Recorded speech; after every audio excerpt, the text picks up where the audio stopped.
Chapter 1917. If a lie was repeated many times, it was very likely that one would believe it. This was the case for Tang Jian right now. At that time, when he was in danger, he had to brace himself and bring a few guards to the prairie in disguise at such a sensitive time. At that time, even he himself did not believe in the prophecy of frost in July. But after telling Tuli so many times, he seemed to have such a belief in his heart that at the end of July, frost would definitely fall on the prairie. To him, this was no longer a prophecy or a lie, but a fact. Just like, the sun will definitely rise from the east tomorrow, it was an ironclad fact. Oh. Do you mean that the Chigue and Hueha tribes did not use their full strength in the evening? And they deliberately showed mercy to us? Inside the tent, after hearing Tang Jian's words, Tuli's eyes flashed and he asked in a deep voice. In fact, before he was invited to the tent, Tang Jian had already made an extremely detailed analysis of the battle in the evening. At this time, he could be said to have a card up his sleeve, because he saw more things behind the casualty figures. Hearing Tuli's question, Tang Jian cupped his hands and said, "This time, the Great Khan has mobilized 300,000 elite soldiers from the Chigue and Hueha tribes to encircle us. Not to mention the other tribes, just the Chigue and Hueha tribes alone, how elite are their troops?" This Tang doesn't need to say, little Khan must be clear in his heart. If these two armies had attacked with all their might and showed no mercy, does the little Khan think that you would have only lost 40,000 soldiers in today's battle? Moreover, among these 40,000 casualties, would only 20% have died in the battle? After listening to Tang Jian's analysis, Tuli and Ni Shirtua also came back to their senses. They looked at each other, and Ni Shirtua nodded imperceptibly at Tuli, indicating that Tang Jian's analysis was indeed reasonable. Seeing this, Tang Jian continued, "In this Tang's opinion, the Great Khan must have heard the rumors circulating among the tribes and exerted pressure on the leaders of the 10 tribes for the Great Khan to see. The battle in this evening was a show for the Great Khan, which is why this battle is several times more intense and tragic than the previous ones. However, these 10 tribes may not be of the same mind as the Great Khan. The leaders of each tribe have to consider the interests of their own tribes. No one is willing to push the warriors under the little Khan's banner into a corner, leading to our desperate counterattack and the heavy losses of the enemy's warriors. If the Chigue and Hueha tribes are like this, then the other tribes must be like this as well. They are actually the same as us, waiting for the prophecy of frost to come true." Tuli sat on the seat of honor with a contemplative look on his face. After Tang Jian finished speaking, he said, "Envoy Tang's words aren't without reason. In that case, General Nig, in the next 2 days, we will work together and gather all the warriors of the tribes to resist the aggressive attack." Tang Jian's analysis was reasonable and well-founded in Tuli's ears. In addition, he did receive news at noon that Shili had summoned the leaders of the 10 tribes to the royal court for a discussion. This was simply the same as Tang Jian's conjecture. With the two as evidence, Tang Jian's analysis was even more credible. Yes. This subordinate obeys. With a solemn expression, Nig Tuo placed one hand on his chest and bowed to Tuli. The fierce battle in the evening must have frightened Envoy Tang. "General Nig, send someone to bring Envoy Tang to rest. Envoy Tang is this Khan's honored guest. Remember to let the people below treat him well." At this time, Tuli looked at Tang Jian and spoke again. "Yes." Nig Tuo knew that Tuli was asking him to leave. He responded and came to Tang Jian's side. Extending his hand, he made a "please" gesture and said, "Duke Ju, this way please." Tang Jian secretly breathed a sigh of relief. Then, he said lightly, "There's no need to trouble General Nig. This Tang knows the way back to the tent. Farewell." After saying that, Tang Jian lifted his feet and walked out of the tent. Chapter 1918. General Fei Ying, where is the assassin you caught in the afternoon? While Fong Gongting was preparing to lead the troops out of the camp, Li Tai and the rest had already returned to the post house. As soon as they stepped through the door, Li Tai turned to Dugu Feiying and asked. When he returned from Dragon Mountain in the afternoon, he wanted to interrogate Star Wolf and get some clues from him. However, because he met Han Lijing halfway, his plan was disrupted. However, the information he got from the provincial governor's office made him more confident in interrogating Star Wolf. Your Highness, the assassin is in the torture chamber. Dugu Feiying was stunned for a moment before replying. Good. Bring me there. I want to interrogate him tonight. Li Tai ordered. There was a hint of excitement in his voice. After all, he was a prince. Even though he had joined the Yanhuang Academy last year, he rarely had the opportunity to come into contact with matters related to the investigation of cases. Previously, he had exposed the scam of the Venerable Du Yi of the Heavenly Dragon sect and the Ice Needle murder case, which was one of the proudest experiences of Li Tai. Although Taiyuan City was now in crisis, wasn't it similar to the crisis of the Heavenly Dragon sect in Chang'an City? This caused Li Tai, the prince, to feel a little excited, and even a little impatient. If Li Zixuan knew what Li Tai was thinking, he would definitely say, rich people like to seek excitement. Your Highness, you mustn't. Your body is priceless. How can you go to that kind of place? Moreover, the assassin's martial arts is very strong. What if? Dugu Feiying was shocked and wanted to stop him, but Li Tai interrupted him. General Feiying, you don't have to say any more. Since the assassin has been caught by you, how can he harm me in our territory? Now that we are in a passive position in the city, we must find a breakthrough from this assassin. Quickly bring me to the torture chamber. Yes. Your Highness. Dugu Feiying hesitated for a moment. With him by his side and the assassin's hands and feet tied, Li Tai's safety was not too much to worry about. Thus, he nodded in agreement. Qing Ke, I'll go with you. Iron Egg said. All right. Old Master Han, come along too. In the end, Dugu Feiying, Li Tai, Iron Egg and Han Lijing walked towards the temporary cell in the post house. With a creak, the cell door opened. Star Wolf was still hanging his head on the rack, as if he didn't care who or what had entered. Dugu Feiying asked one of the guards in the room, he still hasn't said anything. The guard replied, yes. General. This bastard still refuses to say a word, and he hasn't drunk a single drop of water since he was caught. Dugu Feiying frowned, who told you to do this? This guy has an important clue. If he starves to death, we will have one less clue. Which one of you can bear the responsibility? Dugu Feiying subconsciously thought that the guards were abusing the prisoner and wanted to starve him to death. Who knew that the guard had a bitter expression and said, General, it's not that we don't want to feed him water, but this guy is too stubborn. He won't open his mouth when we feed him. Even if we force it open, he won't swallow it. In the end, he even spat it out. Dugu Feiying was stunned, but he quickly reacted. He looked at Star Wolf and said coldly, it seems like this guy is bent on death and wants to starve himself to death. At this point, he couldn't help but sigh. This guy was indeed a ruthless person. Oh, it should be a werewolf, but he was more than a ruthless person. He didn't make a sound when he was being tortured, and he didn't open his mouth even though he was being fed water. Only a specially trained assassin could be so ruthless to himself. All right. I got it. You guys go out and stand guard.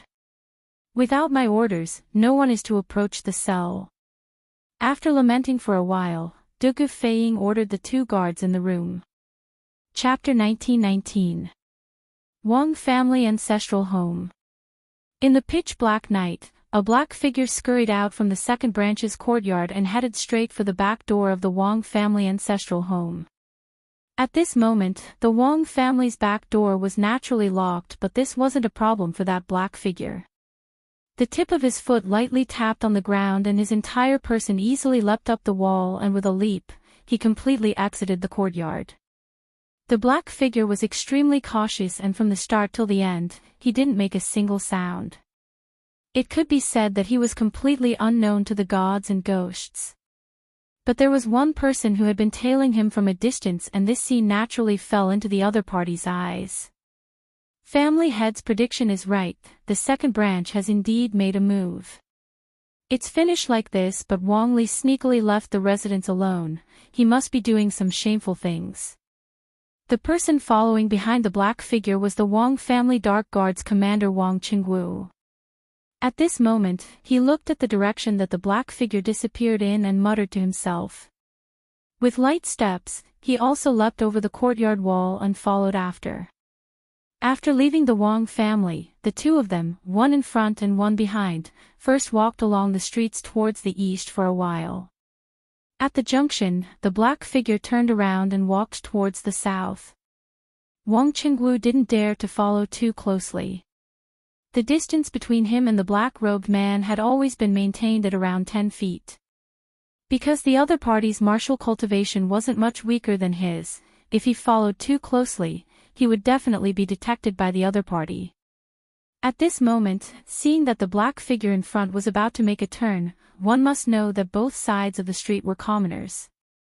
Once the black figure made a turn, it would temporarily leave his vision. In order to avoid losing sight of the target, Wang Qingwu hurriedly quickened his footsteps and walked swiftly towards the junction. After reaching the junction, Wang Qingwu didn't immediately turn around. He lightly leaned against the wall by the side of the road and then slightly tilted his head to look towards the south street. He saw that the black figure was about 50 to 60 feet away from him and was still moving forward swiftly just like before. The target hadn't been lost. Wang Qingwu heaved a sigh of relief. After the other party had walked another 20 to 30 feet, Wang Qingwu then turned around and stuck close to the wall, following the black-robed man's position unhurriedly. Things seemed to be going very smoothly. But at this moment, the black shadow in front of Wang Qingwu suddenly stopped. Wang Qingwu's heart was alarmed, and he cursed inwardly. He used his eyes to quickly scan his current position, and it just so happened that he was near the steps in front of a mansion. In a flash, Wang Qingwu dodged and squatted on the side of the steps. In the darkness of the night, he was sure that even if the black shadow turned around, he would not be able to see him. Sure enough, just as Wang Qingwu squatted down, the black figure in front of him suddenly turned around. His pair of eyes seemed to be able to pierce through the thick darkness of the night. Everything on the entire street was taken into his eyes. Strange, why do I feel like someone is following me? Seeing that there was nothing unusual on the street, the black-clothed man frowned and a trace of worry flashed across his face. After standing still for a while, the black shadow turned around and continued to walk south. Wang Qingwu squatted on the side of the stone steps. When the black-clothed man stopped and scanned behind him, Wang Qingwu didn't dare to poke his head out to take a look. From the beginning to the end, he squatted there and didn't move at all. When he heard the light footsteps on the street again, and the footsteps were gradually fading away, Wang Qingwu finally stood up slightly and poked his head out of the stone steps. But he saw that the black shadow had turned around and was walking towards the south. Wang Qingwu quickly stood up and followed again. Chapter 1920. Quick! Move faster! In the dark night, a group of Imperial Army soldiers holding torches and riding horses rushed out of the post house. The leader was Dugu Feiying. Other than the Imperial Army soldiers, there was also Han Lijing behind him. Li Tai, Iron Egg, and the others were not in the group. In fact, Li Tai wanted to go with them to Baoxing Square. However, Dugu Feiying suggested that Li Tai stay in the post house on the grounds that it was unsafe at night. Han Lijing, Iron Egg, and the others also persuaded him. In the end, Li Tai had no choice but to give up the idea and stay in the post house with Iron Egg. The truth was just as Dugu Feiying said. In this era, there were no neon lights or street lamps. Once night fell and there was no moon, the streets would be pitch black. Under such circumstances, it would be difficult to guard against an ambush or a sneak attack. Zhang Dafu, lead the way to Baoxing Square. After leaving the post house, Dugu Axayan shouted loudly. After all, he was not a local of Taiyuan. In addition, it was night time. If no one led the way, it would be difficult to find Baoxing Square. Yes. A soldier answered and walked out of the crowd to Dugu Feiying's side. He was only half a horse's length ahead of Dugu Feiying. The group of people rushed toward the south of the city. However, because it was night time and the light was not good, they did not dare to move as fast as they did during the day. Otherwise, if they bumped into any obstacles, they would be thrown off their horses and easily cause a stampede. The commotion on the street inevitably alerted the people in the houses on both sides of the street. However, according to the curfew system in this era of big cities, the houses were all closed at this time. Even if the people heard the commotion, they couldn't go out to check. Only some of the people who lived at the edge of the houses could see a long, fire dragon, on the street through the windows on the second floor of their houses, rushing towards the south.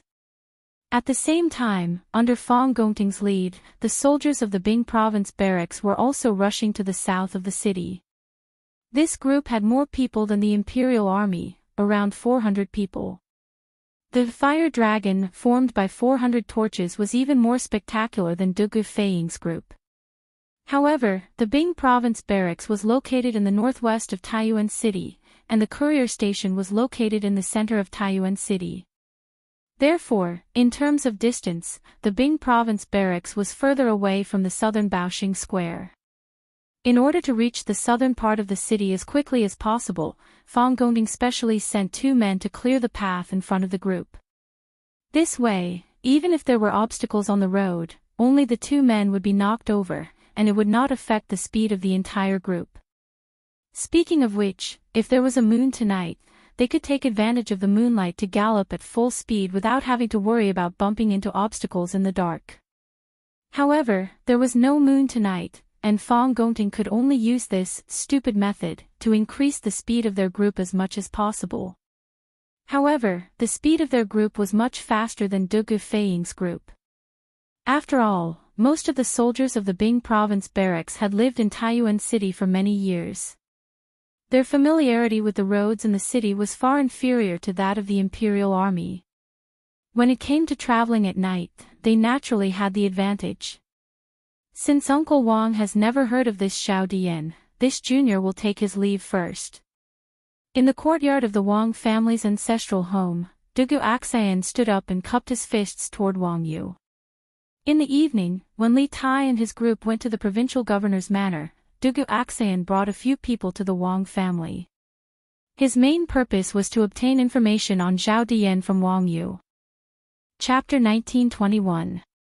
At this time, most people had finished their dinner and were preparing to sleep, and Zhao Dian was no exception. However, after dinner, Zhao Dian suddenly felt uneasy. He felt that he had missed something, but he couldn't figure it out no matter how hard he racked his brains. Thus, he sat in front of the desk without moving, staring blankly. Da-da-da-da-da. Suddenly, the sound of horse hooves came from the north side of the inn. Zhao Dian came back to his senses and quickly stood up. He strode to the window near the north side of the room. Tongfu Inn was located in the south of the city, and the heavenly room that Zhao Dian was staying in was located in the northwest corner of the inn. After he opened the window, he saw a fire dragon running wildly on the north side of the street. The officials have been searching for an entire day. Why aren't they stopping at night? Seeing this scene, Zhao Dian subconsciously muttered. However, he quickly realized that something was wrong. His expression changed slightly, and he said softly, "That's not right. Why would the officials send cavalry to search for people? Could it be that they are going to capture people?" Speaking of this, Zhao Dian suddenly remembered the fire in the long alley in the south of the city in the afternoon, and a bad premonition rose in his heart. Xian Yi, Sky Eagle. Zhao Dian frowned and shouted in a low voice. Although there was no one else in this room other than him, and there was no one guarding the door, he was trying his best to hide his identity now. If there were guards outside the door, it would be too conspicuous. The room next to the heavenly room was occupied by two of his subordinates, two of his most powerful subordinates. Although there was a wall between the two rooms, the soundproofing of the buildings in this era was far inferior to the modern era. Moreover, his two subordinates were martial arts experts with sharp senses. Zhao Dian believed that they would be able to hear his words. As expected, not long after Zhao Dian finished speaking, there was a knock on the door outside the room. Zhao Dian went forward and opened the door. Two men, one tall and one short, walked in. The tall one was Sky Eagle, and the short one was Xian Yi. Xian Yi wasn't short. He was the height of an ordinary person. The main reason was that Sky Eagle was too tall, so when the two of them walked together, he appeared shorter. Guard Master. Are you looking for us? After closing the door, Zhao Dian led the two to the northern window. The two bowed and cupped their fists towards Zhao Dian. At this time, most people had already finished their dinner and were preparing to sleep. Zhao Dian was no exception. However, after dinner, Zhao Dian suddenly felt a little uneasy. He kept feeling that he seemed to have missed out on something, but he couldn't figure it out no matter how hard he racked his brains. Thus, he sat motionlessly in front of the desk, staring blankly into space. Da-da-da-da-da. Suddenly, a flurry of horse hooves came from the north side of the inn. Zhao Dian abruptly came back to his senses and quickly stood up. With 2 strides, he arrived at the window near the north side of the room. The Tongfu Inn was located in the south of the city, and the heavenly room that Zhao Dian was staying in was located in the northwest corner of the inn. After he opened the window, he saw a fire dragon running wildly on the street to the north. The officials have been searching for the whole day, why haven't they stopped at night? Seeing this scene, Zhao Dian muttered subconsciously. However, he quickly realized that something was wrong. His expression changed slightly, and he said softly, "That's not right. Why would the officials send cavalry to search for people? Don't tell me they are going to capture people." Speaking of this, Zhao Dian suddenly recalled the fire in the long alley in the south of the city in the afternoon. In his heart, a bad premonition suddenly arose. Xian Yi, Tianying. Zhao Dian frowned, and then called out softly. Although there was no one else in this room other than him, and there was no one guarding outside the door, he was trying his best to hide his identity now. If there were guards outside the door, it would be too conspicuous, but the room next to the heavenly room was occupied by 2 of his subordinates, 2 of his most powerful subordinates. Although there was a wall between the 2 rooms, the soundproofing of the buildings in this era was far from comparable to the modern era. Moreover, his 2 subordinates were martial arts experts, and their 5 senses were sharp. Zhao Dian believed that they would be able to hear his words. As expected, not long after Zhao Dian finished speaking, there was a knock on the door outside the room. Zhao Dian went forward to open the door, and 2 men, one tall and one short, walked in. The tall one was Tianying, and the short one was Xian Yi. Xian Yi wasn't short, but he was the height of an ordinary person. The main reason was that Tianying was too tall, so when the 2 of them walked together, he appeared shorter. Guard Leader. Are you looking for us? After closing the door, Zhao Dian led the 2 of them to the window in the north, and the 2 of them bowed and cupped their fists to Zhao Dian. At this time, most people had finished their dinner and were preparing to sleep, and Zhao Dian was no exception. However, after dinner, Zhao Dian suddenly felt uneasy. He kept feeling that he had missed something, but he couldn't figure out why no matter how hard he racked his brains. Therefore, he just sat in front of the desk, motionless, in a daze. Da-da-da-da-da. Suddenly, there was a flurry of horse hooves from the north of the inn. Zhao Dian came back to his senses abruptly, then quickly stood up and strode to the window near the north side of the room. The Tongfu Inn was located in the south of the city, and the heavenly room that Zhao Dian was staying in was located in the northwest corner of the inn. After he opened the window, he saw a fire dragon running wildly on the street to the north. The officials have been searching for the entire day. Why aren't they stopping at night? Seeing this scene, Zhao Dian muttered subconsciously. However, he quickly realized that something was wrong. His expression changed slightly, and he whispered, "That's not right. Why would the officials send cavalry to search for people? Could it be that they are going to capture people?" At this point, Zhao Dian suddenly recalled the fire in the long alley in the south of the city in the afternoon, and a bad premonition arose in his heart. "Xian Yi, Tianying." Zhao Dian frowned, then called out in a low voice. Although there was no one else in this room other than him, and there were no guards outside the door, he was trying his best to hide his identity now, and it would be too conspicuous if there were guards outside the door. The room next to the heavenly guest room was occupied by two of his subordinates, two of his most powerful subordinates. Although there was a wall between the two rooms, the soundproofing of the buildings in this era was far inferior to the modern era. Moreover, his two subordinates were martial arts experts, and their five senses were sharp. Zhao Dian believed that they would definitely be able to hear him. As expected, not long after Zhao Dian finished speaking, there was a knock on the door outside the room. Zhao Dian went forward to open the door, and two men, one tall and one short, walked in. The tall one was Tianying, and the short one was Xian Yi. Xian Yi was actually not short. The height of an ordinary person was mainly because Tianying was too tall, so when the two of them walked together, he appeared shorter. "Guard master. Are you looking for us?" After closing the door, Zhao Dian led the two of them to the window in the north, and the two of them bowed to Zhao Dian with cupped fists. At this time, most people had finished their dinner and were preparing to sleep, and Zhao Dian was no exception. However, after dinner, Zhao Dian suddenly felt a little uneasy. He kept feeling that he seemed to have missed something, but he couldn't figure out why no matter how hard he racked his brains. So, he just sat in front of the desk, motionless, in a daze. Da-da-da-da-da. Suddenly, there was a chaotic sound of horse hooves coming from the north of the inn. Zhao Dian suddenly came back to his senses, then quickly stood up and strode to the window in the room near the north. Tongfu Inn was located in the south of the city, and the heavenly guest room that Zhao Dian was staying in was located in the northwest corner of the inn. After he opened the window, he saw a fire dragon running wildly on the street in the north.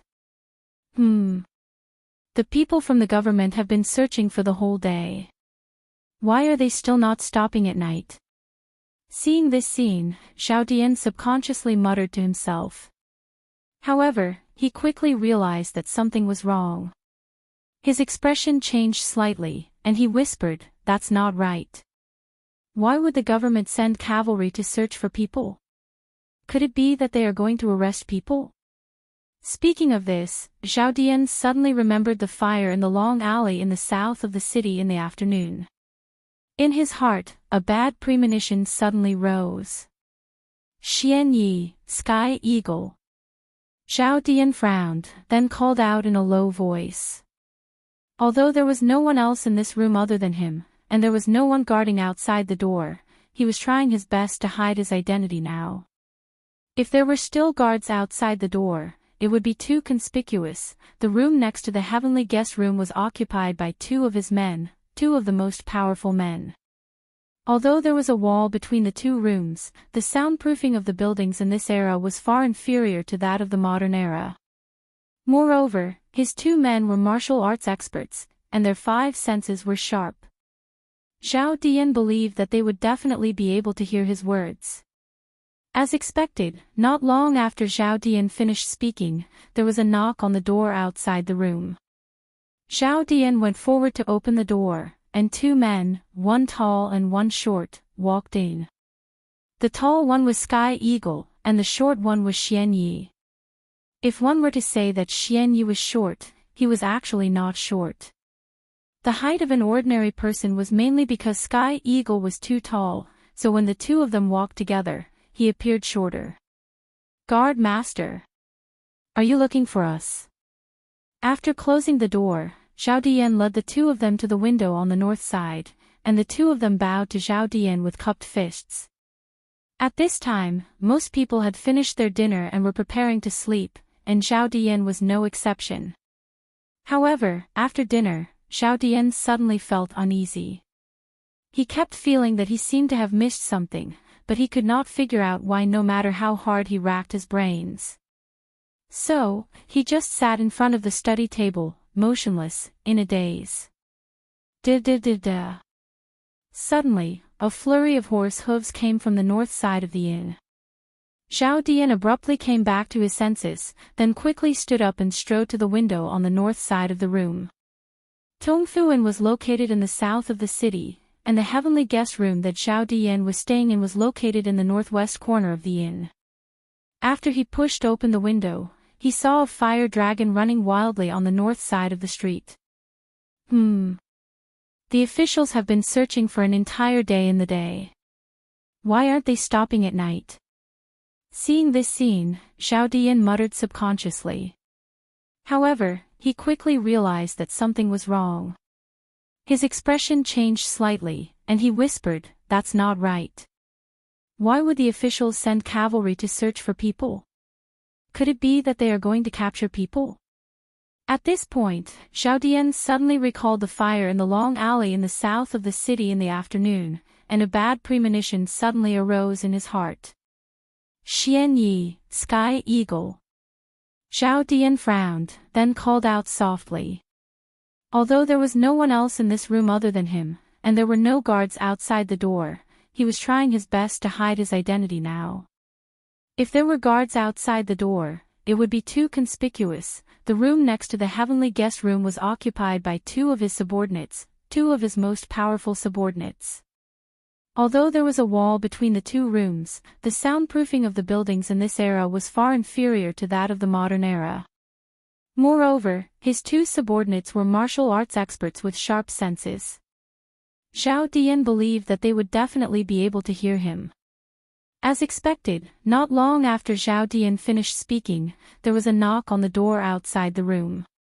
Zhao Dian went forward to open the door, and two men, one tall and one short, walked in. The tall one was Sky Eagle, and the short one was Xian Yi.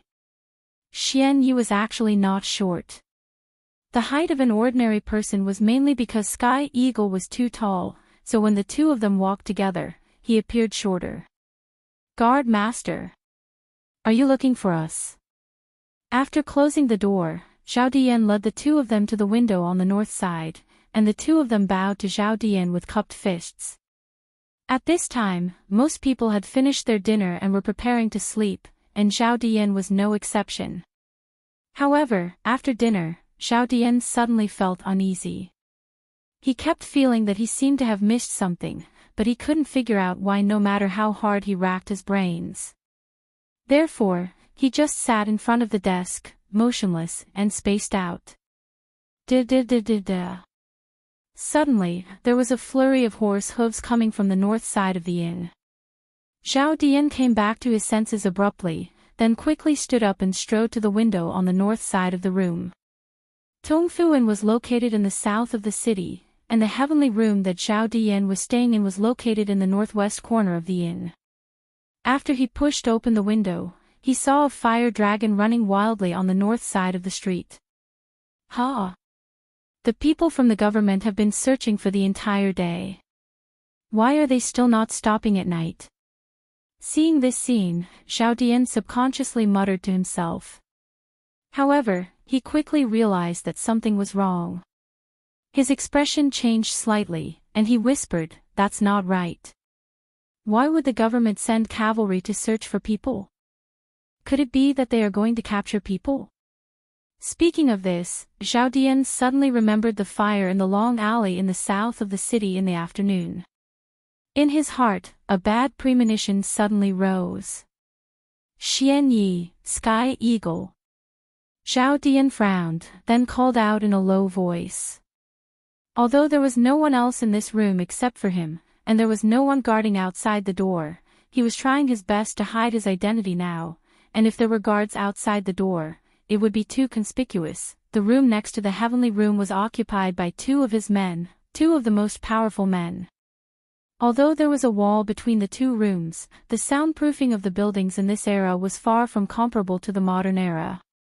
Moreover, his two men were martial arts experts, and their five senses were sharp.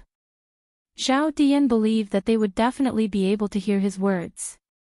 As expected, not long after Zhao Dian finished speaking, there was a knock on the door outside the room. Zhao Dian went forward to open the door, and two men, one tall and one short, walked in. The tall one was Sky Eagle, and the short one was Xian Yi. To say that Xian Yi was short, he was actually not short. The height of an ordinary person was mainly because Sky Eagle was too tall, so when the two of them walked together, he appeared shorter. Guard Master. Are you looking for us? After closing the door, Zhao Dian led the two of them to the window on the north side, and the two of them bowed to Zhao Dian with cupped fists. Chapter 1922. There was no moon tonight.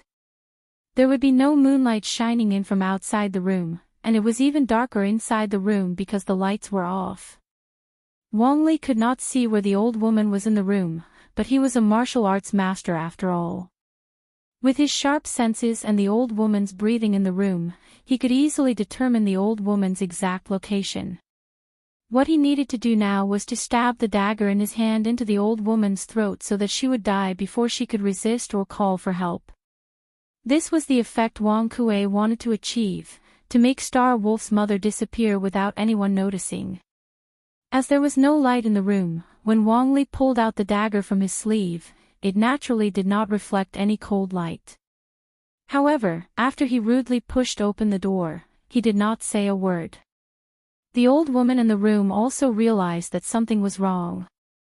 At the last moment of her life, the old woman opened her mouth and said, You're not little Cui. Who are you?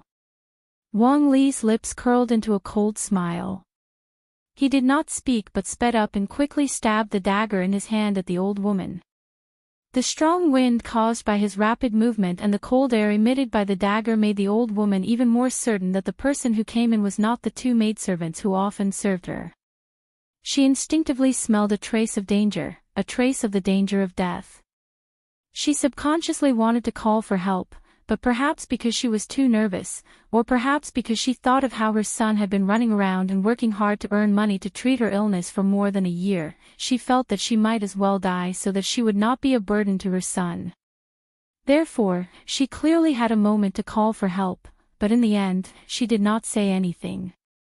She just leaned against the bed and quietly waited for death to descend.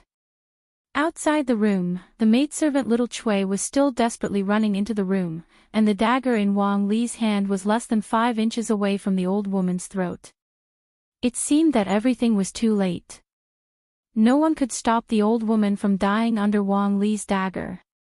However, an accident happened in this impossible situation. Whoosh! At this moment, the roof of the house suddenly began to collapse from the middle. Dozens of tiles fell from the roof without any warning. Wang Li subconsciously used his movement technique to dodge a tile that flew towards him. Then, he looked up and vaguely saw a black shadow descending from the sky. Wang Li was shocked. At this moment, he could no longer care about the identity of that person.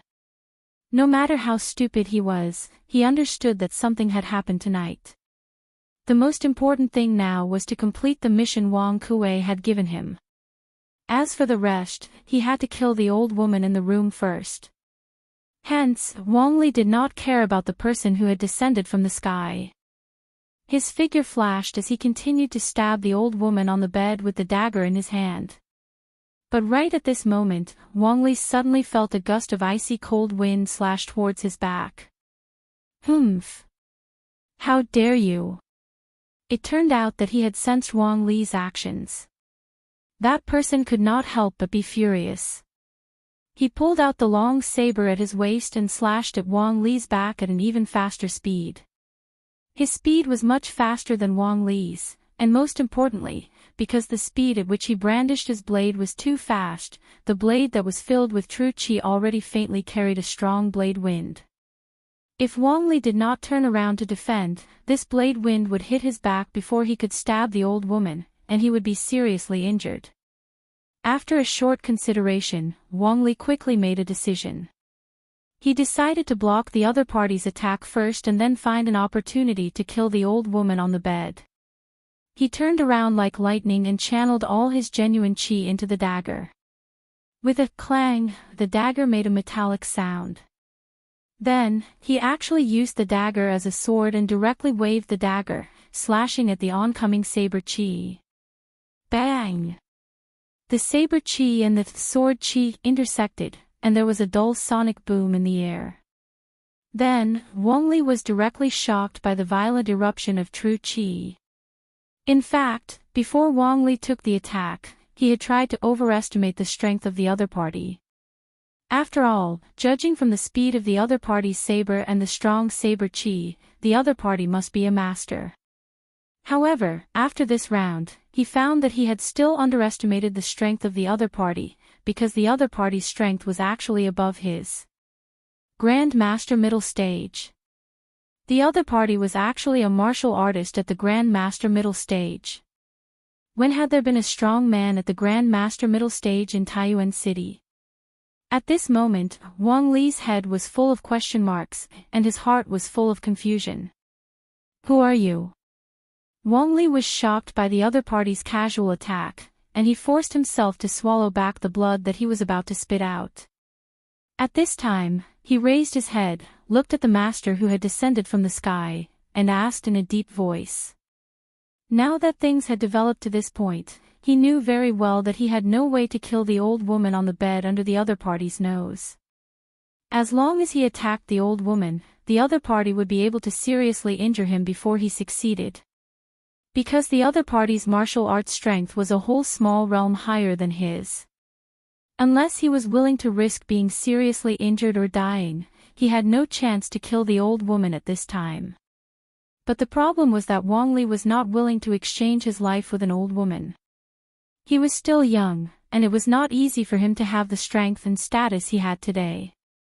His life was not very precious, but it was definitely more precious than the old woman's life. Instead of risking his life, it was better to ask the other party's identity. If the other party was just passing by occasionally and meddling in other people's business, he could use the name of the Wang family to make him retreat. However, Wang Li was destined to be disappointed. Humph! Wang Li, can't you even recognize my voice? In the darkness, the man snorted coldly and asked instead of answering. Hearing this voice, Wang Li was suddenly stunned, and his whole person was stunned. After a moment, he finally came to his senses and said in disbelief, Wang Qingwu. It's you. You. Why are you here? Humph. Why am I here? I should be the one asking you this, right? Wang Qingwu sneered and continued, as the dignified second commander of the Wang family, instead of resting at home at night, you came to this remote place to kill a weak old woman. Do you know what you are doing? You are making the entire Wang family unjust. When Wang Li heard this, he secretly cursed in his heart. If his purpose of coming here to kill was reported by Wang Qingwu to Wang Yu, then the matter of Wang Kuei and Wang Xinyuan colluding with the Turks might also be exposed. At that time, only a dead end awaited them. Kill. Wang Qingwu, don't slander me. I just happened to pass by and came to visit my good brother's elder. Who said I came here to kill? Wang Li's eyes turned, and his thoughts turned quickly, and he defended himself. Anyway, no matter what, he would not admit his purpose of coming here in front of Wang Qingwu. Wang Qingwu could not help but ridicule, happened to pass by. Humph. I think you came here to kill to silence, right? During the day, the Imperial Army caught an assassin, but the assassin's identity is unknown, so the provincial governor's mansion is looking for clues in the city. Could this house be the assassin's home, and you came here to kill to silence? In fact, this was just Wang Qingwu's guess. He wanted to use this to trick Wang Li. He was not sure if the assassin caught by the Imperial Army in the afternoon was related to Wang Li, and he was even less sure that this was the assassin's home. Wang Qingwu would never have thought that his guess was infinitely close to the truth of the matter. Wang Li's heart jumped when he heard this. At this time, if the lights in the house were lit, Wang Qingwu would definitely see his expression change. Nonsense. What assassin? What killing to silence?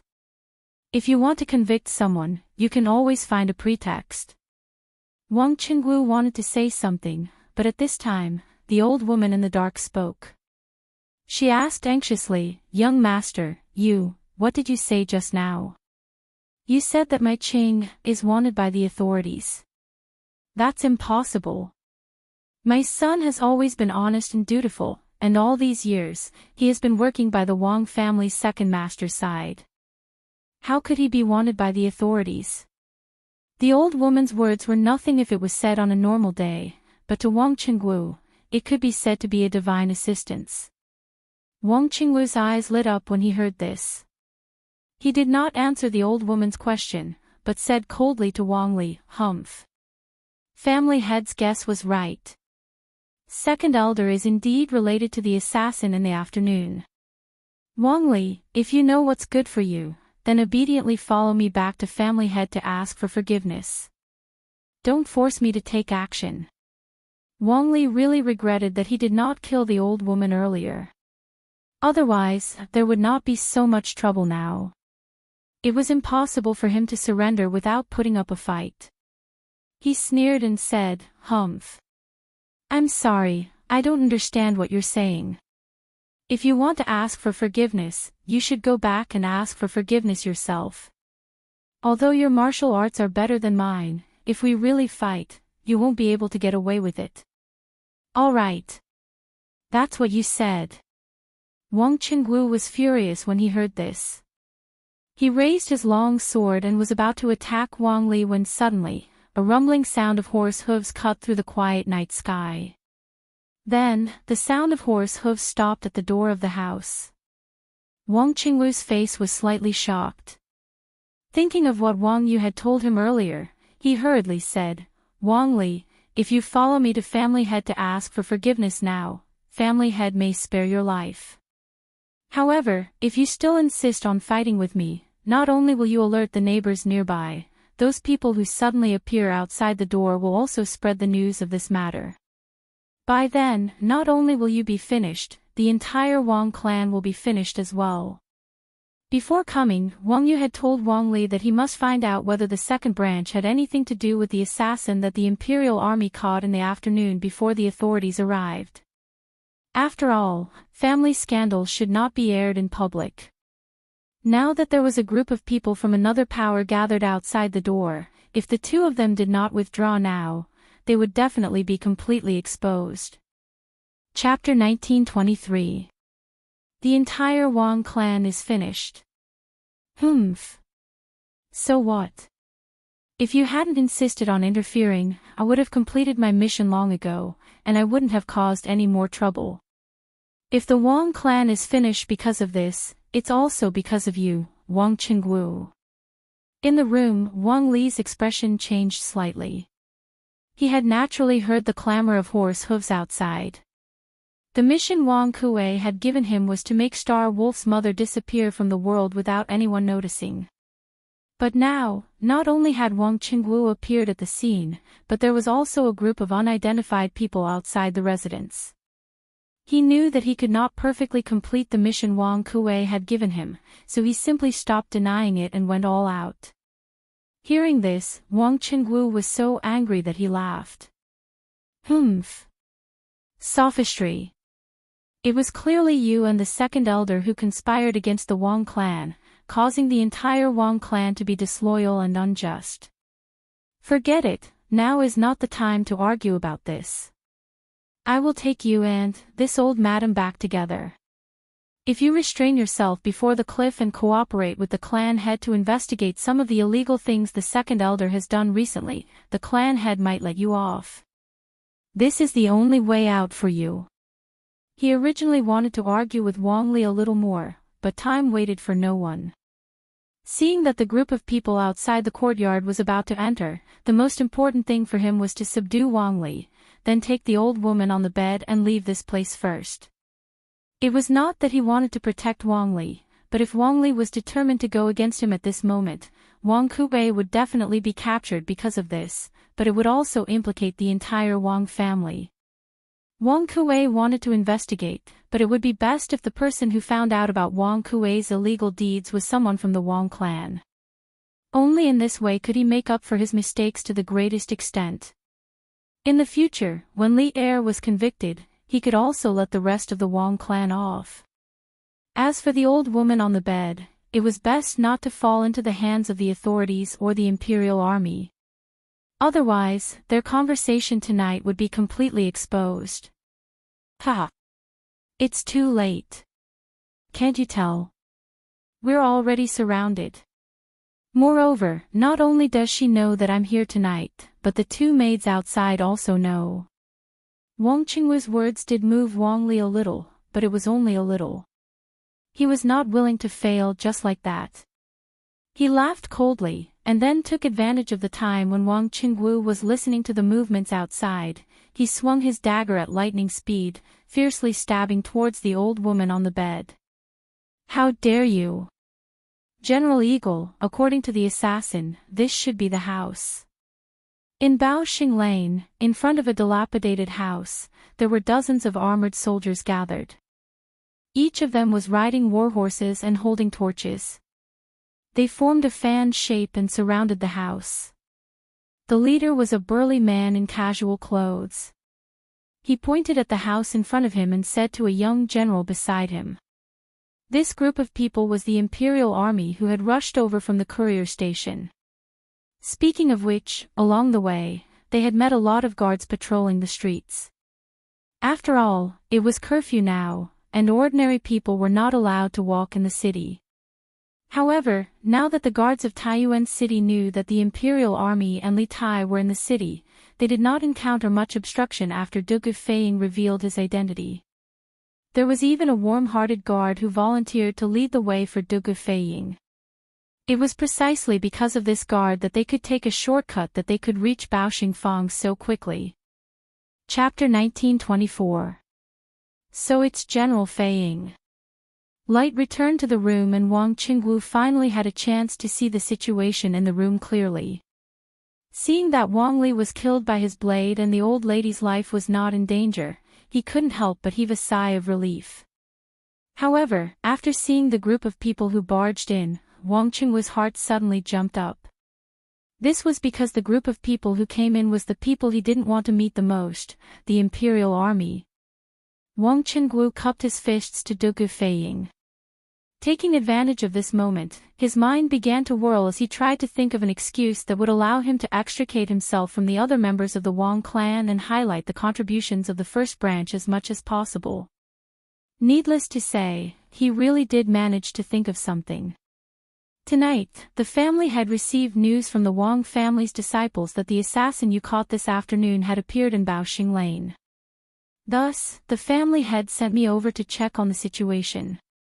Unexpectedly, when I arrived at Baoxing Lane, I saw a black-clothed man sneaking into this room.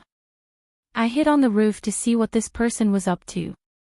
Unexpectedly, this person actually wanted to harm the owner of this room. In a moment of desperation, I descended from the roof and killed this person with one slash of my blade. Then, you all came. Hearing this, Dugu Feiying frowned. Although Wang Qingwu's words were logical, he still felt that something wasn't right. Because if what Wang Qingwu said was true, then wasn't this matter too much of a coincidence? However, the most important thing now was to confirm if the old lady of the assassin they caught was here and was safe. As for the rest, it wouldn't be too late to talk about it later. N. Dugu Feiying expressionlessly nodded at Wang Qingwu and then walked to the side of the bed. Looking at the trembling old lady who was curled up in the corner, he squatted down slightly and asked, "Old lady, do you recognize this person?" As he spoke, Dugu Feiying took out a portrait and unfolded it in front of the old lady. It was the portrait of Star Wolf that was plastered all over the city today. That old lady was only an ordinary citizen. When had she ever seen such a scene? She had long been scared silly by the bloody scene in the room. She didn't seem to be able to hear Dugu Feiying's words. Seeing this, Dugu Feiying could only repeat his words a few more times and move the portrait closer to the old woman. Finally, the old woman caught a glimpse of the person in the portrait. Her lifeless eyes suddenly lit up. A moment later, she seemed to have recovered. She stood up excitedly and reached out to grab the portrait in Dugu Feiying's hands. She said excitedly, "Brother Dugu, Ching-er, this is my Ching-er. Why do you have his portrait? Where is my Ching now?" Cough, cough, cough. However, because she spoke too quickly, she couldn't help but cough again. Dugu Feiying's heart calmed down a lot when he saw that the old woman really knew the assassin. However, he also remembered that if this old woman was really the assassin's mother, then she should have tuberculosis. This disease was contagious, so Dugu Feiying took a step back and tried to keep a certain distance from the old woman. Then he smiled and said to the old woman as calmly as possible, "I'm sorry, but I'm sorry." "Auntie, do you mean that the person in the portrait is your son?" The old lady was stunned, then nodded and said, "Yes. This is my Ching-er. Quickly tell me, where is my Ching now?" Dugu Feiying was finally relieved after hearing the confirmation from the old woman. He smiled warmly and replied, "Auntie, your son is with us right now. For your safety, I need to bring you back. This way, you can also see your son while you're at it. What do you think?" Hearing this, the old lady nodded and said, "Good, good, good. As long as I can see my Ching-er, I can go anywhere." Dugu Feiying turned to look at the two servant girls at the door and said, "The two of you are serving this old lady, right? In a while, follow me and leave together. You can also take care of the old lady on the way." The two servant girls looked timidly at Dugu Feiying, who was dressed in martial attire. After hesitating for a moment, they nodded and said, "Yes, General." Dugu Feiying nodded his head in satisfaction. Then, he turned his gaze to the masked man on the bed. He frowned slightly and went forward to remove the black mask from the man's face. Then, he asked in confusion, "Who is this man? Why does he want to kill you?" This question was naturally asked to the old lady. The old lady was still in a state of panic. Hearing Dugu Feiying's question, she was stunned for a moment. In just a short while, Wang Qingwu, who was standing at the side, walked over with large strides and said with a face of surprise, "It's actually him?" Dugu Feiying's eyes flashed as he turned his head and asked, "Who is it? Could it be that Commander Wang knows this person?" Wang Qingwu nodded with an ugly face, "I know. Of course I know. When we were fighting in the dark, I felt that the other party's martial arts were somewhat familiar, but I didn't expect it to be him. To be honest, this person is the second commander of our Wang family guards, Wang Li. He has always taken orders from our second elder. Now that he has appeared here and wants to kill this old lady, I think our second elder can't be separated from this matter. This is a serious matter. I have to go back and inform the family head as soon as possible. I will take my leave first." Wang Qingwu's idea was very simple. He couldn't let Dugu Feiying know that he knew Wang Li's identity in advance and followed the latter to the Baoxing Lane. Otherwise, the two of them would be suspected of having a common enemy. Only by pretending that they met by chance and didn't know Wang Li's identity in advance could he completely remove the Wang family from this matter and show the Wang family's crucial contribution in protecting the witness to the greatest extent. The only loophole in this excuse was that the old lady had heard his conversation with Wang Li. However, the meaning of their conversation was mostly ambiguous. Under the situation where the old lady didn't know the cause and effect of the entire matter, based on those few words, she might not know the pros and cons of this matter. Moreover, it was him who had saved the old lady from Wang Li's hands. No matter what, he was the old lady's savior. He believed that the old lady wouldn't deliberately mention these details to Dugu Feiying. In addition, even if the old woman told Dugu Feiying about the conversation between him and Wang Li, it would not be a big deal. After all, he had killed Wang Li and saved the old woman. This was an irrefutable fact. Just based on this point, it was impossible for him and the power behind him to be on the same side as Wang Li. Wang Li's life was the Wang family's pledge of allegiance to Li heir and the imperial court. It's the second commander of the Wang family's guards. Hearing this, Dugu Feiying couldn't help but be shocked. He looked at Wang Qingwu with an inexplicable expression in his eyes. Then, he nodded at Wang Qingwu and said, "Since this has happened, we should indeed inform the Wang family head. Commander Wang, please return quickly."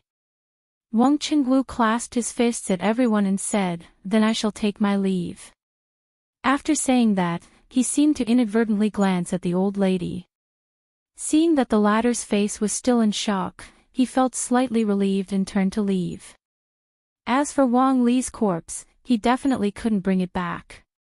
Of course, he didn't want to bring it back either. Go. Return to the post house immediately. After Wang Qingwu left, Dugu Feiying waved his hand and ordered. Clatter, clatter, clatter. However, as soon as his voice fell, a rumbling sound of horse hooves could be heard from outside the courtyard. Wang Qingwu's complexion changed slightly. He subconsciously thought that it was the hidden forces of Source Peak City, but after thinking about it for a moment, he realized that the entire city was under martial law now. Even if those people had the guts, they wouldn't dare to make such a big move unless they were tired of living. Thus, he ordered an imperial guard beside him, "Go. See what's going on outside." "Yes, General." The imperial guard received the order and left. Dugu Feiying, Hanli, and the other imperial guards in the room guarded the old lady behind them with vigilant expressions. After a while, the imperial guard ran back and clasped his fists at Dugu Feiying. "General, it's the Bing province barracks troops. There are about 400 of them, and they're right in front of the courtyard." "Oh. Someone from the Bing province barracks. Go, let's go out and take a look." Dugu Feiying's eyes flashed. He turned to the two maidservants and the old lady and said, "Help Auntie out and follow me to the Taiyuan post house." "Yes, General." The two maidservants naturally didn't dare to disobey Dugu Feiying's orders. They bowed and accepted the order. Barracks Fong. Dugu Feiying cupped his fists and greeted Fong Gongting as he led the group out of the courtyard. Fong Gongting had seen Dugu Feiying before. At this moment, he quickly got off his horse and returned the salute. He said, "General Feiying. You guys are. Oh, I understand. You must have heard the news that the assassin's mother lives here. That's why you came, right?" Dugu Feiying nodded. "Yes. From what Barracks Fong said, you guys must have heard the news as well. I wonder how Barracks Fong got the news. Tonight's events were simply too coincidental. Wang Qingwu suddenly appeared here, and even Fong Gongting suddenly appeared here with his troops." Dugu Feiying was really curious about where Fong Gongting got the news. Fong Gongting smiled and said, "Ah." After this, Fong returned to the camp. "I gathered all the soldiers who searched the city during the day and asked if any of them had encountered an old woman with tuberculosis during the day. I didn't expect that there really were people who had encountered her. In order to avoid any problems, this Fong immediately brought people here to investigate. At this point, Fong Gongting also got the old lady supported by the two maidservants behind Dugu Feiying. He asked, General Feiying, this should be the assassin's mother, right? I didn't expect that even though we rushed over, we were still one step behind you. Dugu Feiying smiled. Barracks Fong must be joking. You and I are both protecting the safety of His Highness. But since you brought people here, come with me and escort this old lady back to the post house. Of course. Fong Gongting didn't even think about it and agreed. Soldiers, listen to my order. Follow me back to the post house. Chapter 1925. Gao Yong, Zhang Chang, why are you here? On the street outside Jingren Square in Taiyuan City, Wang Qingguo, who was hurrying back to the Wang clan residence, happened to run into a group of people heading south of the city. Wang Qingguo couldn't help but be startled when he saw the leader of the group, and he hurried forward to greet him. When the two men saw Wang Qingguo, they quickly dismounted from their horses and bowed respectfully. Senior Commander, we are following the Patriarch's orders and following the secret signal you left on the road. We are heading to meet you. No need. The matter has been resolved. Come back with me. Hearing this, Wang Qingguo came to a realization and waved his hand. Resolved. The two were startled, and then one of them asked tentatively, then, what about the second commander? Dead. Wang Qingguo replied indifferently, and then impatiently urged, there's been a change in the situation. Come back with me to report to the Patriarch. Yes. Gao Yong and Zhang Chang cupped their fists and accepted the order, and then the group immediately changed from the rear to the front, heading toward the Wang clan residence in the northeast. Why are they going back? In the darkness, two armored soldiers were hiding in a corner, muttering to each other as they watched the Wang clan guard turn back. Just now, I seem to have heard them call out something about Grand Commander. Could that person from the southern part of the city be Wang Qingguo of the Wang clan? What is he doing in the southern part of the city so late at night? You're asking me. Who should I ask? The question now is, should we continue to follow them? Follow my ass. Can't you see that they're going back to the Wang clan residence? Let's go back and report to General Dugu. That's right. Then let's go back. The two stood up and headed toward the courier station in the north. Yes, these two were the two Imperial Army soldiers that Dugu Aksayan had sent to follow the Wang clan shadow guards. In the dilapidated house of Baoxing Lane, there was a soul-stirring assassination and rescue. After Dugu Feiying and his men left, everything returned to normal. However, two black-clothed men landed in the courtyard.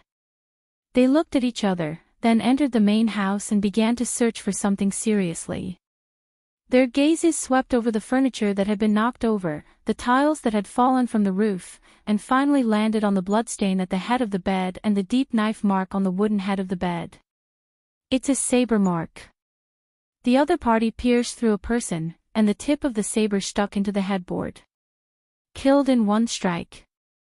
His strength is above mine. One of the thinner men in black looked at the saber mark at the head of the bed and muttered to himself. Ha!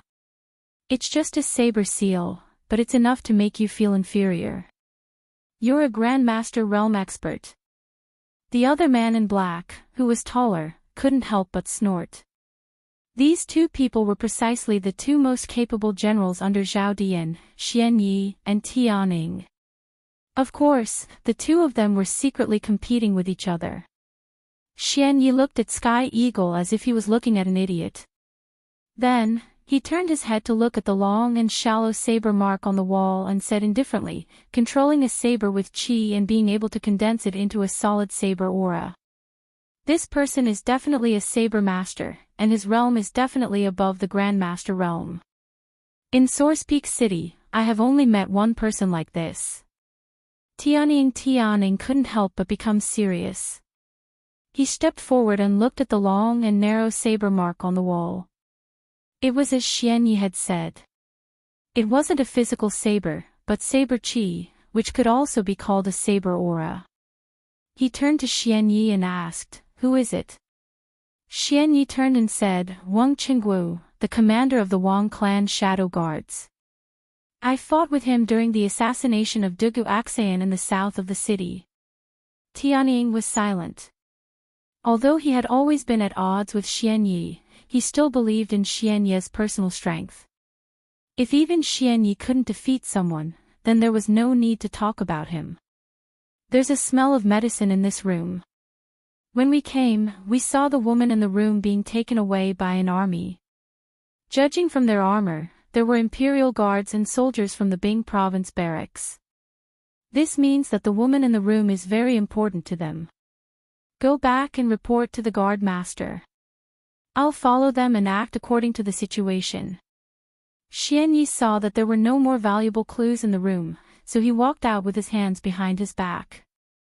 When he reached the door, he turned to Tianying behind him and said, "Based on," Sky Eagle subconsciously wanted to say, "Why do you let me run errands while you do the work that might lead to meritorious service?" However, he swallowed his words.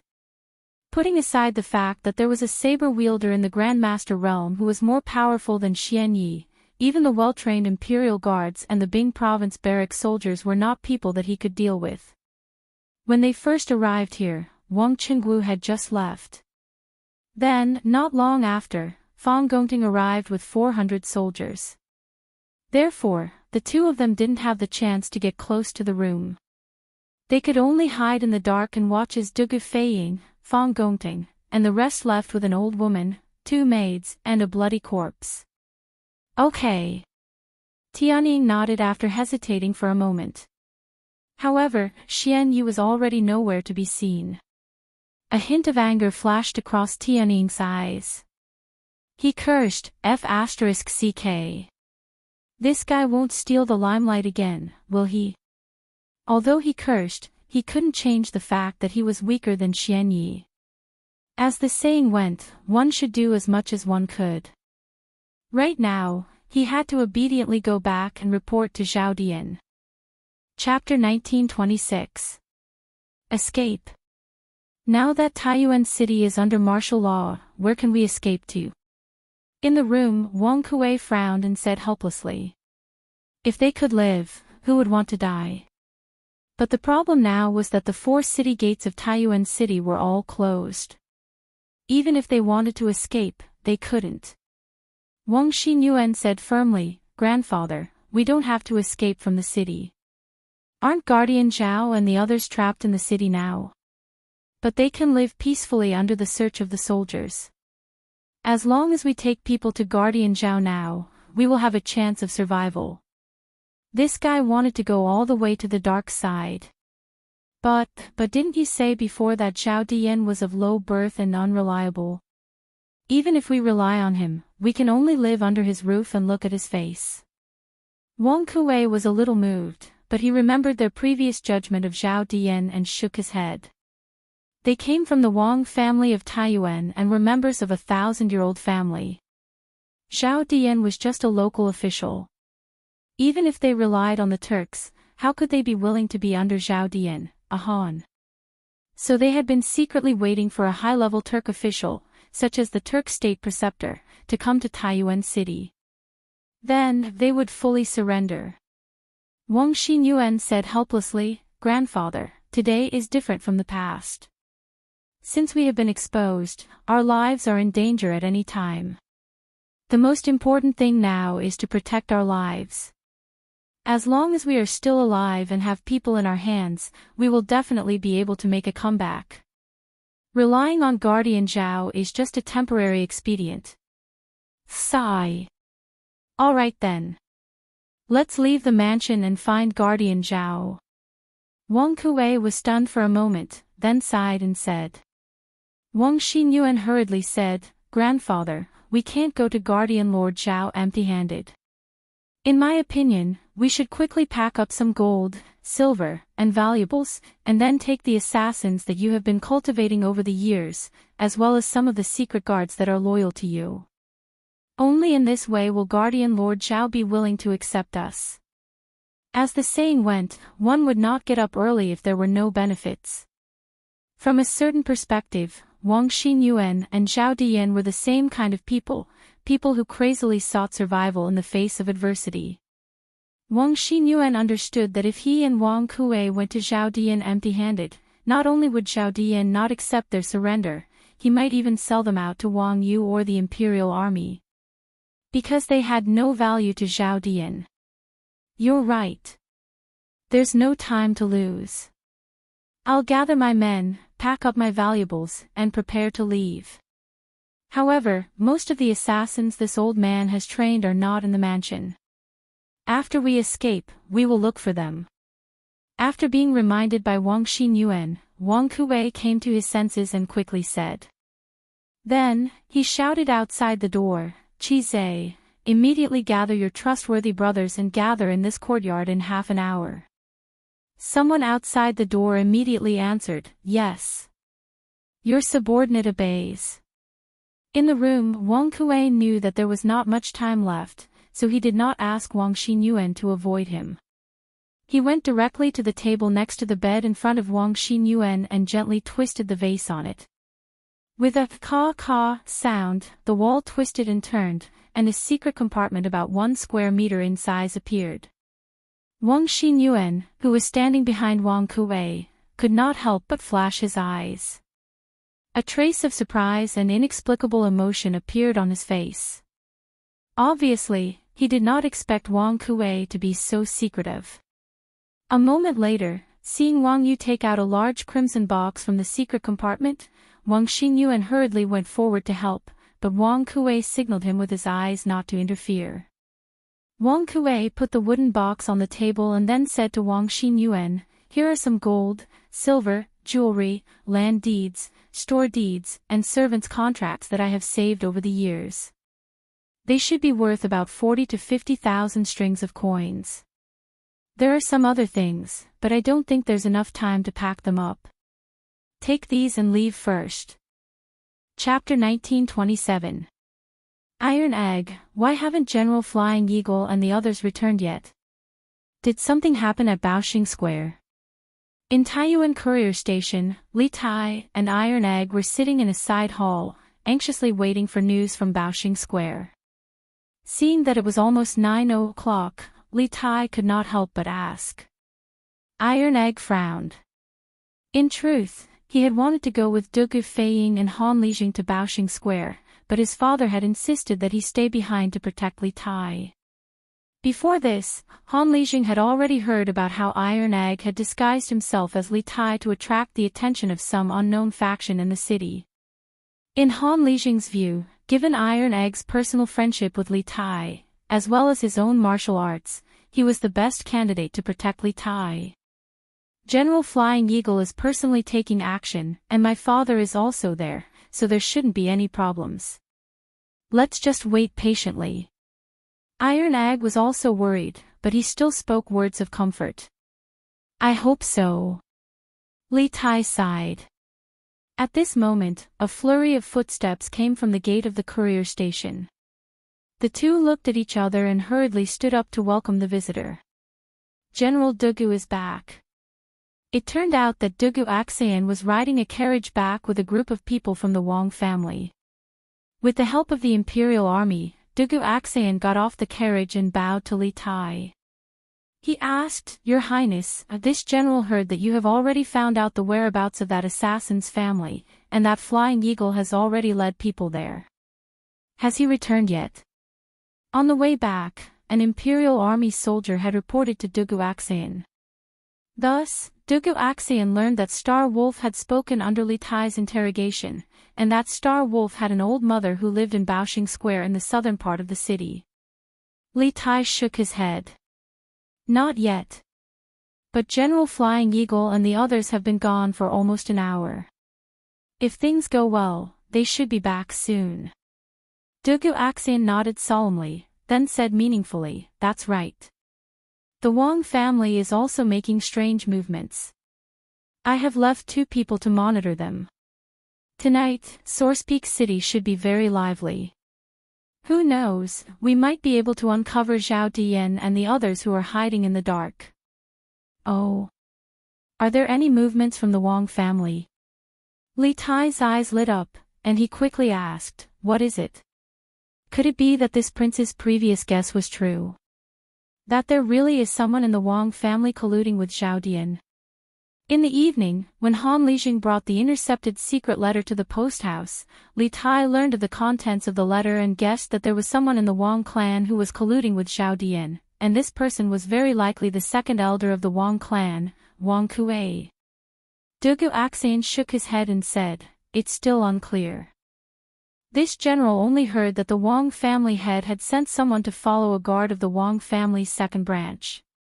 This general had Zhao Eru and Shen Quan stay behind to keep an eye on them.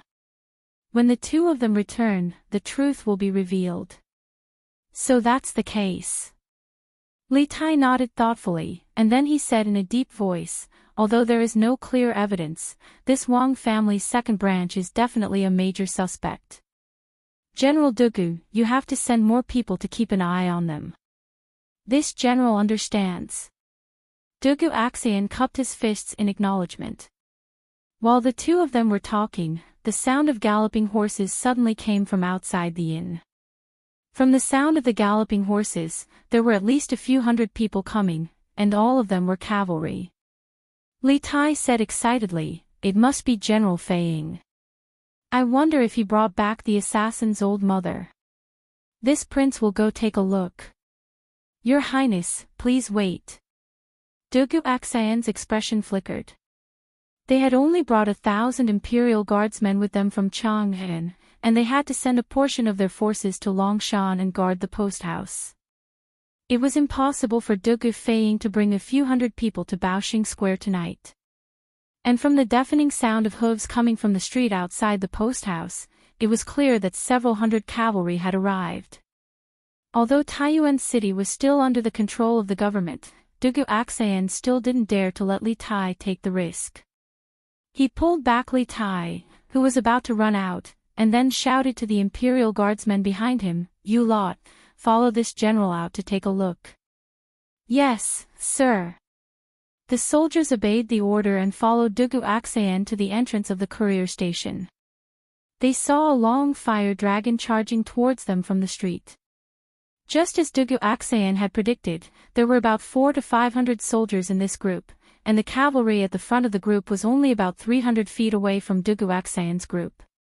As the sky was too dark and the other party was rather far away, Dugu Axian couldn't see who the commander was. "On guard!" Dugu Axian shouted in a low voice. At the same time, he gripped the sword at his waist. Although he hadn't recovered from his injuries and couldn't fight yet, if the other party really wasn't Dugu Fei Ying's men and were coming for Li Tai, he would have to draw his sword and fight with his life on the line. "Yes, sir." The Imperial Guardsmen behind Dugu Axian all drew their long sabers and looked at the fire dragon charging toward the post house warily. Thump, thump, thump. The chaotic sound of hooves came closer and closer, and Dugu Axian and the others were extremely nervous. If the other party was really coming for Li Tai, it would be very difficult for them to win as infantry. "It's Fei Ying." When the fire dragon was about 100 feet away from the gate of the post house, Dugu Axian finally saw the face of the commander. He sighed softly and turned to the Imperial Guardsmen behind him as if relieved of a heavy burden. "Don't be on guard. Everyone, return to your positions." "Yes, sir." The Imperial Guardsmen replied. They were actually relieved as well. In the courtyard, Li Tai and Iron Egg saw this and hurried out to welcome them. Dugu Axian didn't stop them this time. Although he still didn't know why Dugu Fei Ying had so many soldiers behind him, it was fine as long as he knew that Dugu Fei Ying was in that group. He had always believed in his brother without a doubt. Whoosh! A moment later, the fire dragon had already arrived in front of the inn. Du Gufeiying, Han Lijing, Fang Gongting, and the others all dismounted and came to Li Tai. They bowed and cupped their fists, "Your Highness." Li Tai quickly said, "No need for formalities." Is Adjutant Fang here too?" It was only then that he noticed Fang Gongting and couldn't help but exclaim in surprise. "Your Highness, after I returned from the provincial governor's residence, I summoned all the soldiers who searched the city during the day." Fang Gongting cupped his fists and briefly told Li Tai what he had told Du Gufeiying earlier. Li Tai was enlightened. He then looked at Du Gufeiying and hurriedly asked, "General Feiying, how was it? Did you find the assassin's mother in Baoxing Lane?" Earlier in the prison cell, although Star Wolf had promised Li Tai that he would be willing to tell him the mastermind, there was a precondition. He had to bring his mother over and invite Sun Simiao and other famous doctors to treat her.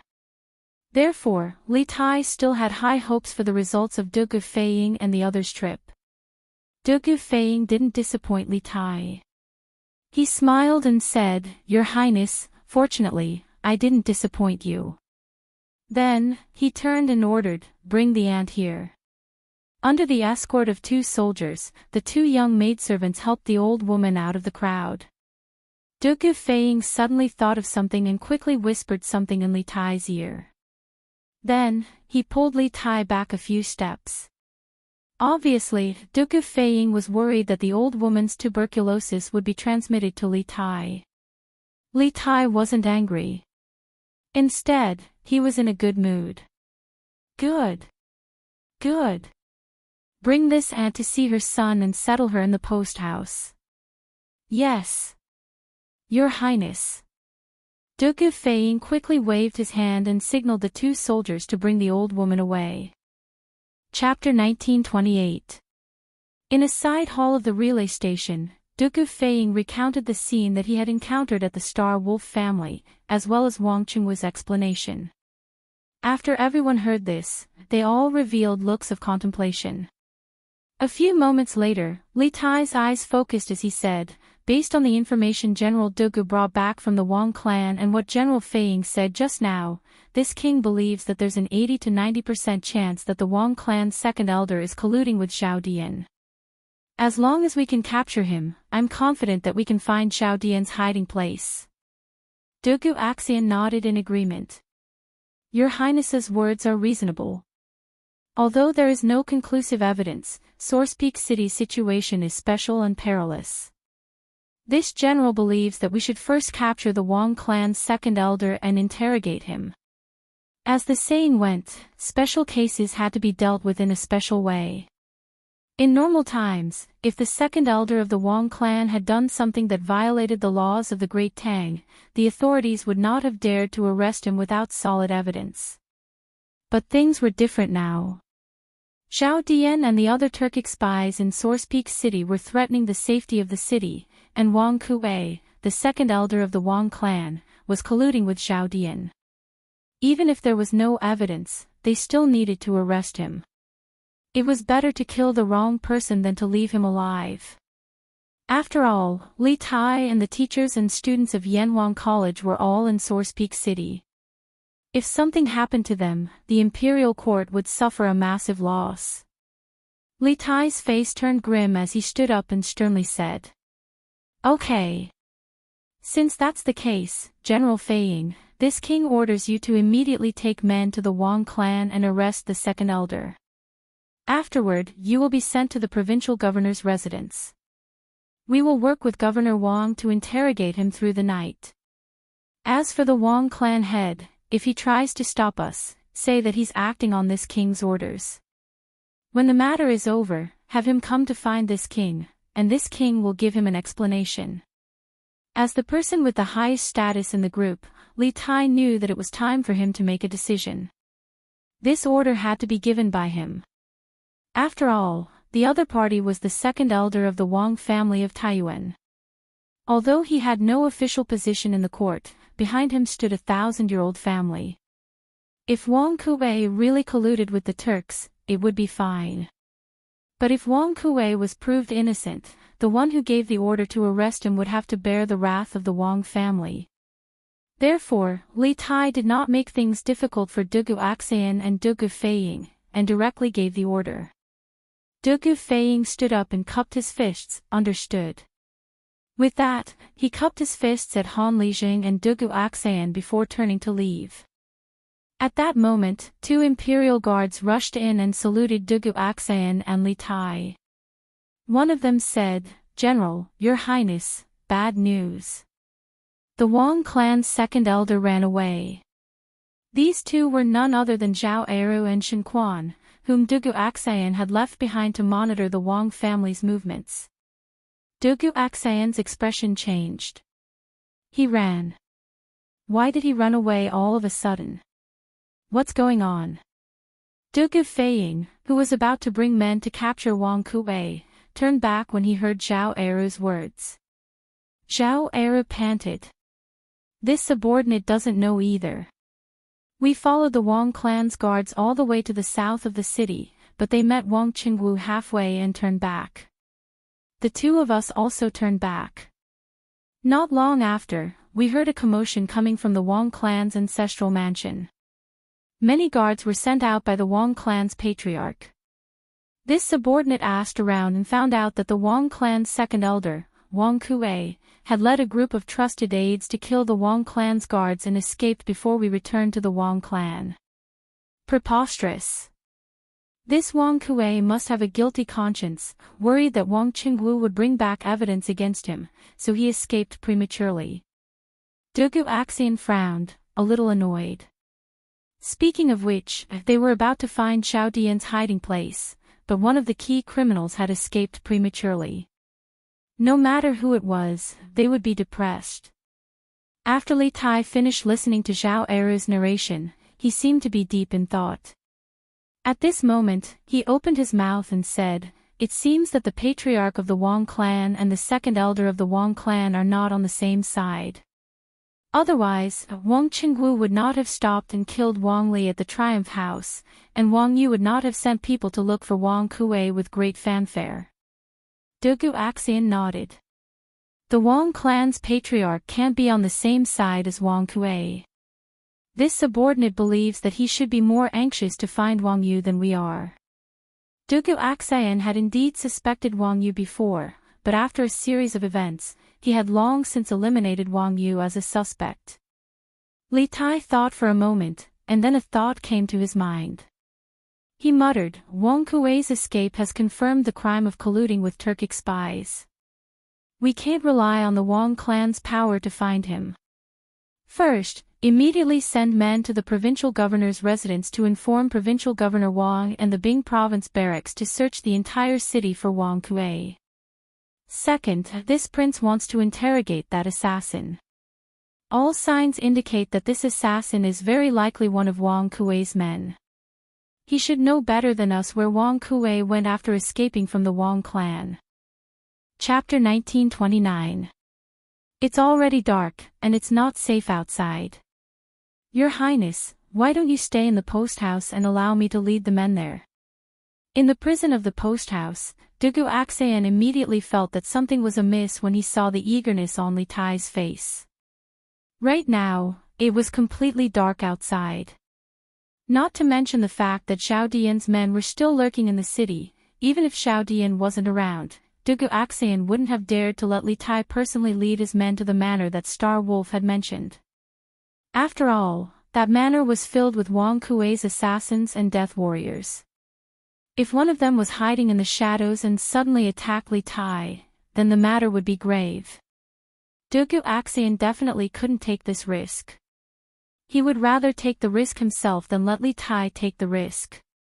As expected, a hint of disappointment flashed across Li Tai's face when he heard Dugu Axayan's words. The little fatty was used to a life of luxury and ease, so it was inevitable that he would like to take risks and seek excitement. However, it was mainly because he believed that it was impossible for anything to happen to him under the protection of the Imperial Army. Thus, he wanted to make a trip to the manor personally. Ahem. When did this prince say that he wanted to personally go? Li Tai coughed dryly and forced himself to say this. He then said seriously, however, General Dugu, you are still injured, so it's even more unsuitable for you to go. In this prince's opinion, it's better to let someone else go. He hadn't forgotten Gong's son Liang's previous instructions. Although most of the poison in Dugu Axayan's body had been removed, he still couldn't fight for 7 days. Han Lijing stepped forward and cupped his fists to Dugu Axayan and Li Tai. If your highness and General Dugu trust this old man is willing to lead men to the manor. Dugu Axayan and Li Tai looked at each other, and Dugu Axayan finally said, this junior naturally trusts old Master Han's character. Fei Ying has already led men to the provincial governor's mansion and the Bing province barracks, and I'm injured. This junior is naturally grateful that old Master Han is willing to make this trip on my behalf. At his peak, Han Lijing's strength should be around the peak of Qi transformation. Although he was injured on the battlefield and was now old, he could still hold up against those below the Grandmaster realm. Of course, the most important thing was that Dugu Fei Ying wasn't at the post house, and Dugu Axayan had yet to recover from his injuries. The Imperial Army's top fighting strength was lacking, so in this situation, Han Lijing was indeed the most suitable person for this trip. Han Lijing cupped his fists and said, then there's no time to lose. General Dugu, please lead a troop of soldiers and horses to follow this old man to that mysterious manor. Dugu Axayan turned to Xing Lang and asked, Wang Kuei's manor, how many assassins and loyalists are there? Dugu Axayan's to decide how many men to send men to the manor, but to Dugu Axayan, Dugu Duguz's to the manor. Dugu Wang to decide how many men to send men send there, as the send men's to send the men to send men to send. Wang Dugu Duguz's Dugu Han decided how many men to send a men to go Wang's men's Wang's there's theirs. Rs t's have Wang t's Li Tai tit, s chites t's, s 120 people. Around the body refining realm to the Qi transformation realm. Hearing this, Dugu Axayan immediately felt troubled. If what Xing Lang said was true, then this team of assassins trained by Wang Kuei was completely comparable to an imperial army of the same scale. Of course, this was only on the surface. In a fight, a higher realm didn't guarantee victory. It also depended on the coordination of the battle formation. Zhao Eru. After thinking for a moment, Dugu Axayan called out. This general is here. Zhao Eru, who had run back to the post house to report the news, ran in from outside the cell and bowed. I order you to immediately count 200 men and follow Master Han to a manor near Dragon Mountain. Dugu Axayan ordered in a deep voice. Xing Lang's words were very vague. He only said that most of the 120 assassins were between the body refining realm and the Qi transformation realm, but he didn't say how many of them were in the Qi transformation realm. If more than 50% of the assassins were in the Qi transformation realm, then the 200 Imperial Army soldiers he sent would have a hard time winning. However, there was nothing he could do about it. 200 men was the most Dugu Axayan could send out. After sending out these 200 men, there would only be around 200 Imperial Army soldiers left at the relay station. This general obeys. Zhao Eru cupped his fists and loudly acknowledged the order. He then turned around and went out to count the men. Who is it? Han Lijing suddenly looked up at the roof and shouted. Then, he pulled out the Mo saber at his waist and threw it with all his might. The saber broke through the roof with a crash, and tiles flew everywhere. A large hole appeared in the roof of the cell.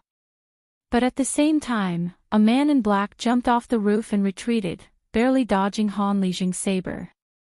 Then, the man in black realized that he had been exposed. He hurriedly stepped off the roof and used the momentum to fly away. Han Lijing hadn't brought this saber from Yifang County. Dugu Fei Ying had someone prepare it for him before he went to Baoxing Lane with Dugu Fei Ying. He hadn't had time to return it after he came back. After him. After missing, Han Lijing didn't have time to say anything else. He rushed out of the cell and chased after the man in black. Men! Follow Old Master Han in pursuit. Dugu Aksayan's face was dark. They had been in the cell for so long, but they hadn't noticed that someone was eavesdropping on them from the roof. Strictly speaking, this was his dereliction of duty as the commander of the Imperial Army. But in truth, this wasn't his fault. He had yet to recover from his injuries, and he didn't even have 10% of his strength left. His perception of danger was naturally not as good as before. If he hadn't been injured, this sort of thing would never have happened. The courier station was instantly filled with noise and people. An Imperial Army squad mounted their horses and galloped in the direction that Han Lijing had left. In the cell, Li Tai looked at the large hole in the roof with a thoughtful expression. Although Iron Ag was worried about his father's safety, protecting Li Tai was undoubtedly more important, so he didn't pursue. Dugu Aksayan was injured, so he didn't pursue either. Like Iron Ag, he stood guard by Li Tai's side. After about 5 minutes, Han Lijing finally returned. Dugu Aksayan hurriedly asked, "Old Master Han, how was it?" Han Lijing's forehead was covered in sweat. He shook his head and said with some shame, that black-clothed man's martial arts were very high, and his lightness skill was also excellent. I followed him for a while, but I lost him. Although he was at the peak of Qi transforming stage, he was good at fighting in battle, not lightness skill. Moreover, the black-clothed man's strength seemed to be above his. It was almost impossible to catch up. Dugu Aksayan was a little disappointed, but he still comforted him. That black-clothed man was able to sneak into the courier station and hide on the roof without us noticing. His strength must be extraordinary. It's understandable that Old Master Han couldn't catch up. Li Tai then said, "I guess that black-clothed man is very likely a spy under Zhao Dian. If he heard our conversation just now, Zhao Dian will definitely send someone to the Dragon Mountain Manor to report to Wang Kuei. Our men must set off immediately and reach the Dragon Mountain Manor before Zhao Dian's men. It's best if we can intercept Wang Kuei halfway. Your Highness's words are reasonable. I'll take my men to the Dragon Mountain now." Han Lijing nodded and cupped his fists. Just then, Zhao Eru happened to walk in and cupped his fists to Dugu Aksayan. "General, the men have been counted. We can set off at any time." Dugu Aksayan's face was solemn as he said in a deep voice, "Good. Zhao Eru, take your men with Old Master Han and Su Yunqing and set off immediately." "Yes." Zhao Eru cupped his fists and accepted the order. 2 Imperial guards came in and untied Star Wolf from the gallows, then brought him out of the prison cell. A moment later, a group of 200 cavalrymen, each holding a torch, rushed out of the courier station and headed south. The Imperial Guards and the Bing Province barracks went to such great lengths just for a sick old woman. Within the heavenly room of the Tongfu Inn, Sky Eagle spoke in detail of what he saw and heard in the house in Triumph House. Zhao Dian's brows knit together tightly when he finished listening, and he couldn't help but mutter to himself. By the time Sky Eagle's group arrived at Triumph House, Wang Li had already been killed by Wang Qingwu, and Dugu Feiying's men had already brought Star Wolf's mother out. Thus, he didn't know much. He could only tell Zhao Dian what they had seen and some of Xian Ye's deductions.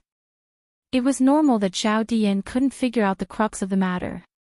"You said that a great battle took place in that house," and Sky Eagle deduced that one of the combatants was the Grand Commander of the Wang clan's Shadow Guards, Wang Qingwu. Zhao Dian's mind spun rapidly. He closed his eyes and repeated what Tianing had just said a few times in his mind. Suddenly, he opened his eyes and asked Tianing with a deep voice. "Tianing." Sky Eagle cupped his fists and said, "Xian Yi deduced based on the saber slashes at the scene. He said that he fought with Wang Qingwu in the morning. The only person in Source Peak City with such strength could only be Wang Qingwu." Wang Qingwu. The Wang clan. The Wang clan is also involved. It seems that this old lady's identity is definitely not ordinary. Xiao Dian nodded and seemed to be lost in thought. After a while, he came back to his senses and said to Sky Eagle, "All right. I know everything. Wait for Xian Yi to come back and see what news he can bring back." Sky Eagle brought back too little useful information. He could only deduce that the old lady's identity was special and that she was related to the Wang clan and the Imperial Army. However, it was difficult to deduce why the Wang clan was involved in this matter with just this little information. It would depend on whether Xian Yi could find out more useful information in the process of following Duke of Feiying and the rest. "Yes. Your subordinate will take his leave." Sky Eagle was a little jealous when he heard Xiao Dian's words. In the end, he had really become an errand boy, and all the meritorious work had been done by Xian Yi. However, who asked him to be weaker than the other party? With his strength, it was very likely that he would be discovered if he secretly followed Duke of Feiying and the rest. Chapter 1930. Father, where are we going? Also, why did you give the order to kill the gatekeeper? If Uncle finds out, will he spare us? In the dark night, a group of more than 40 people was being led by 3 men on horseback. They were rushing towards the southwest of Taiyuan City. For the sake of concealment, only a few people at the front of the group were holding torches. The people at the back were following the footsteps of the people in front. At this time, the middle-aged man at the front of the group turned his head and asked the old man beside him, "If we don't kill the gatekeeper, how will we escape?" "Right now, our only chance of survival is to escape from the Wang family," the old man replied snappily. The old man was Wang Kuei, the one who had killed the gatekeeper and escaped from the Wang family's ancestral home. The 2 people beside him were Wang Hong and Wang Xinyuan. When they had fled from the Wang family, they had fled in such a hurry that Wang Kuei had not explained anything to Wang Hong, so even now, Wang Hong was still in a state of confusion. He didn't even know why his father wanted to bring him away. However, the moment Wang Kuei gave the order to kill the guards at the Wang family's back door, Wang Hong had already realized that they had caused trouble. In the future, it would be very difficult for them to return to the Wang family. Escape. "Father, we didn't do anything wrong, so why do we have to escape?" Wang Hong asked in confusion after hearing Wang Kuei's words. Wang Kuei paused for a moment, then sighed deeply. "That's right. We didn't do anything wrong. This old man just wants to take control of the Wang family and restore the Wang family to its former glory as a 1,000-year-old clan." Wang Hong felt that the first half of this sentence was quite normal, but the second half. When Wang Hong heard this, he was so frightened that he almost fell off his horse. "What? Father, you want the second branch to take control of the clan? Are you trying to rebel against Uncle and Big Brother? Our second branch hasn't had to worry about food and drink all these years. Why do you want to take control of the clan instead of living a good life?" Wang Hong was a typical scion of an aristocratic family. He only wanted to live a comfortable life with the Wang family as his backing. With the Wang family as his backing, not only would he not have to worry about food and drink, but he would also be able to do whatever he wanted in Source Peak City. As for the position of patriarch and authority in the clan, what did that have to do with him? He had never cared about it. Of course, as the saying goes, no one knows a son better than his father. It was precisely because Wang Kuei knew that his son was unambitious that Wang Kuei did not involve Wang Hong in the matters such as surrendering to the Turks and kidnapping Li Tai, nor did he mention them in front of Wang Hong. It was no wonder that Wang Hong was so confused. Bullshit. Not only are you ignorant and incompetent, you don't even have the slightest bit of ambition. All these years, our second branch has been suppressed by the first branch. Wang Yu and Wang Rinbiao have relied on their family's resources to become provincial governors of provinces.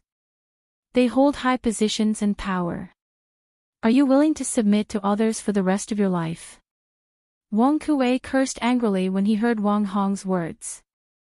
He was exasperated that Wang Hong had failed to meet his expectations. Perhaps he was used to being scolded by his father. Wang Hong subconsciously shrank his neck in fear, but he still couldn't help but whisper, "Submit to others. I'm living a good life in the clan. I don't feel like I'm beneath anyone."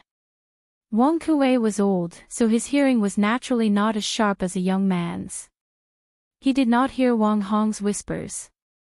As the group continued forward, Wang Hong said, "Then father, in order to take control of the clan, what have you done recently?" "Oh, no, what have you done? If we go back now and admit our mistakes, will uncle and big brother forgive us?"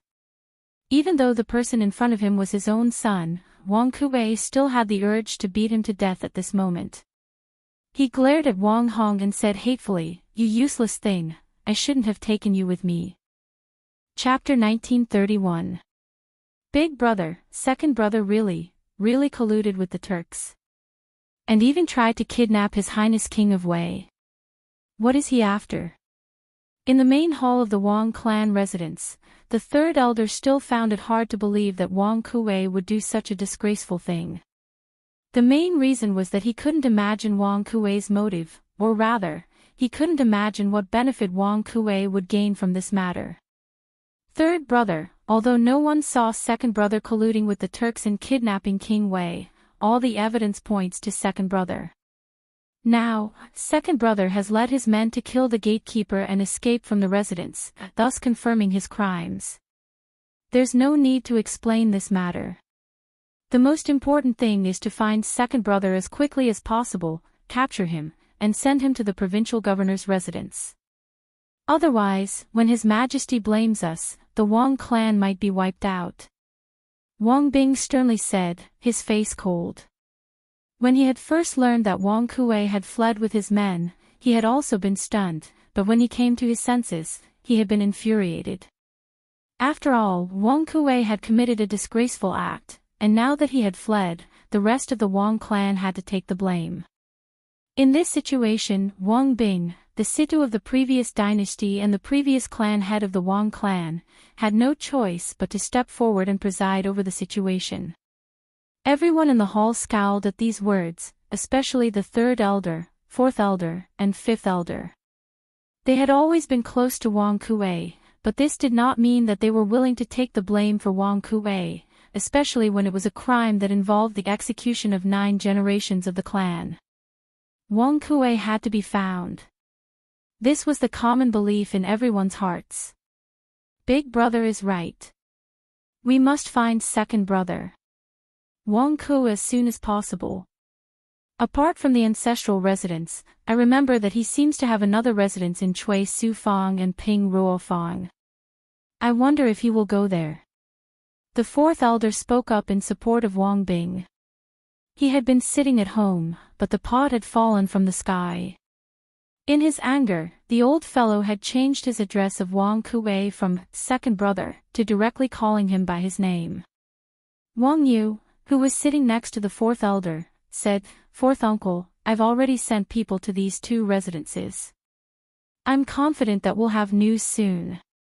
Obviously, Wang Yu had already guessed that Wang Kuei had bought this business before. Otherwise, he would have been the head of the family for nothing. Wang Bing's face darkened as he said, "There are records of the businesses that second brother has purchased outside these years. You don't have to say anything. The shadow guards of the clan have all gone to investigate. Think about it carefully and see if there are any other businesses that second brother secretly bought behind the back of the family." As soon as he said this, third elder and fifth elder, who were about to speak, swallowed the words that were already at the tip of their tongues. The hall fell silent for a moment. A moment later, Princess Tong said, "Father, I heard that when second elder escaped this time, other than taking some guards with him, he only took Wang Xinyuan and Uncle Wang Hong. Uncle's concubines are still in the estate. Since the elders can't think of any valuable clues, why don't we ask Uncle's concubines? After all, they are the closest to Uncle. Maybe they know something that we don't." Little uncle, in addition to addressing the father's youngest brother, married women generally address their husband's younger brother as little uncle. Chapter 1932. Reporting to the general, this general followed your orders to search the fifth house on the east side of Shuo Renfang when it was dark. There was indeed no one in the house, but this subordinate found many weapons in the garden in the backyard.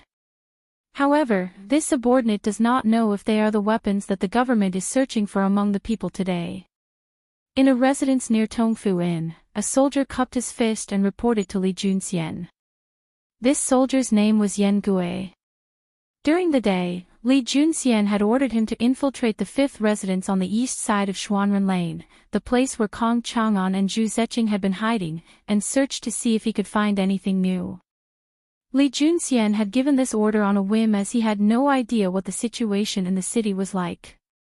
He didn't have much hope, but to his surprise, Yan Gue had actually found something. Oh! How many weapons are there? Where are they now?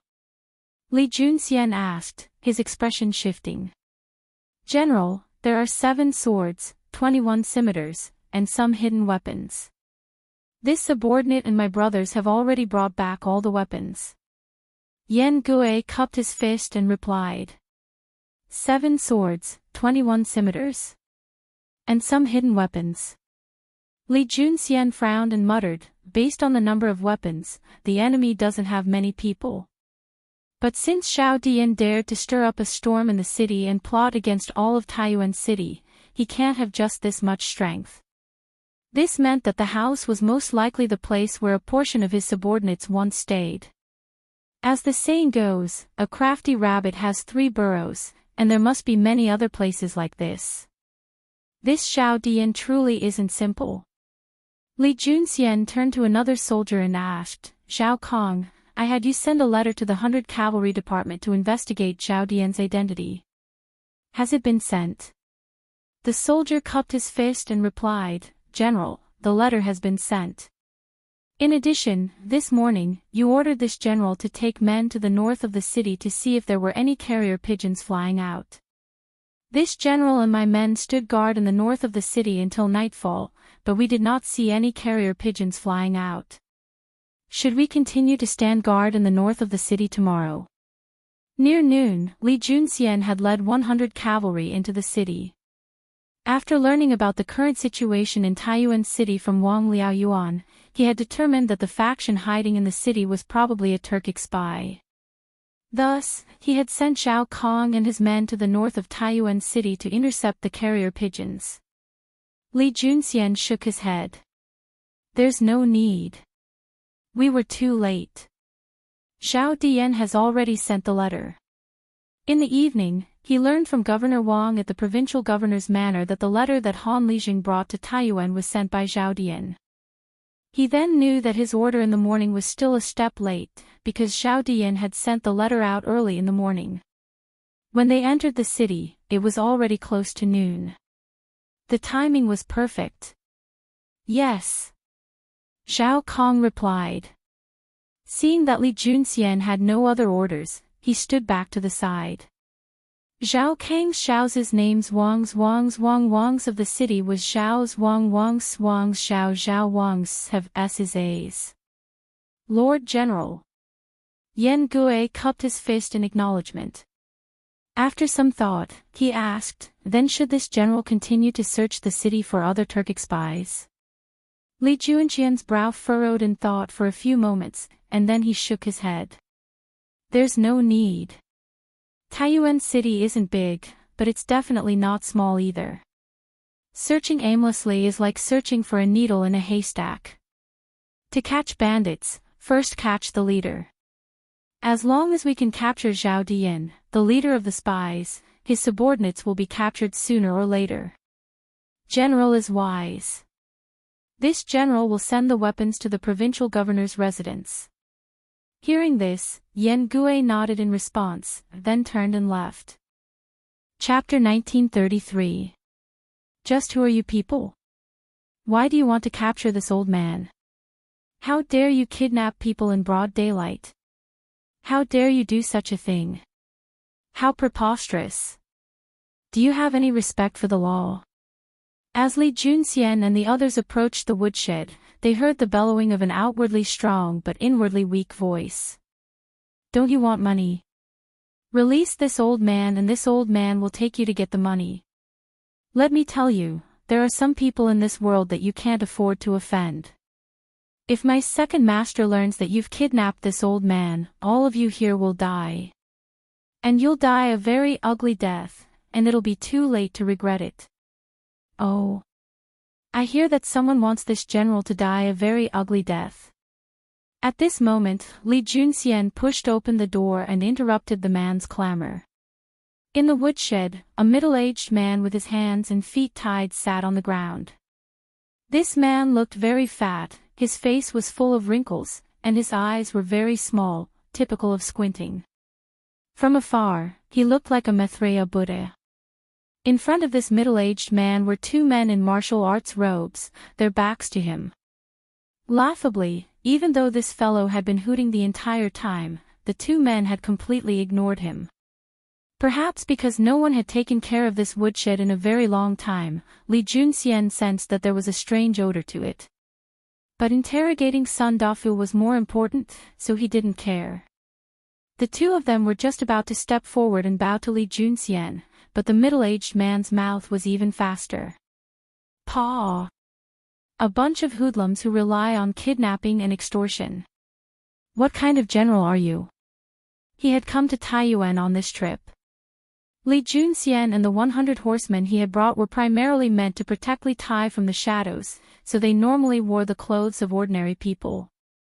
This was why the middle-aged man had mocked Li Junxian when he heard him call himself a general. Impudent. Are your dog eyes blind? The one standing in front of you is. Seeing that the middle-aged man was speaking rudely to Li Junxian, one of the men in the room angrily glared at him and prepared to attack. But Li Junxian pulled him back. Lin Jiang, stop. Li Junxian waved his hand and said, one who doesn't know is not guilty. This person must be the shopkeeper of Tongfu Inn, Sun Dafu. Lin Jiang cupped his fists and replied, yes, General. Li Junxian nodded, and then he curiously asked, how did you kidnap him? Why would he think that we are hooligans who kidnap and blackmail people? Lin Jiang pursed his lips and replied in all seriousness, replying to the general, this general snuck into the inn when it was dark and happened to see this fellow going to the outhouse. This subordinate tailed him and knocked him out when he wasn't paying attention. Then, I stuffed him into a sack and carried him back. Li Junxian was speechless. It's no wonder Sun Dafu thought you were a kidnapper. Your methods are exactly the same as those of a scoundrel. You still have the nerve to say that. This old man has always emphasized that amiability brings wealth, and I've never offended you. But a young man like you tried to sneak attack me, an old man who doesn't know any martial arts. You don't have any martial virtues. Lin Jiang's earnest explanation had thoroughly infuriated Sun Dafu, but his words seemed lacking in confidence. Moreover, as he spoke, Sun Dafu clamped his legs together and leaned his body as far away from Li Junxian as possible, as if there was something he didn't want Li Junxian to see. Li Junxian naturally noticed Sun Dafu's little movements, and he curiously turned to Lin Jiang. Lin Jiang innocently said, General, before this subordinate knocked him out, he hadn't finished peeing, so after I knocked him out, he immediately peed his pants. Li Junxian's lips twitched in speechlessness. Although it was true that he had ordered Lin Jiang to kidnap Sun Dafu, Lin Jiang's methods were truly, rather lacking in martial virtues. If you want to sneak attack someone, you can sneak attack them, but at least wait until they're done peeing before knocking them out. Sun Dafu's face turned red, and he wanted nothing more than to find a hole in the ground and crawl into it. Of course, before he did that, he would have to drag this immoral Lin Jiang down with him. Enough. This general subordinate was just following orders. Shopkeeper's son, don't get angry with him. Besides, who hasn't peed their pants in their life? No one will laugh at you. Li Junxian saw Sun Dafu's embarrassed expression and hurriedly tried to resolve the situation. Lin Jiang and the other soldier almost laughed out loud, but when they saw that Li Junxian wasn't laughing, they suppressed their laughter. Sun Dafu glared at Li Junxian with hatred. If looks could kill, Li Junxian would have died many times over by now. But through his observations, he had realized that Li Junxian and the other two soldiers in the room truly were soldiers. Thus, even though he was furious, Sun Dafu was still able to restrain himself. Shopkeeper's son, I didn't invite you here today to take your money, but because this general has a matter to ask you. After a round of banter, Li Junxian turned serious and spoke to Sun Dafu. Invite? This is how you invite people? Sun Dafu glanced at the ropes binding him and sneered. Moreover, this old man has not committed any crime, nor has he broken any laws. You claim to be a soldier, so what right do you have to knowingly break the law and use such despicable methods to imprison this old man? Do you still have any respect for the laws of the country? When one couldn't win with their fists, one had to reason with them. Sun Dafu understood this, and he wanted to reason with Li Junxian right now. But Li Junxian had no desire to reason with Sun Dafu, because his fists were bigger, and more importantly, he truly had broken the law in this matter. He was in the wrong. Shopkeeper's son, there's no need to talk about such useless things. If you really did break the law, the one who captured you wouldn't have been this general, but the bailiffs of the government. Since this general had you tied up and brought here, if you don't truthfully answer this general's questions, I can't guarantee that you'll be able to leave this place alive. Sun Dafu's face instantly paled. He hadn't expected Li Junxian to be so direct and ruthless. He didn't know if Li Junxian really dared to kill him, but he didn't dare to gamble. After all, each person only had one life, and he greatly cherished it. This old man is just the shopkeeper of an inn. What could I know? If you want to ask, then hurry up and ask. Sun Dafu said after a few moments of silence. At this moment, Lin Jiang brought over a bench, and Li Junxian sat down in front of Sun Dafu. He placed his arms on his knees and leaned over to ask, the second master you spoke of before should be the owner of Tongfu Inn, Gao Yong, right? Gao Yong is the second son of the Gao clan. He has an older brother called Gao Su and a younger sister called Gao Ping, the concubine of the Wang clan's second son, Wang Hong. It is precisely because he has managed to climb up the branch of the Wang clan that Gao Yong has been able to flourish in Taiyuan City. Sun Dafu's pupils constricted in shock. He stared at Li Junxian and asked, word by word, you're investigating the second master? Just who are you? Just who are you people? Li Junxian unhappily said, my time is limited, so it's best if you don't waste it. Answer my questions, or else. Li Junxian glanced at Lin Jiang. The latter understood, unsheathed his saber, and placed it against Sun Dafu's neck. With a savage smile, he said, hey. Shopkeeper's son, I recently learned a saber art that can remove the bones from a person's limbs without killing them. Do you want to give it a try? Sun Dafu lived like a prince, so how could he possibly endure such a shock? He hurriedly shook his head and said, I'll talk. I'll talk. Take your saber away. Humph. At least you know your place. Lin Jiang coldly snorted and then pulled his saber back. Sun Dafu nodded at Li Junxian and said, what you said just now was correct. The second master truly is the owner of Tongfu Inn. Relying on his relationship with the Wang clan, the second master's business has been getting better and better, and he's opening more and more shops. Li Junxian nodded in satisfaction and asked, very good. This general will ask you again. This morning, did Wang Rini, the current Wang Xinyuan, go to your inn?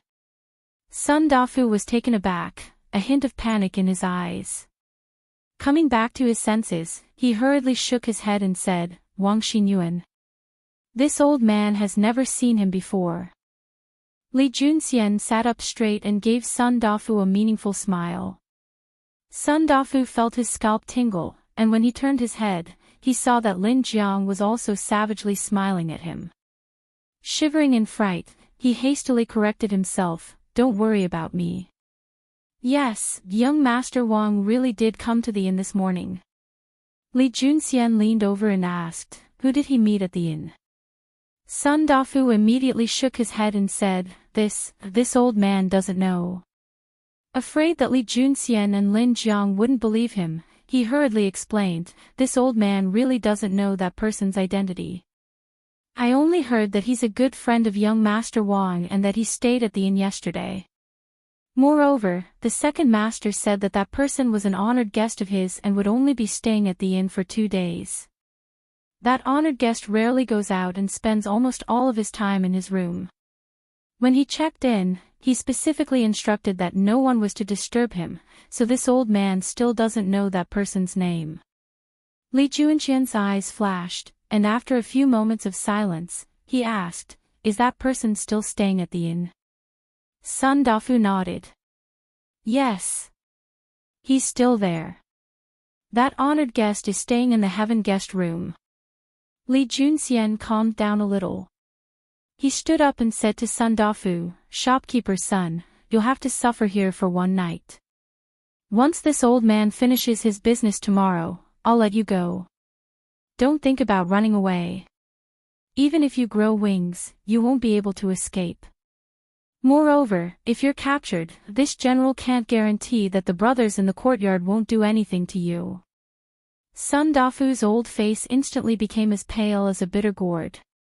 But the situation was stronger than him, so what else could he do but lower his head?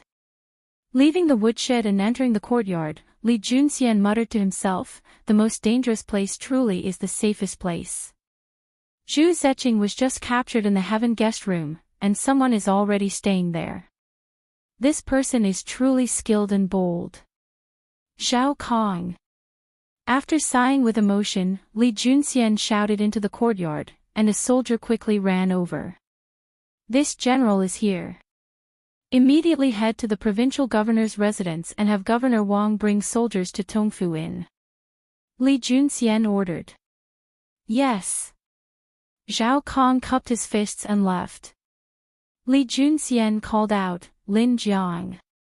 Lin Jiang cupped his fists and replied, "This general is here." Li Junxian ordered, "Leave 2 people to guard Sun Dafu. The rest of you, immediately follow this general to Tongfu Inn to capture him." "Yes." Lin Jiang cupped his fists and left to pass on the order. Li Junxian meaningfully whispered, "It's finally time to draw in the net. I hope that this is a big fish and not a small shrimp." Chapter 1934. At the same time, in the Wang clan ancestral home. As this matter concerns the survival of the Wang clan, this princess hopes that all of you will think carefully about where Second Elder and the others might have gone after fleeing the Wang clan. If Second Elder cannot be found in time, the Wang clan will be destroyed, and your good days will come to an end. In a side hall, Princess Tong and sternly reprimanded a group of beautiful women dressed in gaudy silk dresses. Behind her sat an old woman with a head full of silver hair. Her clothes were rather simple, but her expression was rather dignified. This old woman was Wang Bing's wife, Madame Yang. She had been born a noble in the previous dynasty and had followed Wang Bing through the vicissitudes of dynasties and the ups and downs of troubled times. She was the supreme matriarch of the Wang clan. Ever since her son Wang Yu took over the Wang clan, the matriarch Yang and Wang Bing had retired from the clan. She no longer interfered in the affairs of the Wang clan, but Wang Kuwei had colluded with Turkic spies and fled in fear of punishment. There was a high chance that the entire Wang clan would be dragged into the abyss, and the interrogation of Wang Hong's concubines required a woman of virtue and prestige. As Princess Tong and was born in the imperial household of the Tang dynasty, her status in the Wang clan was rather high, but her seniority was still lacking. Thus, the astute Wang Bing had invited his wife to hold the fort. What Shirong said just now was this old woman's intention. When the nest is overturned, no egg can remain intact. If all of you still want to have a good life in the future, think carefully. If you can help the clan find second elder as quickly as possible, you will naturally be rewarded. After Princess Tong finished speaking, Matriarch Yang, who was sitting behind her, spoke. Shirong was Princess Tong An's nickname. In the entire Wang family, probably only old Madame Yang dared to call her that. When the matrons standing in the side hall learned from Princess Tong that Wang Kuwei had colluded with Turkic spies and fled with Wang Hong and Wang Xinyuan in fear of punishment, they were at a loss for what to do. Back then, they had married Wang Hong, this softy, only because of Wang Hong's family background. Now that Wang Kuwei had fled in fear of punishment, the second branch of the Wang family was most likely finished, and it might even affect the entire Wang family. As the saying goes, husband and wife are birds in the same forest, but when disaster strikes, they fly away separately. At this moment, most of the matrons were thinking of packing up their valuables and running away after returning to avoid being implicated when the emperor punished the Wang family in the future. However, there was still a portion of them who, after hearing old matriarch Yang's words, still had a glimmer of hope for the Wang family. Old madam, the clan has records of the businesses and private residences my father and husband have set up in Taiyuan City. As for the rest, how would we know? Husband and the others usually don't tell us. That's right. Husband rarely tells us these things. As for the old master, ever since this concubine married into the family, I have only seen him a few times. Husband has only favored Ping these past 2 years. Princess and old madam should ask her about this matter, right? Right. You should ask Ping. 3 women were a show, and there were now 6 or 7 women standing in this room. The chattering was so lively that it was like they were singing a show. Princess Tong frowned. However, from what she heard, Wang Hong seemed to have only favored one concubine these past few years. Thus, she followed the matron's gazes and saw a petite, beautiful woman around 18 or 19 years old wearing a white silk dress. It has to be said that Wang Hong, this old fellow, is truly shameless. He's clearly in his 30s or 40s, but he still married an 18 or 19-year-old concubine. This is truly an old cow eating young grass, a fresh flower stuck in cow dung. Princess Tong had been living with Wang Yu in Suizhou these past few years. She had only heard a little about the second branch, but she had never seen this woman called Ping before. You are Ping. Seeing Wang Hong's concubines looking at one of the young women, Princess Tong walked over and asked the beautiful and petite woman. Greetings, Princess. This concubine is called Gao Ping. Husband has always called this concubine Ping. The young woman appeared rather nervous, but when she saw Princess Tong come over and ask her a question, she hastily bowed and respectfully answered. Princess Tong nodded and then asked, Ping, second elder colluded with Turkic spies and fled in fear of punishment.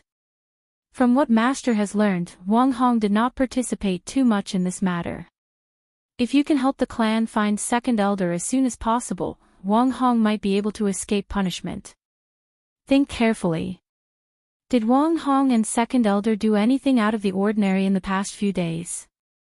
Or did Wang Hong and second elder secretly set up other businesses in the city that the clan is unaware of? Hearing Princess Tong say that Wang Hong might be able to escape punishment, Gao Ping's eyes brightened. Although she and Wang Hong were an old married couple, just as those concubines had said, ever since she married into the Wang clan, Wang Hong had always doted on her. This made her feel love and warmth. There was still true love between them. If Wang Hong was innocent, the Wang clan's second branch would not have collapsed, and she and Wang Hong could return to their previous lives. With this thought, Gao Ping frowned and began to seriously recall. After a while, her eyebrows trembled, and she suddenly said, this concubine remembers. Husband's behavior these past few days was normal, but yesterday, when my second brother came to the residence to visit me, he was dragged away by Axie and Yuan. The two of them chatted for a while before my second brother left the Wang clan. Your second brother. Who's your second brother? Princess Tong and frowned and asked subconsciously. Gao Ping said somewhat embarrassedly, my second brother's name is Gao Yong, and he's a businessman. He opened many shops in the city, and the largest inn in the city, Tongfu Inn, was also opened by him. Gao Ping was born into a merchant family.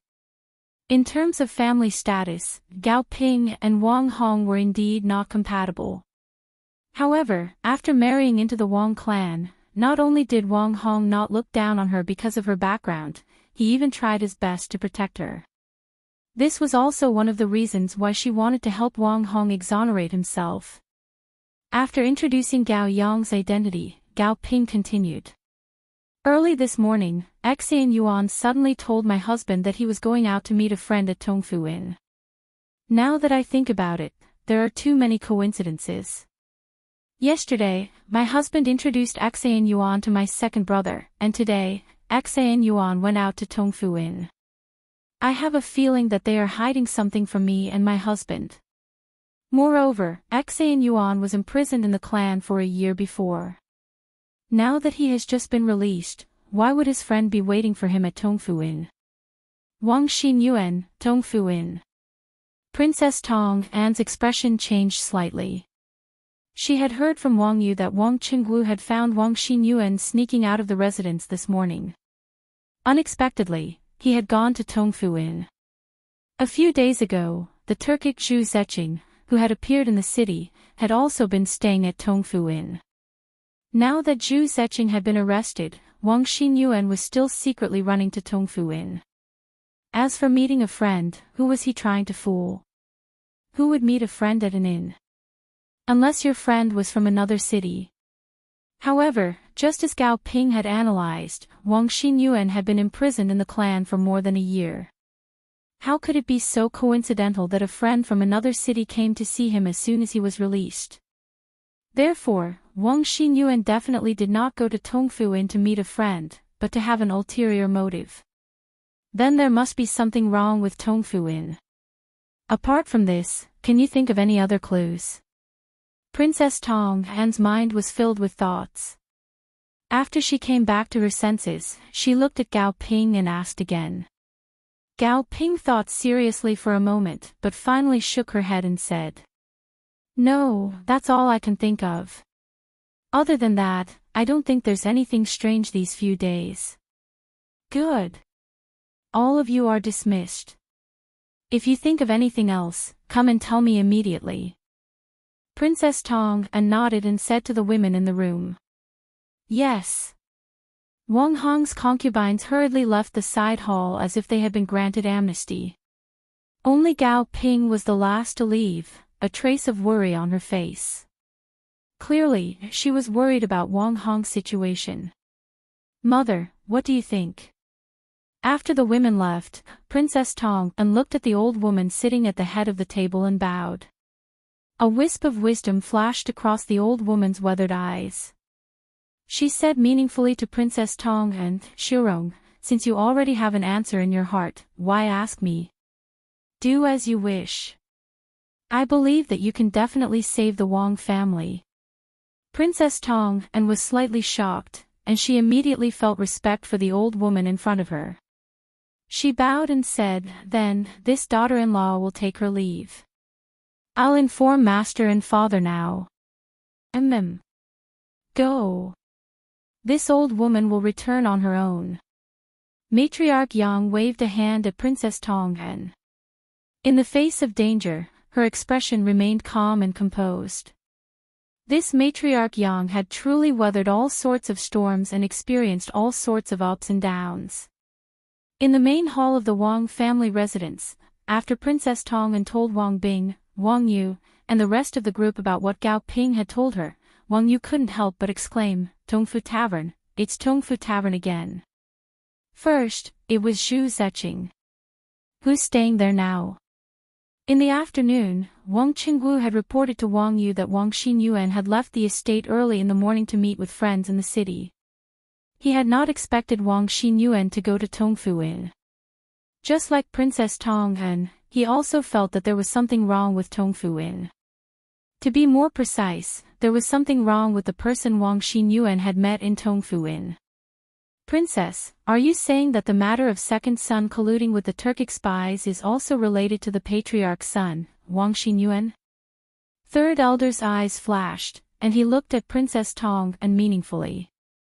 Princess Tong An's phoenix-like eyes focused, and she said unhappily, Third elder, are you blaming my old master instead? Humph. Even if this matter is related to Wang Xinyuan, he's now a member of the second branch. When he was imprisoned, everything was fine. Who forced my old master to adopt Wang Rini to the second branch? He's causing trouble as soon as he's out. If you want to blame someone, you can only blame those people who forced my old master to adopt him to the second branch. You. Third elder was furious, but due to Princess Tong An's status, he still restrained himself. He took 2 deep breaths and said, What are you saying? This old man was just asking casually. When did I ever blame the patriarch? Besides, it was the patriarch who willingly adopted Xinyuan to the second branch. Who in the estate would dare to threaten the patriarch? Humph. Seeing that third elder had given in, Princess Tong An sneered and did not continue to harp on this matter. Sitting at the head of the table, Wang Bing said solemnly, Enough. Right now, it's more important to find second son as soon as possible. After he finished speaking, he said to Wang Yu, since you and the princess both feel that there's something wrong with this Tongfu Inn, and the owner of this Tongfu Inn has a certain relationship with the second branch, then immediately send someone to the Tongfu Inn and investigate the guests inside. If you can find this Gao Yong, then that's even better. Perhaps he knows the whereabouts of the second branch. Yes. This son will arrange it right away. Wang Yu got up and cupped his hands to accept the order, then left the main hall with Princess Tong An.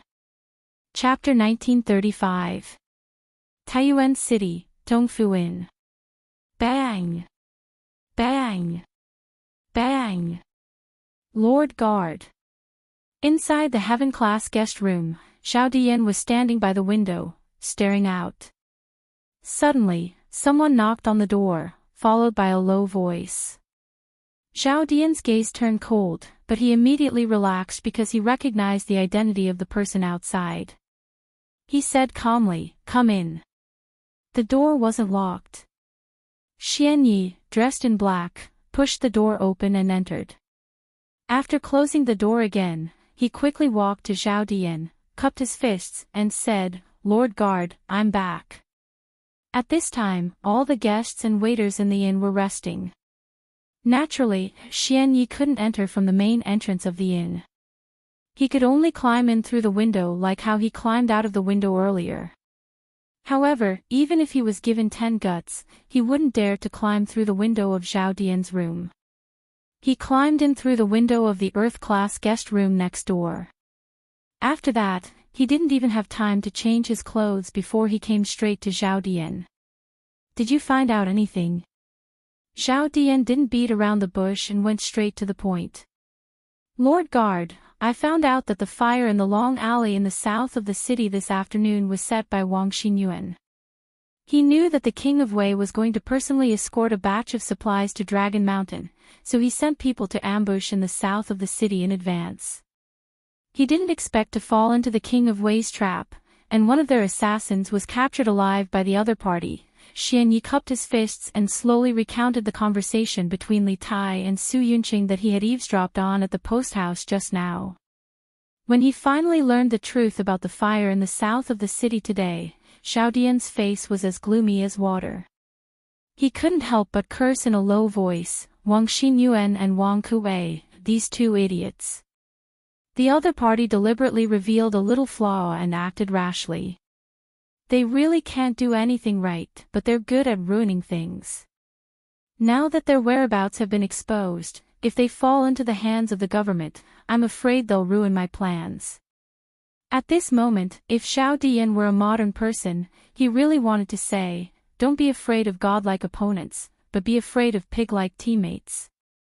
With the current situation in Taiyuan City, they had already formed a confrontation with the government forces in the dark and in the open. No one could do anything to the other. They were just waiting for the reinforcements to arrive. Then, he and Wang Kuei would launch an all-out attack.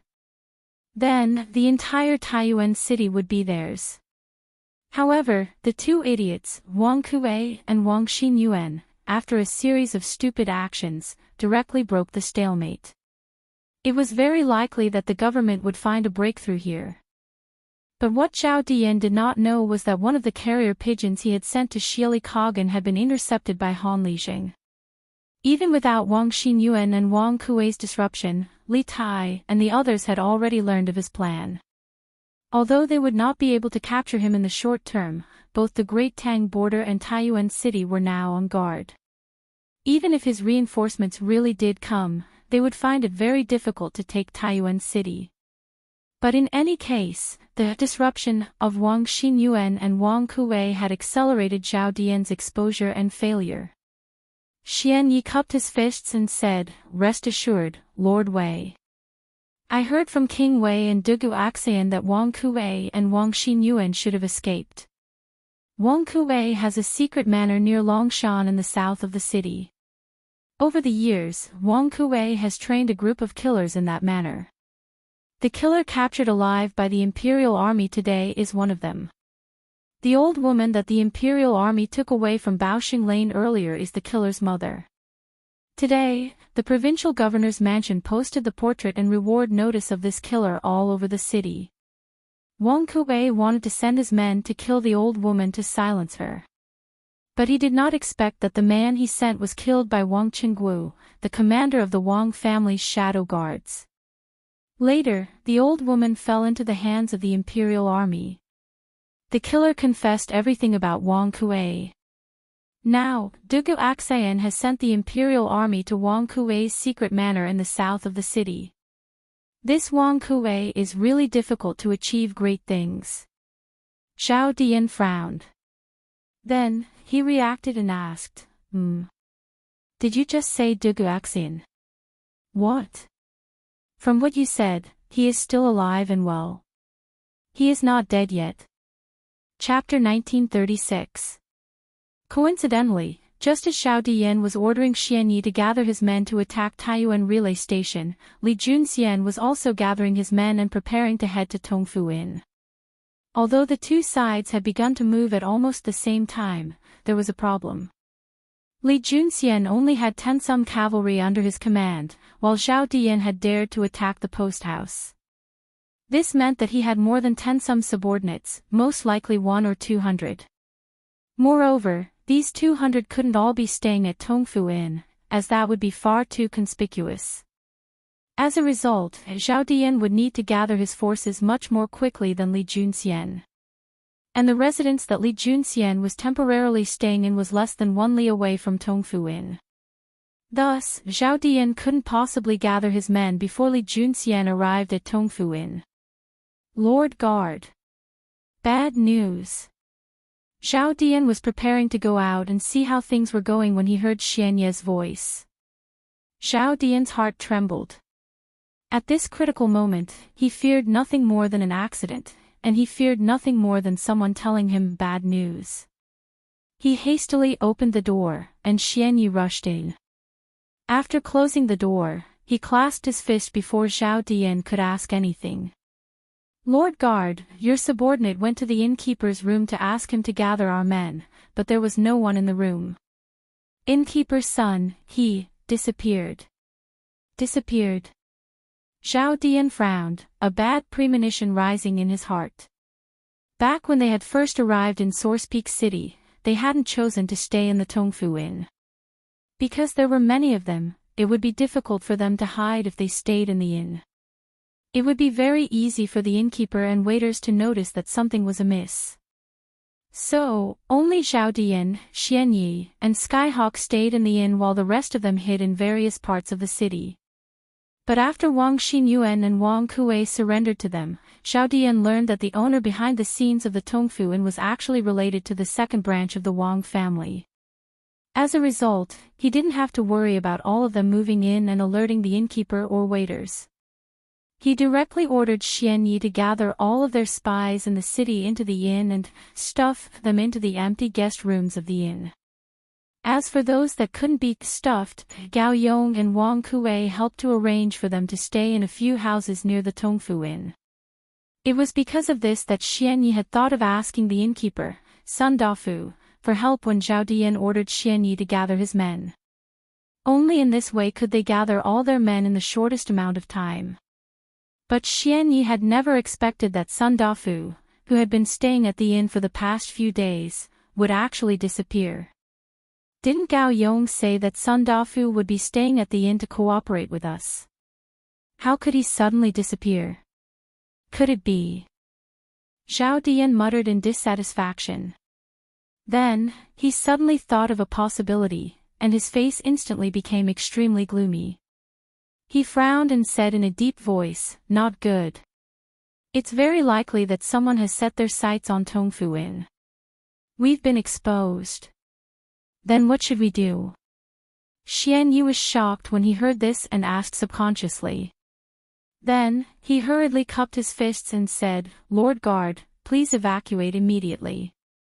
Your subordinates are willing to risk their lives to escort you." Chapter 1937. What? A group of people is coming from the east. Aren't the relay station and the provincial governor's mansion in the north? Why are there people coming from the east? And they are so fast. In the alley behind Tongfu Inn, Zhao Dian was shocked when he heard Sky Eagle say that there was a group of people coming from the east. However, when he came to his senses, he could not help but feel a little strange. When he found out that Sun Dafu, the innkeeper of the inn, had gone missing, he guessed that Sun Dafu might have been captured by the provincial governor's mansion or the imperial army. However, the provincial governor's mansion and the relay station were in the north of Taiyuan City. Even if the other party had sent people to surround the inn, they should have come from the north. Moreover, the other party should not have come so quickly. After all, Tongfu Inn was in the south of Taiyuan City. How many people are coming from the other party? After forcing himself to calm down, Zhao Dian regained his composure and looked at Sky Eagle as he asked in a low voice. Sky Eagle cupped his fists and said, "Reporting to the guard master, the other party does not have many people. There are only about 10 of them. All of them are riding fast horses. They will catch up in a while. Do you want me to bring a few people to deal with them?" 10 of them. All of them are riding fast horses. Zhao Dian's heart sank when he heard this. Of course, he knew that Taiyuan City would implement a curfew system at night. Those who dared to ride horses in public in the middle of the night either had their heads kicked by a donkey, or the other party really had an official background. Obviously, these 10 or so cavalrymen coming toward the inn were definitely from the Tang Empire's government. When did the government arrange such a surprise army near the inn?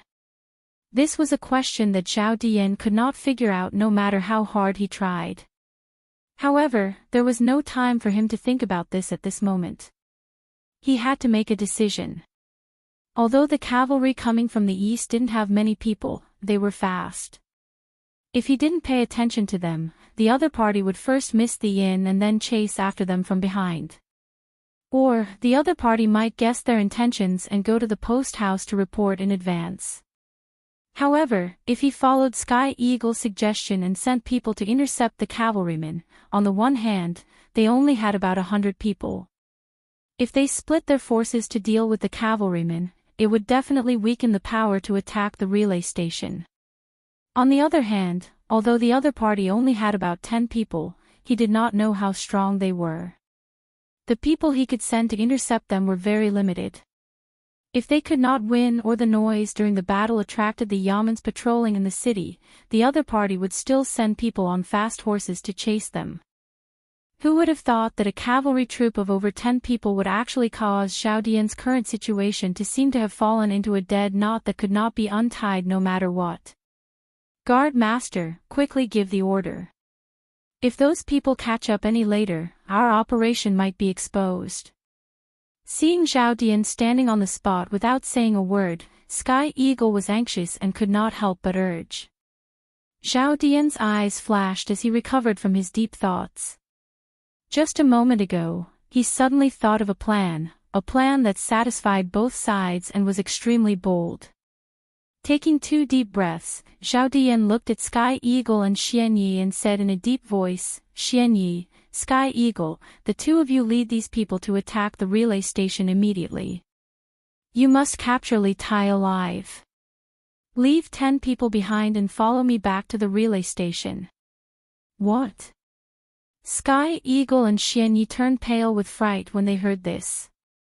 They hurriedly said, "Guard Master, you must not do this." Xian Yi hurriedly said, "The other party only has about 10 people. I'll lead people to eliminate them now and then chase after them to assist Guard Master in attacking the relay station. We definitely won't waste any time." "That's right. Guard Master. The other party only has about 10 people. Why do you have to personally take the risk?" Sky Eagle also said. Zhao Dian's face was extremely grim. He looked at the 2 people before him and said coldly, "Humph. After knowing that I'm in the inn, the other party only has about 10 people who dare to surround the inn. Why do you think this is?" "Humph. This is because either there's a top-notch expert among them, or these 10 over people are only the enemy's vanguard. After they find out the actual situation, the enemy's main force will immediately surround us." Hearing Zhao Dian's words, Xian Yi and Sky Eagle calmed down one after another. Indeed, if there was a top-notch expert among the enemy, then they would be utterly unable to finish the battle in a short period of time. If there was a large force following behind the enemy, then it would be even more troublesome. Chapter 1938. Immediately send a message to our men near the inn. Tell them to bring their weapons to the inn immediately. After Zhao Dian returned to the heavenly guest room, he could already vaguely hear the da-da-da sound of horse hooves coming from the east street. At this moment, he called over a subordinate and instructed him. He did not know the exact name of this subordinate because he had too many subordinates. Xian Yi, Sky Eagle, and the others had all taken away experts. The 10 people left by his side were the weakest among them, so he naturally did not remember their names. Zhao Dian had planted a total of 200 people in Source Peak City. Xian Yi had taken away 110 people, and he had left 10 people with him. In the houses near Tong Fu Inn, there were still 80 or so of his men. Previously, due to the urgency of time, Zhao Dian did not wait for everyone to arrive before giving the order to attack the post house. But now, since he had chosen to use himself as bait and guard the inn, then these people naturally had to be called over. After all, if the cavalry coming from the east was weak, Zhao Dian was confident that he could take them down with these people. If the opponent was strong, it did not matter even if he lost, because his goal of restraining the opponent would have been achieved. Yes. Guard Master. That person cupped his fists respectfully to Zhao Dian, then turned around and left. If you want to put on a show, you have to do it all the way. The few of you, wait in the room next door. If this cavalry comes straight for my room after entering the inn, then find an opportunity to kill your way out. Zhao Dian instructed the other 9 people. Yes. Everyone cupped their fists and accepted the order. Then, they turned around and went out to the earth-ranked guest room next door. Bang, bang, bang. Not long after this series of arrangements was completed, Zhao Dian heard the door of the inn being directly knocked open from the outside, emitting a few loud bangs. Almost all of the sleeping guests in the inn were woken up, and some with bad tempers couldn't help but curse loudly. Who the F***ck is this? Why aren't you sleeping at night? What are you knocking on the door for? What is the innkeeper doing? Who the F***ck is knocking on the door in the middle of the night? Which bastard is it? Why don't you try hitting me again? In the midst of the scattered curses, many rooms that were originally in darkness lit up one after another. Then, a crowd of people could be seen moving about. Obviously, those were the guests who had been woken up. They came out of their rooms to see what was happening outside. With just one look, the people who were cursing earlier immediately shut their mouths. More than 10 men with weapons in their hands were standing in the hall with murderous looks on their faces. Although there were only a dozen of them, they gave off the aura of hundreds and thousands of people. Aura was a mysterious thing, but it did exist. A general who had been through hundreds of battles and a new recruit who had just joined the army would definitely give off a different feeling when they stood in front of each other. The 100 cavalry was the most mysterious and elite force of the Great Tang. Each of its soldiers was an elite, and as the commander of the 100 cavalry, Li Juanxian's strength was even greater. Amongst all the Tang generals, he could be considered one of the strongest. This group of elites standing in front of the crowd naturally exerted an invisible pressure on them. Although the Tang revered martial arts and many of their refined guests carried sabers and swords with them, for Li Junxian and his men to charge into an inn with weapons in the middle of the night clearly meant that they had come with ill intentions. If not for the fact that they were all dressed rather neatly and had no bandit faces like One-Eyed Man or Scarred Face on them, the guests would have thought that they were bandits. Even if they weren't bandits, Li Juanxian's group still gave off the impression that they were not to be trifled with. Thus, those guests who had been about to come out of their rooms and curse when they saw Li Juanxian's group swallowed their words and dejectedly returned to their rooms. It wasn't that they were cowards, but that Li Juanxian's group was simply too powerful.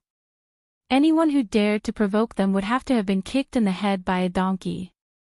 In truth, Li Junxian didn't think much of these guests. Ever since he had entered the inn, his eyes had never once paused on them. His head was raised as he scanned the small wooden plates above the doors of each room on the second floor, recording the room number of each room. As the largest inn in Taiyuan City, Tongfu Inn had divided its rooms into heaven, earth, human, and common. There was only one heaven room, but it was so expensive that ordinary people couldn't afford it. The lower the level of the rooms, the more there were, and correspondingly, the cheaper each night. Thus, Li Junxian only needed to find the heaven character on the wooden plates in front of each room. Over there. Li Juanxian's eyes focused as he pointed at the westernmost room and sternly said, Chen Fu, Shen Tu, the two of you guard the front and back doors of the inn. The rest of you, follow me upstairs. Yes. Everyone bowed and received their orders. Two of them went to the front door and the back door of the inn, while Li Junxian led the rest of them up the stairs to the heaven guest room on the west side. There's no need to knock. Just open the door. One of the 100 horsemen was just about to knock on the door when Li Junxian stopped him. As the saying went, delay could lead to change, and he did not want any changes. After saying this, he walked past the 100 horsemen and kicked open the door. In truth, the door wasn't locked. The moment the door was kicked open, Li Juanxian's group rushed in and saw an ordinary-looking middle-aged man casually drinking tea at the tea table in the center of the room. The middle-aged man was taken aback by the intrusion of Li Juanxian's group, and then he frowned. Who are you? Why have you barged into this one's room? Li Junxian frowned when he saw that there was only one person in the room, a seemingly refined middle-aged man who didn't seem to know any martial arts. He began to wonder if his previous judgment had been wrong, but since he was here, he had to get to the bottom of this matter.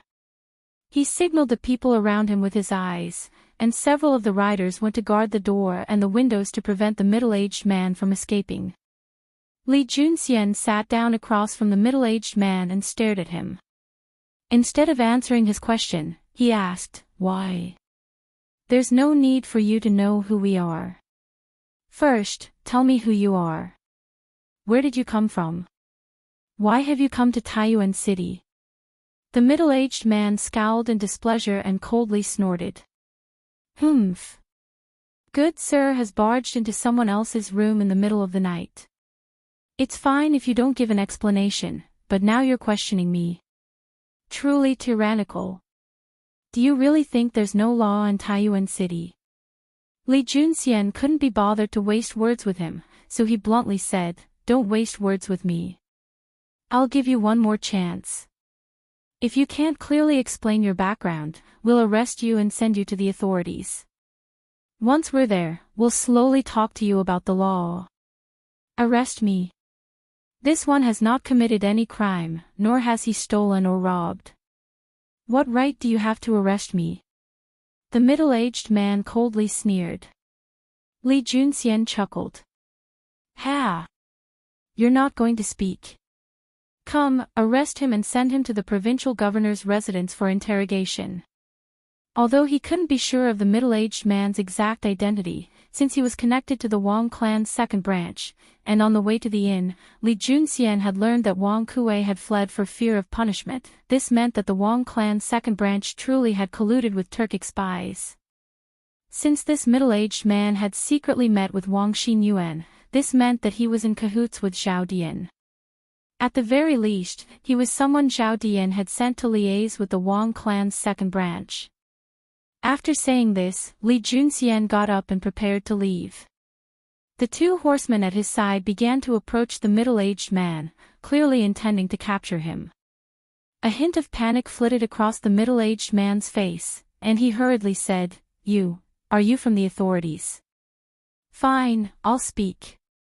This one is Yu Dexing, a native of Yunzhou. I came to Taiyuan to buy some goods. Once I'm done, I'll return." "A merchant of Yunzhou?" A playful smile appeared on Li Junxian's face as he indifferently asked, "Then do you have a talisman scroll?" A talisman scroll was equivalent to a modern letter of introduction. In ancient times, one needed an identity card to stay in an inn. However, this identity card was not the same as the modern one, but something similar to a letter of introduction. Although ancient China did not have an information system to manage household registers, it had a complete household register system long ago. In order to distinguish between people, the ancients had invented travel permits, door tickets, fish tokens, and tooth tokens to prove one's identity. The majority of ancient China rarely had the opportunity to travel, and only a few people had the need for such things. If an official or merchant was on a business trip or engaged in an official foreign activity, they would have a talisman scroll or a talisman scroll. These talismans, sections, and scrolls were all proof of identity for staying in an inn in the early days. They were equivalent to modern letters of introduction. Later on, courier scrolls and letter tokens were also proof of travel. Without a proof of travel, it was impossible to stay in an inn, especially one run by an official. In the Tang dynasty, officials of rank 5 and above had a fish token issued by the imperial court to prove their identity. If an ordinary person wanted to travel, they had to report it to the prefect inspector or fangjing. The prefect inspector or fangjing would then report it to the local yamen, and the prefect or secretary would issue a talisman scroll, letter of introduction, upon approval. In truth, the travel permits of the Ming dynasty were similar to these things. I do. The middle-aged man seemed to believe that Li Junxian was an official. He nodded and then took out a yellowed paper from his bosom and placed it on the table. Li Junxian took it and began to carefully examine it. A few moments later, Li Junxian put down the paper and smiled at the middle-aged man. This talisman scroll is forged so well that it looks almost real. If this general hadn't seen the talisman scroll from Yunzhou, you really might have fooled me. Come, seize this man.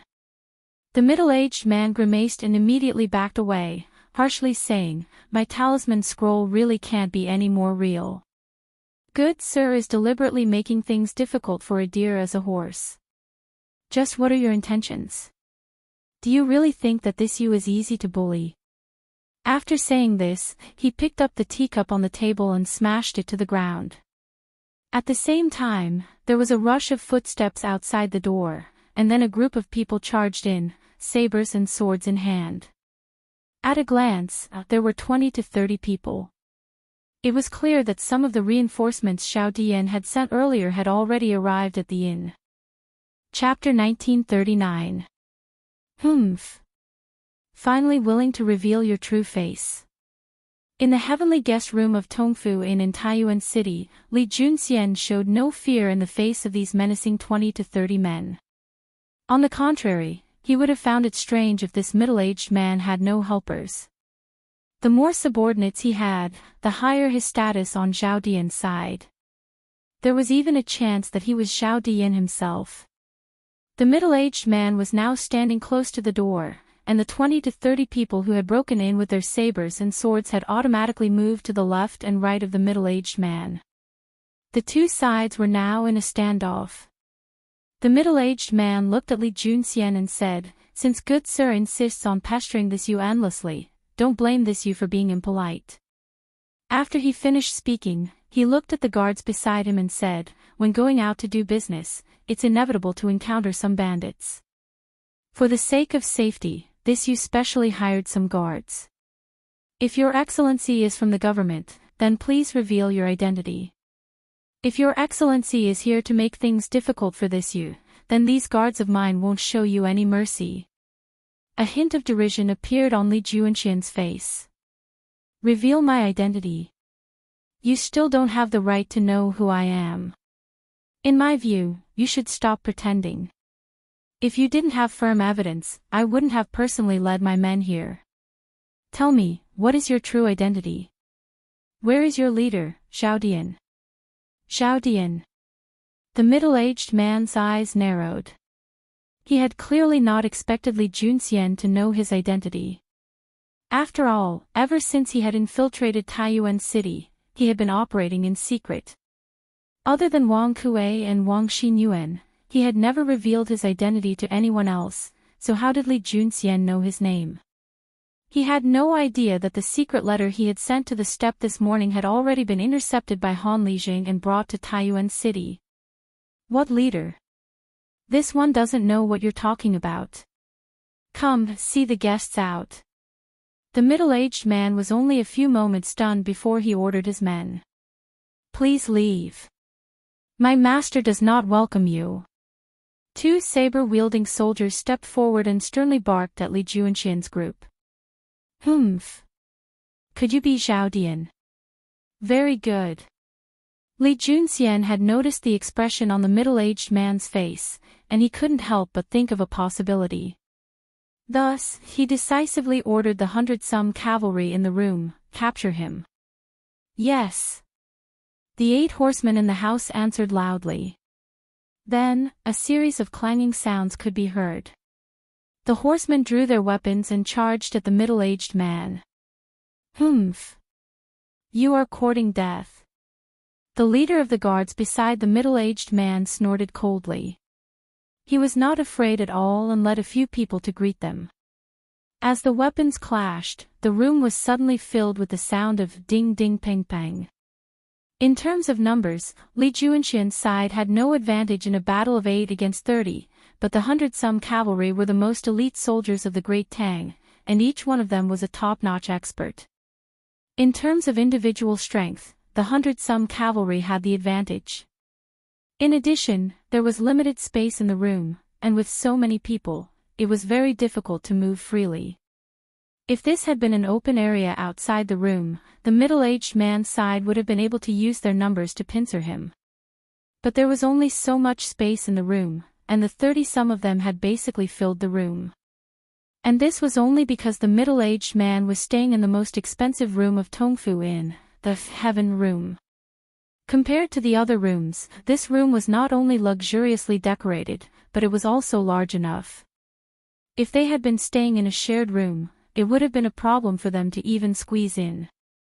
Thus, even though they had the advantage in numbers, the middle-aged man's side had not been able to gain much of an advantage. On the contrary, after a few rounds, several of them had been stabbed in the vitals and dropped to the ground. The middle-aged man stood motionless in the doorway, 2 guards on his left and right. Li Junxian also did not move. He was coldly watching the middle-aged man to prevent him from escaping. As for the battle, he was not very worried. Although the 100-some cavalry were not strong enough to fight against 10 or 100, he was confident that his men would be able to deal with an enemy 3 times their size. Sure enough, after the two sides fought for more than 10 rounds, the middle-aged man's side was already showing signs of defeat. There were more than 10 people lying on the ground. The two guards beside the middle-aged man said in a low voice, "Master. Master, we will escort you to retreat first." In his panic, this fellow had almost let his tongue slip. Li Juanqian's sharp ears had picked up on this small slip of the tongue in the chaos, and his eyes brightened. This middle-aged man really was a big fish, and there was a high chance that he was Zhao Dian himself. Thus, Li Junxian wasted no more time. As the saying went, to capture bandits, capture the leader first, he blinked up to the middle-aged man and sneered. "Humph. You want to escape? You won't be able to escape tonight." As he spoke, Li Junxian reached out with his hand to grab the middle-aged man's shoulder. The middle-aged man hastily backed away, but he was far slower than the Grandmaster Li Junxian. As Li Junxian's hand got closer and closer, a hint of panic appeared in his eyes. At this moment, the two guards at his side attacked. Two sabers slashed at Li Junxian's arm. If Li Junxian continued forward, he would have been able to grab the middle-aged man before the sabers fell, but once he did, he would not have the time to pull back his arm. Although Li Junxian was a powerful martial artist, he was far from being invulnerable. How could a body of flesh and blood stand against sharp sabers? Thus, Li Junxian chose to retreat for now. At the same time, he unsheathed his sword and brazenly charged at the two guards at the middle-aged man's side. Clang-clang. Saber and sword clashed. These two were only at the Qi transformation realm, so how could they possibly contend against Li Junxian, who had already reached the Grandmaster realm? In just 2 or 3 moves, Li Junxian had found a small flaw in their saber techniques. Once the time was right, he cut their throats with a single slash. While he was fighting with the two guards, the middle-aged man was hastily backing away. As the two guards fell, clutching their necks, the middle-aged man hastily turned around and ran out of the room. Too powerful. Li Junxian gave him the feeling that he was simply too powerful. Although Xian Yu was also a grandmaster, he was still lacking compared to Li Junxian. In just 2 or 3 moves, he had killed 2 Qi transformation experts. Even if all the 30-some people in the room had attacked together, they probably wouldn't have been able to do anything to Li Junxian. Humph. Li Junxian sneered as he saw the middle-aged man fleeing faster than a rabbit. With a tap of his foot, the middle-aged man felt a gust of wind, and then he saw Li Junxian standing in front of him. "You still want to run? I already said that you won't be going anywhere today. Obediently come back with me," Li Junxian indifferently said. A hint of panic flitted across the middle-aged man's face. Suddenly, he heard hurried footsteps outside the inn. A smile appeared on the middle-aged man's lips as he turned to look at the entrance and then said to Li Junxian, "Heh? Run?" This god never said anything about running. "No matter who you are, all of you will die here today." Li Junxian followed the middle-aged man's gaze and saw that 50 to 60 armed warriors had entered the entrance of the inn. Cough, cough, of course, not all of them were wielding weapons. If one looked carefully, one could see that 10 of them were unarmed. Chen Fu, who had been assigned by Li Junxian to guard the entrance of the inn, had been forced to retreat into the hall on the first floor of the inn by these 50 to 60 warriors. He was not a grandmaster like Li Junxian, so it was only natural for him to feel uneasy in the face of so many people. Shin Tu, who had been guarding the back gate, had hurried over when he heard the commotion at the front gate, but the two of them were still useless against 50 to 60 people. Li Junxian finally understood why the middle-aged man had suddenly become so confident. These 50 to 60 people and the 30-some in the room made for a total of 80 to 90 people. But the 100 horsemen only had 10 people. This made the situation even more difficult to deal with. But Li Junxian was not afraid. On the contrary, he was rather excited. The more people that came to the middle-aged man's rescue, the higher his status. At this moment, he was almost certain that this middle-aged man was Xiao Dian. Ha! I didn't think that you would have so many subordinates. It seems like you're Xiao Dian. Upon seeing the situation, Li Junxian showed no signs of nervousness. He looked at the middle-aged man and chuckled. Seeing that the situation was settled, the middle-aged man no longer put on an act. He neither admitted nor denied it, but asked. Just who are you? How did you know of this god's identity? Although the middle-aged man did not directly admit it, his words were basically a tacit admission that he was Xiao Dian. Li Junxian turned serious and indifferently said, Remember, the one who captured you today is Li Junxian of the Great Tang's 100 Cavalry. As for how this general knew of your identity, you will understand once you follow this general to the Yamen. 100 Cavalry. Li Junxian. You're actually Li Junxian. Xiao Dian was flabbergasted by Li Junxian's report of his identity. Not even with Kongming's wisdom could he have predicted that the 100 Cavalry commander of Chang and would suddenly appear in Taiyuan City. In this case, it was no surprise that his identity had been exposed. After all, few people in the world could compare to the 100 Horsemen's ability to gather information. So that's how it is. No wonder shopkeeper's son suddenly disappeared. No wonder you were able to find this place. However, this god came to Taiyuan and managed to take down the 100 Cavalry commander of the Great Tang. That's not a loss. Xiao Dian turned to Li Junxian and sneered. Humph. Take down. Do you think that victory is already in your grasp? Li Junxian jeered, Do you think they're faster, or this general is faster?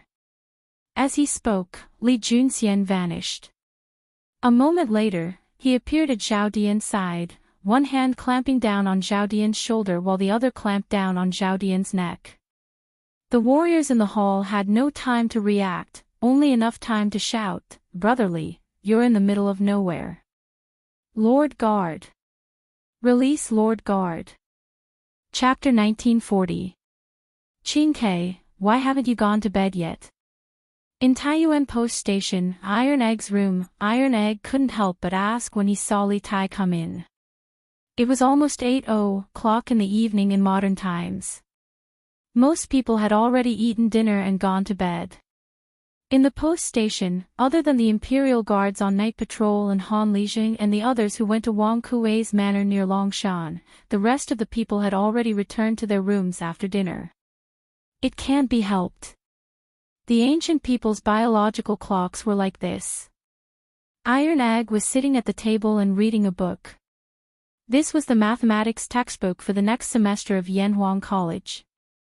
Li Zixuan had already compiled it before he entered the military camp, but it hadn't been printed on a large scale yet.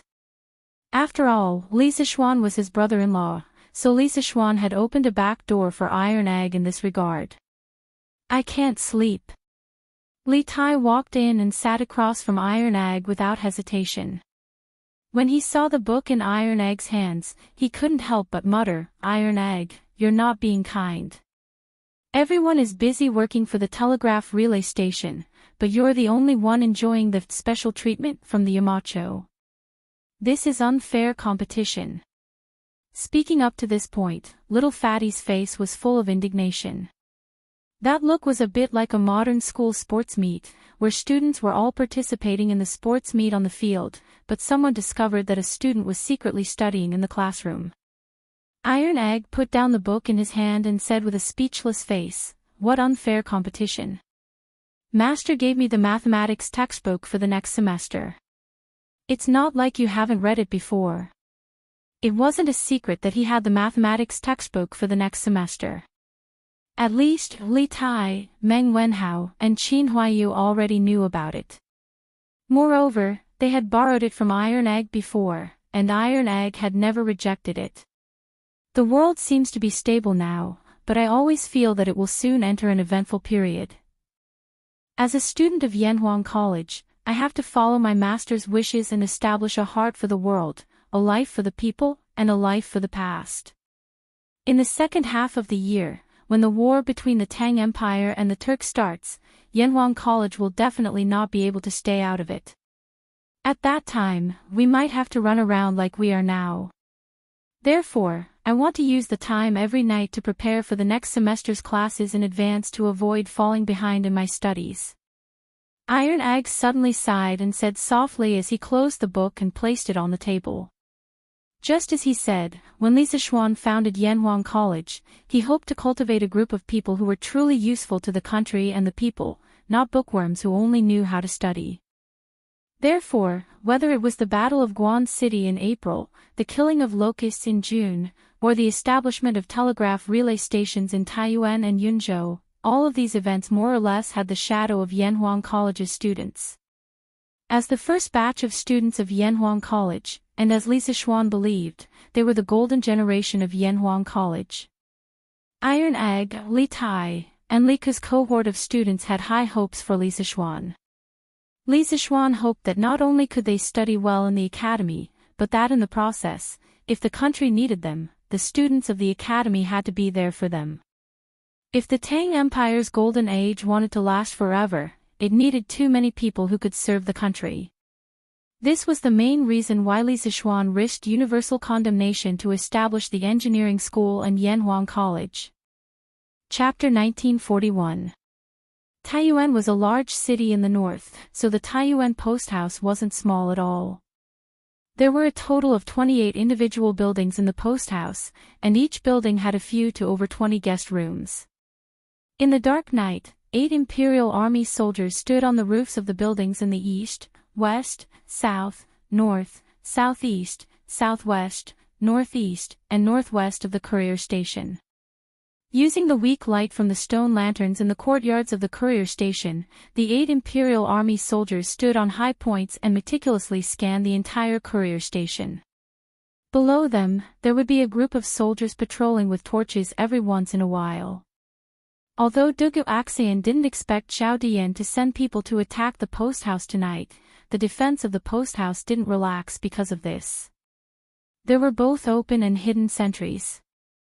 If an unknown person broke into the post house, these Imperial Army soldiers on night duty would be able to immediately discover it and issue a warning. This was the Imperial Army. No matter when or where, they wouldn't abandon their superb military discipline. Whoosh! In the night, a thin needle with a cold glow flew straight toward the Imperial Army soldier on the east side of the building. It wasn't daytime, and there was no moon tonight. The Imperial Army soldier on the roof naturally couldn't see this thin needle. However, when the thin needle was about to reach him, he could still feel the turbulence in the air. But at this time, it was already too late for him to dodge. The thin needle silently pierced through the Imperial Army soldier's throat without any reservation. He didn't even have time to make a sound before he clutched his throat and fell straight to the ground. Based on the way he fell, when he hit the ground, he would definitely make a sound and attract the attention of the other troops. But at this moment, a black shadow flew over. Before the Imperial Army soldier fell, he caught the latter's body and gently placed him on the roof. As there was only a faint light in the courtyard and no light on the roof, the fall of this Imperial Army soldier didn't attract the attention of the hidden sentries at the southeast and northeast corners that were closest to him. After putting down the Imperial Army soldier's body, the black shadow didn't stop and headed straight for the hidden sentries at the southeast corner. Whoosh! Whoosh! Using the same method, the black shadow quietly eliminated the 3 hidden sentries that the Imperial Army had placed in the southeast, east, and southwest of the post house in less than 15 minutes. At this point, all the hidden sentries in the east of the post house had been eliminated by the black shadow. It had to be said that this shadow's strength was indeed formidable. The black shadow flew to the east wall of the post house. Below the wall, there were actually more than 100 people hiding. The black shadow said to the people below in a low voice, "The hidden sentries on the east side of the post house have been eliminated. Follow the plan." "Yes." Everyone responded in a low voice. Then, a dozen or so black shadows rushed to the front and back doors of the post house, while the other 90 or so black shadows leaped over the wall and entered the post house. The black shadow flew to the east wall of the post house. Below the wall, there were actually more than 100 people hiding. The black shadow said to the people below in a low voice, "The hidden sentries on the east side of the post house have been eliminated. Follow the plan." "Yes." Everyone responded in a low voice. Then, a dozen or so black shadows rushed to the front and back doors of the post house, while the other 90 or so black shadows leaped over the wall and entered the post house. A dozen or so black shadows rushed to the front and back doors of the post house, while the other 90 or so black shadows leaped over the wall and entered the post house. Chapter 1942. What's going on outside? Outside the room, Dugu Aksayan called over the guard at the door and asked in a low voice. "General, there's a warning from our brothers at the east of the post house. General who has already led his men there." The guard at the door cupped his fists and replied. "I'll go and take a look." Dugu Aksayan's expression turned grim. "Wang Tong, Guijian, the two of you stay here to ensure His Highness' safety. If the situation turns bad, immediately evacuate with His Highness." The two of them looked at each other, then cupped their fists and said in unison, "General, we'll go with you." They were Dugu Aksayan's personal guards. Naturally, wherever Dugu Aksayan went, they would follow. Dugu Aksayan's expression was cold as he said sternly, "This is a military order. Do the two of you dare to disobey a military order?" Seeing Dugu Aksayan's anger, Wang Tong and Guijian lowered their heads, not daring to say another word. Dugu Aksayan tightened his grip on the sword in his hand. This was the sword that had accompanied him in battle for many years, and it had never left his side. However, he had been seriously injured this time and had almost died. Because of the severity of his injuries and the doctor's warning that he could not use martial arts for the time being, his sword had been removed by Dugu Feiying and placed on the sword rack. When he heard the sound of an enemy attack from outside, Dugu Aksayan had not hesitated and had come out with his sword. As the leader of this army, there was no reason for him to be a coward in the face of a great enemy. "I'll leave this place to the two of you. Remember, even if the two of you lose your lives, you must ensure His Highness' safety." Dugu Aksayan said in a low voice as he patted Wang Tong's shoulder, then left with his sword. His tone was no longer as stern as before. It was just that his back looked a little tragic and desolate. Dugu Aksayan had a strong premonition that the enemy tonight was no ordinary person. The guess that Li Tai had mentioned to him earlier might very well be true. Zhao Dian had really gathered all his men to launch a sneak attack on the post house. "Yes, General." The two personal guards felt a little sour in their noses as they looked at Dugu Aksayan's bleak back and cupped their fists. The location of the incident was actually very close to Dugu Aksayan's room.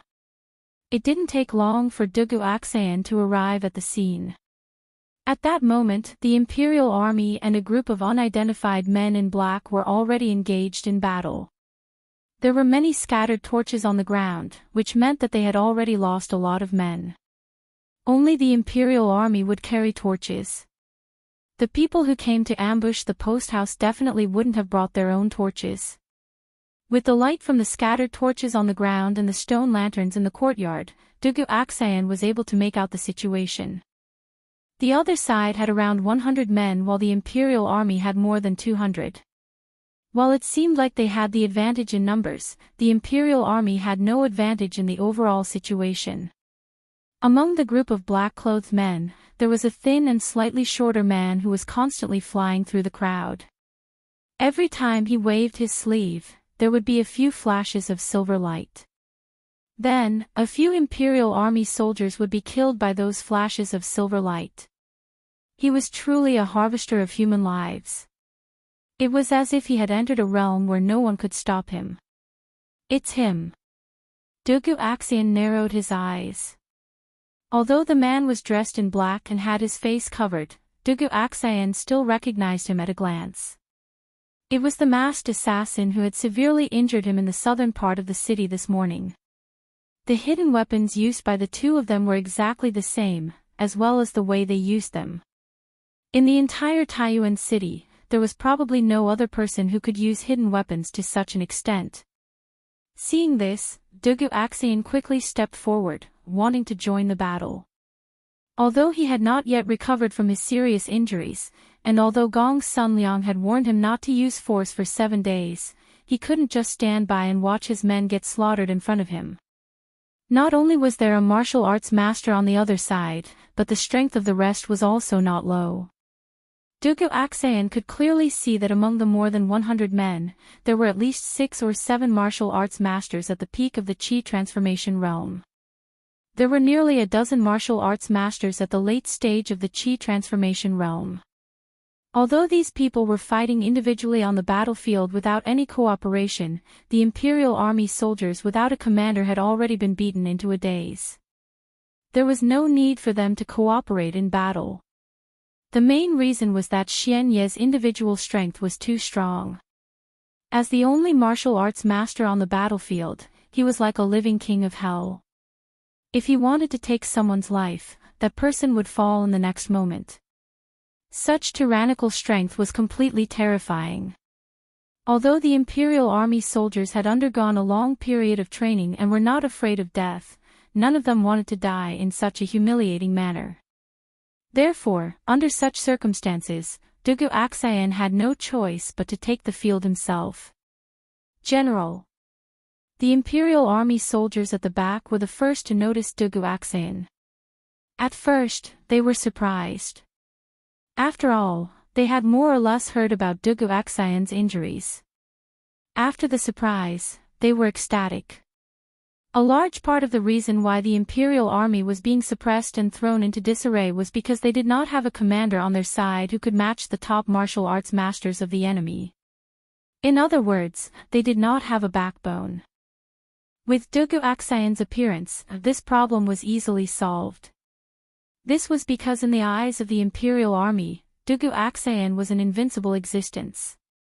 Even if he had not recovered from his injuries, he was still the spiritual faith of the Imperial Army.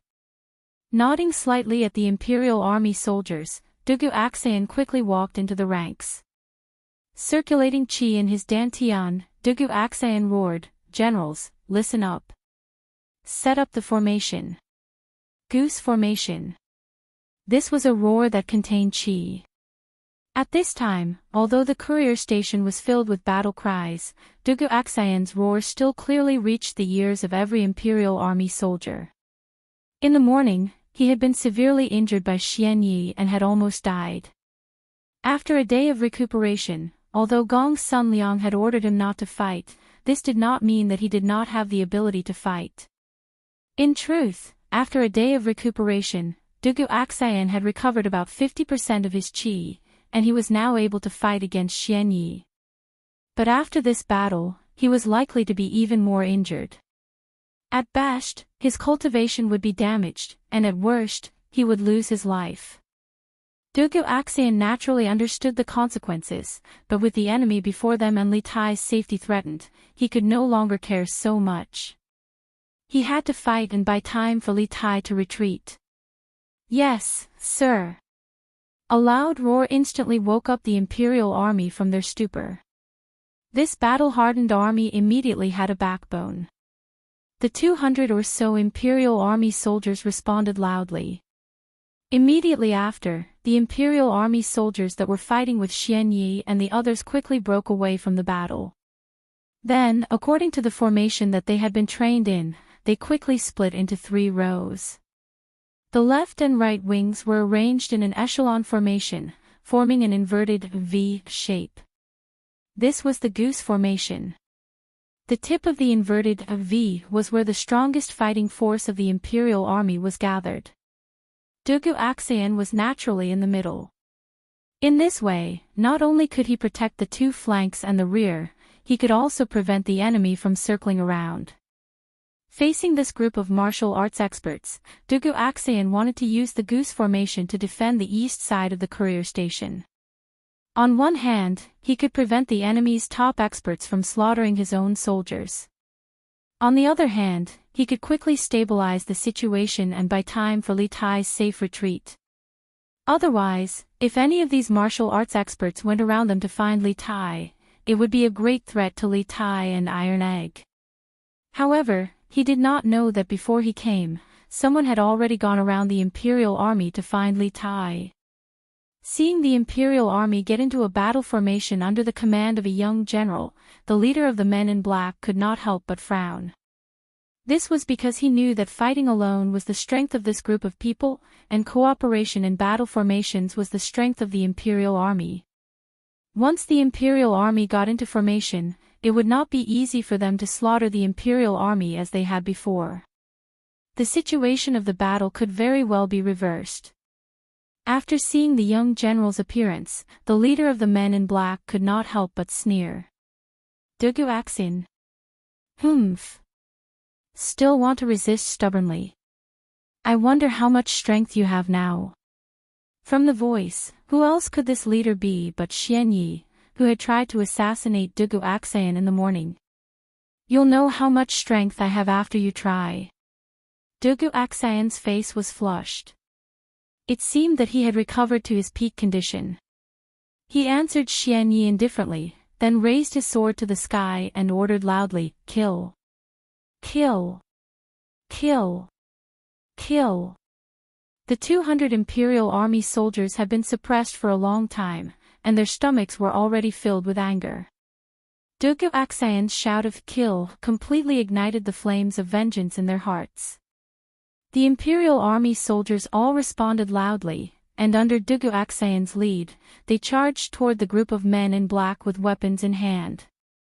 In an instant, their momentum was like a rainbow. Dugu Axin's calm and confident tone made Xian Yi feel a little uneasy. For a moment, he couldn't help but start to doubt the poison he had concocted. According to common sense, once his weapon or hidden weapon scratched the enemy, even if the enemy didn't die immediately, they would die within 2 hours of the poison acting up. Dugu Axin had been poisoned by several weapons in the morning, but not only was he completely fine, he was even able to wield his sword. This did not make sense. Could it be that his strength has really recovered completely? But, how is that possible? Xian Yi could not help but think to himself. The reason why more than 100 of them had dared to attack the post house tonight was that they had concluded that Dugu Axin had not yet recovered from his injuries and that his strength was less than 10%. If Dugu Axin had really recovered completely, then their surprise attack tonight would have no chance of success. Xian Ye's heart was in a mess at this moment. Kill. Although Xian Yi had thought so much, it was only a matter of a moment. Seeing Dugu Axin leading the Imperial Army to attack, Xian Yi felt a little uneasy, but he did not show any weakness on the surface. He waved behind him and shouted the word "Kill," then led the charge toward the Imperial Army. To be precise, he was charging toward Dugu Axin. To capture the thief, one must first capture the king. This was a decisive battle between kings and kings. Chapter 1943. Reporting. Night, Grasslands, Tujue Royal Court. In the evening, the Grassland coalition of 10 tribes launched a fierce offensive against Tuli, causing Tuli to suffer disastrous losses. After Xieli received the battle report, he couldn't help but be overjoyed. He specially set up a banquet in the royal court to entertain the 10 tribal chiefs. At this time, the banquet had already ended for quite some time. Xieli was just about to rest when he heard a series of urgent shouts coming from outside the tent. Xieli couldn't help but frown and said, "Come in." Although he didn't like to be disturbed when he was sleeping, Xieli knew in his heart that the soldiers outside the tent dared to come to him at this time. They definitely had urgent military information to report to him. The curtain was lifted. A soldier dressed as a Tujue, but his face looked like a Han, quickly walked in. The soldier came to Xieli's front. His hands tightly clenched a slip of paper. He bowed to Xieli and saluted. Reporting to Khan, Guard Lord sent urgent information from Taiyuan. Khan, please take a look." Finished speaking, he raised the letter in his hands above his head. The soldier's respectful attitude and thorough etiquette made Shili's heart feel very comfortable. His anger from being disturbed from his rest earlier immediately dissipated a little. Speaking of which, the reason why he wanted to plot against the Central Plains, other than the rich land and abundant natural resources, there was another important reason. The people of the Central Plains had been educated in etiquette for thousands of years. The dynasties of the Central Plains also had a set of strict hierarchical system.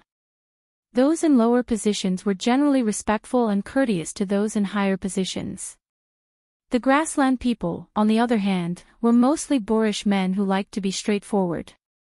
In Shili's view, these people were all barbarians who needed to accept the education of the Central Plains etiquette. Only in this way could he demonstrate his status and authority. This was also one of the important reasons why he put Zhao Dian, a Han, in an important position. It was because he wanted to move the system of the Central Plains imperial court and the etiquette and education that had been passed down for thousands of years in the Central Plains to the grasslands. Only in this way could he be like Li heir and become a truly respected emperor. Oh. Urgent information from Zhao Dian. Let this Khan take a look. When he heard that it was an urgent intelligence sent by his trusted minister, Shili attached great importance to it. He quickly walked up and took the letter from the soldier's hand before opening it and reading it carefully. The Great Tang's Prince of Wei is leading the teachers and students of Yanhuang College to build a telegraph relay station in Taiyuan. I implore the Great Khan to send a troop of 10,000 wolf riders, to coordinate with the enemy, to take down Taiyuan City, to capture the Great Tang's Prince of Wei and the teachers and students of Yanhuang College alive. After reading the contents in his mind, Shili put away the letter and fell into deep thought. Obviously, he was weighing the feasibility of Zhao Dian's plan. After all, not long ago, because he had believed in Wu Jie's plan, he had lost 50,000 elite wolf cavalry on the border of the Great Tang, all of them under his command.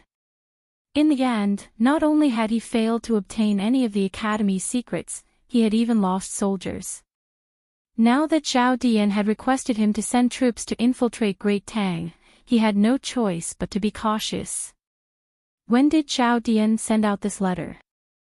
After thinking for a moment, Shili was still somewhat moved by Zhao Dian's plan. He turned around and asked the soldier.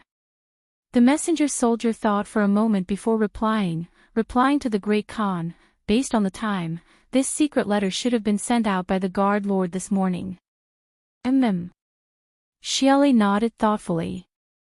On the other side, the soldier seemed to have something to say but hesitated. What else do you have to report? Shili seemed to have sensed something as he turned his head to look at the messenger soldier and asked. Replying to the Great Khan, according to the usual practice, the guard lord would use 2 carrier pigeons to send 2 letters each time he sent a letter back to prevent any accidents on the way.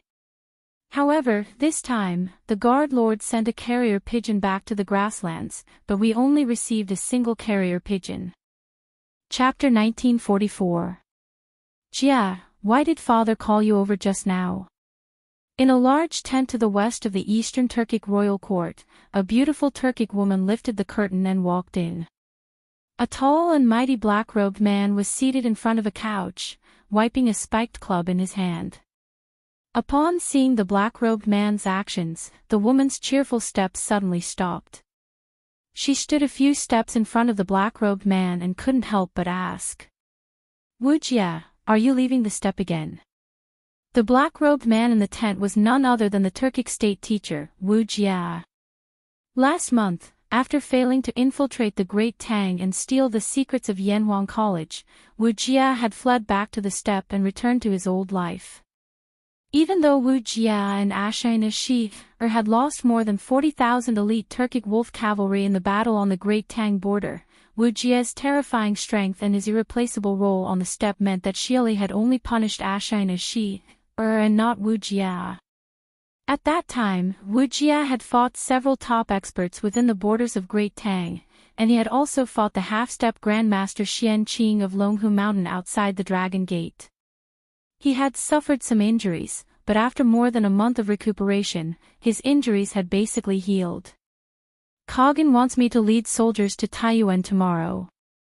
Hearing the woman's voice, Wu Jia's action of wiping his mace suddenly stopped, not even bothering to raise his head as he replied faintly in his hoarse voice. Listening to the meaning in his words, when Shili told him to go to the tent just now, it should be to arrange for him to lead 10,000 wolf cavalry to go to Taiyuan and cooperate with Zhao Dian from the inside and outside, to thoroughly take down Taiyuan city. Looking at it this way, Shili had made up his mind to take the risk according to Zhao Dian's plan. What? Father wants you to lead soldiers to the Great Tang again. How can this be? The woman cried out in alarm and then angrily said, last time, when father sent you to Chang'an, you almost didn't return. Although your martial arts are formidable and unparalleled, the people of the Central Plains have a saying that 2 fists are no match for 4 hands. Moreover, the martial arts world of the Central Plains has as many experts as the clouds. If you are surrounded by them, you will definitely be injured again. Why did father give you such a dangerous mission? No. I have to go find father. After saying this, the woman turned to leave. The woman's full name was Ashina Shuyen. She was the pearl of Shili Kogan's palm and one of his most beloved daughters. Stop. Seeing that Ashina Shuyen was about to go find Shili, Wu Jia finally raised his head, his back facing Ashina Shuyen as he said, I am the imperial teacher of the great Zhou dynasty, enjoying the worship of tens of thousands of people. It is only right for me to share the burden of the great Khan. Besides, no one can hurt me. This last sentence showed Wu Jia's confidence in his own strength. Even though he was slightly injured when he fought with Xian Qing before the Dragon Gate, he didn't think that Xian Qing's strength was higher than his. It was mainly because he had escaped from Cloud Mountain to the Dragon Gate. Before he fought with Xian Qing, he had already fought with Imo Huai, the bearded guest, Dugu Axayan, Dugu Feiying, Li Zixuan, and many other top experts. At that time, he had used up more than half of his true qi, which was why he had suffered a small loss in the hands of Xian Qing. If both of them were at their peak, he believed that Xian Qing would be defeated within 100 moves. Ashina Shuyen stopped in her tracks and turned around. She stomped her feet angrily and said, Humph. Father has so many warriors under his command. Why do you have to take the risk? What mission did father send you to Taiyuan for? As the little princess of the Eastern Turkic Khaganate, Ashina Shuyen's loyalty to the Eastern Turkic Khaganate was unquestionable. Therefore, Wu Jia didn't hide it from her. After thinking for a while, he said, half a month ago, Zhao Dian led the wolf guards to sneak into Taiyuan. Now, he and his men are trapped in Taiyuan city. Apart from him, there are also King Wei of Great Tang and some teachers and students from Yanhuang College. The Concubine wants me to lead a team of wolf guards to sneak into Great Tang and surround Taiyuan city. Together with Zhao Dian, not only can we take down the city, we can also capture King Wei of Great Tang and the teachers and students from Yanhuang College back to the grasslands. What? Father sent you to attack Taiyuan? Ashina Shuyen was shocked when she heard this. She had thought that Shili had sent Wu Jia to infiltrate the Great Tang like the last time, just to carry out a mission to steal information. She had never imagined that Shili would send Wu Jia to attack the Great Tang's largest city in the north, Taiyuan City. That was not the Great Tang's border, but the inner pass. Not to mention the height and thickness of Taiyuan City. If Taiyuan City was besieged, the surrounding provinces and counties would immediately send reinforcements. Shili sending Wu Jia on this mission was no different from sending Wu Jia to his death. How many soldiers did father give you? After coming back to her senses, Ashina Shuyen asked. In Ashina Shuyen's view, to penetrate deep into the heart of the Great Tang's Guangzhong and attack a major city like Taiyuan City, it would be impossible to succeed without at least 100,000 soldiers. 10,000 elite wolf guards. Wu Jia indifferently replied. Then he added, this is Zhao Dian's plan. He has already made arrangements in Taiyuan City.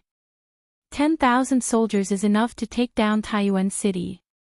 Moreover, the situation on the steppe is unstable, and Kogan is concentrating his forces to encircle Tuli. He can't spare too many men. But when she heard the name Zhao Dian, a hint of anger flashed across Ashina Shuyan's face. She angrily stomped her foot and indignantly said, "Zhao Dian. It's that treacherous and hateful Han Zhao Dian again. Father Sweat, he must have been possessed by the devil. Ever since he was placed in an important position by Father, not only did he bring the hypocritical habits of the Central Plains to the steppe, he also pushed aside all of Father's trusted generals. Father's prestige on the steppe is now far inferior to before. Also, Wu Jia, you are the state teacher, the #1 expert of the steppe. Zhao Dian doesn't dare to do anything to you on the surface, but I feel that once his position under Father's command is stabilized, he will definitely push you aside just like he did everyone else. Previously, you failed to sneak into Yanhuang College to steal information and then fled to the Great Tang border. Not long after that, Zhao Dian took the initiative to personally infiltrate the Great Tang.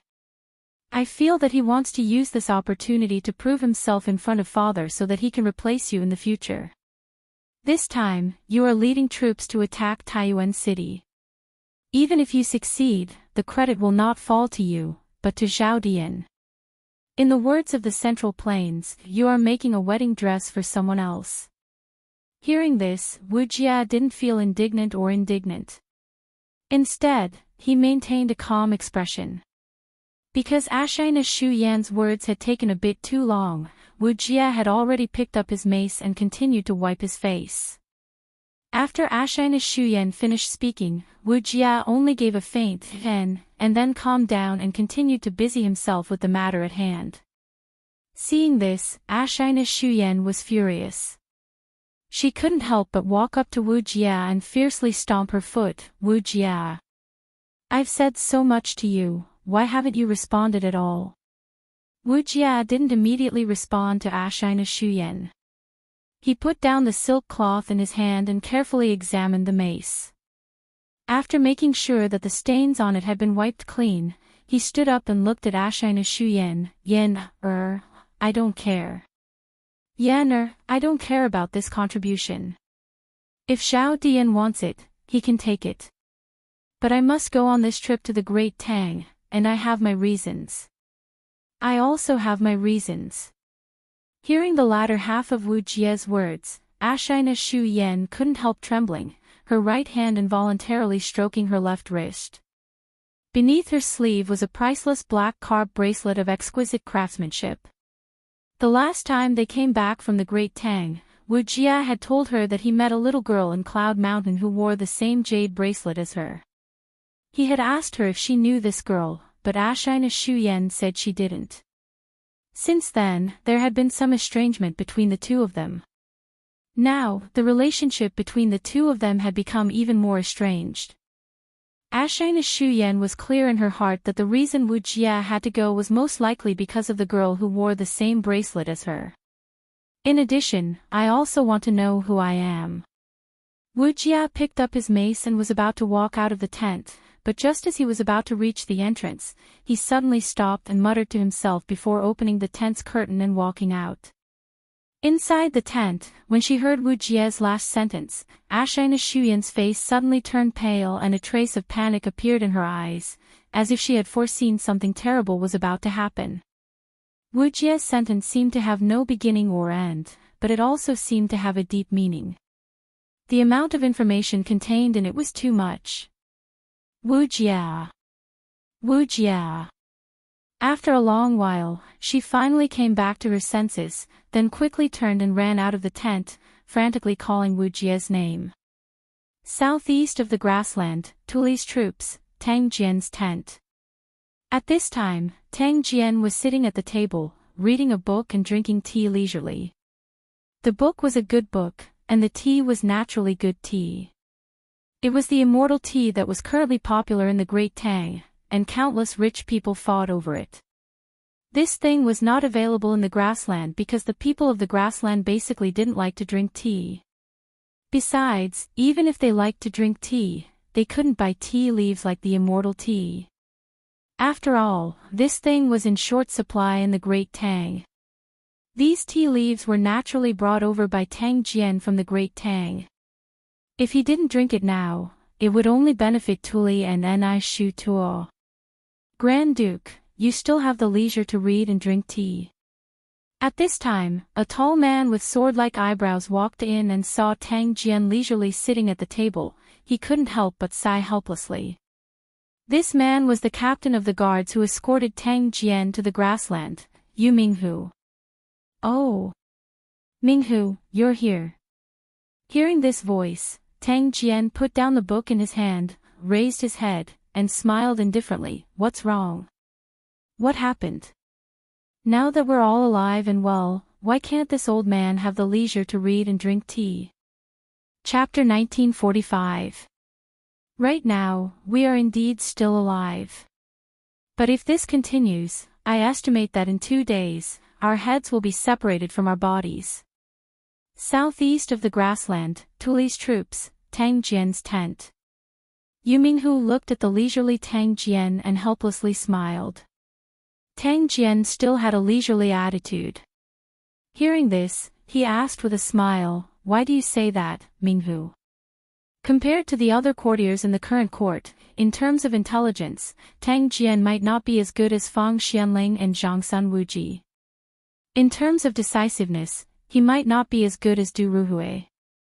In terms of honesty, he might not even be as good as Wei Zheng.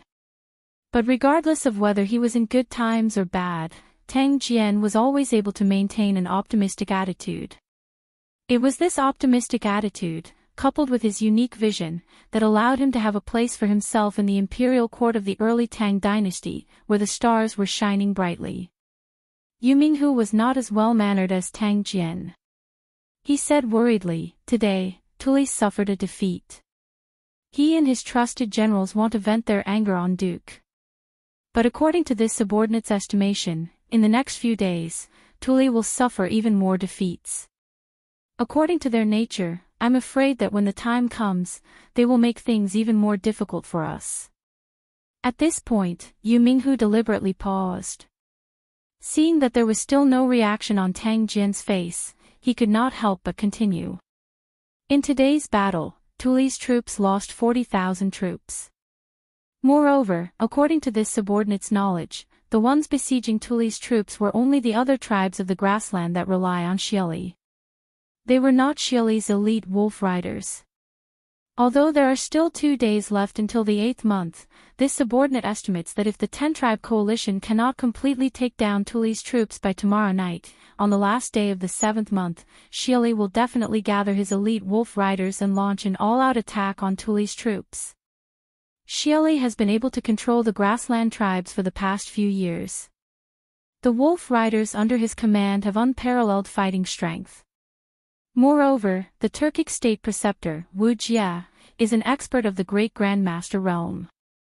If he also participates in the battle, Tuli's troops will definitely not last a day. At that time, even if Tuli does not kill us, if we fall into Xieli's hands, I am afraid it will be difficult for us to survive. As a warrior, Yu Minghu was even more aware than Tang Jian of the terror of a martial grandmaster expert. Although no matter how powerful a warrior was, he would not be able to defeat a well-trained army. However, if an expert like a martial grandmaster were to lead an army and personally lead this army into battle, then the combat power of this army would be raised by several levels. With the current situation of Tuli's troops, if Wu Jia were to lead a 10,000-man wolf cavalry army to attack, Tuli would never be able to resist. In the end, Xieli didn't want to consume his strength right now. Wu Jia and the wolf riders were his trump cards, and until the last moment, he wouldn't use them easily. Wu Jia, is that Wu Jia who snuck into Cloud Mountain alone and led the Turkic wolf cavalry outside Longmen Pass to escape the encirclement of the Great Tang's 4 provinces? Hearing the name Wu Jia, Tang Jian's expression finally changed, raising his head and asking meaningfully. Yu Minghu nodded and replied, "It is that person." This subordinate heard that Wu Jia was able to resist Mo Huai and Zhang Zhongjin, two peak Grandmaster experts, and smoothly escape from the encirclement of the imperial army. Later, the Marquis of Yong led an army to stop Wu Jia at Longmen Pass, but he was unexpectedly heavily injured. In the end, it was Daoist Master Xian Qing of Longhu Mountain who arrived in time to stop Wu Jia and the Turkic Wolf cavalry. Otherwise, Longmen Pass would have been defeated. This person's martial arts are so high that he is probably invincible in the world. If he personally led an army to attack Tuli's troops, I'm afraid that the defenses here would collapse in an instant. Thus, Grand Duke, we must make plans as soon as possible. Tang Jian furrowed his brow in silence. He was not a member of the martial arts world, but he was born into a noble family, had experienced troubled times, and had mingled in the imperial court. He had some understanding of martial arts, so he naturally understood what Yu Minghu was saying. After a moment of silence, Tang Jian spoke. Make plans as soon as possible. We came to the grasslands with the Emperor's mandate. If we don't complete the mission, how can we face His Majesty? The only thing we can do now is to firmly believe that frost will fall on the grasslands in the next 2 days. Other than that, we have no other choice. Speaking of this, Tang Jian's eyes revealed a sense of determination. He said in a deep voice, moreover, this old man believes in His Majesty. I believe that the prophecy of frost falling in July will come true. During the late Sui dynasty, Tang Jian and Li Er were very good friends. The two of them had similar interests and were close friends. They regarded each other as confidants. Although they were now monarchs and ministers, Tang Jian still trusted Li Er unconditionally. Li Er naturally also trusted his old friend. Otherwise, he would not have handed over such an important task to Tang Jian.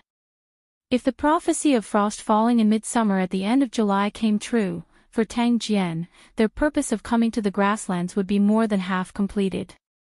When that time came, rumors about Shili's misconduct caused longevity heaven's wrath would spread in all tribes of the grasslands. Those tribes of the grasslands who were originally disloyal to Shili would probably rise up and resist Shili's tyranny together. Pay attention to the news from Shili's side. If he really does send Wu Jia to personally lead an army to encircle and annihilate Tuli's troops, we have to remind Tuli to make preparations. Tang Jian sighed and gave Yu Minghu an order. Yes, Duke. Yu Minghu naturally left to carry out the order. Taiyuan City, Dongfu Inn. Guard Lord. It seems like your status in the grasslands is not low. Earlier, when the 50 to 60 people had suddenly charged into the inn, Li Junxian had immediately dashed forward and grabbed the nearby Zhao Dian. At this moment, hearing the cries of the warriors downstairs, Li Junxian gripped Zhao Dian's neck and coldly laughed. Although his neck was gripped, Zhao Dian did not appear very panicked. He lightly snorted and mocked, I didn't think that the Grand Commander of 100 Cavalry, a Grandmaster expert, would actually take this Zhao, a scholar who doesn't even have the strength to truss a chicken, hostage. Should I say that Commander Li is lacking in grace, or is he lacking in martial virtue? What a fine lacking in martial virtue. Anyone else might have been goaded into letting Zhao Dian go, but Li Junxian was different. Although he was a Grandmaster, he was a member of the imperial court, not a member of the martial arts world. For him, completing the mission given by the imperial court was his #1 priority. As for martial virtue, was letting Zhao Dian go and having his 700 subordinates fight with 80 to 90 people a matter of martial virtue? Say what you want. Li Junxian nonchalantly chuckled, and then he threatened, this general will not let his subordinates throw away their lives. Immediately have your men put down their weapons and surrender, or else. His right hand tightened around Zhao Dian's neck, and Zhao Dian immediately found it difficult to breathe. A few moments later, this fellow's face turned red. It was clear that Li Junxian had not used any small amount of strength. Ugh, Zhao Dian couldn't help but groan and slap away Li Junxian's right hand. Seeing this, Li Junxian slightly loosened his grip, and Zhao Dian hurriedly covered his neck with his hand and began to violently cough. Cough, cough. Commander Li truly has a good plan, but this Zhao will not let his subordinates surrender. At worst, we'll just die together. Ha! If I can kill a commander of 100 Tang cavalry, this Zhao Dian's life will be worth it. Contrary to Li Junxian's expectations, Zhao Dian was not intimidated by Li Junxian's threat. On the contrary, he was even more vicious than Li Junxian. After mocking Li Junxian, Zhao Dian looked down at his subordinates and shouted, "Kill, don't worry about this god." Li Junxian couldn't help but be taken aback. Zhao Dian's subordinates downstairs were also slightly stunned when they heard this. Everyone hesitated to move forward because although Zhao Dian had shouted this, if they really rashly went forward and caused Zhao Dian to lose his life, then what would be left for them after returning to the grassland would still be a dead end. Li Junxian's eyes narrowed as he slightly clenched his right hand. At the same time, he warily and threateningly glared at the warriors downstairs. For a moment, the two sides were in a standoff. Zhao Dian's men did not dare to recklessly step forward, while Li Junxian's men naturally would not attack for no reason. This was because while none of Zhao Dian's subordinates were top-class experts at the Grandmaster realm, the vast majority were at the Qi transformation realm. In terms of numbers, Zhao Dian's men had the absolute advantage. If they ignored Zhao Dian's life and attacked together, Li Junxian's men would not be able to hold, not even if Li Junxian was a Grandmaster. In this situation, Grandmasters were not invincible existences. While Li Junxian could take on 10 of these Qi transformation experts alone, he could not take on 80 or 90 of them. Perhaps only a Grandmaster like Wu Jie could do this. Therefore, neither side dared to act rashly for the time being. This stalemate required a third force to break the stalemate. But this stalemate was completely acceptable to Zhao Dian. He had remained at the inn precisely to buy time for Xian Yi and Celestial Eagle to attack the post house. In truth, he had not known that the cavalry that had come to the inn was led by Li Junxian. Now that he knew, he could only rejoice. If he had not used himself as bait and sent 10 some people to stop Li Junxian's men, there was a high chance that Li Junxian's cavalry would have been able to effortlessly deal with them. And after dealing with his men, Li Junxian's men would have continued to pursue Xian Yi, Celestial Eagle, and the rest of the group that had attacked the post house. In that case, his plan would have been completely exposed. Right now, all he needed to do was delay Li Junxian until Xian Yi succeeded. At that time, even if he was captured by Li Junxian, it would be fine, because Li Tai would already be in their hands. The offensive and defensive positions would be reversed. Chapter 1946. Quick! Quick! In the darkness of the night, a group of over 100 people held torches as they galloped south on the main street of Taiyuan City. Their speed was very fast. Everywhere they passed, smoke and dust flew up. When the heavy horse hooves hit the green stone road, it made a noise, waking countless people who had already fallen asleep along the way. The bailiffs who were patrolling the streets at night also noticed the loud noise, but before they could get close, the other party had already galloped far away on their horses. How could their 2 legs catch up to the 4 legs of the other party? They could only look at the other party's back and sigh helplessly. Mother **Ker, where did this group come from? Galloping horses in the city at night, do they still want to live? Boss, should we report to the provincial governor and send people to arrest them? A group of bailiffs looked at the departing figures of the group, and one of them cursed. This is already the 3rd group. But the first 2 groups were the Imperial Army and the soldiers of the Bing Province barracks. This group looks like ordinary people. Another person chimed in. Paw! Paw! The leader of the bailiffs angrily slapped the 2 of them on the head and said, "Don't worry. All of you, shut up. Which ordinary family can afford to raise so many horses? Who dares to gallop on the streets at night in defiance of the curfew? This matter is not something we can deal with. Just report it to the provincial governor. Continue patrolling. Tonight is not peaceful, so keep your eyes open. Do you understand? Yes. The bailiffs roared in response. Just as the leader of the bailiffs had said, Taiyuan City was not destined to be peaceful tonight. First, Dugu Feiying led the imperial army from the north to the south. Then, Fang Gongting led several hundred cavalry from the Bing province barracks in the northwest to the southeast. Now, another group of people had appeared out of nowhere and were heading south. These people treated the curfew policy of Taiyuan City as nothing, but at the same time, it was clear that these people were not ordinary people. After all, how could ordinary people be so bold? Moreover, the leader of the bailiffs had clearly seen this group of people coming from the direction of the Wang clan's ancestral home. This meant that this group was very likely from the Wang clan. Although they were bailiffs of the provincial government, they could not afford to offend the Wang clan. The leader of the bailiffs had guessed correctly. This group of people was the Wang family's hidden guards.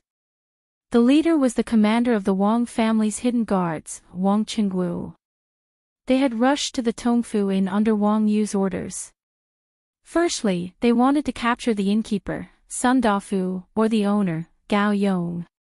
Secondly, they wanted to see if Wang Li and the others were hiding in the inn. In terms of time, Wang Yu and Li Junxian had decided to send their men to Tongfu Inn at almost the same time, but in terms of distance, Li Junxian's temporary base in Taiyuan City was 4 to 5 times closer to Tongfu Inn than the Wang clan's ancestral residence. Thus, while Li Junxian's men were already fighting with Zhao Dian's men in the inn, Wang Qingwu's men were still on their way. But the arrival of Wang Qingwu's men was likely to be the key to breaking the stalemate in the inn. Within Tongfu Inn, both sides stood on opposite sides. Li Junxian's men had retreated to the corridor on the second floor while Zhao Dian's men stood in the main hall on the first floor. As for Zhao Dian himself, he was naturally under Li Junxian's control. Chapter 1947. I am Wang Qingwu, commander of the Wang clan guard. Who is good, sir? Do you know where shopkeeper Sun is? Within Tongfu Inn, Wang Qingwu followed Li Junxian's voice to the corridor on the second floor. As he examined Li Junxian, he couldn't help but grimace. Although the man in the corridor didn't seem very old, he couldn't see through his cultivation level. What did this mean? This meant that this man was probably as strong as he was. Since when did Taiyuan City have another martial arts master of the Grandmaster realm? Wang Qingwu couldn't help but be confused.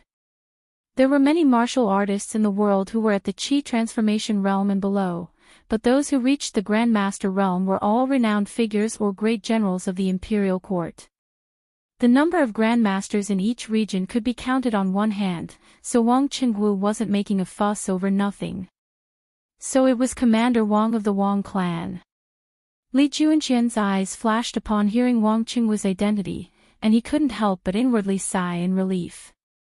Based on the information the 100 horsemen had gathered, Wang Qingwu was a member of the Wang clan's main branch, and the Wang clan's main branch and second branch were not on the same side. On the way to the inn, he had received news that Wang Kuei had fled in fear of punishment and that the entire Wang clan was searching for him. Although he didn't know why Wang Qingwu had brought people to Tongfu Inn, if Wang Qingwu wasn't working with Wang Kuei and Zhao Dian, then this was good news. With these thoughts in mind, Li Junxian turned to Wang Qingwu and said, "This general is 100 horseman Li Junxian, and I have been ordered by the emperor to secretly protect His Highness King of Wei in Taiyuan City. Commander Wang, these people are all spies hiding in Taiyuan City, and their leader is Zhao Dian. Commander Wang, you've come at just the right time. Why don't you help this general capture these people and send them to the provincial governor's residence?" Although he had sent someone to the provincial governor's office to ask for help in advance, the provincial governor's office was far away from the inn. It would take some time for the reinforcements from the provincial governor's office to arrive. No one knew what the situation would be like then. Rather than that, it was better to borrow the Wang clan's forces to capture Zhao Dian's group. What? Zhao Dian. Wang Qingwu's pupils constricted at the name, Zhao Dian. Before nightfall, Dugu Axian had personally visited the Wang clan to inform Wang Yu of the secret letter that Han Lijing had brought to Taiyuan City and had asked Wang Yu to search the city for Zhao Dian. Wang Qingwu was one of Wang Yu's trusted aides, knew that all this turmoil in Taiyuan City was Zhao Dian's work. Thus, when he heard Li Juanxian's report that Zhao's group, Wang's report, was Li's, so when he heard Li that was SSS, his people's clan's group S's was. Li S was. S he. Wang S Wang ST. Li ST Wang S duets S the group of Wang family dark guards roared in agreement, then all of them drew their weapons and charged towards Zhao Dian's subordinates. Chapter 1948. Taiyuan Courier Station, a major battle was on the verge of breaking out. The Imperial Army was fighting against Xian Yi and the other Turkic spies on the eastern side of the courier station. The Imperial Army, under Dugu Axian's command, had already assumed the shape of a goose. As the strongest of the Imperial Army, Dugu Axian naturally stood at the very center of the formation. His direct opponent was the strongest of the enemy, Xian Yi.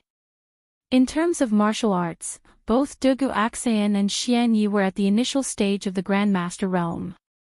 Dugu Axian's advantage lay in his exquisite swordsmanship. In terms of swordsmanship, there were no more than 10 people in the world who could defeat him. On the other hand, Xian Yi's advantage lay in his bizarre movement techniques and his innumerable sneak attacks. This morning, Dugu Axian had fought with Xian Yi in the southern part of the city. But at the time, Xian Yi's side had outnumbered him, and they had even used hidden weapons, poisons, and all sorts of underhanded sneak attacks. Only then had Dugu Axian been defeated and heavily injured. In a direct confrontation, Xian Yi might not have been a match for Dugu Axian. But there were no ifs in this world. In a confrontation between two armies, the most important thing was the final outcome, not the methods used in the process. The winner was king, and the loser was a bandit. For Dugu Axian and Xian Yi, this was a battle where one of them would die. Only the victor could survive. However, Dugu Axian had yet to recover from his injuries, and he could only use 50% of his strength at most. As a result, his chances of victory were extremely slim. Clang!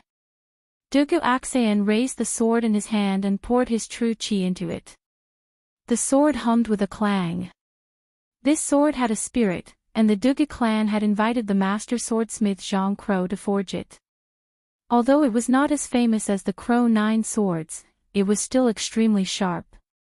Ever since Dugu Axian had made some small achievements in martial arts, this sword had always been by his side. The sword had no name, but the experts who had fallen to it were all top-notch experts who had long been famous. At this moment, this sword seemed to be able to sense the resolve in its master's heart. As the sword hummed, it began to tremble. This was excitement, or perhaps anxiety. Because he had been recovering from his injuries, Dugu Axian was not wearing armor, only a white robe and a black cloak. At this moment, Dugu Axian's long hair and cloak fluttered despite the lack of wind.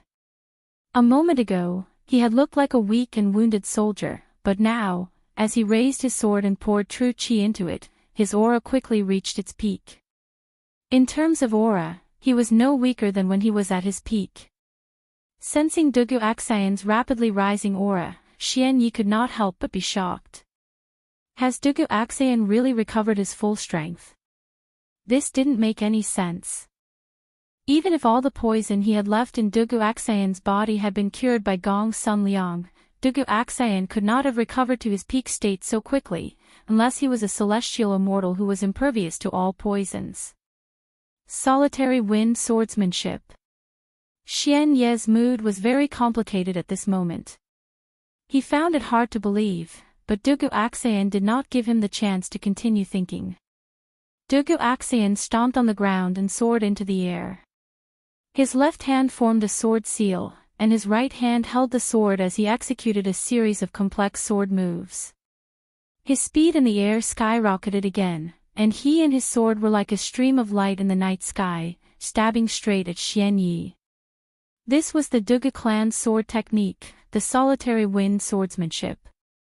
In terms of sword moves, the solitary wind swordsmanship was not as exquisite as the Dugu 9 swords, but Dugu Axayan had been practicing this sword technique for more than 10 years and had long reached the point of mastery.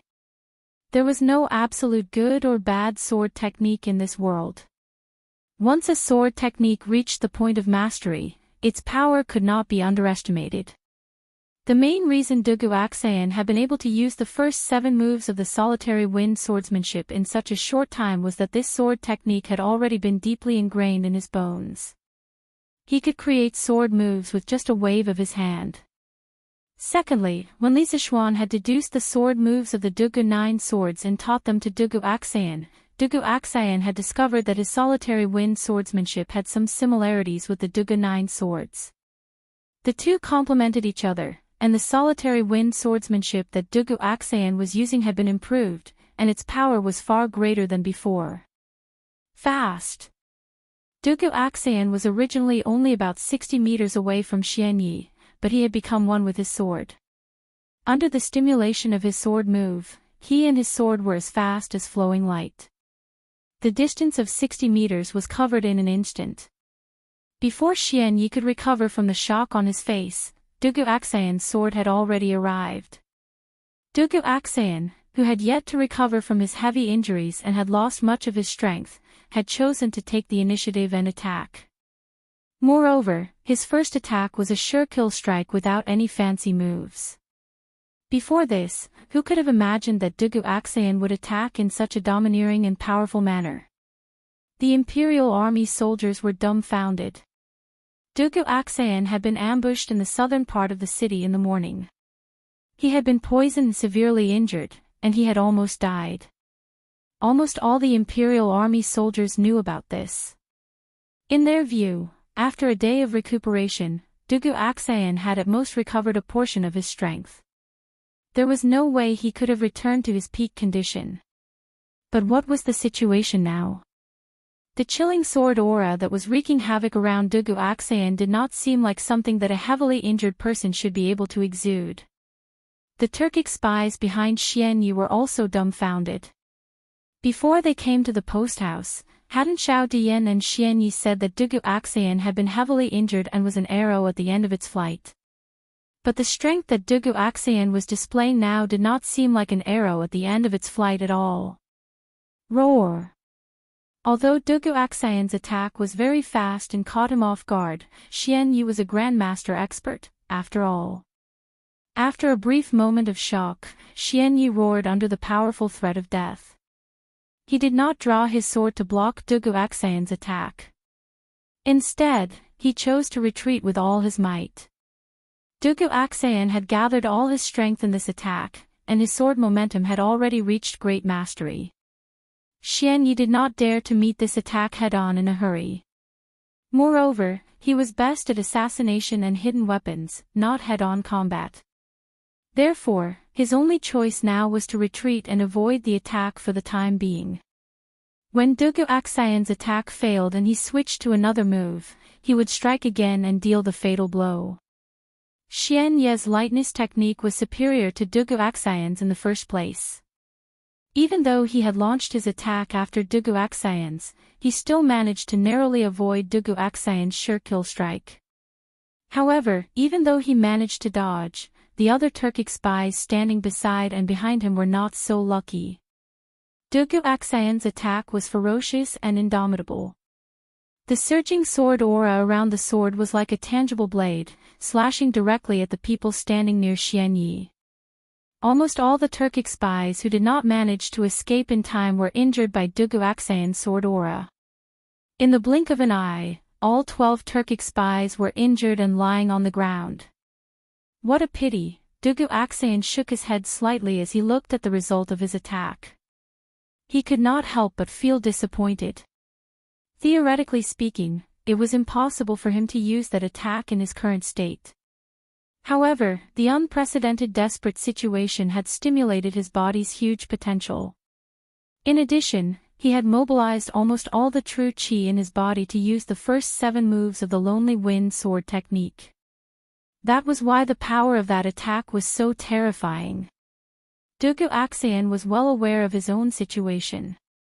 He knew that in his current state, he had no chance of defeating Xianyi if he attacked normally. He could not afford to waste his true chi. Dugu Axayan had planned to take advantage of the fact that Xianyi was not fully prepared to deal him a powerful attack. If this attack could seriously injure Xianyi, then the rest of the Imperial army would be dealt with by themselves. There would be no need for him to do anything at all. However, Xianyi had actually managed to dodge his sure-kill attack. That made things even more troublesome. On one hand, Xianyi would definitely be on guard after that attack. Even if he used the same move again, he would not be able to injure Xianyi in the slightest. On the other hand, that attack had used up most of his true chi. It would be very difficult for him to use another attack of the same power. Swish swish swish swish swish. Xianyi, who had dodged Dugu Axayan's sure-kill attack, could not help but be shocked and enraged when he saw this scene. One had to know that he and Sky Eagle had brought people to ambush the post house, and they were already at a disadvantage in terms of numbers. Now that Dugu Axayan had directly injured more than 10 of them, they were even more disadvantaged in terms of numbers. If Dugu Axayan swung his sword a few more times, wouldn't all of his men be cut down to the ground? In the end, he would be the only commander without an army left on the battlefield. He could not allow Dugu Axayan to slaughter his men wantonly. Shocked and enraged, Xianyi did not stop after stabilizing himself. With a flick of his sleeves, 5 thin needles shimmering with cold light flew toward different parts of Dugu Axayan's body. The speed of the needles flying through the air was even faster than when Dugu Axayan had become one with his sword. Using offense as defense, he wanted to restrain Dugu Axayan with a sharp attack so that the martial artists on his side who were below the Grandmaster realm would not be killed by Dugu Axayan, a Grandmaster expert. Dugu Axayan, who had already suffered in the south of the city in the morning, knew that Xianyi's 5 needles must have been smeared with poison. Naturally, he did not dare to take them head-on. However, the 5 needles that Xianyi had thrown out were coming from different directions, almost sealing off all his escape routes. It was impossible for him to rely on his body movement to dodge these 5 poison needles. 9 Strategies of the Dugu Sword, Arrow-Breaking Style. Dugu Axayan did not hesitate in the face of these 5 needles. He swung his sword and used the arrow-breaking style of the 9 strategies of the Dugu sword, which was specially designed to deal with hidden weapons. There was a flash of sword light in the air, and the 5 needles that came from different directions were all hit by Dugu Axayan. Ding, ding, ding. The needles fell to the limestone floor with crisp sounds. Xianyi's sneak attack had also failed. Chapter 1949. Let's go together. Use all the skills you're best at and end the battle quickly. Xianyi was not discouraged by the failure of his sneak attack, because Dugu Axayan seemed to have recovered to his peak state. Although he did not understand why, he had to admit it when the truth was right in front of him. Therefore, in order to prevent the situation from worsening, Xianyi did not intend to continue fighting Dugu Axayan alone. He roared at his men around him. Zhao Dian's men had not only gone through harsh and cruel training, but most of them were notorious scum of the martial arts world in the Central Plains before they joined the Turks. Each of them was more vicious than the other. In terms of head-on strength, they might not be as good as the Imperial Army, but in terms of sneak attacks, the Imperial Army was far inferior to them. And tonight's darkness was the best cover for their sneak attacks. Yes, sir. The men around Xianyi answered loudly and then scattered. Those who were good at lightness skills simply jumped onto the roof. The 100 or so men spread out in a fan shape. Obviously, they understood what Xianyi meant. Faced with the Imperial army that had already set up a formation, if they charged at them together, they would only be killed. Only by spreading out and disrupting the Imperial army's formation with some sneak attacks could they possibly break the formation. Whoosh! Whoosh! Whoosh! For a moment, all kinds of hidden weapons, such as hidden arrows, flying daggers, and poisonous needles, were shot out in all directions toward the Imperial army that had set up a formation. Other than that, a few of them lit up balls with fire and threw them at the Imperial army. Immediately, thick smoke rose from the Imperial army's position. Clank! Clank! Clank! Metal clanked. The hidden weapons such as hidden arrows, flying daggers, and poisonous needles thrown by the Turkic spies did not cause much damage to the Imperial Guards. After all, the Imperial Guards were one of the most elite troops in Chang'an. They were dedicated to guarding the Imperial Palace. Every Imperial Guard was wearing excellent Mingguang armor. Ordinary swords and sabers could not penetrate their armor, let alone hidden arrows and flying daggers. Unless these hidden weapons happened to pierce the gaps between the joints of the armor, or directly hit the faces of the Imperial Guards. Physical attacks wouldn't work, but magical attacks would. The incense that the Turkic spies had thrown at the Imperial army was clearly incense capable of releasing poisonous smoke. The Mingguang armor worn by the Imperial army could block the attacks of ordinary hidden weapons, but it could not block the pervasive poisonous smoke. Everyone, cover your noses and mouths. We'll form teams of 3 and help each other. Don't let anyone pass. Dugu Aksayan had truly been caught off guard by this sudden turn of events. His original plan had been to use his life to hold down Xian Yi and leave the rest of the small fries to his Imperial army. Although these Turkic spies were all powerful martial artists, the Imperial army was skilled in battle formations. Once they were in formation, the Turkic spies would never be able to defeat the Imperial army, even if they were twice as numerous. However, who would have thought that Xian Yi wouldn't play by the rules at all? He directly ordered everyone to scatter and fight on their own. Moreover, he used some dirty tricks. Therefore, he hurriedly shouted. Chapter 1950. 9 Swords of Dugu, Sword-Breaking Style. Taiyuan Courier Station, East Side. Dugu Aksayan gritted his teeth in the face of the dozen or so bolts of sword chi flying toward him. Mustering the remaining true chi in his body, he leaped into the air with his sword and executed the most complex and exquisite sword-breaking style of the 9 Swords of Dugu. The essence of the 9 Swords of Dugu was that the moment one saw a flaw in the opponent's moves, one would exploit it to strike first. Although Dugu Aksayan's 9 Swords of Dugu was not as proficient as his solitary wind swordsmanship, he had already grasped the sword will of the 9 Swords of Dugu. The 9 Swords of Dugu was a set of swordsmanship that placed great emphasis on sword will. The crux of it was the sword will and not the moves. In that instant, Dugu Aksayan had seen through the flaws in the swordsmanship of the dozen or so people. Infusing true chi into his sword, he executed the Dugu family's unique lightness technique and flew toward the Turkic spy at the very front. His speed was extremely fast.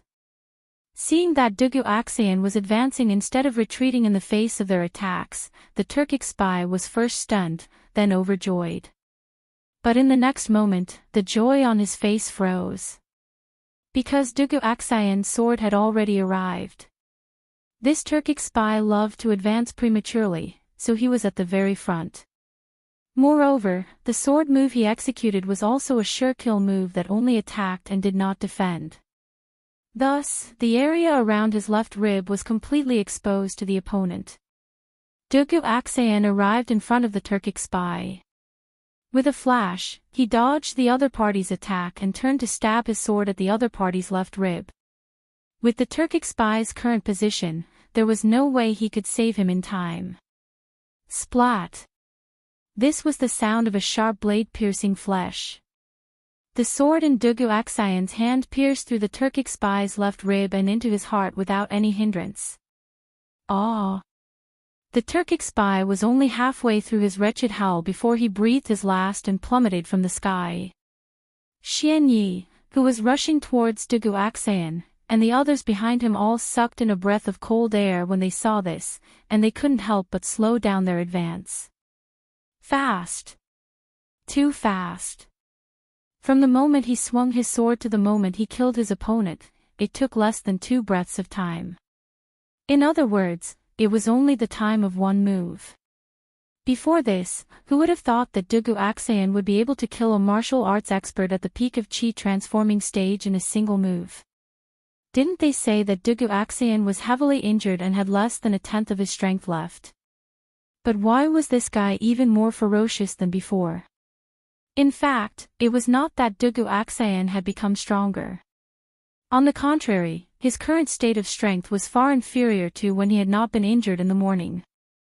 There was no doubt about this. His current state only looked very fierce, but only he knew the actual state of his body. Whether it was injuring more than a dozen Turkic spies with a single sword or killing a Qi transformation stage expert with a single move, Dugu Aksayan had done it under the premise of overdrawing his own life potential. In addition, the solitary 9 swords and solitary wind swordsmanship were indeed exquisite and peerless supreme swordsmanship, and he had to pay a heavy price for it. Bam! The Turkic spy whose heart had been pierced by Dugu Aksayan's sword fell heavily to the ground. At the same time, Dugu Aksayan also landed on the roof. However, if one were to look closely, one would be able to see that his body was a little unstable at this moment. However, the night was very dark. Although there were many scattered torches on the ground, the light on the roof was still very poor. Thus, Xian Yi and the others did not notice this detail. Who else? Bring it on if you don't want to die. I, Dugu Aksayan, will accompany you to the end. Dugu Aksayan roared as he faced Xian Yi and the others with his sword in hand. There was a hint of heroism and arrogance in his voice. Apart from that, there was also a hint of the sorrow of a hero at the end of his road. Dugu Aksayan knew that he was truly an arrow at the end of its flight. He could not hold on for much longer.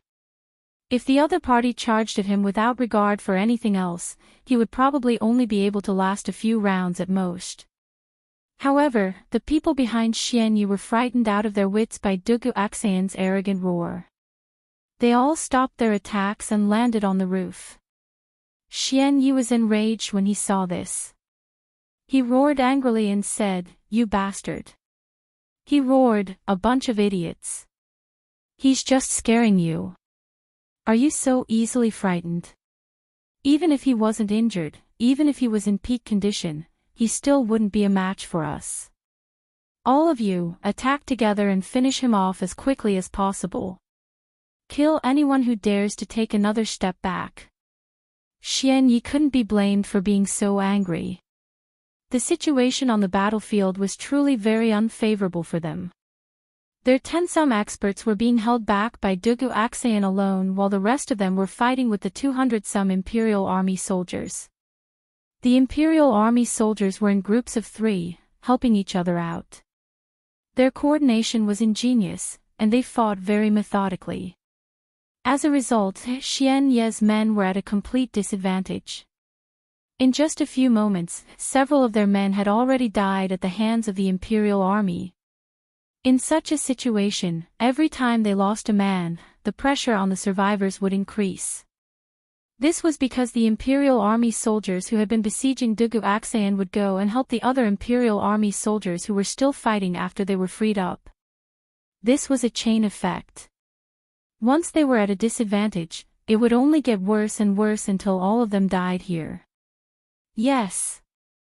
The people behind Xian Yi couldn't help but be stunned when they heard this, but they quickly reacted. That's right. Didn't they already defeat Dugu Aksayan in the south of the city when he wasn't injured? Although they didn't know why Dugu Aksayan looked so fierce now, it was impossible for him to have recovered from the injuries he suffered in the morning. As such, their chances of defeating Dugu Aksayan again would be even higher. That's right, these people were the ones who had followed Xian Yi in the morning to ambush and injure Dugu Aksayan in the south of the city. Understanding this, the crowd gathered their morale. Under Xian Ye's lead, they once again raised their swords and stabbed at Duguaxian. Duguaxian groaned inwardly. He had taken the initiative to attack and kill a peak chi transforming expert with one strike in order to intimidate these people and make them cower in fear. This way, he could buy as much time as possible for Li Tai to escape. However, Xian Yi didn't fall for it. He had no choice but to raise his sword and continue fighting. After all, the Imperial Army's victory wasn't assured yet. He still had to buy time for the Imperial Army. However, there were some things that couldn't be done with persistence. Duguaxian's solitary 9 swords and solitary wind swordplay were exquisite, but these 2 swordplay only attacked and didn't defend. They consumed a lot of chi. After the previous 2 strikes, Duguaxian's chi was almost depleted. Even the cleverest housewife couldn't cook a meal without rice. Even if he forcefully raised his chi, it would be difficult for him to withstand this round of attacks from Xian Yi and the others. This was indeed the case. After Duguaxian found the weakness of the 2 Turkic spies and stabbed them with his sword, the other 2 Turkic spies stabbed at his back like lightning. At the same time, Xian Yi flicked his sleeve and 3 thin needles flew toward Duguaxian's left and right shoulders, as well as 3 inches above his dantian. In the blink of an eye, Duguaxian seemed to have fallen into a desperate situation. The situation changed so quickly that it caught everyone off guard. Duguaxian used his light body movement technique to dodge, but due to the lack of chi, his movements were still half a beat too slow. The 2 long swords directly pierced through Duguaxian's shoulder blades, while the 3 thin needles that flew towards him pierced into his left and right shoulders and abdomen respectively. Compared to the position that Xian Yi had originally aimed at, the needles were about an inch off target. Puff, puff, puff. The first 2 sounds were the sound of sharp swords piercing flesh. The last sound was the sound of Duguaxian, who had yet to recover from his injuries, being injured again. He couldn't help but spit out a mouthful of blood, which contained bits of his internal organs. Although these 2 swords hadn't taken his life, they had aggravated his injuries. If he wasn't treated in time, he wouldn't be able to live for long. More importantly, the 3 thin needles that Xian Yi had driven into his body were coated with poison. In less than an hour, he would die from the poison. No. Can. Die. At this moment, Duguaxian could clearly feel the strength in his body rapidly dissipating. He knew that this was a sign that he was about to fall into a coma or die. However, Duguaxian was unwilling to fall just like that. This was because below the roof was still his comrade who had fought with him for many years. And behind him was Li Tai in the main building of the post house. No matter what, he couldn't allow Li Tai to fall into the hands of these Turkic spies. Duguaxian, who was on the brink of death, suddenly let out a deafening roar. Then, the rapidly dissipating strength in his body miraculously gathered back together. Wielding his sword, he turned around and swept it across, beheading the 2 Turkic spies behind him who hadn't been able to react in time. However, Duguaxian's series of movements had caused the 2 swords that had pierced into his shoulder blades to leave a deeper and wider wound on his shoulder. Blood flowed like a river. Blood instantly dyed Duguaxian's entire back red. His eyes were red, and his hair was disheveled from the battle. He looked like a crazed demon. General. Duguaxian's roar finally attracted the attention of the Imperial Army soldiers who were fighting with the Turk spies. Seeing Duguaxian's figure swaying on the roof with 2 swords sticking out of his back, the eyes of the Imperial Army soldiers turned bloodshot, their eyes bulging out of their sockets. The man on the roof was not only their respected commander, but he had also ignored his injuries to face the enemy's strongest experts alone. How many generals in the world would cherish their soldiers so much? Protect the general. Quick! Protect the general. Thus, the Imperial Army soldiers gave up on fighting the Turkic spies and rushed toward Dugu Aksayan with all their might. That man was their spiritual pillar. They couldn't allow him to fall. Chapter 1951. Your Highness, the situation outside is very disadvantageous to us.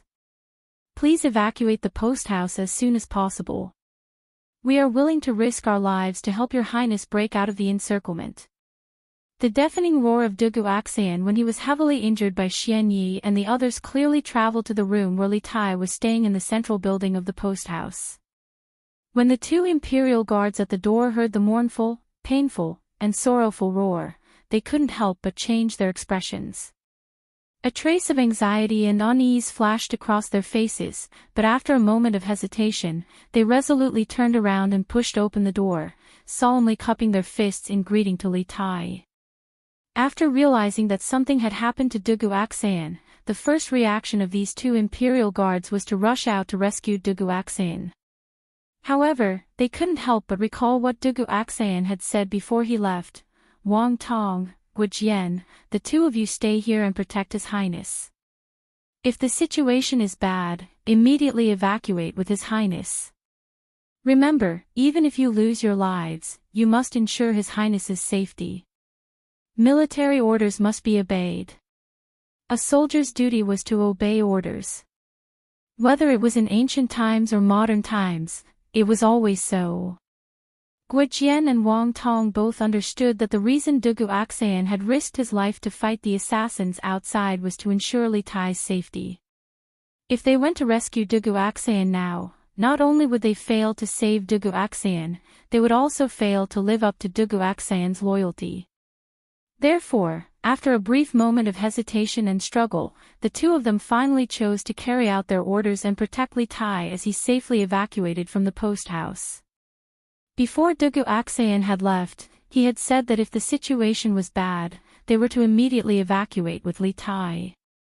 Dugu Aksayan's painful and mournful roar meant that the situation was not good.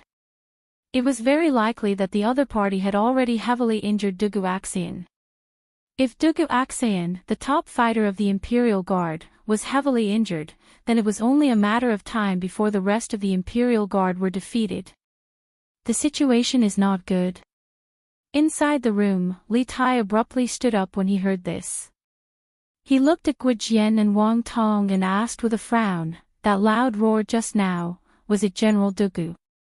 A trace of pain flashed across Guijian and Wang Tong's faces. Soon after, Guijian cupped his fists and replied. It's the generals. There must be a peerless expert among them. Otherwise, they wouldn't have been able to injure the general. Therefore, Your Highness, please follow us and retreat immediately. What? Li Tai was both shocked and furious when he received confirmation from the two of them. After pondering for a moment, he suddenly thought of something and shook his head. No. I can't retreat like this. After saying that, Li Tai looked at Iron Egg beside him and said, Iron Egg, don't we still have communication fireworks? Quickly take the communication fireworks to the roof and light them up. General Fei Ying and the others will definitely come to the post house's rescue when they see it. The teachers and students of Yanhuang College came to Taiyuan mainly to build a telegraph relay station. During the process, the teachers and students of the college couldn't stay together forever. After all, if they wanted to build a telegraph relay station as soon as possible, they had to work together. In order to prevent accidents from happening during the mission, Dugu Aksayan had given all the teachers and students of the college a communication fireworks before entering the city. This was to be used to call for help in an emergency. The reason why Li Tai didn't think of using the communication fireworks immediately was that tonight's attack was too sudden. Not only did he not think of it immediately, but Iron Egg and Dugu Aksayan also didn't think of it. Your Highness, your body is priceless. How can you put yourself in danger? Moreover, the general risked his life to fight the assassins despite his injuries in order to protect your safety. If you don't retreat, won't you be letting down the general's loyalty? Wang Tong's eyes were red as he cupped his fists to Li Tai and spoke in a rough voice. Iron Egg couldn't help but advise, Qin Ke, Brother Wang is right. We won't be of much help if we stay here. Why don't we retreat first and then go to the provincial governor's mansion to get reinforcements? Otherwise, won't we be wasting General Dugu's efforts? Li Tai shook his head resolutely. No. I can't just watch General Dugu and these Imperial Army soldiers throw their lives away without doing anything. Moreover, there are still some teachers and students of our college staying in the post house. How can this prince abandon his teachers and classmates and flee alone? Li Tai used to be very afraid of death, but after staying in the college for more than a year, the word righteousness had appeared in his mind. Leaving aside the fact that Dugu Aksayan had dutifully protected them all this time, a month ago, when the Tujua state preceptor Wu Jia had snuck into the college to steal the secret files, if not for Dugu Aksayan's timely arrival with his troops, Wu Jia would have very likely massacred the college. If that had happened, the casualties that night would have been even greater. And the losses would have been even greater. Based on this point alone, the college owed Dugu Aksayan a great favor. Not to mention, Dugu Aksayan himself had a very close personal relationship with Li Sichuan, the Yamacho of Yanhuang College. Therefore, although Dugu Aksayan was only a subject of the house of Li, Li Tai couldn't bear to see him die like this. Iron Egg heard this and couldn't help but fall silent. In fact, how could he bear to see Dugu Aksayan and the rest of the Imperial Army soldiers die? But in the current situation, they had to make a choice.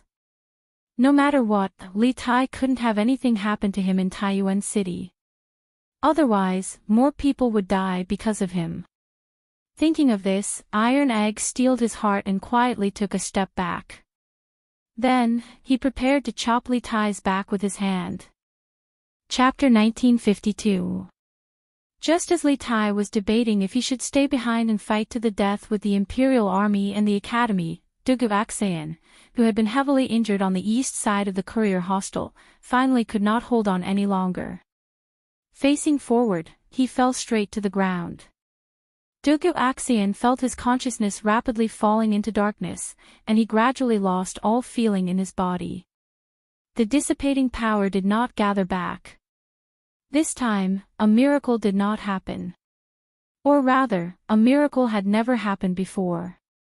The previous time was merely a final burst of consciousness from the dying Dugu Aksayan due to his strong willpower and conviction. General. When the Imperial Army rushing over saw Dugu Aksayan fall straight from the roof, they could not help but widen their eyes in anger. They quickened their steps, ignoring the Turkic spies chasing after them, and ran even faster in the direction of Dugu Aksayan's fall. Bam! Fortunately, the Imperial Guards managed to catch Dugu Aksayan before he hit the ground. Unfortunately, the strong collision and impact had caused the two swords in Dugu Aksayan's back to sink 2 inches deeper into his flesh. General! General! Please wake up. Seeing the man who was usually invincible like a god of war now covered in blood and barely breathing, the Imperial Army's eyes were red with grief. Quick! You guys take the general and retreat first. Leave this to me and the other brothers. A middle-aged man with a round face and short beard, looking very dignified, ordered the Imperial Army around Dugu Aksayan. Yes. Commander Hu.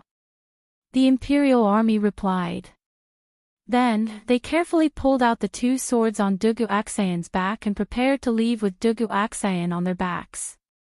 Old Hu. Don't worry about me. Quick, pull back the defense line and protect His Highness. We must hold on until Fei Ying and the others come back. At this moment, Dugu Aksayan, who was lying on the back of an Imperial Army soldier, spoke with difficulty. His voice was very soft and could easily be drowned out in the chaos of the battlefield.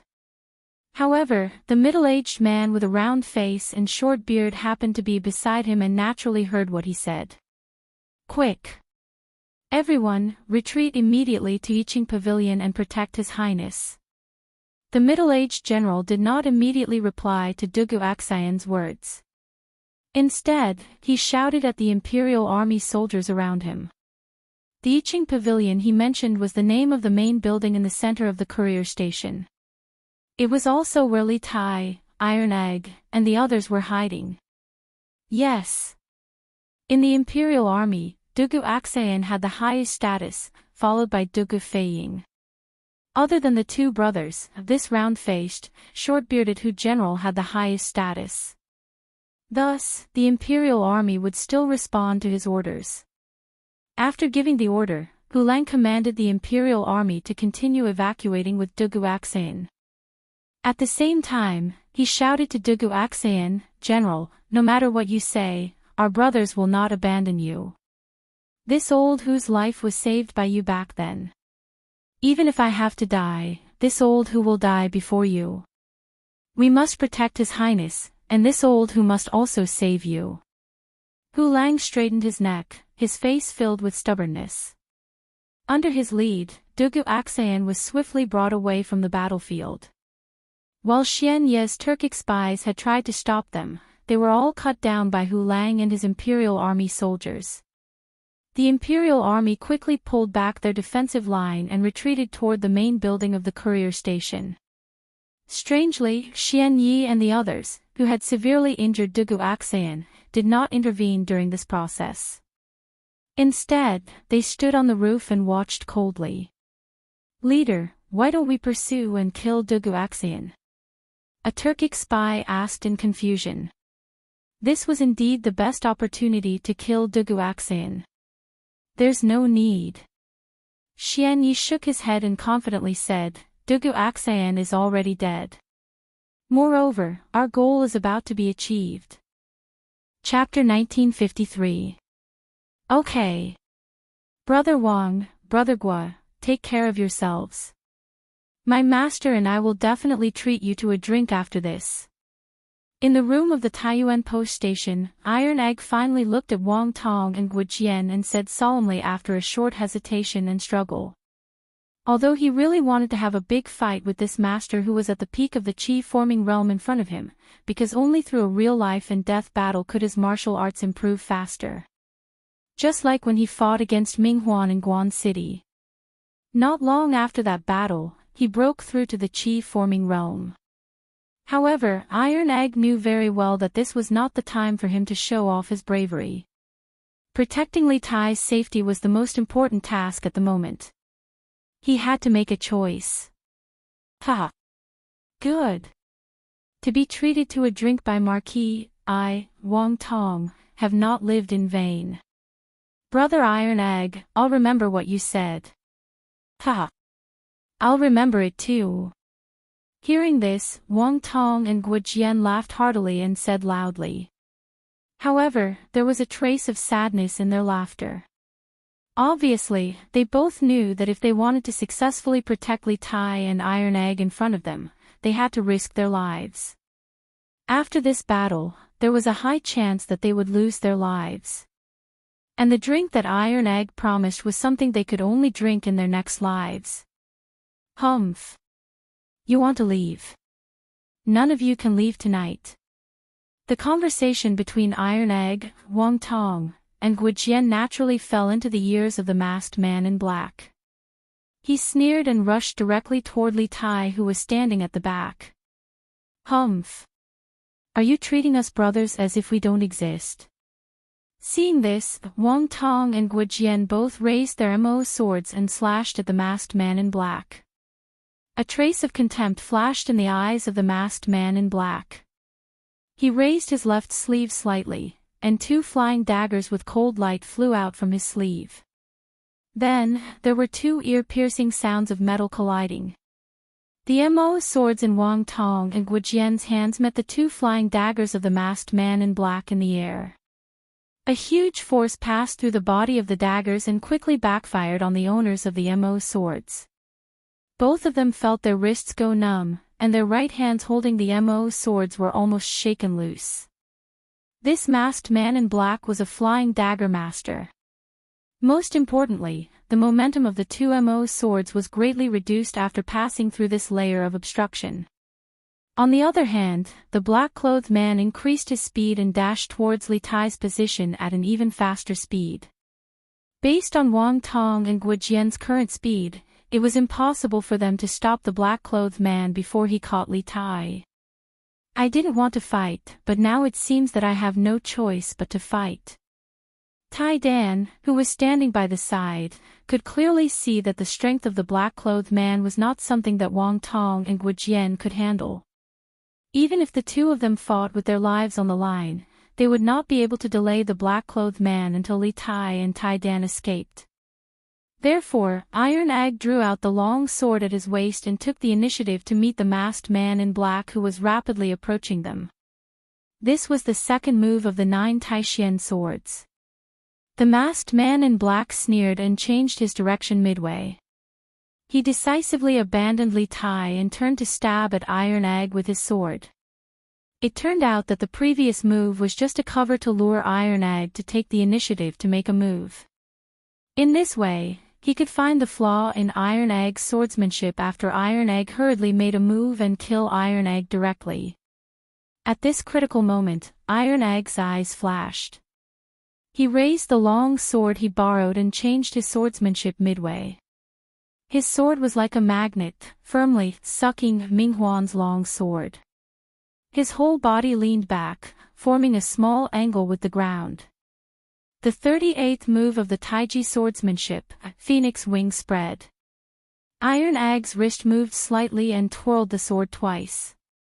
The masked man's long sword strength was immediately deflected by Iron Egg.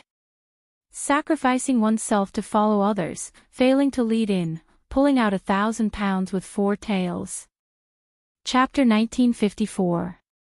Hee hee. I'm sorry. With your insignificant strength, I can defeat you fair and square. But this is a serious matter. Lord Guard will not allow any mistakes. Besides, I'm in a hurry. In the guest room of the Yiqing Pavilion in the Taiyuan Courier Station, the black-clothed masked man sneered. He retreated to the door and opened it. He reached out and took out a lit incense stick. After closing the door, the black-clothed masked man returned to the room. Seeing Iron Egg's puzzled expression, the black-clothed masked man explained, "This is called soul-breaking incense. It has a very light smell and is difficult to detect. Those who are poisoned by this incense will be poisoned in a quarter of an hour. When the poison takes effect, your body will be as soft as cotton and you will lose all your inner strength. Now, you are all lambs waiting to be slaughtered." Poof! As he spoke, the black-clothed masked man first broke the half-burned incense in his hand. Then, he thrust his sword forward and pierced Warden's heart without missing a beat. With Warden's current state, he was unable to dodge the black-clothed man's sword, so he could only watch as the long sword pierced his chest. Under the effect of the soul-severing incense, he didn't feel any pain at first, but when the sharp sword was about to touch his heart, he felt a trace of throbbing and intense pain, but in the next moment, all of his consciousness completely dissipated. Just as the masked man had said, at this moment, Tai Dan, Li Tai, Guo Jian, and Wang Tong were like lambs that were waiting to be slaughtered, and the black-clothed masked man was the butcher that held the butcher's knife. When facing this butcher, the lambs could only wait for death and didn't have the slightest ability to resist. Brother Wang. Old Wang. Seeing that Wang Tong was killed, Iron Egg and Guo Jian's eyes were filled with anger. If looks could kill, the masked man in black would have been cut into countless pieces by their looks. Hey! Don't worry, it will be your turn soon. The black-clothed man sneered and pulled out his sword from Warden's chest. He then turned to look at Guo Jian, who was closer to him. In the face of death, Guo Jian's face showed no signs of fear. He had already stabbed his saber into the ground to support his body. When he saw the black-clothed man walking towards him, he glared angrily at him, his face full of disdain. The men of the Imperial Army do not fear death. All of them were indomitable men. We're not like, you son of a bitch, betraying your own race, betraying your ancestors, and working for the dogs hit Turks. If you're alive, there will be countless people poking at your spine. If you're dead, there will be countless people digging up your graves so that you'll never be able to rest in peace. Because of the absolute soul fragrance, Guojian was currently very weak. He used his strong willpower to resist the medicinal properties of the absolute soul fragrance, preventing himself from falling unconscious. His voice was very soft, but every word he said was incomparably clear and firm. After all that had happened, most of the Imperial Army soldiers knew that the people who had been stirring up trouble in Source Peak City were probably Turkic spies. Thus, before his death, Guojian had been unable to restrain himself from cursing the men in black. You're courting death. Guojian's words had thoroughly enraged the black-clothed man. Eyes wide with rage, the black-clothed man lunged forward and slashed his sword at Guojian's neck. Big Brother Guo. A popping sound could be heard as blood splattered everywhere. A head rolled onto the ground, right next to Bruiser's feet. Bruiser staggered backward a couple of paces, his face filled with grief and boundless rage. He couldn't stop himself from trembling, not from fear, but from rage that came from the depths of his heart. Seeing his companions mercilessly slaughtered by the black-clothed man one after another, Iron Egg's rage had reached a boiling point. But at this time, anger was of no use. Not only could he not use any of his Xinqi, he also had to focus all his energy on resisting the effects of the absolute soul fragrance to keep himself awake. Without the absolute soul fragrance, even if he knew that he was no match for the black-clothed man, Iron Egg would have charged forward with his sword. Moreover, if it was a one-on-one fight, Iron Egg believed that he had a chance of winning. When Li Zishuan had just returned from Longhu Mountain, he was only at the late stage of qi refining.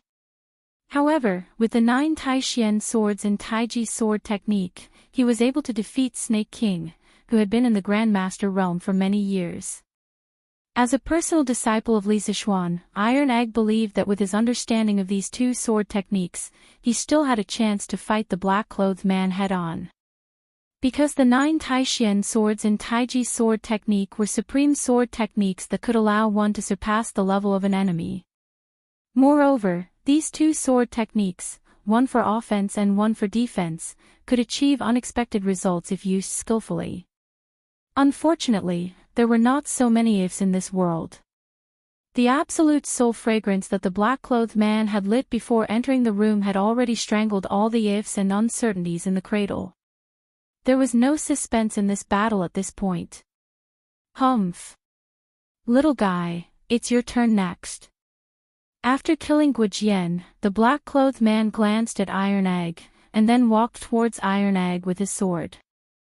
Chapter 1955. Stop.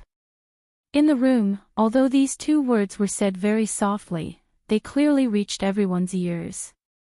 At the very beginning, the masked man in black even thought that he had misheard, but not long after, the same voice rang out in the room again. This made him believe that there was indeed someone shouting, "Stop." He quickly became alert and used his eyes to look for suspicious people in the room. This room was not big. Other than him, Iron Egg, and the 2 fallen Imperial guards, there was only Li Tai in the room. But Li Tai had been poisoned by the soul-breaking incense and should have fainted. After all, he was the only one in the room who did not know martial arts. His resistance to the soul-breaking incense was definitely the weakest. If that was the case, then who was the person who shouted, "Stop"? The masked man in black coldly scanned every corner of the room. He even looked at the bodies of the 2 Imperial guards, but in the end, he found nothing. Finally, the masked man's eyes fell on the innermost corner of the room. Li Tai had been hiding in that corner since the beginning. But the masked man in black could not help but be shocked by what he saw. He saw that Li Tai, who had fainted, actually stood up shakily and strenuously. He faced the masked man in black and Iron Egg with a face full of anxiety and anger. Obviously, he was the one who had shouted, "Stop," earlier. In the face of the masked man in black, Li Tai and Iron Egg were both poisoned by the soul-breaking incense and had no ability to resist. Under such circumstances, would Li Tai's stop really work? Obviously not. A hint of a smile appeared at the corner of the black-clothed man's eyes. He said to Li Tai indifferently, "Your Highness, these people are just servants. If you kill them, then kill them. Why are you in such a hurry?" As he spoke, he retracted his gaze, raised his sword, and continued to slash at Bruiser's neck. "Stop!" In the room, although these two words were said very softly, they were clearly heard by everyone. At the very beginning, the masked man in black even thought that he had misheard, but not long after, the same voice rang out in the room again. This made him believe that there was indeed someone shouting, "Stop!" He quickly became alert and used his eyes to look for suspicious people in the room. The room was not big. Other than him, Iron Egg, and the two fallen Imperial guards, there was only Li Tai in the room. But Li Tai had been poisoned by the soul-breaking incense and should have fainted. After all, he was the only one in the room who did not know martial arts. His resistance to the soul-breaking incense was definitely the weakest. If that was the case, then who was the person who shouted, "Stop"? The man in black coldly scanned every corner of the room. He even examined the bodies of the two Imperial guards, but in the end, he found nothing. Finally, the man in black's eyes fell on the innermost corner of the room. Li Tai had been hiding there from the beginning. Just one look and the man in black could not help but be shocked. He saw that Li Tai, who had been unconscious, actually stood up shakily and strenuously. He faced the man in black and Iron Egg with a face full of anxiety and anger. Obviously, he was the one who had shouted, "Stop," earlier. In the face of the man in black, Li Tai and Iron Egg were both poisoned by the soul-breaking incense and had no ability to resist. Under such circumstances, would Li Tai's stop really work? Obviously not. A hint of a smile appeared at the corner of the black-clothed man's eyes. He said to Li Tai indifferently, "Your Highness, these people are just servants. If you kill them, then kill them. Why are you in such a hurry?" As he spoke, he retracted his gaze, raised his sword, and continued to slash at Bruiser's neck. Chapter 1956. The dagger in Li Tai's hand actually had a great history. In the early years of Wuda, the Turks had invaded the borders of the Great Tang on a large scale. At the time, Li Er had still been the king of Qin, leading an army to attack the Turks from the north. He had won one battle after another, and after killing the leader of one of the tribes, Li Er had seized an extremely exquisite dagger. From that moment on, this dagger had been used to cut up many cattle and sheep in his military career. In Li Er's hands, this dagger was used more as a cutlery than as a tool for killing. Later, Li Er gave this dagger, which symbolized victory and glory, to one of his favorite sons, Li Tai. At that time, Li Tai was only 4 or 5 years old. He only thought that this dagger was pretty and fun. After the initial novelty, he did not care about it anymore. This time, he followed the teachers and students of the academy to the north to build a telegraph relay station. This was the first time in his life that Li Tai had traveled so far. Therefore, he also took this dagger that Li Er gave him as a self-defense. However, neither he nor Li Er had expected that this dagger from the Turk tribe would appear in the battle against the Turk spies by pointing at Li Tai. But no matter what, Li Tai's action of risking his life for the sake of justice was not a disgrace to the dagger that symbolized victory and glory. Good. Very good. Then I will give Prince Wei face and let this kid go for the time being. In the room, seeing that Li Tai was really going to threaten him with his life, the man in black did not dare to take the risk. He sneered and moved the long sword away from Iron Egg's head. Just as Li Tai had said, if they didn't have Li Tai as a hostage, once the Great Tang government's reinforcements arrived, all of them who had launched a sneak attack on the post house would have died here. Furthermore, even if they managed to evacuate the post house before the Tang Empire's reinforcements arrived, their mission would still be considered a failure if they failed to capture Li Tai alive. This was because Xiao Dian might have already fallen into the hands of the Tang Empire's officials. If they failed to capture Li Tai alive as a hostage, Xiao Dian's life would be in danger. The dagger in Li Tai's hand actually had a great history. In the early years of Wuda, the Turks invaded the borders of the Tang Empire.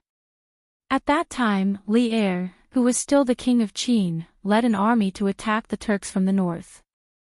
Along the way, he won one battle after another and could be said to be an irresistible force. After killing the leader of a tribe, Li Er seized an extremely exquisite dagger. Since then, Li Er's military career, this dagger had been used to dissect many cattle and sheep. In Li Er's hands, this dagger was more used as a tableware rather than a tool to kill. Later, Li Er bestowed this dagger, which symbolized victory and glory, to one of his favorite sons, Li Tai. At that time, Li Tai was only 4 or 5 years old. He only thought that this dagger was pretty and fun. After the initial novelty, he did not pay attention to it anymore. This time, he accompanied the teachers and students of the academy to the north to build a telegraph relay station. This was the first time that Li Tai had traveled so far in his life. Therefore, he also took this dagger that Li Er had bestowed upon him as a self-defense. However, neither he nor Li Er had expected that this dagger from the Turks would appear in the battle against the Turk spies by pointing at Li Tai himself. But no matter what, Li Tai's act of risking his life to fight for justice today was not a disgrace to this sword that symbolized victory and glory. Chapter 1957. Silence. Outside Iching Pavilion, the Imperial Army and the Turkic spies had been locked in a fierce battle a moment ago, but with the roar of the man in black, the noisy courtyard instantly fell silent. Both sides turned their gazes to the man in black and Li Tai standing in front of him. Your Highness. Seeing that the man in black had taken Li Tai hostage, the Imperial Army was alarmed. Without needing Hulangjiang's orders, the Imperial Army automatically changed their formation and completely surrounded the man in black and Li Tai. At this moment, the actions of the man in black and Li Tai were rather strange. Li Tai was holding a dagger, but the dagger was pointed at his neck. The man in black had placed his sword on Li Tai's shoulder, but for some reason, the sword was still some distance away from Li Tai's neck. At first glance, it seemed like the man in black did not want Li Tai to die. No matter how one looked at it, it was strange. It was like a robber holding a hostage. The hostage wanted to die, but the robber wanted to protect the hostage. It didn't make sense at all. However, such a thing that defied common sense had really happened. Protect His Highness. At this moment, Hulangjiang reacted and shouted loudly. The Imperial Army pointed their swords at the man in black who had just come out of Iching Pavilion. As for the Turkic spies behind them, they could no longer care about them. If something happened to Li Tai, their mission in Taiyuan would be considered a complete failure, and none of them would be able to escape Li Er's punishment. However, because the man in black had placed his sword on Li Tai's shoulder, the Imperial Army did not dare to make any moves. After all, Li Tai's life was still in the hands of the man in black. Ha! Tianying, you've succeeded. At this moment, a thin masked man flew down from the roof of Iching Pavilion. It was Xianyi, who had been fighting with Dugu Aksayan earlier. Xianyi landed steadily beside the black-clothed man. After glancing at Li Tai, who was standing in front of the black-clothed man, Xianyi's hanging heart immediately returned to his stomach. He let out a light breath and smiled faintly. That's right, the black-clothed man who had sneaked into the room to capture Li Tai was Xiao Dian's second-in-command, Tianying. Previously, Xianyi had led his men to attack the post house from the front, attracting most of the Imperial Army to the east side of the post house. Even Dugu Aksayan, the commander of the Imperial Army who had yet to recover from his injuries, had personally left his room to participate in the battle. Thus, there were very few Imperial Army soldiers left to protect Li Tai. This gave Sky Eagle a chance to sneak into Iching Pavilion. Seeing Xian Yi fly over, Sky Eagle nodded in greeting before replying, "This is all thanks to you and your brothers holding back the majority of the Imperial Army's forces. Let's take King Wei away now and go back to rescue the guard master." Xian Yi nodded and said, "That's how it should be." At this moment, Sky Eagle coldly said to Li Tai, "Your Highness King Wei, it's time for you to fulfill your promise, right? This seat has no intention of harming your life. As long as you get these Imperial Army soldiers to open a path for us to leave, this seat will naturally protect you. Your status is noble, and your body is priceless. You shouldn't be willing to exchange your life for ours, right?" In principle, Sky Eagle didn't want Li Tai to die because he needed to use Li Tai as a hostage to rescue Zhao Dian. However, this didn't mean that he didn't dare to kill Li Tai. If Li Tai didn't cooperate with him and instead recklessly ordered the Imperial Army to attack the people they had brought with them, Sky Eagle didn't mind dragging Li Tai down with him before he died. After all, he was about to die. He couldn't care less about the mission. "All of you, disperse and let them go." Li Tai also understood that he and Sky Eagle were at most in a relationship of checks and balances. Sky Eagle didn't dare to kill him casually, and he didn't want to throw his life away so easily. As long as they didn't completely fall out with each other, they could coexist peacefully. However, once they did, it would be a life and death struggle, and both sides would suffer great losses. Therefore, after weighing the pros and cons, Li Tai finally gave the order. Chapter 1958. Wow! Father, when did you buy such a big manor? Near Dragon Mountain, after passing through several hills and woods, Wang Kuwei, Wang Hong, Wang Xinyuan, and the others saw a vast and huge manor in the wilderness. The manor covered an area of at least a dozen acres. At this time, the sky was dark, and the interior of the manor was lit with candles, stone lamps, and bonfires. Under the illumination of these lights, they could vaguely see the outline of the manor. At this time, Wang Hong's eyes widened, and he couldn't help but exclaim. On the way, Wang Kuei roughly told Wang Hong about the manor's training of a group of assassins, but he didn't go into detail. For example, the size of the manor and the number of assassins, he didn't tell Wang Hong about it. The main reason was that talking to Wang Hong was too infuriating. If he didn't pay attention, he would be angered half to death. Therefore, after seeing this huge manor, although Wang Hong was somewhat prepared, he still couldn't help but be surprised. "Yes, master." As soon as Wang Hong's voice fell, two young men in black suddenly jumped down from the trees on both sides of the road. The two men held weapons and landed in front of Wang Kuei and the others. Just as they were about to go forward and ask, one of them recognized Wang Kuei through the light of the torch in front of the crowd. He looked serious and quickly put away his weapon. He stepped forward and saluted Wang Kuei, "Greetings, master." "Greetings, master." Another warrior quickly walked over and cupped his fists in salute to Wang Ku. Wang Kuei didn't answer Wang Hong's previous question. Instead, he nodded lightly at the two men in front of him and said, "Shang Liang, Su Lei. Are the two of you on night duty tonight?" "Yes." The two men nodded in response. Wang Kuei softly said and then ordered, "Let's go. Enter the manor, and then let White Bear quickly gather everyone in the manor in the martial arts field." "Yes." This subordinate obeys. Hearing Wang Kuei's order, the two men felt that something big was about to happen. They quickly saluted, bowed, and took the order. "Wow! Father, when did you buy such a big manor?" Near Dragon Mountain, after passing through several hills and woods, Wang Kuei, Wang Hong, Wang Xinyuan, and the others saw a luxurious and huge manor in the wilderness. The manor covered an area of at least a dozen acres. At this time, the sky was dark, and the manor was lit with candles, stone lamps, and bonfires. Under the illumination of these lights, they could vaguely see the outline of the manor. At this time, Wang Hong widened his eyes and could not help but exclaim.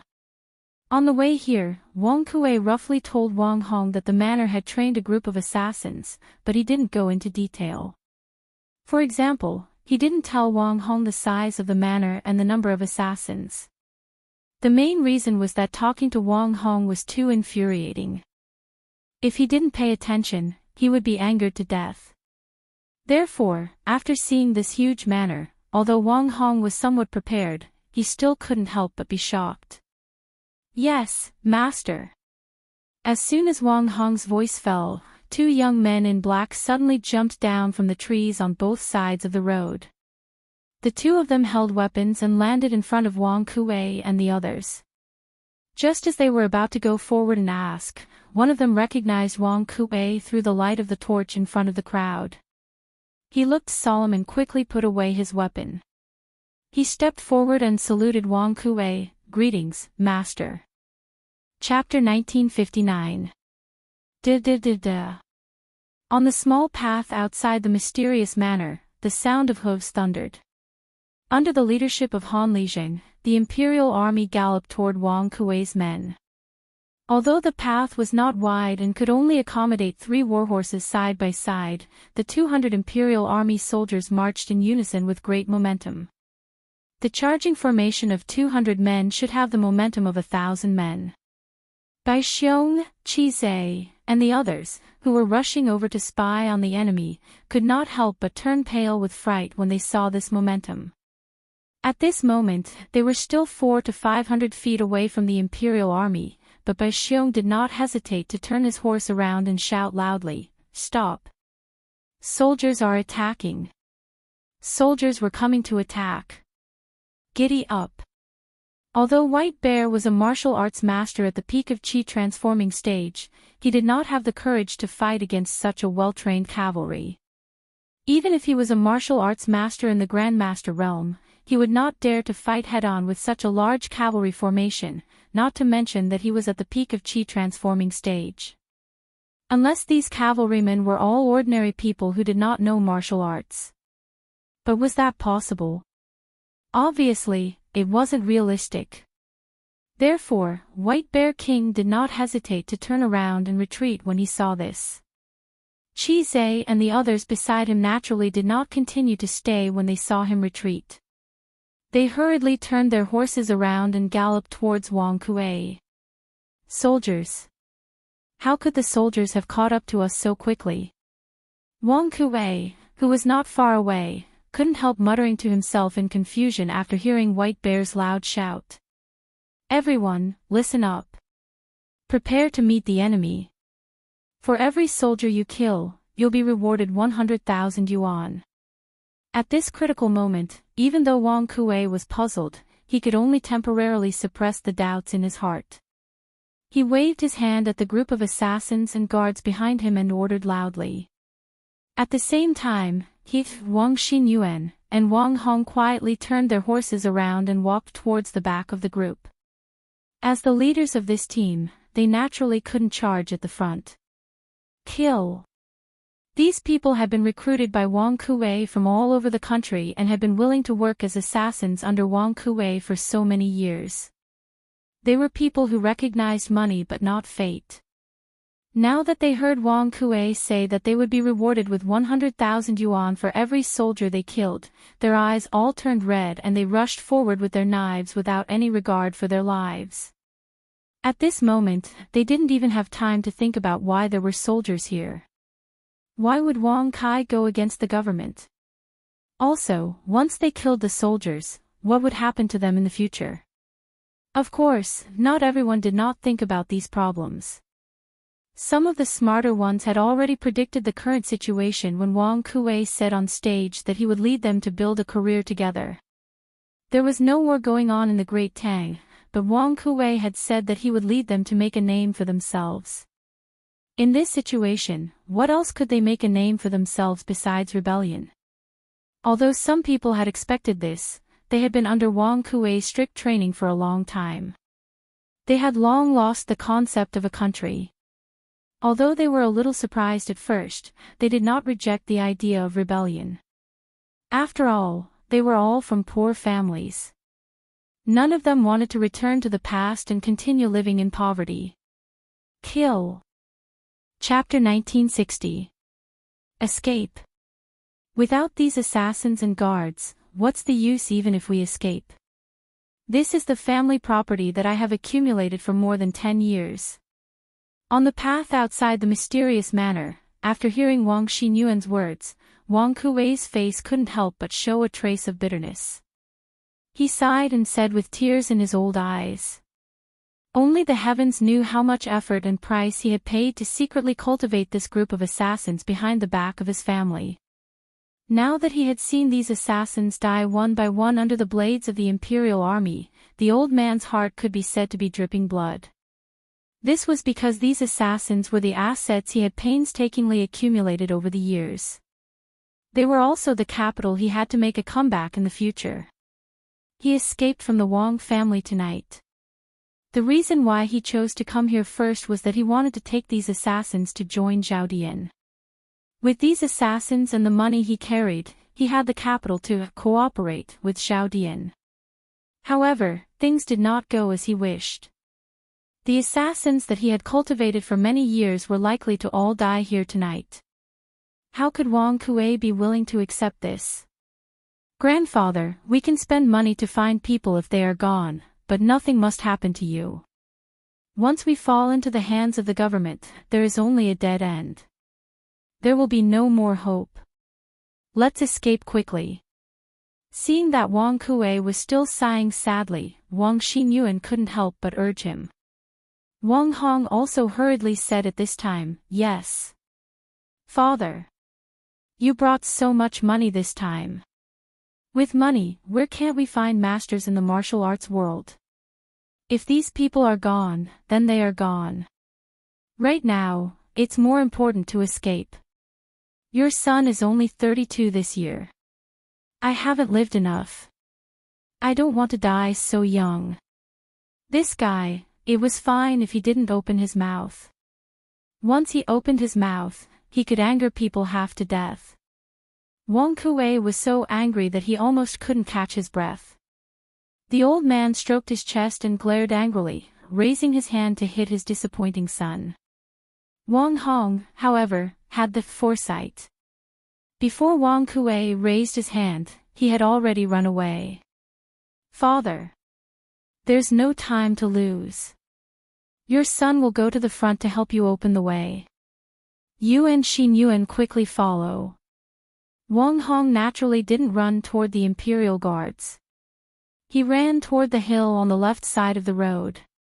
Before this guy ran away, he didn't forget to tell Wang Kuei. You evil creature.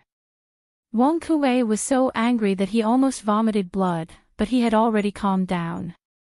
He knew that the wisest choice at this moment was to follow Wang Xinyuan's advice and escape from the forest on both sides before his men were completely defeated. Therefore, he turned around and shouted to the guards not far away, "White Bear, Chizé, quick! Retreat!" Yes. Soon, under the escort of several guards and killers, Wang Kuei and Wang Xinyuan successfully climbed up the hill. After meeting up with Wang Hong on the hill, they went into the dense forest. Not only were the hills on both sides of the road overgrown with weeds, the trees were also dense. Coupled with the fact that it was dark at night, it would be difficult for the imperial guards to find them if they were to sneak in like this. In the field, Han Lijing also noticed the abnormality here. He could vaguely see a few figures darting into the forest beside the road. He knew something was wrong and quickly shouted, "Someone is escaping." Who, I'll leave this place to you. I'll go after them." After saying that, without waiting for Zhao Er's agreement, Han Lijing jumped up the hill on the left side of the road. At the same time, he put the modeo back on his waist and took the bow and arrow from his back. After that, he knocked the arrow and shot 3 arrows in a row in the direction of the footsteps in the forest. Whoosh whoosh whoosh. The sky was dark and the forest was dense. Han Lijing didn't care whether the 3 arrows hit their targets or not. He ran in the direction of Wang Kuei and others while continuing to shoot arrows into the forest from the quiver. Chapter 1961. Ha! I didn't think that the mighty king of Wei would end up as our prisoner. Lord Wei's schemes are as wondrous as Kongming's. On the streets to the north of Source Peak City, Sky Eagle and Xian Yi were galloping wildly on their horses. Li Tai was riding on the same horse as Xian Yi. Sky Eagle couldn't help but feel heroic as he looked at Li Tai on his horse. Before they came, they actually had a certain degree of suspicion towards Zhao Dian's plan. However, due to Zhao Dian's usual prestige, even if they had doubts in their hearts, they had to carry out Zhao Dian's plan. But now, their measly 100-some people had managed to capture Li Tai from the Imperial Army. Tianying couldn't help but admire Zhao Dian's plans. Xian Yi held the reins with one hand while his other hand was on Li Tai's shoulder, preventing the latter from escaping or making any small movements. When he heard this, he nodded in deep agreement and said, "Lord Guard's wisdom is indeed something that we are unable to fathom. However, Lord Guard's current situation is probably not good. We have to rush back to the inn as soon as possible and rescue Lord Guard." Tianying nodded and then turned around and shouted to the people behind him, "Everyone, pick up the pace. We must return to the inn in 30 minutes. Yes. The Turkic spies running behind Xian Yi and Tianying loudly replied. They had run here when they came, so naturally, they had to run back when they went back. As for the warhorses Xian Yi and Tianying were riding, they had taken 2 from the Imperial Army during the chaos when they left the relay station.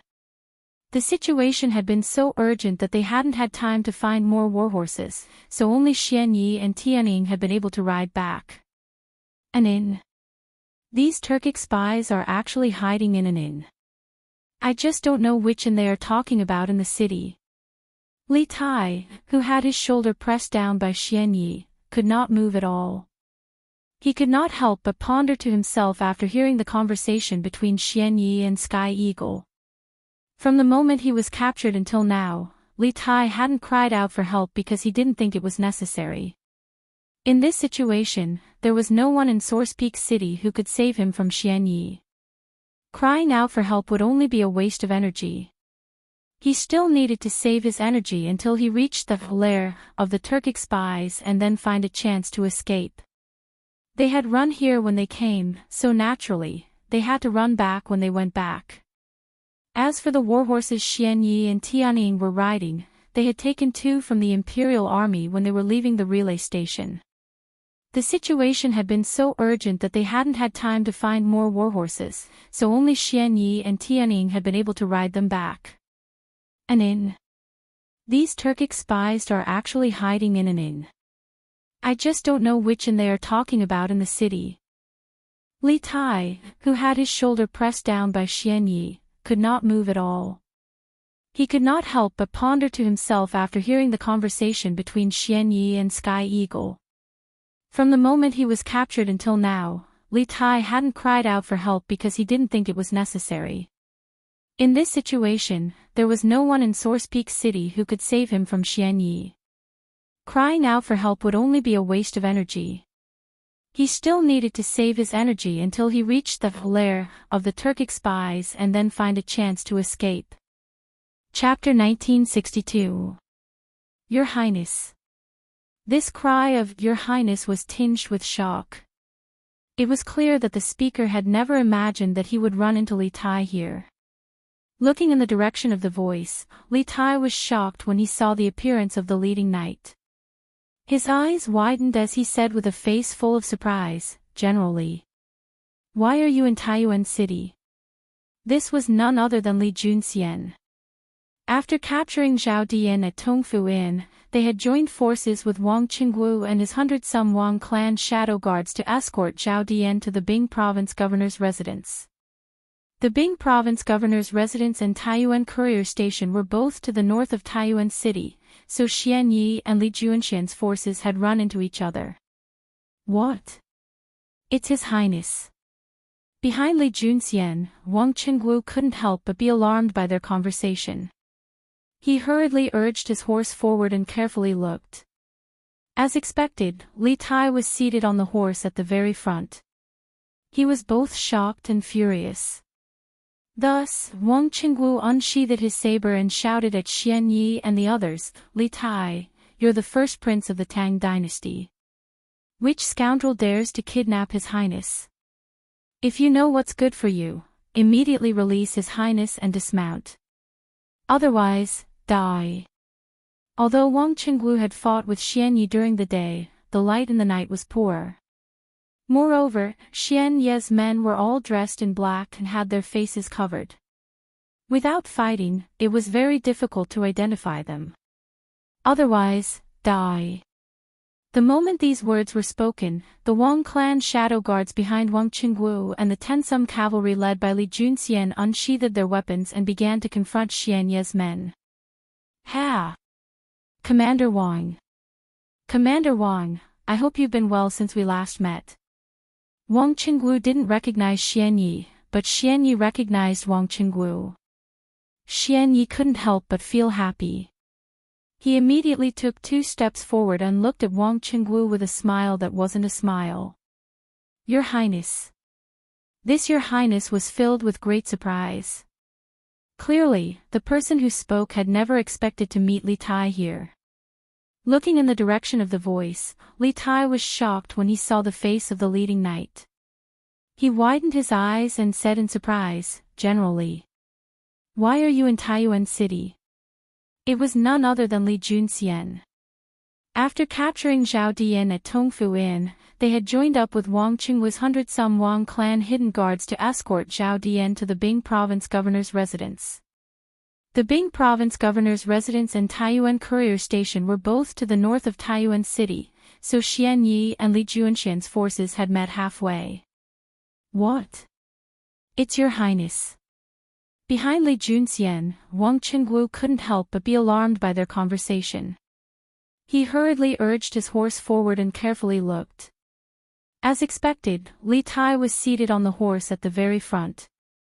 He was both shocked and furious. Thus, Wang Qingwu unsheathed his saber and shouted at Xian Yi and the others, "Li Tai, you're the first prince of the Tang dynasty. Which scoundrel dares to kidnap His Highness? If you know what's good for you, immediately release His Highness and dismount.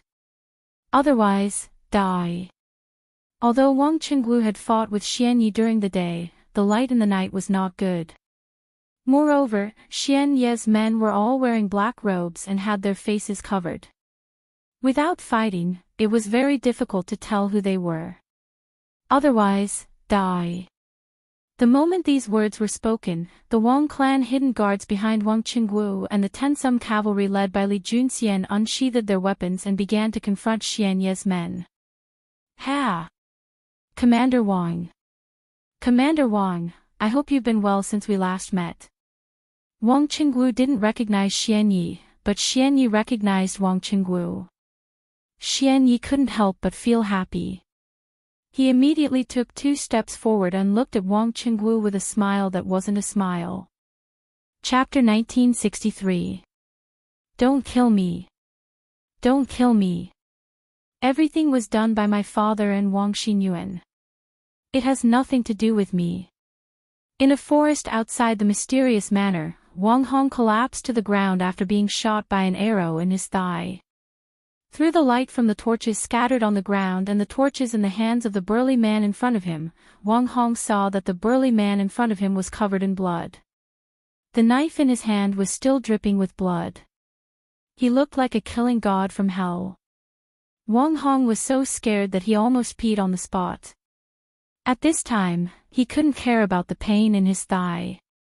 He quickly cupped his hands and begged for mercy to the burly man in front of him. "Your father. You're Wang Kuei's son." This burly man was naturally Han Lijing. As for the blood on his body, it was all the blood of the enemies he had fought before. He himself was not injured. Before this, although Han Lijing had never seen Wang Kuei, Wang Hong looked only in his 30s. He definitely couldn't be the rumored second elder of the Wang family. Therefore, after hearing Wang Hong beg for mercy, Han Lijing had this guess. Yes. But what my father did has nothing to do with me. I'm innocent. Wang Hong first nodded and admitted. Then, he quickly waved his hand and distanced himself from Wang Kuei. While they were talking, there was a rush of footsteps not far away. Then, a group of people holding torches came over. It was the Imperial Guards represented by Zhao Eru. Master Han, all the remaining killers under Wang Kuei have been eliminated, but Wang Kuei is nowhere to be found. Zhao Eru came to Han Lijing, cupped his hands, and said, Han Lijing nodded. He pointed to Wang Hong on the ground and said to Zhao Eru, Wang Kuei has escaped in advance. This is Wang Kuei's son. Take him back first. Hearing Han Lijing say that Wang Kuei had escaped, Zhao Eru frowned slightly, but he still cupped his hands and said, yes. After saying that, he waved his hand behind him.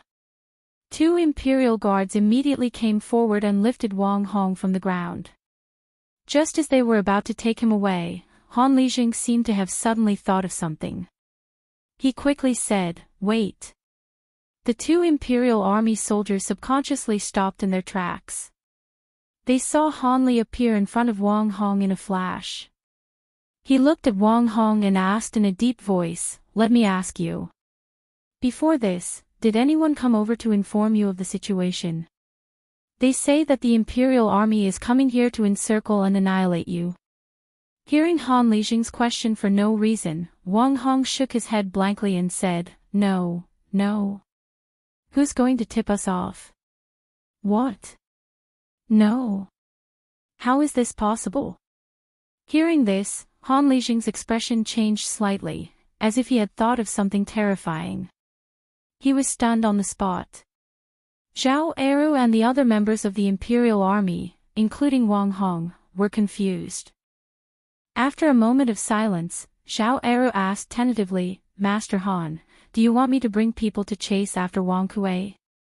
Zhao Eru knew a little about the situation of Zhao Dian and the other Turkic spies. According to what he knew, Wang Kuei was the key person in finding Zhao Dian's hiding place. The main purpose of the Imperial Army coming here this time was to capture Wang Kuei. Hearing this, Han Lijing immediately came to his senses and said anxiously, no. You can't chase after Wang Kuei, quick. Return to the post house quickly, His Highness might be in danger. What? His Highness is in danger. Zhao Eru couldn't help but be shocked when he heard this. He quickly asked, Master Han, what do you mean by that?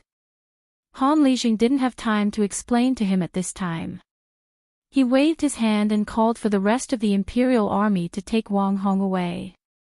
He said, there's no time to explain now. Brother Eru, leave a few of your men here to clean up the battlefield, and the rest of you follow me back to the post house immediately. The faster the better. Seeing that Han Lijing's expression was serious and didn't seem to be joking, Zhao Eru didn't dare to be careless. He quickly replied, okay. This general will make the arrangements right away. After a while, except for 7 or 8 Imperial Army soldiers who stayed to clean up the battlefield, the rest of the Imperial Army soldiers who were not injured or only slightly injured got on their horses under the leadership of Han Lijing and Zhao Eru and rushed toward the post house in Taiyuan City. The team of more than 100 people was like a fire dragon. They first flitted through the small paths near Longshan and quickly arrived at the main road in the city. Master Han, what do you mean by what you said just now? Zhao Eru and Han Lijing were walking side by side. At this time, he finally had the chance to get to the bottom of things with Han Lijing. Hiya. Han Lijing controlled his horse and answered without turning his head, previously, General Dugu arranged for us to spy on Wang Kuei's secret manor near Longshan in the prison of the post house. The entire plan was overheard by a man in black on the roof beam. According to General Dugu, this man in black is very likely an expert under Zhao Dian's command. After Zhao Dian learned of our plan, it's very likely that he will be one step ahead of us and go to Wang Kuei's manor to inform him. On our side, after General Dugu gave the order, it will take time to mobilize the troops, and it will also take a lot of time for the army to arrive at the manor. Zhao Dian will definitely have the opportunity to send someone to inform Wang Kuei in advance before we arrive at the manor.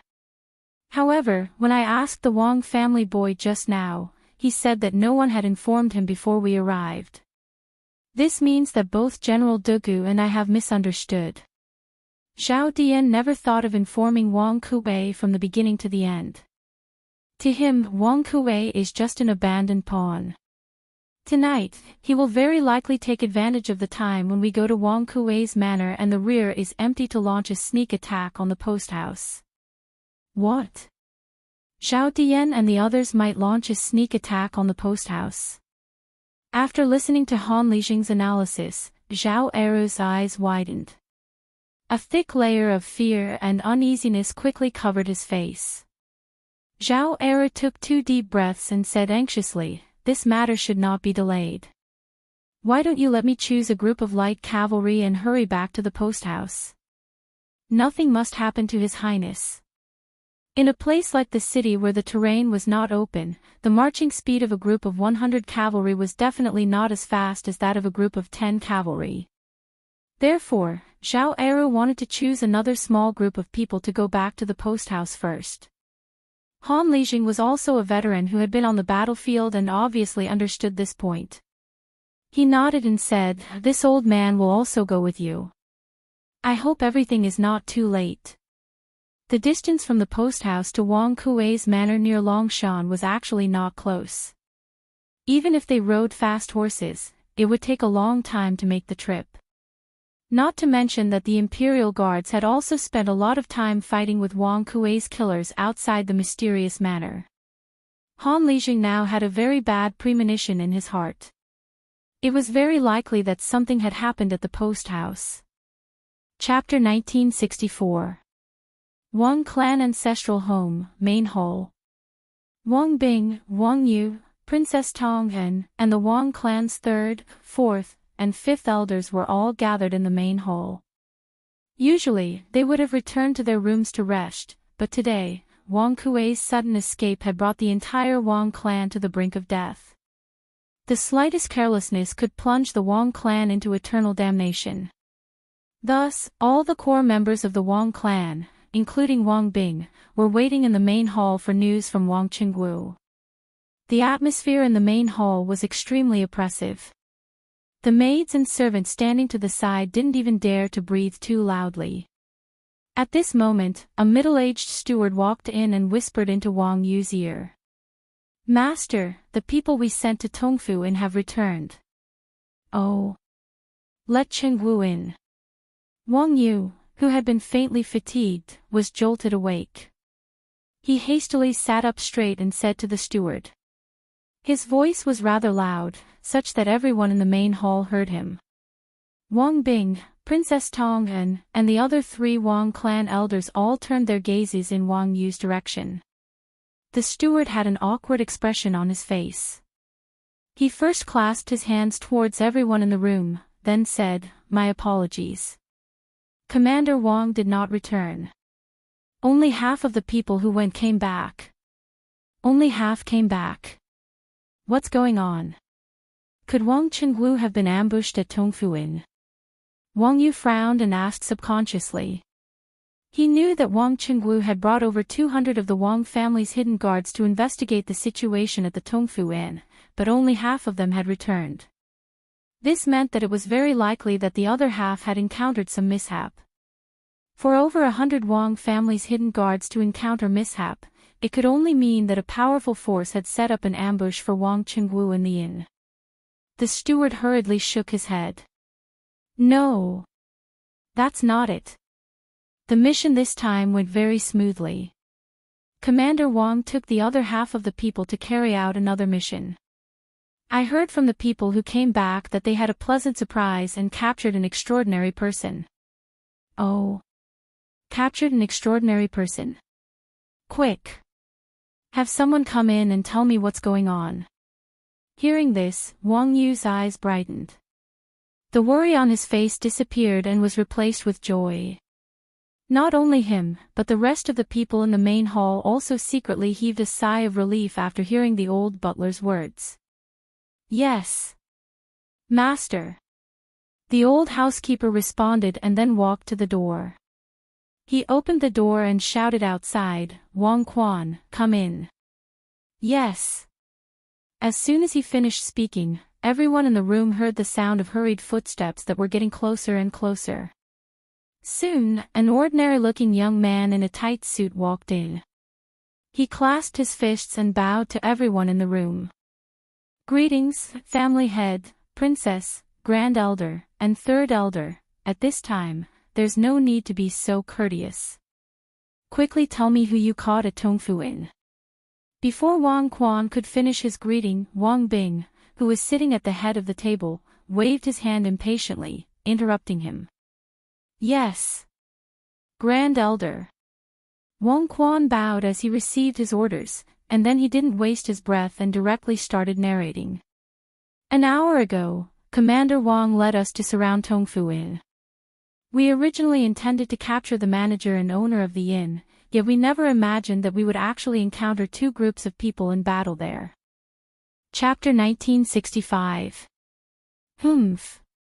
Commander Wang, and this generally, if you don't open a path, then don't blame the sword for having no eyes. On the streets to the north of Taiyuan City, Xian Ye's men were locked in a tense standoff with the men led by Li Junxian and Wang Qingguo. After hearing Zhao Dian's words, Xian Ye clenched his teeth, a vicious light in his eyes. He pushed his dagger a little deeper into Li Tai's neck as he spoke to Wang Qingguo and Li Junxian. Just as Zhao Dian had said, as long as Li Tai was in his hands, Wang Qingguo and Li Junxian wouldn't dare to do anything to Zhao Dian. To Xian Yi, being able to directly save Zhao Dian in this situation was the best outcome. After all, Zhao Dian was their leader. If Zhao Dian couldn't return to the grasslands safely, then only death would await them. But it was clear that they couldn't win against more than 100 people, and this wasn't even considering the fact that Wang Qingguo and Li Junxian were two grandmaster experts. Whether it was one-on-one or in a group battle, they were no match for them. Thus, Xian Yi could only act shamelessly and use Li Tai's life to threaten and hold down Wang Qingguo and the others. "You dare!" Wang Qingguo was furious when he saw this. He raised the saber in his hand and pointed it at Xian Yi. Saber intent suffused the air, and a shapeless gust of saber wind directly slashed apart the air between Wang Qingguo and Xian Yi. Fortunately, there was no one standing in front of Xian Yi, otherwise, this gust of saber energy would have been able to heavily injure them. Xian Ye's brow creased. He hadn't expected Wang Qingguo to attack him in this situation. Did Wang Qingguo not care about Li Tai's life? At this critical moment, he didn't have time to think.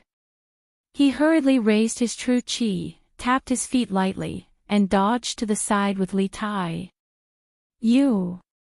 Xian Yi was just about to say something when his voice abruptly stopped. Because the saber aura that Wang Qingguo had just sent out had stopped abruptly when it was about to approach the position where he and Li Tai were standing. It was clear that Wang Qingguo's saber intent had been extremely restrained. He had no intention of harming Xian Yi. Retracting and releasing at will.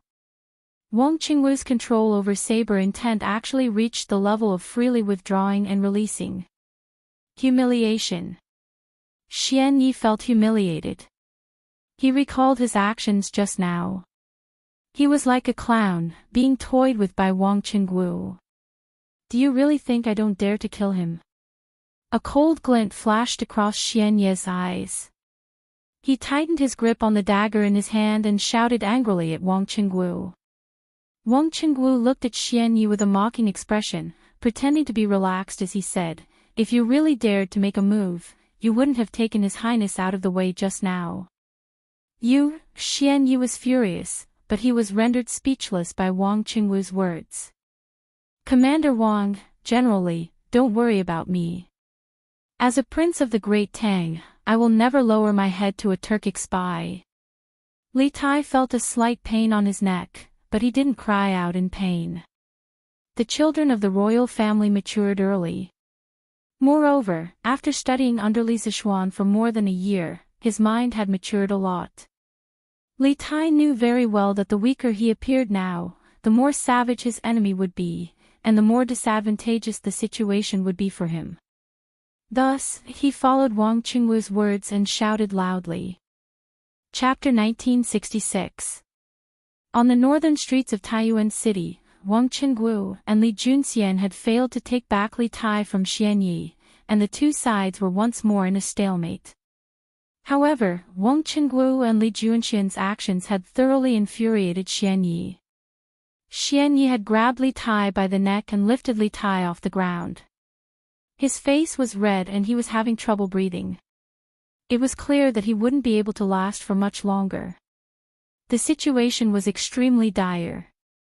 Perhaps just a moment ago, Xianyi didn't have any intention of taking Li Tai's life. After all, in this current situation, Li Tai could be said to be their protective talisman. If Li Tai died, not only would Zhao Dian die, but they would also be unable to leave Source Peak City. But now, after witnessing Wang Qingwu and Li Junxian's speed, Xianyi truly did want to take Li Tai down with him. He understood that if he didn't act decisively in the face of two top-class experts like Wang Qingwu and Li Junxian, the two of them might seize the chance. At that time, not only would Li Tai be rescued, they would all die. Gallop! Gallop! At this moment, a flurry of hooves came from the northwest. From the sound of it, there were quite a few people coming. Wang Qingwu and Li Junxian couldn't help but frown. Could it be the other Turkic spies in the city coming to reinforce Xianyi? Xianyi's expression changed, and he looked towards the northwest with vigilance. He knew that other than the people by his side, the only people left in the city were those who were captured by Wang Qingwu with Zhao Dian. The cavalry that suddenly appeared in the northwest was definitely not one of them. Whoosh! Very quickly, a large army passed through the corner of the street and appeared on the street. When they saw the dense number of torches here, they quickly rushed over. In the blink of an eye, they had already arrived behind Xianyi's group.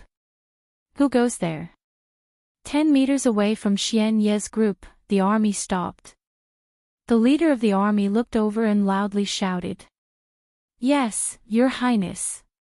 Under the illumination of the torches, a young man beside the general took a closer look and saw Li Tai, who was being held in the air by Xianyi, desperately trying to pry Xianyi's large hands away.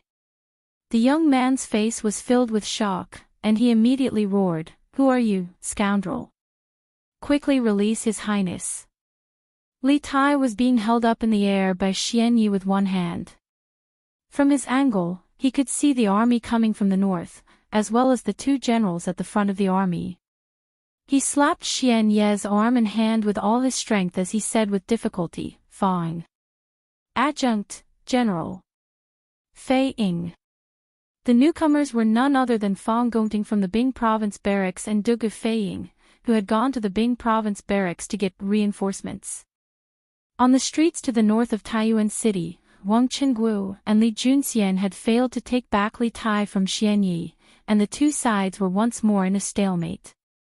However, Wang Qingwu and Li Junxian's actions had thoroughly infuriated Xianyi. At this moment, Xianyi had grabbed Li Tai by the neck and lifted Li Tai off the ground. His face was red and he was having trouble breathing. It was clear that he wouldn't be able to hold on for much longer. Chapter 1967. To all of you, if you harm His Highness, the only path left for you is death. But if you release His Highness, this general guarantees that I will personally plead with His Majesty for mercy. Perhaps His Majesty will spare your lives on account of the fact that you are not the main culprits.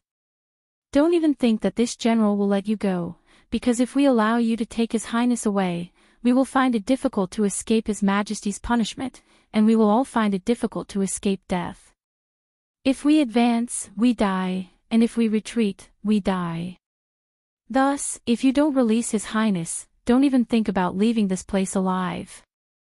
Dugu Feiying had seen Xian Yi threaten Li Tai with Li Juanxian's life to make him, Dugu Feiying, and Wang Qingwu open a path. After a few moments of thought, Dugu Feiying firmly refused. But Dugu Feiying was not being unreasonable in his refusal. He still patiently reasoned with Xian Yi's group.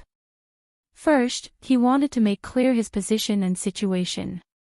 In this situation, whether Xian Yi snapped Li Tai's neck on the spot or they allowed Xian Yi to take Li Tai away, they would have to endure Li Er's thunderous fury. This was why Dugu Feiying had said that, if we advance, we die, and if we retreat, we die. Of course, Dugu Feiying had another purpose in saying so much, and that was to stall for time and wait for more soldiers to arrive. Dugu Feiying and Fang Gongting had only brought a little more than 100 people to this place after seeing the signal fireworks and hearing the sounds of battle. The rest of the Bing province barracks were still searching for Wang Kuei's whereabouts, so Dugu Feiying wanted to stall for time and wait for more soldiers to arrive so that they could completely surround Xian Yi and the others. In addition, Dugu Feiying's words had also cut off the hopes of many Turkic spies. Before this, most of the Turkic spies by Xian Yi's side believed that as long as Li Tai was still in their hands, the authorities would definitely let them leave. However, they had overlooked one problem: anyone who dared to let them leave with Li Tai would be punished by Li Er, and it was very likely that they would not be able to escape death. In this case, their plan to take Li Tai hostage and leave safely would be for naught. A pensive look appeared on Xian Yi's face. It was clear that he also felt that Dugu Feiying's words were reasonable. In this situation, both sides were in a deadlock where they would either die if they advanced or retreated. This one does not care if you live or die, but this one can swear on my life that as long as you prevent us from leaving and do not harm our Lord Guard, we will not harm a hair on King of Wei's head. Once we safely leave this place, we will King Emperor Tang, This way, you will be able to report to the Emperor of the Great Tang. General Dugu, what do you think? Otherwise, I'll snap King Wei's neck right now. That way, we'll all be buried together with King Wei. After a few moments of silence, Xian Yi raised his head and shouted at Dugu Feiying in the north. Although Dugu Feiying had said that if they released Li Tai, he would plead with Li Er for mercy, and perhaps Li Er would spare their lives because they were not the main culprits, Xian Yi did not want to rely on Dugu Feiying's vague promise. He wanted to take back the initiative. This time, it was Dugu Feiying's turn to fall silent. His words earlier had been to show that they were in a desperate situation. As the saying went, the unreasonable feared the reckless, and the reckless feared the reckless. People in desperate situations had no scruples, and such people were the most difficult to deal with. Xian Yi's words seemed to be taking a step back and giving Dugu Feiying and the others a path to survival, but in reality, this was not the case. After all, who knew how trustworthy Xian Yi's oath on his life was? What if Li Tai met with misfortune in their hands? Who would be able to bear the responsibility for this? Humph. A bunch of traitors who betrayed their ancestors. No matter how heavy their oaths are, they can't be trusted. Li Junxian coldly snorted as he mercilessly jeered. At the same time, he made his stance clear: he did not want to release Dugu Feifei. Upon hearing Li Juanxian's voice, Dugu Feiying finally realized Li Juanxian's existence. In Chang'an, he had met Li Junxian a few times, but the two of them weren't very familiar with each other. However, he had heard that this mysterious commander of 100 cavalry was extremely skilled in martial arts. In the younger generation, only Li Zishuan could contend against him. With Li Junxian holding down the fort, it was no wonder Xian Yi and the others had been unable to escape. Dugu Feiying said to himself. Ha! This one has already said what needs to be said. Both of us serve our own masters, so why make things difficult for each other and fight to the death? Xian Yi turned to Li Junxian and chuckled. If General Li doesn't believe me, then there's nothing I can do. But I will count to 5. If you don't open a path, this one will immediately send His Highness King of Wei on his way. If you don't believe me, you can try. After saying this, Xianyi shot a glance at the pale and heavily injured Celestial Eagle. Celestial Eagle understood and hastily waved his hand. A group of Turkic spies immediately surrounded Xianyi. This way, even if Li Junxian, Wang Qingguo, and Du Gufeiying launched another sneak attack, these meat shields would give Xianyi enough time to kill Li Tai. Upon seeing Xianyi's intentions, Li Junxian, Wang Qingguo, and Du Gufeiying grimaced. They understood that Xianyi was about to get serious. If they didn't get out of the way, Li Tai's fate really did look grim. 1. 2. As Li Junxian, Wang Qingguo, and Du Gufeiying hesitated, Xianyi extended a finger and began to count. All of the Imperial Army soldiers, cavalrymen, and soldiers from the Bing province barracks held their breaths and stared nervously at their leader, waiting for the latter's order. Then, they would immediately charge with their weapons in hand. But none of Li Junxian, Wang Qingguo, or Du Gufeiying dared to give such an order, because none of them were confident that they could save Li Tai before Xianyi did. 3. 4. But Xianyi seemed to have made up his mind, and he began to count faster and faster. Xianyi was about to reach 5, and his hand was already on Li Tai's head. Everyone's hearts were in their throats, because there was a high chance that Li Tai's neck would be snapped and he would die. Stop! Li Junxian and Du Gufeiying both shouted at the same time. Xianyi raised his head, glanced at Du Gufeiying, and then at Li Junxian, and silently waited. Du Gufeiying clenched his teeth and finally made a difficult decision. Just when he was about to speak, Li Junxian spoke first. Release His Highness and this general will let you leave. Chapter 1968. Release His Highness and this general will let you leave. Li Junxian's words alarmed everyone. Not only were Wang Qingguo and Du Gufeiying alarmed, even the Turkic spies led by Xianyi flabbergasted. No one had expected Li Junxian to agree to let Xianyi and the others go. One had to know that anyone who dared to give such an order would not have a good ending. Even if Li Tai was saved, Li Er would not show mercy to the one who had given the order. Thus, with these words, Li Junxian was essentially cutting off Li Junxian's future prospects.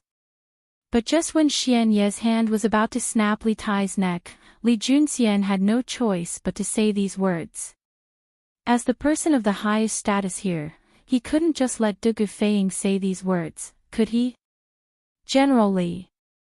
Du Gufeiying's face trembled in shock, and he looked at Li Junxian with 30% surprise and 70% gratitude.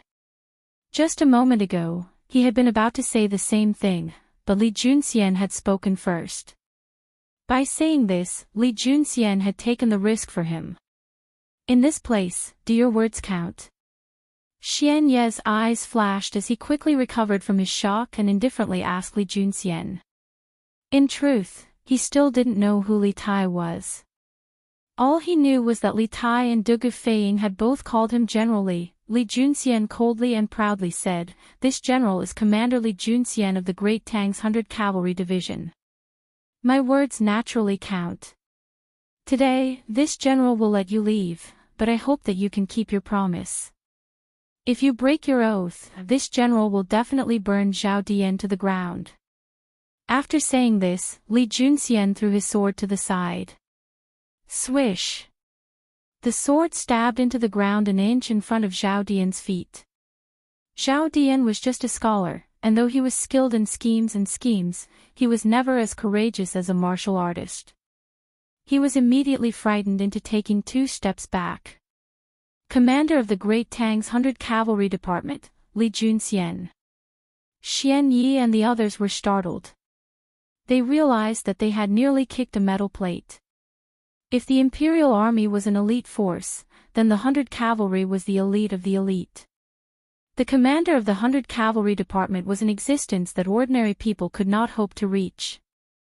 How could Xianyi and the others have imagined that they would encounter the mysterious and incomparably elite cavalry in Source Peak City? Impossible. How could Baichi appear in Source Peak City? Xian Yi subconsciously thought. This was because ever since Xiao Dian had led them into Source Peak City, they knew the daily happenings in Source Peak City like the back of their hands. It was impossible for them to not have received any news about 100 riders entering the city. Although he didn't quite believe it, Xian Yi could see that Wang Qingguo, Dugu Feiying, and the others were completely unperturbed by Li Juanxian's report. It was clear that Li Junxian was not lying. Xian Yi knew that this was not the time to delve into Li Juanxian's identity. What was important was that he take Li Tai and leave this place as quickly as possible. Okay. Since that's the case, General Li, please have your men open a path. This way, this one's previous promise will still stand. Now that he had made his decision, Li Junxian had no reason to hesitate.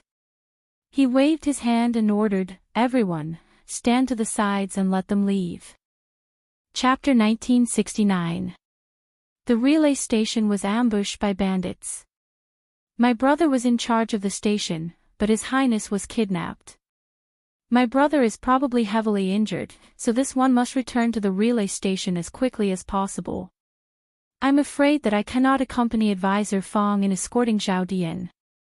After making some simple arrangements, Dugu Feiying clasped his fist to Fong Gongting and Li Junxian, an apologetic look on his face. Dugu Feiying was clearly aware in his heart that unless he had no other choice, it was impossible for his brother to watch as Li Tai was kidnapped by Xian Yi and the others. Now that Li Tai had fallen into the enemy's hands, it meant that Dugu Axayan had very likely suffered a mishap. After all, Dugu Axayan had already been heavily injured, and the rear of the relay station had been left defenseless. Dugu Axayan would have found it very difficult to resist the ambush of Xian Ye's men.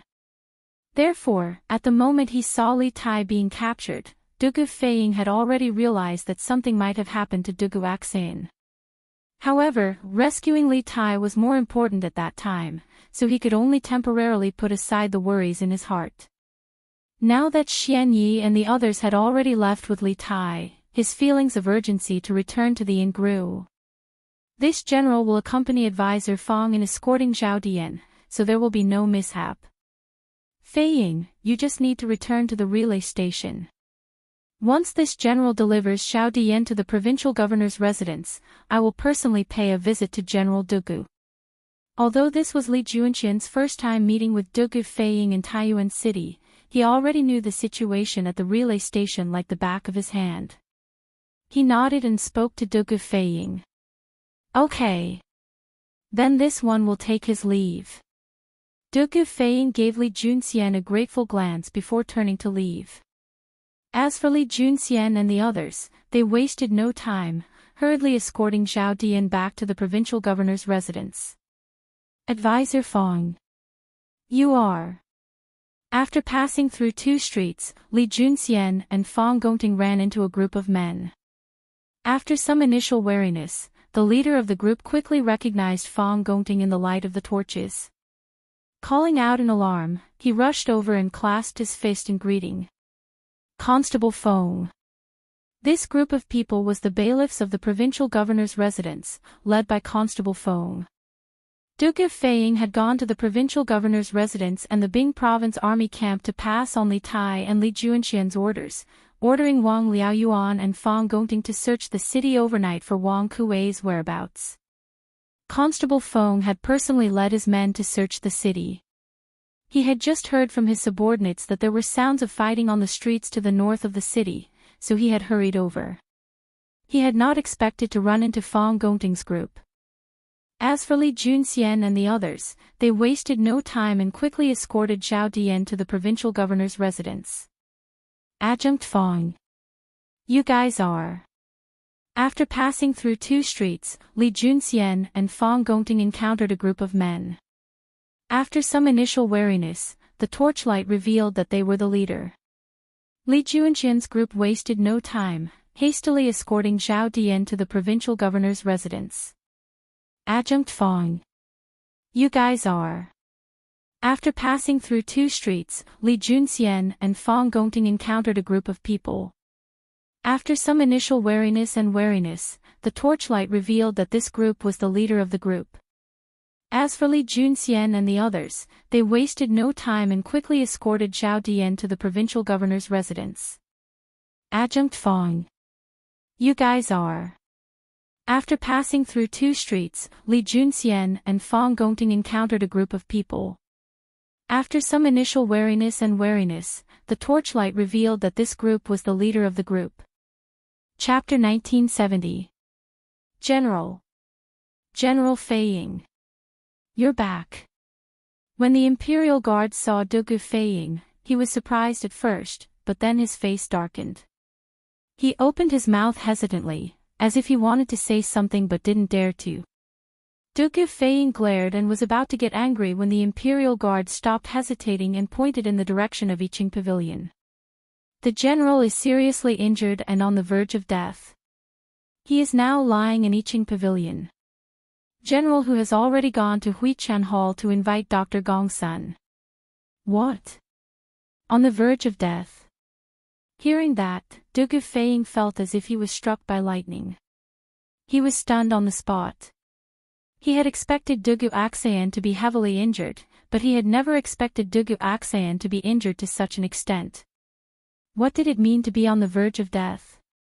In this era where medical treatment was not very advanced, being on the verge of death was no different from being pronounced dead. Big brother. Dugu Fei Ying came back to his senses and pushed the Imperial Guard aside. Then, he ran as fast as he could in the direction of Yiqing Pavilion. As he ran, Dugu Fei Ying said to himself, Big brother, nothing must happen to you. Unlike the other sons of aristocratic families who were born to fight openly and secretly, Dugu Fei Ying and Dugu Axayan were very close since they were young.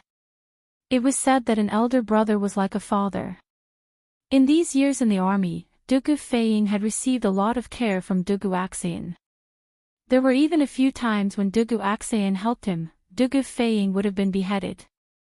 Therefore, the relationship between the two brothers was much closer than that of brothers in ordinary families.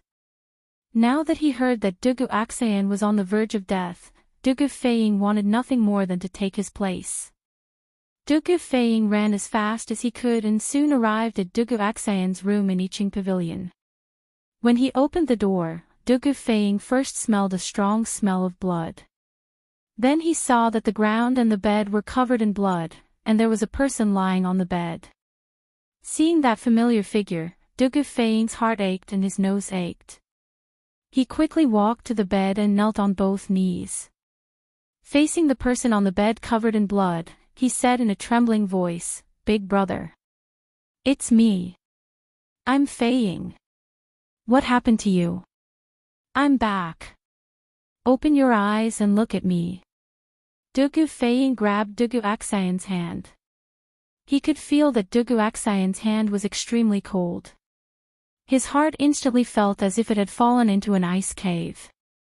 Recalling how they had practiced martial arts together, joined the army together, punished evil together, and killed enemies together, Dugu Fei Ying could no longer hold back his tears.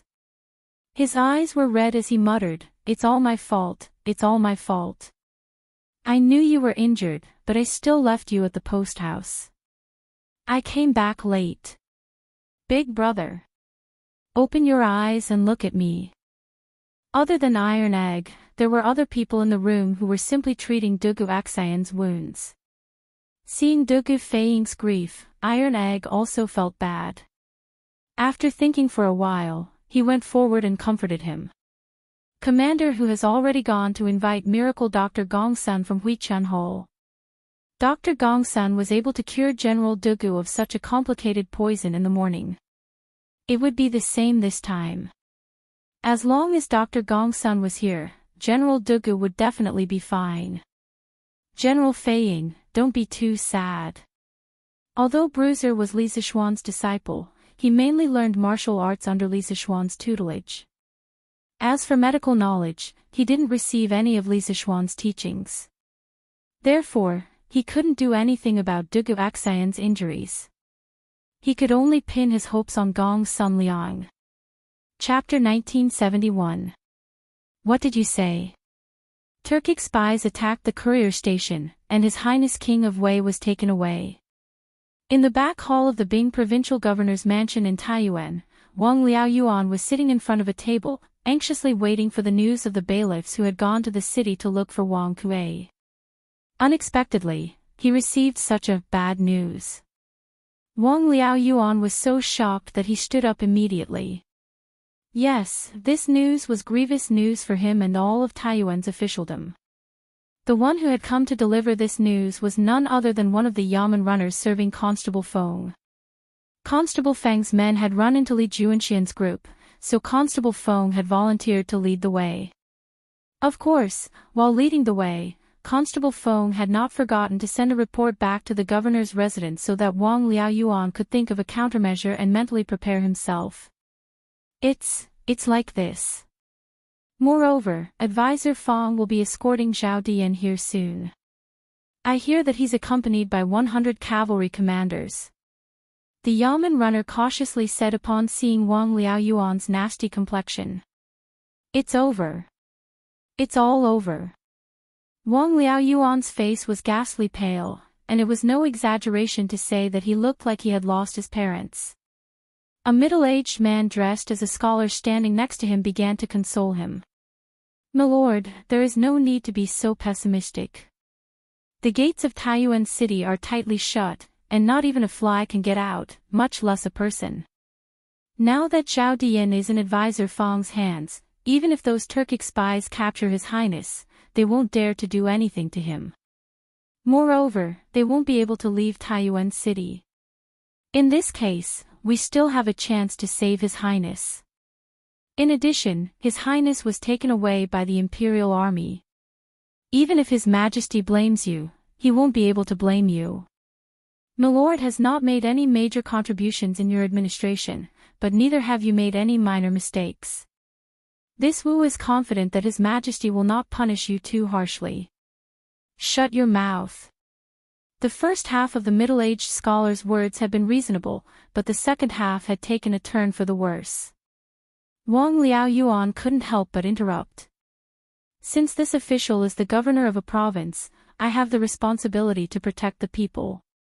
Now that something has happened to the King of Wei under this official's jurisdiction, how can this official escape punishment? Besides, apart from His Highness the Crown Prince, His Highness Wei Wang could be considered His Majesty's most favored prince. If something were to happen to His Highness in Taiyuan City, no one in Taiyuan City would be able to avoid censure. Right now, the most important thing is to think of a way to rescue His Highness and not push the responsibility away. Since the Turkic spies were able to kidnap the King of Wei from the Imperial Army, this means that the Imperial Army must have suffered heavy losses tonight. If we push the blame to the Imperial Army, this official's conscience will not be at ease." Although Wang Liaoyuan was a conservative official and could be a bit stubborn sometimes, he still had the spirit of a scholar and a sense of justice in him. "Provincial Governor, you are right. I have misspoken." The middle-aged scholar blushed at Wang Liaoyuan's words. He cupped his fists and apologized profusely. Wang Liaoyuan was just about to say something when a clamor came from the front yard of the provincial governor's residence. He sternly said, "It should be Advisor Feng. Let's go.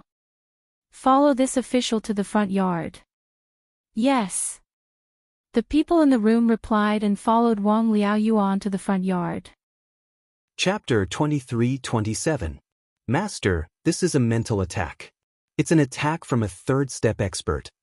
Lin Fei seemed to have lost control of his body. The opponent's attack was too terrifying, and he had no chance to defend himself. His head felt like it was going to explode. Bang! Lin Fei smashed into a white bone mountain, and the entire white bone mountain collapsed with a loud bang, turning into ruins. This kid is a little strange. He's only at the giant realm, but he can actually barge in. No matter how you defend yourself, in the end, you'll still fall into my hands. A sinister laugh came from a mountain of bones. Shortly after, the mountain moved, and a white skeleton walked out. 2 soul fires floated in its empty eyes. Its figure flashed, and it arrived above the ruins of bones, looking for the kid's body. Found it. In the white bone ruins, The boy's physical body appeared in front of the skeletons. There was a hint of joy in his voice. Hee hee, I've waited for so long, and I can finally possess a body and leave this damned place. Ha! The skeleton man arrived above the body. He was very confident in his previous attack, especially in a situation where there was no warning. Even if there were 100 of him, he would be finished. Possess! The two soul fires in the skeleton man's eyes left the skeleton and turned into one, heading straight for the body above the ruins. As long as he possessed the body, he could leave this place. You've been tricked. Just as he was about to possess the body, a terrifying killing intent attacked him. A blood word appeared in the sky and crushed the soul fire. The soul fire let out a painful cry, and a third of the originally large soul fire dissipated. Brat, how dare you trick me? The soul fire roared, and he once again used mental rush. This was his killing move, and ordinary people couldn't block it. Mental pierce was also a special great Dao. Its grade wasn't very high, but it was very powerful. It was hard to defend against, and if one wasn't careful, one would fall into the opponent's trap. Against this kind of mental pierce, there was basically no treasure that could block it, unless it was a special mental treasure. Unfortunately, this time, the opponent had encountered Lin Fei, a fellow that couldn't be judged by his eyes. Another bloody word blasted out. That ball of soul fire was startled. The first attack was because it had been caught off guard. However, the second attack was at the second step, so it was more or less startling. Empty net. The soul fire did not evade. Instead, it activated its mental energy once again and bound the power of the bloody words, preventing them from erupting. Brat, I have to admit that you are very powerful. I like such a body very much. When the time comes, everything you have will belong to me, ha! The spiritual force pierced into the space between Lin Fei's eyebrows once again. After using his spiritual force 3 times in a row, his soul flame had clearly become much dimmer than before. This time, he attacked out of rage. He believed that this body wouldn't be able to withstand his spiritual force piercing. Now was the best time to possess a body. This was also the preconceived idea of any expert, especially when facing a little guy in the giant realm. When the soul fire tried to possess him again, a terrifying aura burst forth from his body. His aura immediately soared to the 4th step. The soul fire exploded on the spot. The power dispersed the soul fire like a gale, and miserable cries echoed continuously. The attack of a guy at the 3rd step is really ferocious. Fortunately, I used the destiny energy to construct a blockade. Otherwise, I would have failed miserably today. Lin Fei crawled out of the ruins, his face slightly pale. Little devil, where did that guy go? He had been ambushed and almost died. Lin Fei was very angry. His opponent had made him lose 2 bloody words, and he had also been attacked by a 4th step expert. Under such circumstances, a 3rd step attack couldn't hurt him at all. The materialization of his mental energy was very terrifying. Little Devil was also very angry. Don't worry, Master. This time, he has nowhere to hide. He has no chance.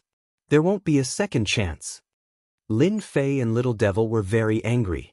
There was no aura of life in this place, so they subconsciously thought that there wouldn't be any living people. They didn't expect that there would be someone proficient in mental energy. It could be considered a kind of extension of life. Zhou couldn't wait any longer, and Lin Fei was hit. Master, he is on your left, on the 7th skeleton. Lin Fei was very shocked when he received this information from Little Devil.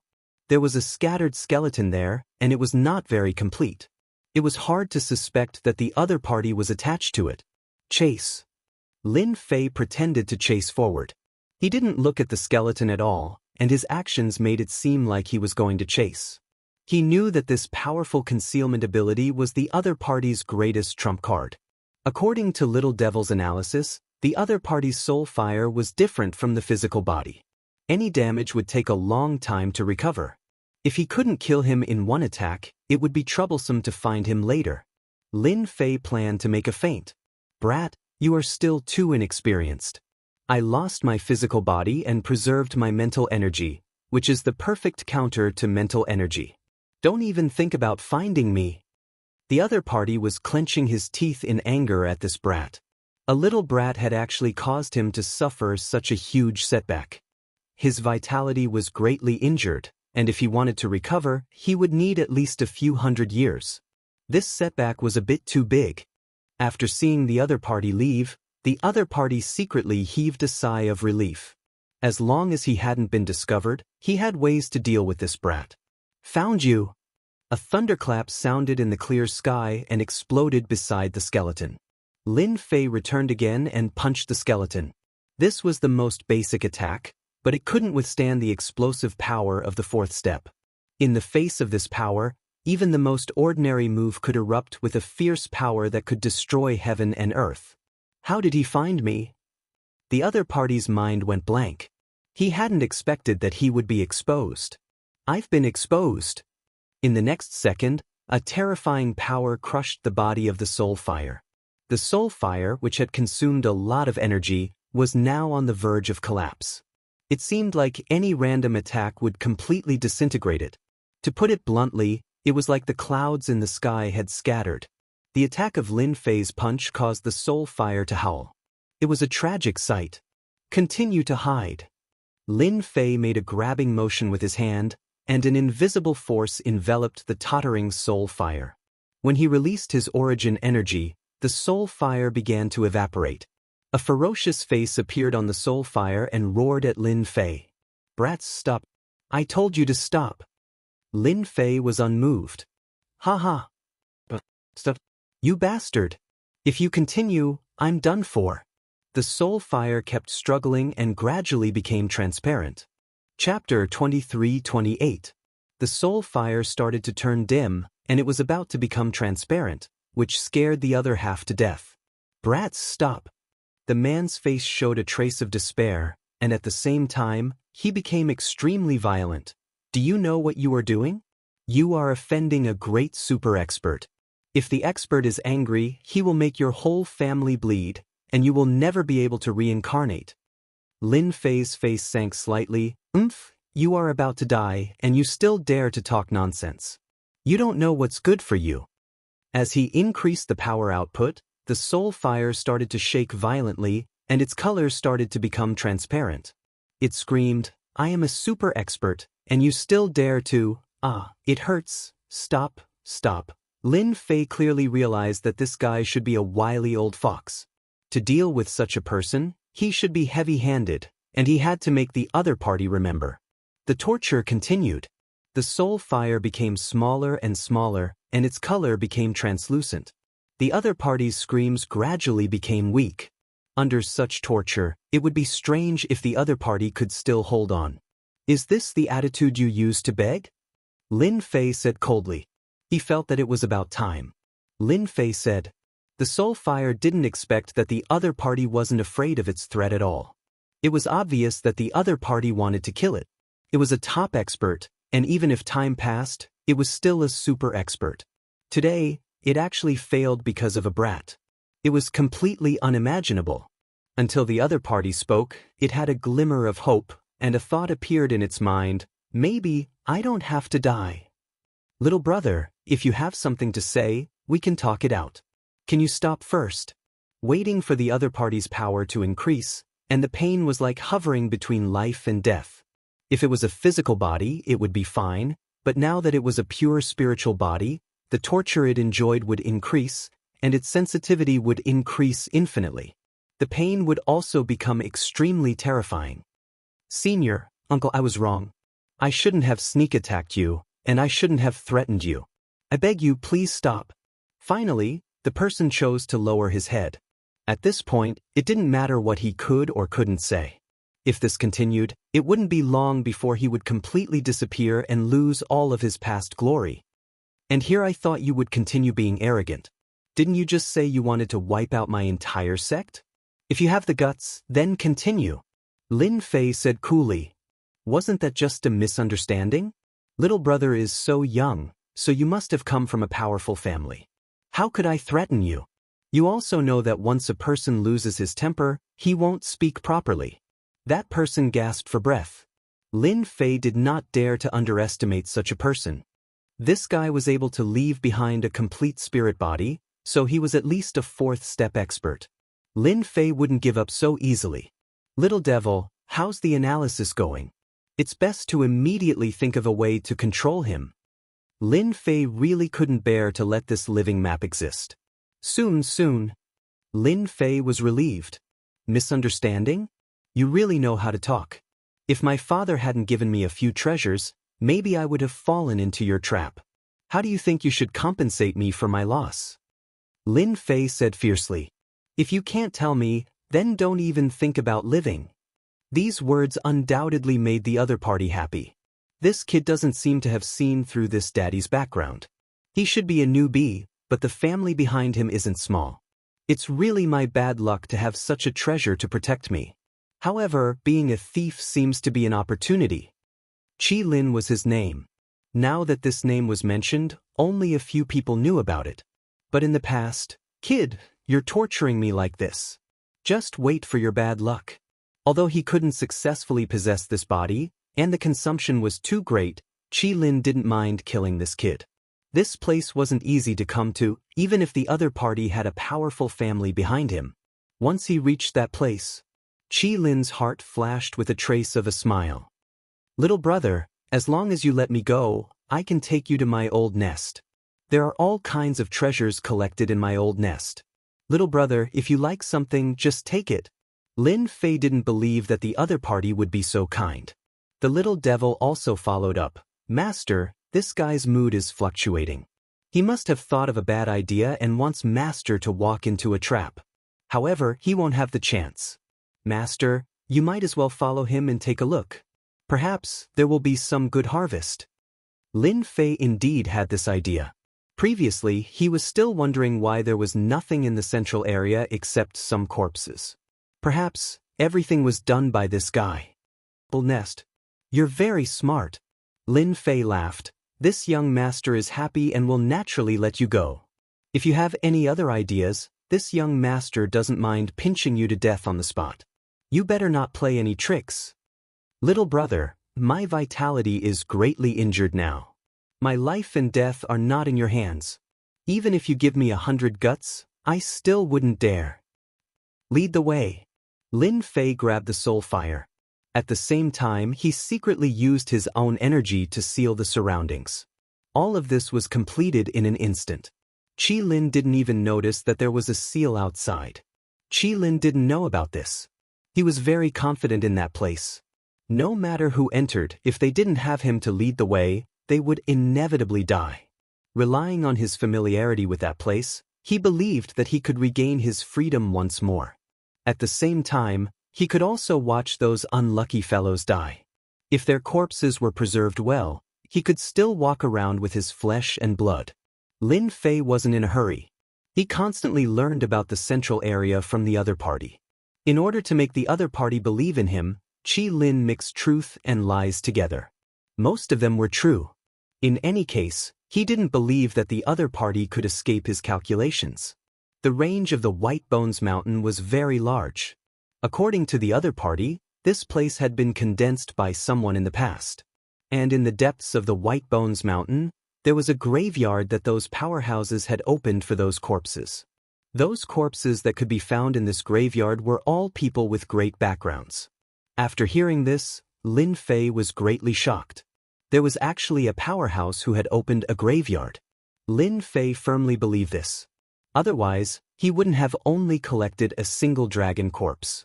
Lin Fei was more and more glad that he hadn't used his own energy for nothing. Under Qi Lin's intentional flattery, Lin Fei roughly understood the situation. At the same time, he was getting closer and closer to that place. The surrounding White Bones Mountain began to lessen. Brat, it's almost time for you to die. Without that treasure, let's see how you can resist. When Qi Lin saw a place in front of him, he laughed in his heart. That place was a trap left behind during the Great Battle. Lin Fei had been paying attention to the other party's movements. Although he couldn't see it through the soul fire, don't forget. The powerful ability of the system, as well as Qi Lin's changes, he was the first to know. Master, it's done. I have a way to control this guy. The little devil sent good news. This guy's mood fluctuated greatly just now. He was very excited. Something that could make him so excited must be related to Master. Let me carefully scan him. Maybe I can gain something. Chapter 23-29. I knew this guy wasn't honest. As expected of a guy who could survive all this time, he's full of dirty tricks. Lin Fei sneered in his heart. From the beginning, he didn't believe this guy. Plotting to kill him, dream on. Qi Lin's thoughts were very beautiful. If it wasn't for his quick reaction, the killing move nearby would have been enough to kill him. He remembered this place very clearly. Once this guy got hit, it would definitely be very interesting. Qi Lin thought happily. He didn't think that the opponent could discover the location of the trap. As for being discovered by the opponent before, it was purely a coincidence. Qi Lin kept telling himself that this guy didn't have the ability to see through everything. While the beautiful thoughts were still reverberating in his mind, the intense pain was like lightning. The opponent's voice sounded in his ear. I knew you weren't honest. You wanted to set a trap to kill me. I'll kill you first. Boundless pain engulfed him. Under the torture of being magnified countless times, the color of the soul fire became fainter and fainter. Qi Lin's consciousness also began to fall into endless darkness. Don't kill me, I surrender, I surrender. In the face of death, Qi Lin didn't dare to think about how the opponent could discover that killing trap. Now, he only wanted to survive. It was such a simple matter. If you don't want to die, release your spiritual power. The voice came again. Qi Lin's expression changed. No one knew better than him what would happen if he released his spiritual power. Without waiting for him to think, boundless pain continued to spread. Death was infinitely close. Looks like you'd better die. No, I'm willing. Qi Lin shouted. He didn't dare to guarantee that the opponent wouldn't really kill him. He couldn't afford to gamble.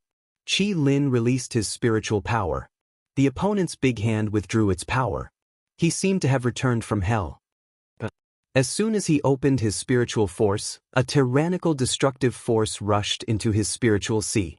Before he could defend himself, that destructive force automatically arranged itself into a special mark. With a flash of light, it disappeared from his spiritual sea. However, he could clearly feel that there seemed to be a force controlling him. Qi Lin knew it. He was being controlled by someone. Moreover, it was a very overbearing restriction.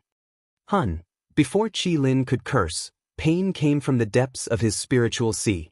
A huge phantom appeared, and it was Lin Fei's appearance. It held a long whip in its hand and lashed out.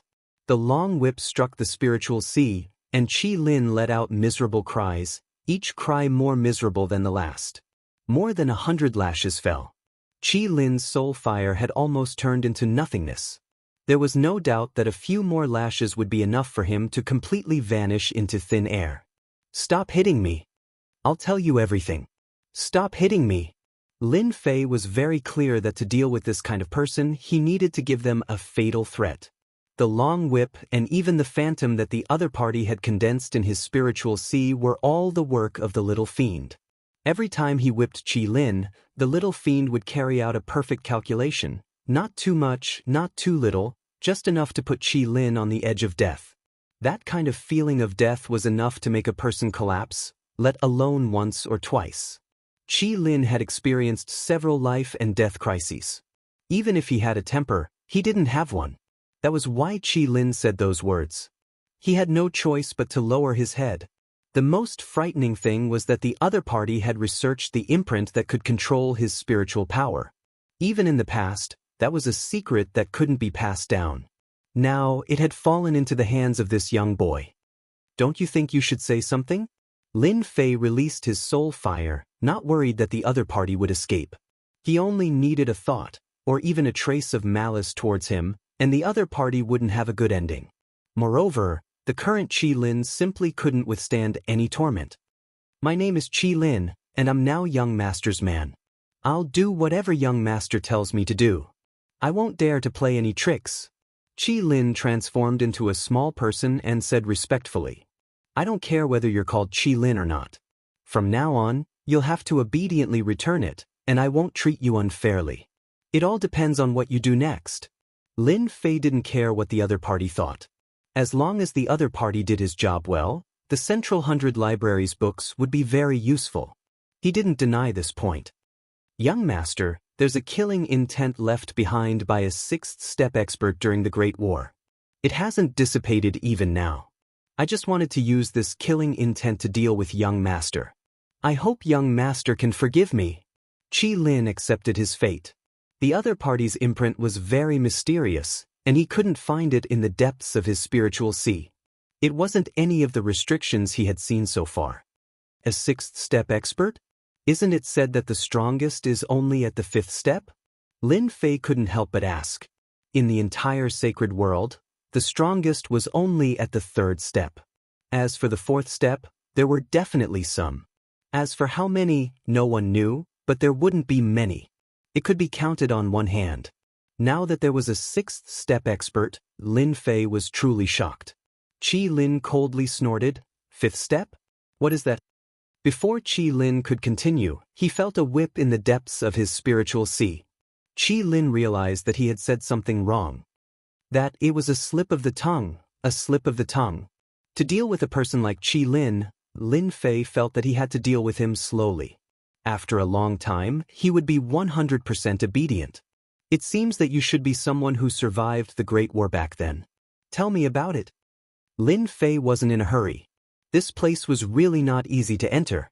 Now that everyone had gone to the Void Flame's secret realm, who would come here? Besides, even if they really came, he wouldn't be worried. Qi Lin seemed to recall something and simply said, "Back then, I was actually a fourth-step expert." The story was actually very simple.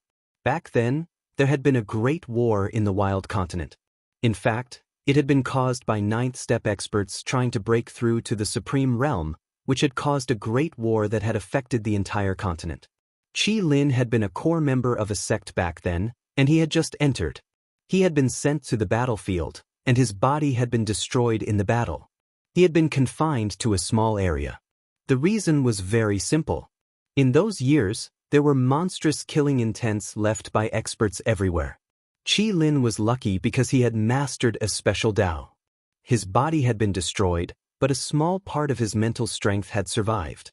This was also the reason why Qi Lin had wanted to seize Lin Fei's body.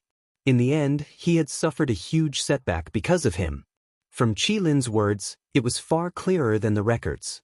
It was as if this area in front of him was the place where countless experts had fought bloody battles. A great war between ninth-step experts had destroyed a continent. It was indeed more terrifying than imagined. This was the first time Lin Fei had heard of it. It turned out that the highest realm was the ninth step. This was simply unimaginable. Lin Fei now felt that fourth-step experts were infinitely powerful, let alone ninth-step experts. It was no wonder that they had caused such a huge commotion. Chapter 23:30. A ninth-step expert. From a distance, Lin Fei really wanted to know what happened after that. Qi Lin shook his head and smiled bitterly. "I don't know. It's not easy to take that last step. In other words, the ninth-step expert didn't succeed. In other words, you don't have any experts outside." Lin Fei was prejudiced by his first impression and forgot one thing. They were all trapped here. How could they talk about leaving, let alone knowing the situation outside?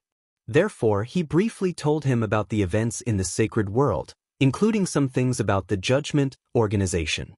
"Young master, those who didn't succeed at the ninth step are not willing to have an invincible existence above their heads." After listening, Qi Lin sighed. "I didn't expect the glorious wild continent to become a broken world composed of fragments. If I'm not wrong, the judgment organization that young master mentioned should be the subordinates of a ninth-step expert. That's why they can easily suppress a fifth-step expert." Lin Fei frowned slightly. "That's not right. After that war, didn't the ninth-step expert fall? Will the subordinates of those experts still follow them after a long time?" At the beginning, Lin Fei really didn't think about the specific origin of the judgment organization. After hearing Qi Lin's words, he really thought of some things and quite agreed with Qi Lin's words. "Young master, every expert of the ninth step is a supreme existence. They can almost be said to be immortal. The great battle in the past only caused great damage to their vitality. It won't take their lives, but it will take a long time for them to recover. Qilin said. Thinking about it, it made sense. Lin Fei thought it through. It seemed that this was the explanation. Lin Fei talked about the prophecy of a certain expert. Qilin's face changed greatly. Are you sure it was left by a certain expert? And then he fell? I can't guarantee this. It's something that has been circulating in the upper echelons of the sacred world. It should be true. Lin Fei hesitated for a moment. He had never seen this kind of thing. He had never heard of it. It's true. It must be true. Qilin shouted and was quickly whipped. Young master, you don't know. Back in the day, the Wildland continent's most powerful divination grandmaster was a 9th step existence. His combat prowess was average, but no one dared to offend him. He was an expert in divination and could distort space and time to see the future. He was extremely terrifying and was known as the #1 divination grandmaster. Lin Fei didn't expect that the expert who made the prediction would have such an amazing ability. Looks like it's true. Coming from such an expert, the possibility of the other party's prophecy was very high. Lin Fei then asked a few more questions, and Qilin answered in detail. Little devil, quickly scan this killing intent trap and see if you can remove it. Lin Fei quickly shifted his gaze. It was not easy for him to discover this kind of killing intent trap. If he did not get it out, it would be too much of a pity. Qilin did not dare to ask. The other party was young, but he acted decisively. One really could not judge a book by its cover. Who would have thought that the other party would have such means? By the way, let me ask you, how many similar killing intent traps are there in this place? Qilin was obviously startled. Not many. As time passes, the power of the killing intent traps will weaken, and in the end, they will be swallowed by the spatial cracks. Come out. Lin Fei had just casually asked. A huge amount of energy came out, and his 5 fingers shrouded down. The surrounding void collapsed, and a terrifying killing intent shot out. Not bad, a 4th step attack. The killing intent trap was invisible and colorless, but it was very clear in Lin Fei's eyes. He forcefully dug it out from the void, and with a squeeze of his hand, the killing intent trap turned into an energy ball. The energy ball was the size of a fist, but it emitted a terrifying aura. What a terrifying method. He can actually use the killing intent trap for his own use. Qilin was shocked. Although it was only a 4th step attack, in fact, it contained the infinite killing intent left by a powerhouse. It was extraordinary. If anyone underestimated it, they would definitely be unlucky. Even Qilin himself did not have the ability to take it away. Qilin completely understood that the other party was unlucky to have encountered such a guy. Moreover, the other party was pretending to be a pig to eat a tiger. He could not understand how a giant realm powerhouse could burst out with such strength. This question really puzzled him. Lin Fei was not putting on a show for Qilin. It was not easy to find such a killing intent trap, and its power was extraordinary. According to the little devil's evaluation, this killing intent trap was completely comparable to the attack of a 4th step powerhouse. The terrifying killing intent contained in it was a bit stronger than the attack of an ordinary 4th step powerhouse. Continue to lead the way. After taking a powerful killing intent, he more or less made up for some of his losses. After understanding that the Judgment organization was made up of 9th step powerhouses, Lin Fei felt that he had to have more trump cards in his hands. Along the way, Lin Fei took 3 killing intents. 2 of them were only 1st step attacks, and the other was a 2nd step attack. In his opinion, mosquito meat was also meat, and he could not let it go. Young master, the entrance is in the White Bones Mountain in front. Qilin pointed to a White Bones Mountain not far away. This White Bones Mountain was no different from the ones he had seen before. At least, in Lin Fei's eyes, there was no difference. When they arrived at the White Bones Mountain, Lin Fei realized that it was extraordinary. If it was not for someone leading the way, who would have known that there was another secret hidden in the White Bones Mountain? Young master, go in from this place. Inside is an alternate space created by a 9th step powerhouse. It is very stable. Qi Lin pointed to a location. The little devil's scanning ability fell on this place, and sure enough, it found something special. There was no spatial fluctuation in this place, and even using divine sense was useless. This was a special alternate space. Lin Fei was not in a hurry to go in. Instead, he threw a combat emperor in to understand the situation inside. Everything was as said, the alternate space was very quiet, and there was no danger. Let's go! Lin Fei brought Qi Lin to the alternate space of the White Bones Mountain. In the alternate space, there was a violent energy impact. Fortunately, this energy seemed to be limited by the power of some powerhouses, and it was limited to a certain area. Lin Fei's current position was considered good, and there was not much danger. This is the Green Bull Demon King of the variant human race. He was an 8-step powerhouse in the past, and he was very powerful. He could face 6 8-step powerhouses of the human race alone. Not far away, there was a huge green bull, which was very eye-catching in Lin Fei's eyes. The corpse of an 8th-step powerhouse, I'm going to be rich this time. Lin Fei was very excited. If he only needed to modify it, it would definitely be a nightmare for his enemies. He immediately tried to use the system to collect it. Ding! The power of the item exceeds the collection range, it cannot be collected. Chapter 2331. Can't be collected? Lin Fei was dumbfounded. Isn't the system invincible? Why can't it collect a corpse? Lin Fei was not willing to give up on the perfect corpse of an outsider king. With some modifications, it would become a powerful existence, a trump card for him to move about freely in the saint's world. Master, this corpse is still intact. It was sealed by a special power. Moreover, I don't know if there's a formation in this strange space that prevents the flow of time. Master, it's impossible for you to collect this corpse now. The imp's words were a huge blow to him.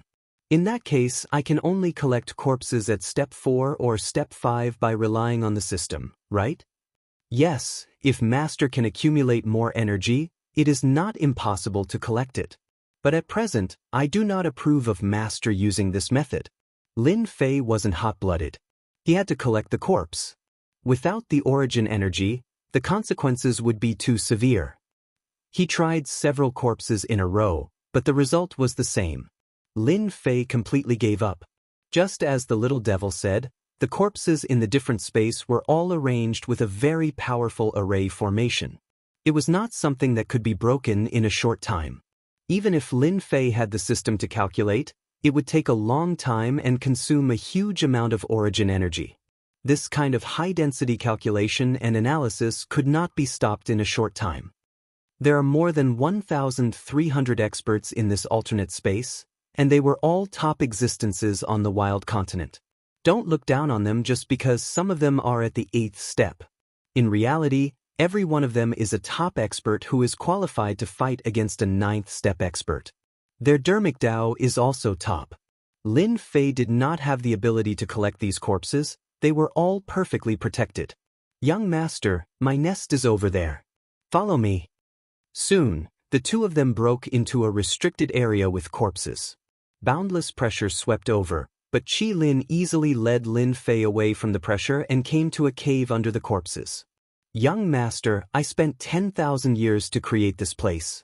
No one knows of its existence other than me. Lin Fei could feel a trace of pressure. It was not very obvious, but it could easily conceal his aura. He rejoiced in his heart.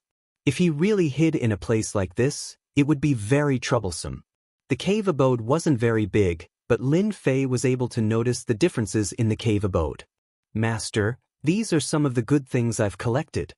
On the other side of the cave, Qi Lin said proudly, from today onwards, all of these belong to this young master. Lin Fei said in an extremely tyrannical manner. He looked at the row of treasures that were laid out in a row. Although these treasures looked tattered, they contained a terrifying might within them. Needless to say, these were treasures that were infamous back in the days. These treasures were not bad, but Lin Fei was not interested in them. With a flash of inspiration, Zhang Xian took out the heavenly blood seal. Ever since he had more experts by his side, he had kept this treasure by his side. Endless Devour. The blood sky seal's quality had long since reached the level of a giant-level treasure, but it was definitely not an easy task to raise it to the next level. Young master, there seems to be the Yellow Springs cult leader's aura in these treasures. Your eyesight is not bad. There is indeed the Yellow Springs cult leader's aura. Lin Fei said. Qi Lin was surprised. Although the Yellow Springs cult leader was not the strongest existence, he was still an 8th step expert. His temperament was eccentric, and he hovered between the righteous and evil paths. He had never been welcomed by others. Lin Fei activated the heavenly blood seal, and the endless devour began. The pile of treasures was swallowed by the heavenly blood seal. In a short time, the heavenly blood seal had swallowed all the treasures. Almost all of them were tattered, leaving behind a few. The heavenly blood seal needed time to refine the treasures it had swallowed, but Lin Fei didn't mind. In any case, he would improve as much as he could. It would be a waste to leave them there. Young master, these are some of the better treasures we found in the past. Qi Lin took out the treasures from another location. The first one was a millstone-like object. It was green in color, but now its color was a little dim. This is a treasure that belonged to one of the Fortune Gate's ancestors. According to rumors, it was one of the Fortune Gate's greatest treasures, but it was heavily injured by an 8th step expert.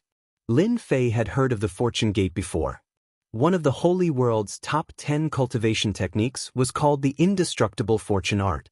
Once cultivated to a certain level, one would become immortal and indestructible. It was a terrifying technique. No way, there's such a thing. Lin Fei exclaimed in astonishment. Good luck. Lin Fei picked up the millstone-like object. Immediately, a terrifying pressure swept over him. After a long time, the pressure was no longer as strong as it was in the past. Lin Fei easily dealt with it. There is an independent space in the depths of the millstone-like object, and there is a powerful force guarding it. I suspect that if I can defeat that force, I might have a chance to obtain the indestructible fortune art. Even if it's not the complete one, it's still a secret. Everyone in the holy world knew how powerful this cultivation technique was, and it had always been a secret.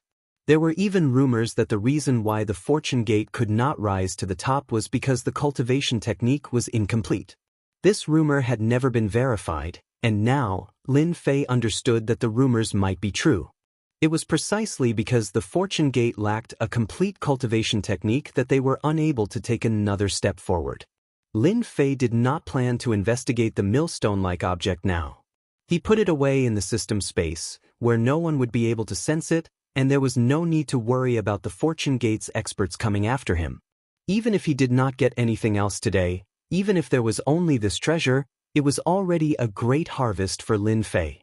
Qi Lin's other treasures could not be compared to the millstone-like object, but they were still pretty good. Lin Fei kept all of them. After touring Qi Lin's lair, Lin Fei felt that he couldn't just leave like this. He needed to search for some weaker skeletons. He had no intention of taking the corpses, but he could still modify the skeletons. Even if they were just cannon fodder, at least they could still attack.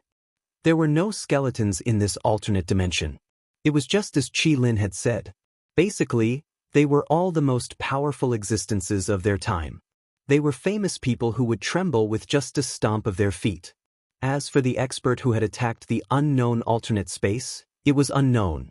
It had to be at least a 9th step expert. Ordinary experts couldn't do it. Young master, the strongest skeletons you mentioned should be in these places. They didn't have time to protect them, and their bodies have already rotted away. Chapter 23:32. Outside the Sealed World. A group of people quietly arrived at the Sealed World. Through the Sealed City, they arrived at the Realm Wall battlefield. Moreover, they were heading in the same direction. Elder He, the place we are heading to is the core of the battlefield. Back then, our ancestors' elders should have fallen on this battlefield. The leader was a green-clothed man with a solemn expression. He nodded his head. As long as there is a 70% chance, we can't let it go. The sect needs that thing. The expression of the people behind him turned serious. Everything was for the sect. Central Region, White Bone Mountain. Lin Fei released 1,000,000 War Emperor experts and began to collect the skeletons on the plains. As long as they met the criteria, they would all be collected. I've finally broken through 100. It wasn't easy. Lin Fei was sitting on a white bone mountain. Hearing the little devil's words, he finally revealed a smile. This was the 10th day of collecting skeletons. How inefficient! 100 skeletons, after some transformation, had all reached the second step realm. To Lin Fei, this was a great harvest. Moreover, there was Qi Lin, who was once a 4th step expert, by his side. In the past 10 days, Lin Fei had not been idle. He had been studying the millstone and learning about the wasteland continent from back then. Qi Lin told him everything he knew. Lin Fei knew more and more information and had a clear understanding of the wasteland continent from back then. On the 15th day, 130 corpses. During this period, his luck was not bad. He had obtained the corpses of 3 third step experts, which were well preserved. Master, someone has come in. Lin Fei lazily lay on the white bone mountain as he heard the little devil's reminder. It can't be, someone's coming? Lin Fei jumped up and opened the system. The scene changed and a group of 8 people appeared in his field of vision. The green-clothed man in the lead was at the peak of the 3rd step, and the 7 people behind him were all at the 1st step realm. This powerful lineup was somewhat shocking. His mind immediately turned, guessing the reason why they had come here. They should be here to look for something. Lin Fei thought quickly. After all, this place was the site of a great battle back then. Some 7th and 8th step experts had fallen here, so it was normal for them to come here to look for something. Young master, someone is coming in. Qi Lin quickly sensed it. His realm was no longer there, but the intuition of a powerhouse was still there. In particular, the spiritual great path that he had grasped was not an ordinary great path. I know. Lin Fei said faintly, go and warn them that they must leave this place immediately. Qi Lin's strength wasn't as good as before, so he braced himself and said, young master, the strongest among them is a peak 3rd step expert. I'm afraid I won't be their match if I go up like this. If I tell you to go, then go. If you don't, I'll whip you to death. With Lin Fei's threat, Qi Lin had no choice but to go. He wasn't afraid of the heavens or the earth, but what he feared the most was the endless pain of the whip, especially when it was magnified countless times. It was simply a lifelong nightmare. Qi Lin was quite smart. His mental power quietly sneaked over and launched an attack in an instant. Mental Pierce. This kind of attack was unexpected and resulted in heavy casualties. Of the 7 first step experts, 5 were severely injured on the spot, and the other 2 were killed. The green-robed elder, he staggered as he blocked the attack. A trace of blood leaked out of the corner of his mouth. Come out. The green-robed elder, he realized that he had encountered an expert. He released his 3rd step strength, and the surroundings turned into a lightning zone. Bolts of lightning struck down, and arcs of light flickered. Qi Lin suffered on the spot. With just a mental body, every strike from the lightning caused great damage to Qi Lin. His color also started to weaken, and he blocked all escape routes. When Qi Lin appeared, elder, he was very surprised, but he immediately revealed a smile. So it's a mental body. There really is such a thing. My luck is pretty good. The rumored mental body really exists. If he hadn't seen it in secret, elder, he wouldn't have been able to guess what it was. Come over here. Elder, he grabbed at Qi Lin, and the lightning that filled the sky surrounded him, forming a cage that firmly sealed Qi Lin inside. Every time Qi Lin charged, he was blocked by the lightning. Serves you right for being unlucky. My Thunderlight Great Tao is innately the nemesis of mental bodies like you. If you were at your peak, I would admit that I'm inferior. Now, I'm afraid you can't even use 10% of your original strength. You have nowhere to run. Elder, he laughed. The lightning kept compressing, limiting Qi Lin's range of escape. Young master, save me. Qi Lin begged for help like a hoodlum. Lin Fei had been observing. When the other party burst out with the Thunderlight Great Tao, he knew that he was not easy to deal with. Furthermore, he had mastered the Thunderlight Great Tao. Thunder had a terrifying destructive ability, and 3rd step experts of the same level were no match for him. Seeing that Qi Lin was about to be killed, Lin Fei naturally wouldn't let the other party succeed. It was not easy to find a living fourth-step expert. In the future, if he could capture a person with a powerful mental body, he could easily create a fourth-step expert. Go! Lin Fei flicked his finger, activating a powerful strike that pierced through the air at the elder. His heart sank when he heard that. This kind of mental body actually had a master. That was not good, and the young master might be a tyrannical expert. You're dead. Once the young master makes a move, you won't be able to escape. Qi Lin shouted. He suddenly felt his hair stand on end, and he raised his head to look. Not good, a fourth-step expert is attacking me. In the void, a thick finger suddenly stabbed out. His hair stood on end, and he quickly activated his most precious treasure to block the other party's finger. At the same time, he retreated rapidly. Senior, it's a misunderstanding. This is a misunderstanding. We are from the Fortune Gate. The giant finger pierced through the air, stirring up winds and scudding clouds. A huge hole was torn in the great path of thunder. The lightning collapsed, and the treasures in front of it exploded into pieces. Boundless might enveloped He in an instant, drowning him under the finger. He exploded on the spot, his flesh a bloody mess. Fortune Gate? Lin Fei was slightly startled. He hadn't expected that the Fortune Gate would come. Could it be that they are looking for that millstone? To obtain the complete indestructible fortune art of the 10 great cultivation techniques? That must be it. Unfortunately, that person won't be able to live. Lin Fei regretted attacking too fiercely, but soon, a trace of joy appeared on his face. He actually didn't die? How is this possible? The attack of a fourth-step expert was incomparably terrifying, and Lin Fei knew it better than anyone else. It was amazing that someone had actually withstood it. The original place was razed to the ground by the finger. In the center of the ruins, a strange energy was injected into the void, and He appeared once again. His face was abnormally pale.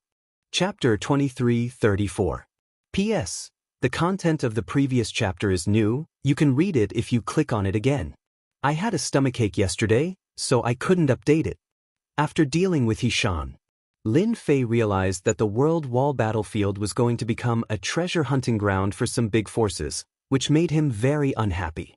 Fortunately, he had received the news in advance, and after some consideration he came up with a countermeasure. First, continue to modify the first and second step destruction skeletons. The destruction skeletons were naturally modified skeletons with a fixed will, acting as cannon fodder. Second, set up a new formation. Outside the center of the World Wall battlefield, he set up a powerful formation. Even if they came, they could only return empty-handed. 10 billion formations and restrictions. Lin Fei spent a large amount of destiny points and combined them with the formations and restrictions that he had deciphered before. He managed to deduce a set of 10 billion formations and restrictions. This set of formations was amazing. From Qi Lin's words, Lin Fei learned about the division of formations and restrictions. The division was very simple and not very complicated. It was calculated by quantity. Elementary array formation, 100 million inner Dao array formation restrictions. Mid-grade formations, 1 billion formations. Advanced formations, 5 billion formations and restrictions. Grandmaster array formation, 10 billion array formations. Grandmaster array formation, 100 billion array formations. Divine array formation, trillion array formations and restrictions. The basic formations were not difficult, but the difficulty of the mid-grade and low-grade formations was 10 times higher, not to mention the later formations. Lin Fei had set up a Grandmaster formation, which contained 10 billion formations. It was not easy to break it, unless the other side sent out experts and used violent methods to deal with it. After setting up 10 billion formations, Lin Fei was relieved. He was not worried that someone could break in. At the same time, he arranged for destruction warriors to hide in the periphery. In a short time, Lin Fei had set up an iron fortress around the World Wall battlefield.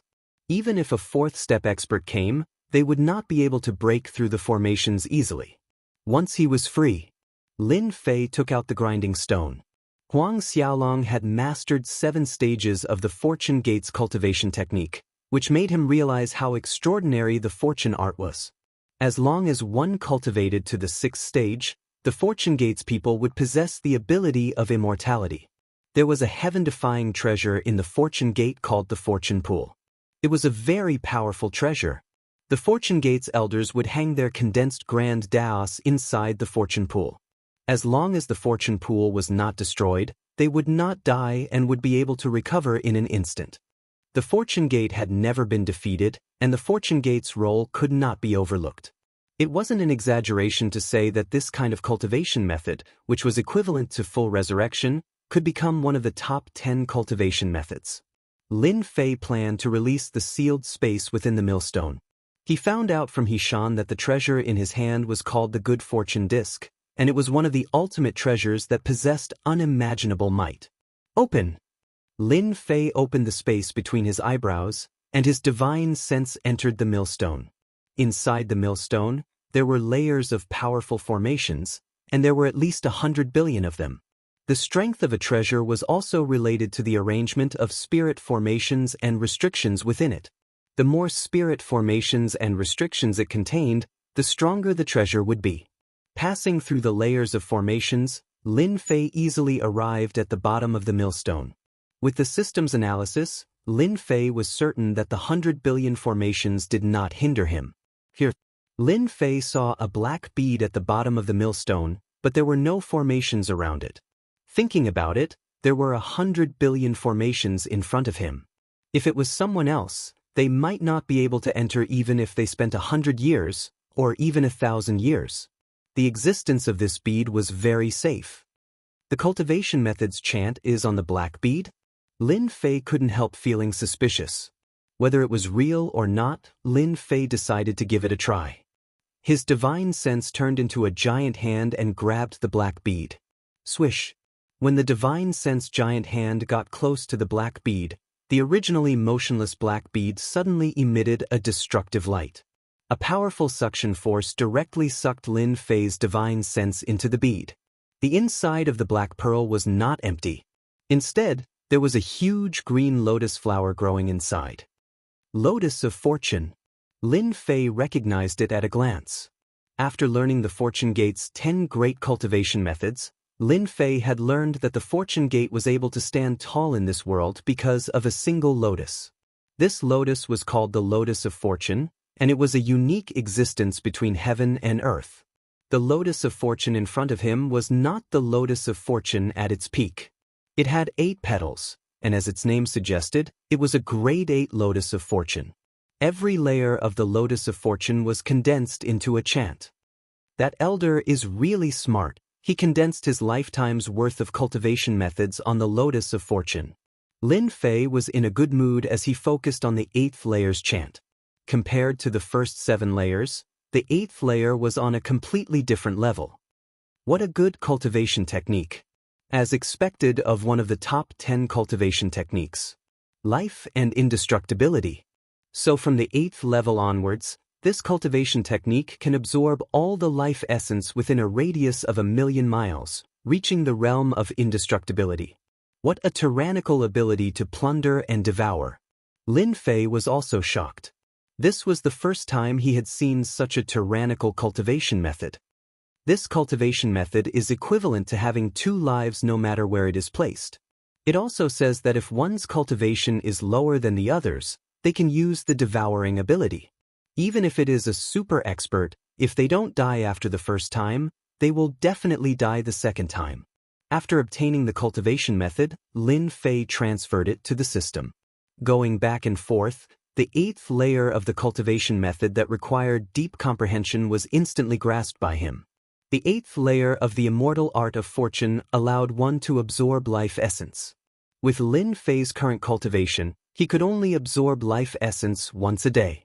In order to test the power of this cultivation method, Lin Fei came to the netherworld's small sacred world and entered a forest. As soon as he circulated the 8th layer of the immortal art of fortune, the towering trees in his field of vision withered, and endless life essence entered his body. Lin Fei instantly felt as if he had eaten honey, very comfortable. So cool. The 10,000 li radius around Lin Fei turned into a dangerous place without any life aura, and this was because he had deliberately limited the absorption range. Master, do you want to store this life essence? Can I store it? Of course you can. The little demoness said, that fortune ancestor is indeed a powerful guy. To be able to create such a cultivation method, he is worthy of being an overlord. If this kind of person doesn't die, Master will definitely face a powerful enemy in the future. Lin Fei did not deny this point. Who cares if he dies or not? I still have several hundred years to prepare. When the time comes, who knows who will kill who? Chapter 23:35.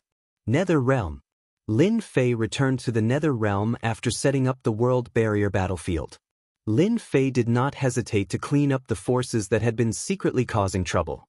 In less than 10 days, there was no longer any noise in the Nether Realm. All that was left was Lin Fei's voice. After taking complete control of the Nether Realm, Lin Fei began to ignore the spatial transmission array. His target was naturally Heaven Wasteland domain. Unknowingly, he had secretly taken control of 2 small sacred domains. Every day, Lin Fei could obtain a lot of origin energy units. This was because the fragments of the last 2 small sacred domains were relatively small and could not produce much origin energy. Lin Fei was very envious of the top 10 small sacred domains. For the time being, Lin Fei would not go against them. The exploration of the ethereal flame's secret realm lasted for a year. In the end, the 5 top forces removed the transmission array. Those who could come out alive had a great harvest, and their wealth had become rich. Lin Fei didn't care much about this. Even if the other party had turned off the teleportation formation, he could still locate it through Little Devil. He was prepared to find the Void Flame's secret realm, where there was still a powerhouse trying to resurrect. Fortune Gate. The creator of one of the top 10 cultivation techniques. Although the Fortune Gate's prestige was not as good as it was in the past, it was still a first-rate force with a 4th step expert. Shan returned without any results and was criticized by some elders. If it was any other time, he might have argued, but it was different now. He was not a Fortune Gate member, so he did not defend himself. In the end, Shan was labeled as incompetent. His authority in the Fortune Gate shrank, and his influence in the Fortune Gate became negligible. Their Fortune Gate is really full of experts. Unknowingly, a restriction array was set up in Shan's courtyard, which could isolate all auras. Lin Fei was sitting on his seat, sipping on a cup. Shan was indeed angry at those people's faces. He had only lost some people, but they gritted their teeth and refused to let it go. It was quite a bitterly disappointing matter. Everything went according to Master's plan. They didn't suspect anything at all. Shan relaxed. Following a powerful master might not be a bad thing. Their internal strife is what I like to see the most. The powerful sect usually collapses because of a power struggle. This is beneficial to us secretly controlling the Fortune Gate. Lin Fei was interested in the Fortune Gate. Huang Xiaolong secretly arranged a space transmission array. With the Little Devil's powerful concealment ability, there was no need to worry about being detected. Entering and exiting the Fortune Gate was as easy as entering an uninhabited land. I wonder what Master plans to do next. Lin Fei chuckled. You've said it before, the Fortune Gate is divided into 3 factions. What if a 4th force emerges to fight for control of the Fortune Gate? Shan didn't understand. No, there are only 3 forces inside the Fortune Gate, the eldest young master, the 2nd young master, and the deputy chief. How could you forget yourself? Lin Fei pointed at Shan. Master, you must be joking.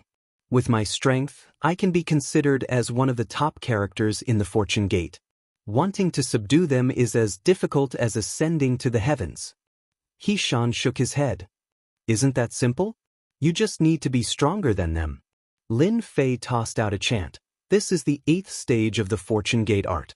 As long as you learn it, they naturally won't be able to do anything to you. Shan was dumbfounded. He wondered if he had misheard. The 8th level of the sect's cultivation technique was for him to learn? I can learn it the 8th stage? Why not? Lin Fei said, you are one of my people. As long as you do your job well, In the future you will be the good fortune Holy Lord. Don't you have confidence in yourself? I definitely do. Lin Fei was very satisfied. In the eyes of others, the Fortune Palace was a mystical existence, but he didn't place much importance on it. After all, it was only average and he didn't rely on it. As the Fortune Gate was fighting for power, Lin Fei decided to support Heishan. Once he grasped the 8th stage of the Fortune Gate art, his strength would rise by leaps and bounds. Even the strongest master in the Fortune Gate would be helpless against him. Before Lin Fei left, he gave Heishan some purification equipment to purify the source energy. In the holy world controlled by the Fortune Gate, it was ranked in the top 10. After Lin Fei arranged for Heishan to establish a new mountain within the Fortune Gate, he no longer paid attention to the holy world. Instead, he set his sights on the 31st ranked Flying Stone world. Of the 5 top powerhouses, 2 had died and the other 3 were severely wounded. They would need time to recover. Others might not be able to see this, but Lin Fei was well aware of it. In any case, the holy world would fall into chaos in the future. Lin Fei planned to accumulate his strength ahead of time. Only when the entire holy world was in chaos could he fish in troubled waters. The Flying Stone world was his first target. The Flying Stone world was controlled by a family surnamed Tai, and the patriarch was Tai Haoqing. He was a 3rd-step powerhouse and originally came from one of the Small Saint worlds.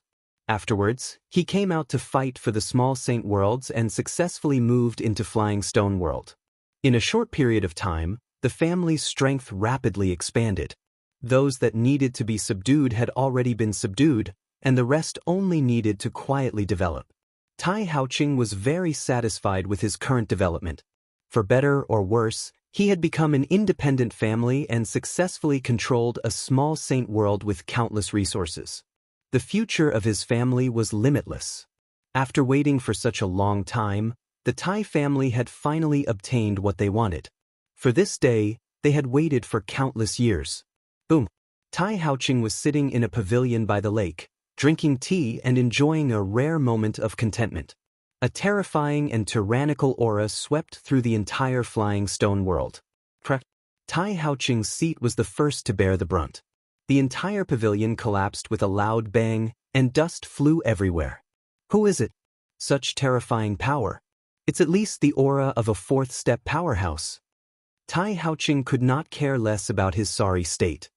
He was shocked, and his body seemed to be suppressed by an invisible force. For a moment, he could not move.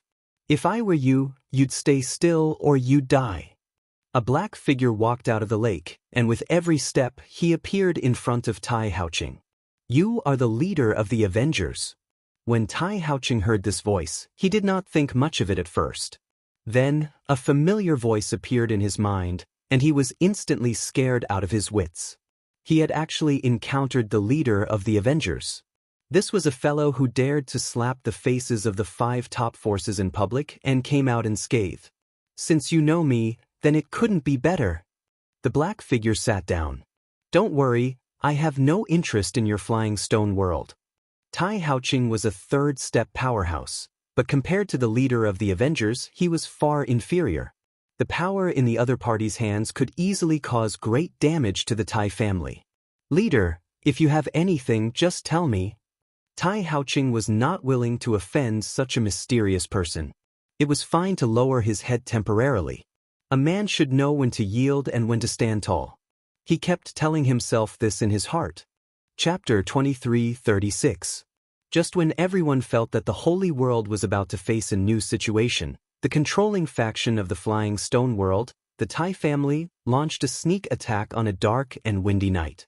They annihilated the local factions and occupied an important mining area on the 30th layer of the Small Saint world. The entire holy world was shocked.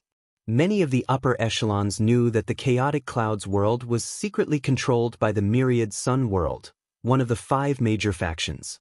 That mining area was very heavily guarded. No one had expected the Tai family to occupy it. Although the Small Saint world had been ranked and many factions had left the stage of history, that was not the case in reality. Those that were ranked at the top still had influence and could not be wiped out so easily. As for those that were ranked at the bottom, they had secretly sided with a powerful faction.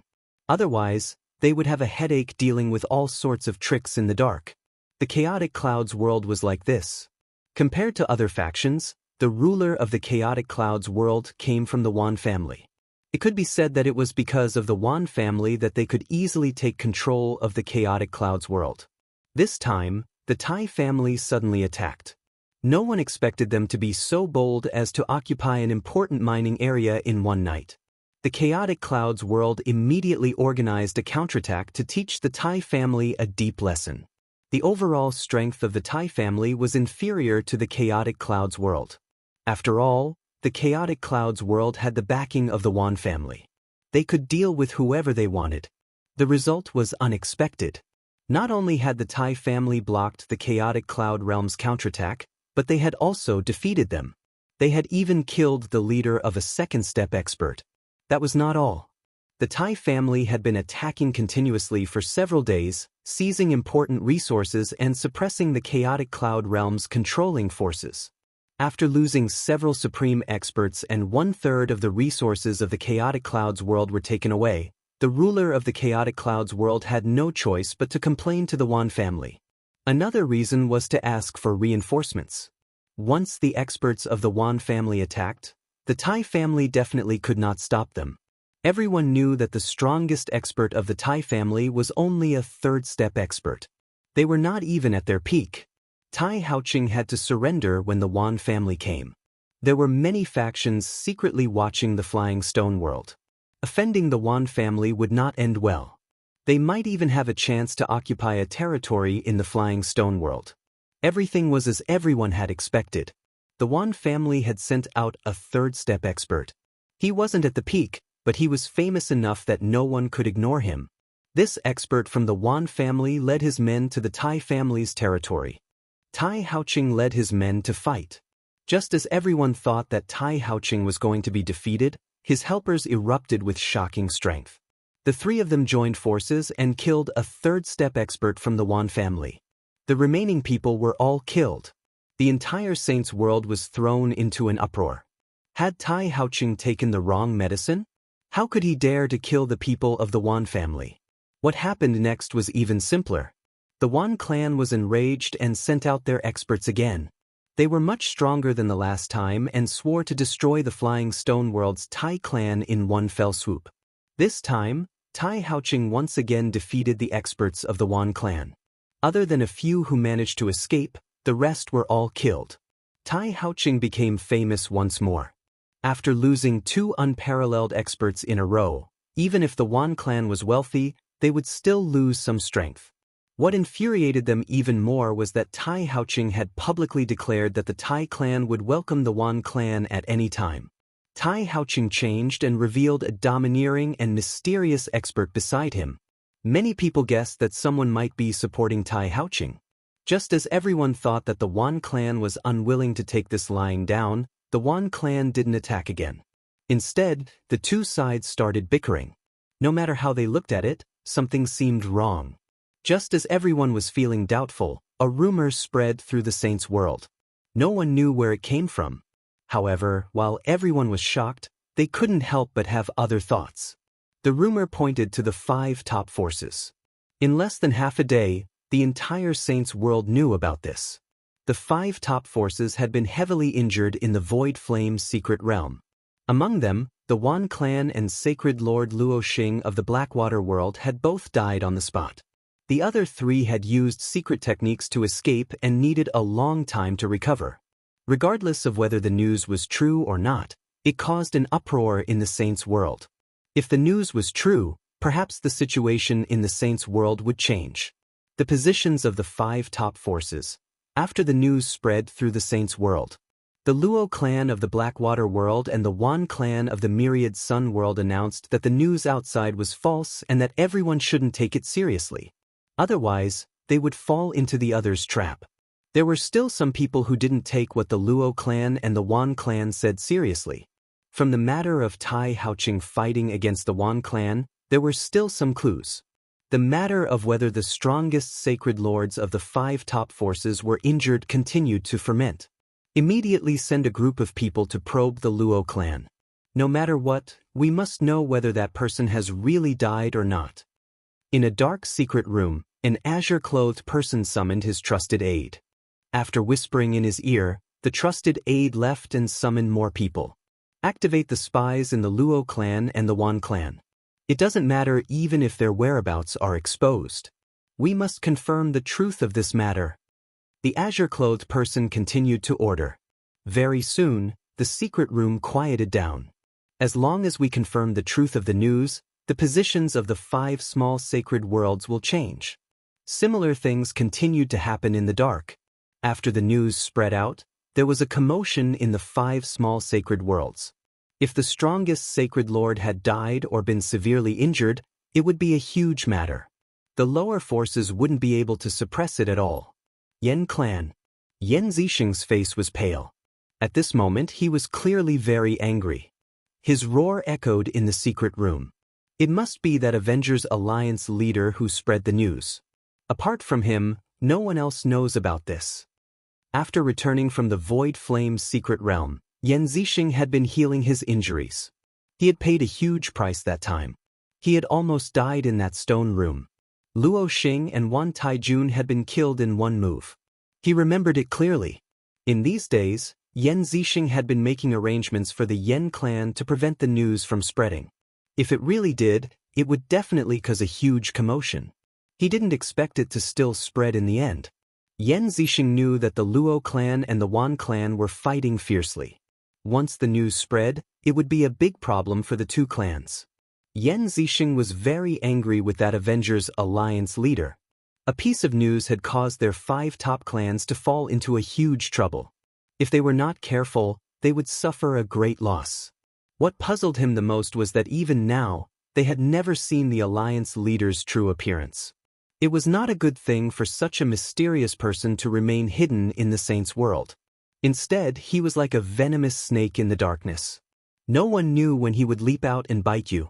Father, are the rumors true? Yen Zi frowned slightly. This was the first time she came here. Her elder brother didn't come. Little Z, you are the smartest one in the clan. What do you think that alliance leader wants to do? Yen Zixing didn't dare to spread the news of him being injured. The competition within the clan was also very intense. Although Yen Zixing had the most authority, the people of the other clans were also eyeing him. They might make a move at any time. Chapter 23:37. Yen Zixing valued his daughter very much. His eldest son paled in comparison to his daughter. They were not on the same level, be it in terms of methods or the way they handled things. Fishing in troubled waters. Yen Zixing nodded.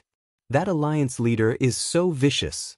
Once the news gets out, the entire sacred world will be shaken. We will also have to face the probing and pressure from all the major forces. From the moment he left, Yen Zixing knew that this day would come. No matter who had such a good card, they would not hide it. They would play it out directly. However, he did not expect this day to come so soon. Father, don't be sad. Perhaps this is an opportunity for our Yen family. Yen Zi did not think so. I feel that the entire sacred world will definitely change after this incident. Our Yen family can also use this opportunity to expand our strength. A strange look flashed across Yen Zi's eyes. Even Yen Zixing did not notice it. A good thing. Yen Zixing knew that his daughter had her own thoughts, but he did not think of it that way. Tell me about it. Yen Zi began to analyze. Father, our 5 great clans control the 5 largest small sacred worlds. In the past many years, our 5 clans have always maintained a common strategy against outsiders. In reality, that's because we can't destroy each other. But this time, our chance has come. The Blackwater world has lost Luo Xing, and the Myriad Sun world has lost Wan Taijun. Soon, those direct descendants will come out to fight for power. Every time we fight for power, we lose our internal forces. Our Yen family is different. If Lin Fei was here, he would be very surprised. This Lady Yen Zi was far more powerful than he had imagined. She could see the benefits of the sacred world with just a few words. Back in his room, a figure appeared out of nowhere and sat in front of Yen Zi. Master. No one knew that Yen Zi had a powerful master. To be able to enter the heavily guarded One family so easily, one had to be at the peak of the third step at the very least. To not be detected by the experts of the One family, one had to have unfathomable strength. I didn't expect the sacred world to be in chaos so soon. Your elder brother probably can't hold back anymore. The black figure said calmly. And that Avengers Alliance leader. Just one move is enough to ignite everyone's ambition. Yanzi sat down. Master, my elder brother will definitely be bewitched by someone. Who knows, he might cause trouble. That's fine too. It'll save me a lot of trouble. That alliance leader, on the other hand, is worth paying attention to. The moment he makes a move, the entire saint world will be thrown into chaos. The black figure laughed. Little Z, the alliance master said he's capable, but he's just trying to fish in troubled waters. As long as he dares to show himself, the 5 top forces will fight him to the death. He can only hide in the dark forever. Yanzi was very clear about her master's words. She knew that whatever she said would not be too far off the mark. Master, you're knowledgeable. Don't you know the origins of this alliance leader? Yanzi also wanted to know when such an expert had appeared in the saints' world. That alliance leader is very mysterious. That day, I personally went to investigate. Unfortunately, the alliance leader did a good job and didn't leave any traces. However, from the side, I can tell that this alliance leader is definitely one of the best in terms of concealment techniques. This kind of person can't be found unless he reveals his whereabouts. The black figure said in a deep voice, Little Z, you don't have to worry. Now is the time for you to show your abilities. The saint world is in chaos, and it's also your chance. More than 10 days later, the 5 top forces were being probed by various forces. They sent out second-step experts right from the start. Moreover, they were the best among them. They were used to test the authenticity of the news. At the same time, the spies in the 5 top forces began to move and spread the news. Among them, the Luo family and the Wan family spread the most news. They also began to fight internally for power. The authenticity of the news was gradually torn apart piece by piece. Everyone was finally sure that the news was true. The forces under the Luo family and the Wan family began to move. The few powerful forces ranked below the 5th began to take action against the Luo family and the Wan family. As for the Xie family, the Yen family, and the Bai family, no one dared to make a move for the time being. In just 1 month, the Luo family and the Wan family suffered all kinds of attacks. The territories in their hands kept shrinking, and they lost control of the small sacred worlds that they controlled. Without the 2 strongest sacred lords, it was really difficult for ordinary third-step experts to suppress the forces outside. The 5th and 3rd ranked small sacred worlds, which were rich in resources, were in chaos. The small sacred worlds controlled by the other 2 big families also began to be in chaos. Everyone wanted to take a big bite out of them. Ever since a few third-step experts took the risk to break into the Luo family and the Wan family and defeated the experts of the 2 families, everyone realized that the mountain at the top was gone. Although they couldn't swallow the Luo family and the Wan family, they at least found out that the Luo family and the Wan family were no longer the overlords. As the mastermind behind all this, Lin Fei just sat and watched the situation develop without doing anything. The sacred world began to fall into chaos. The territories controlled by the Luo family and the Wan family were the first to be in chaos. One by one, the small sacred worlds left the Luo family and the Wan family. The 2 big families had a strong foundation, but without their strongest experts, it was good enough for them to defend their own territories. The chaos continued to spread. The forces that were originally dissatisfied with the ranking of the small sacred worlds began to secretly take action. Even if they couldn't control a small sacred world, they wanted to control an area and plant a nail in it. All the major forces and sects worked together. The large-scale upheaval spread across the entire Saints world. Even the Netherworld and Heaven Wasteland worlds that Lin Fei controlled were affected, but they were suppressed very soon. Everyone had witnessed what he was capable of. Lin Fei still made a big move this time. He mobilized the Destruction Warriors and carried out a violent massacre. He wiped out all the restless fellows and finally made everyone feel a terrifying chill. For a time, No one dared to enter the two small sacred worlds. The Heaven Wasteland domain announced that it had joined the Nether domain. This was like throwing a small stone into the chaotic sacred world, causing ripples. No one was interested in the two insignificant small sacred worlds. Only when the small sacred worlds had a high ranking and abundant resources could they cultivate quickly. No one had any objections to DTon taking over the Heaven Wasteland domain. Chapter 23:38. The sacred world was in chaos for 50 years. Ever since the sacred lords of the 5 top forces were heavily injured and killed, a chain reaction occurred in the sacred world, and chaos spread across the entire sacred world.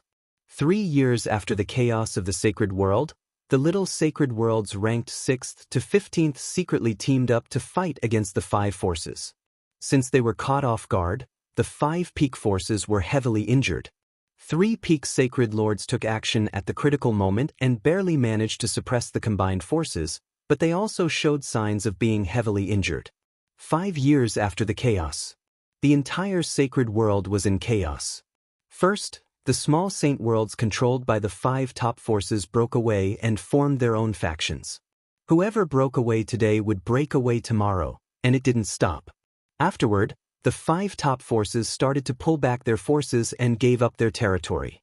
They pulled back their defenses and tried to stabilize the only small saint world in their hands. The Luo family and the Wan family had internal conflicts, and they fought for power. 4 years later, the entire small saint world was split into 2. Both sides kept arguing and fighting, forming a stalemate. The Blackwater world and 10,000 Sun world were completely crippled, and they didn't have the time to care about the outside world. 10 years later, the Small Saint World Alliance was formed to fight against the Yama's Death World, the Yanhuang World, and the Breaking Wave World.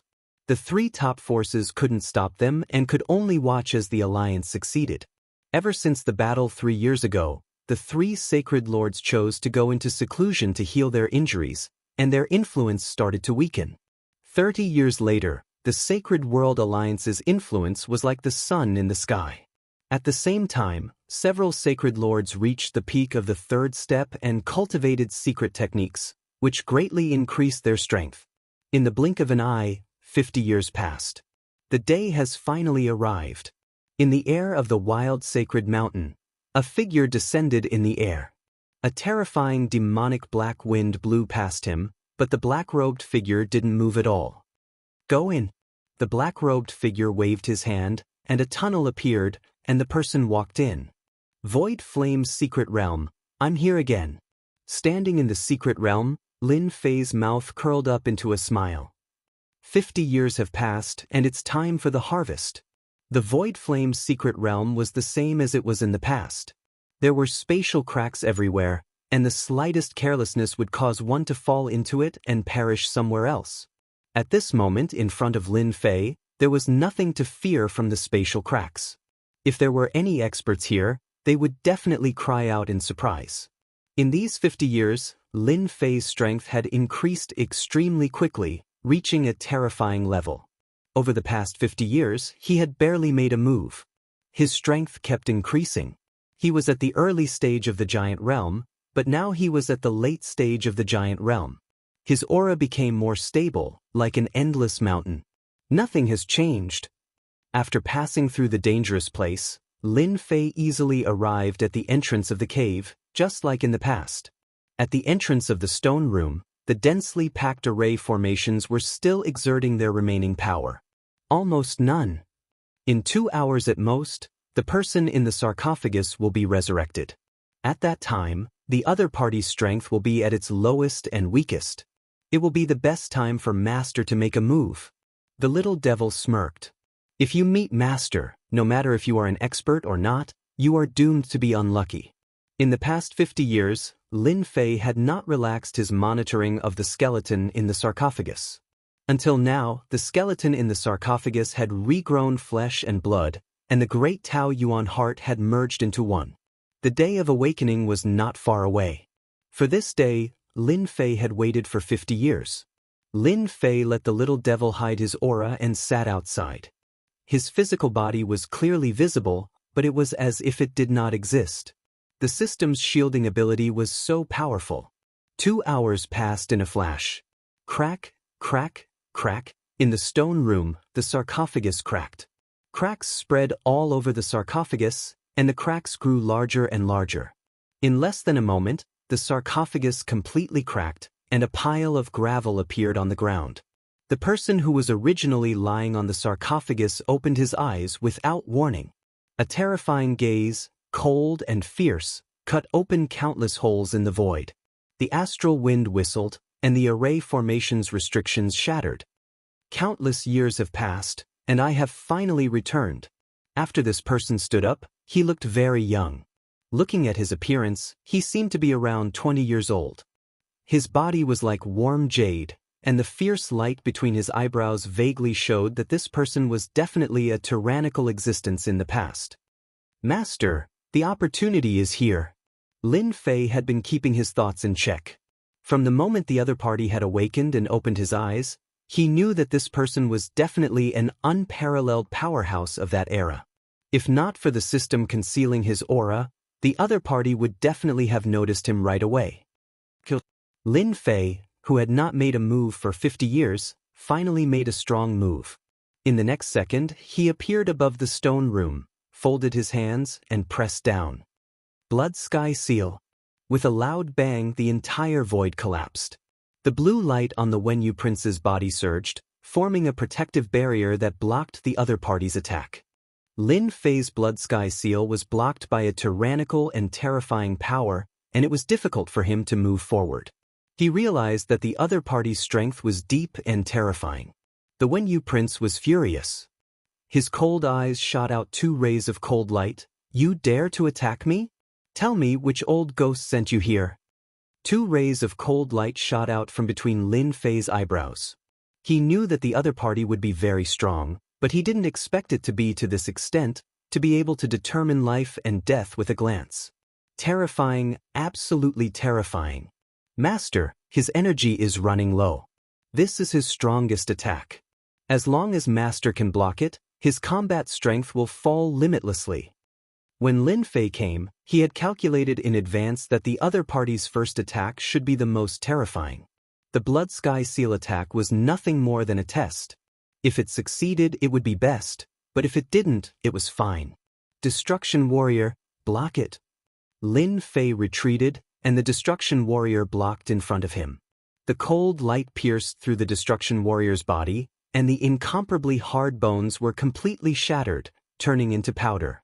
Master, this guy's Dao should be decomposition, and it belongs to a very powerful type of Dao. 1 Destruction Warrior, 2 Destruction Warriors, 3 Destruction Warriors. The 2 rays of cold light were extremely terrifying, surpassing any attack that Lin Fei had seen before, reaching the level of determining life and death with a glance. There is still 70% power left. 60% power. 30% power. The power of the cold light continued to weaken, and all of this happened in the blink of an eye. Ordinary people would die countless times, and Lin Fei also experienced the crisis of life and death. After the power weakened, Lin Fei punched out with the power of a 4th-step expert, without any Dao attribute, and shattered the 2 rays of cold light. Eat my fist. Chapter 2339. Young Master Wenyu's eyes were filled with disdain and mockery. He was indeed qualified to say this.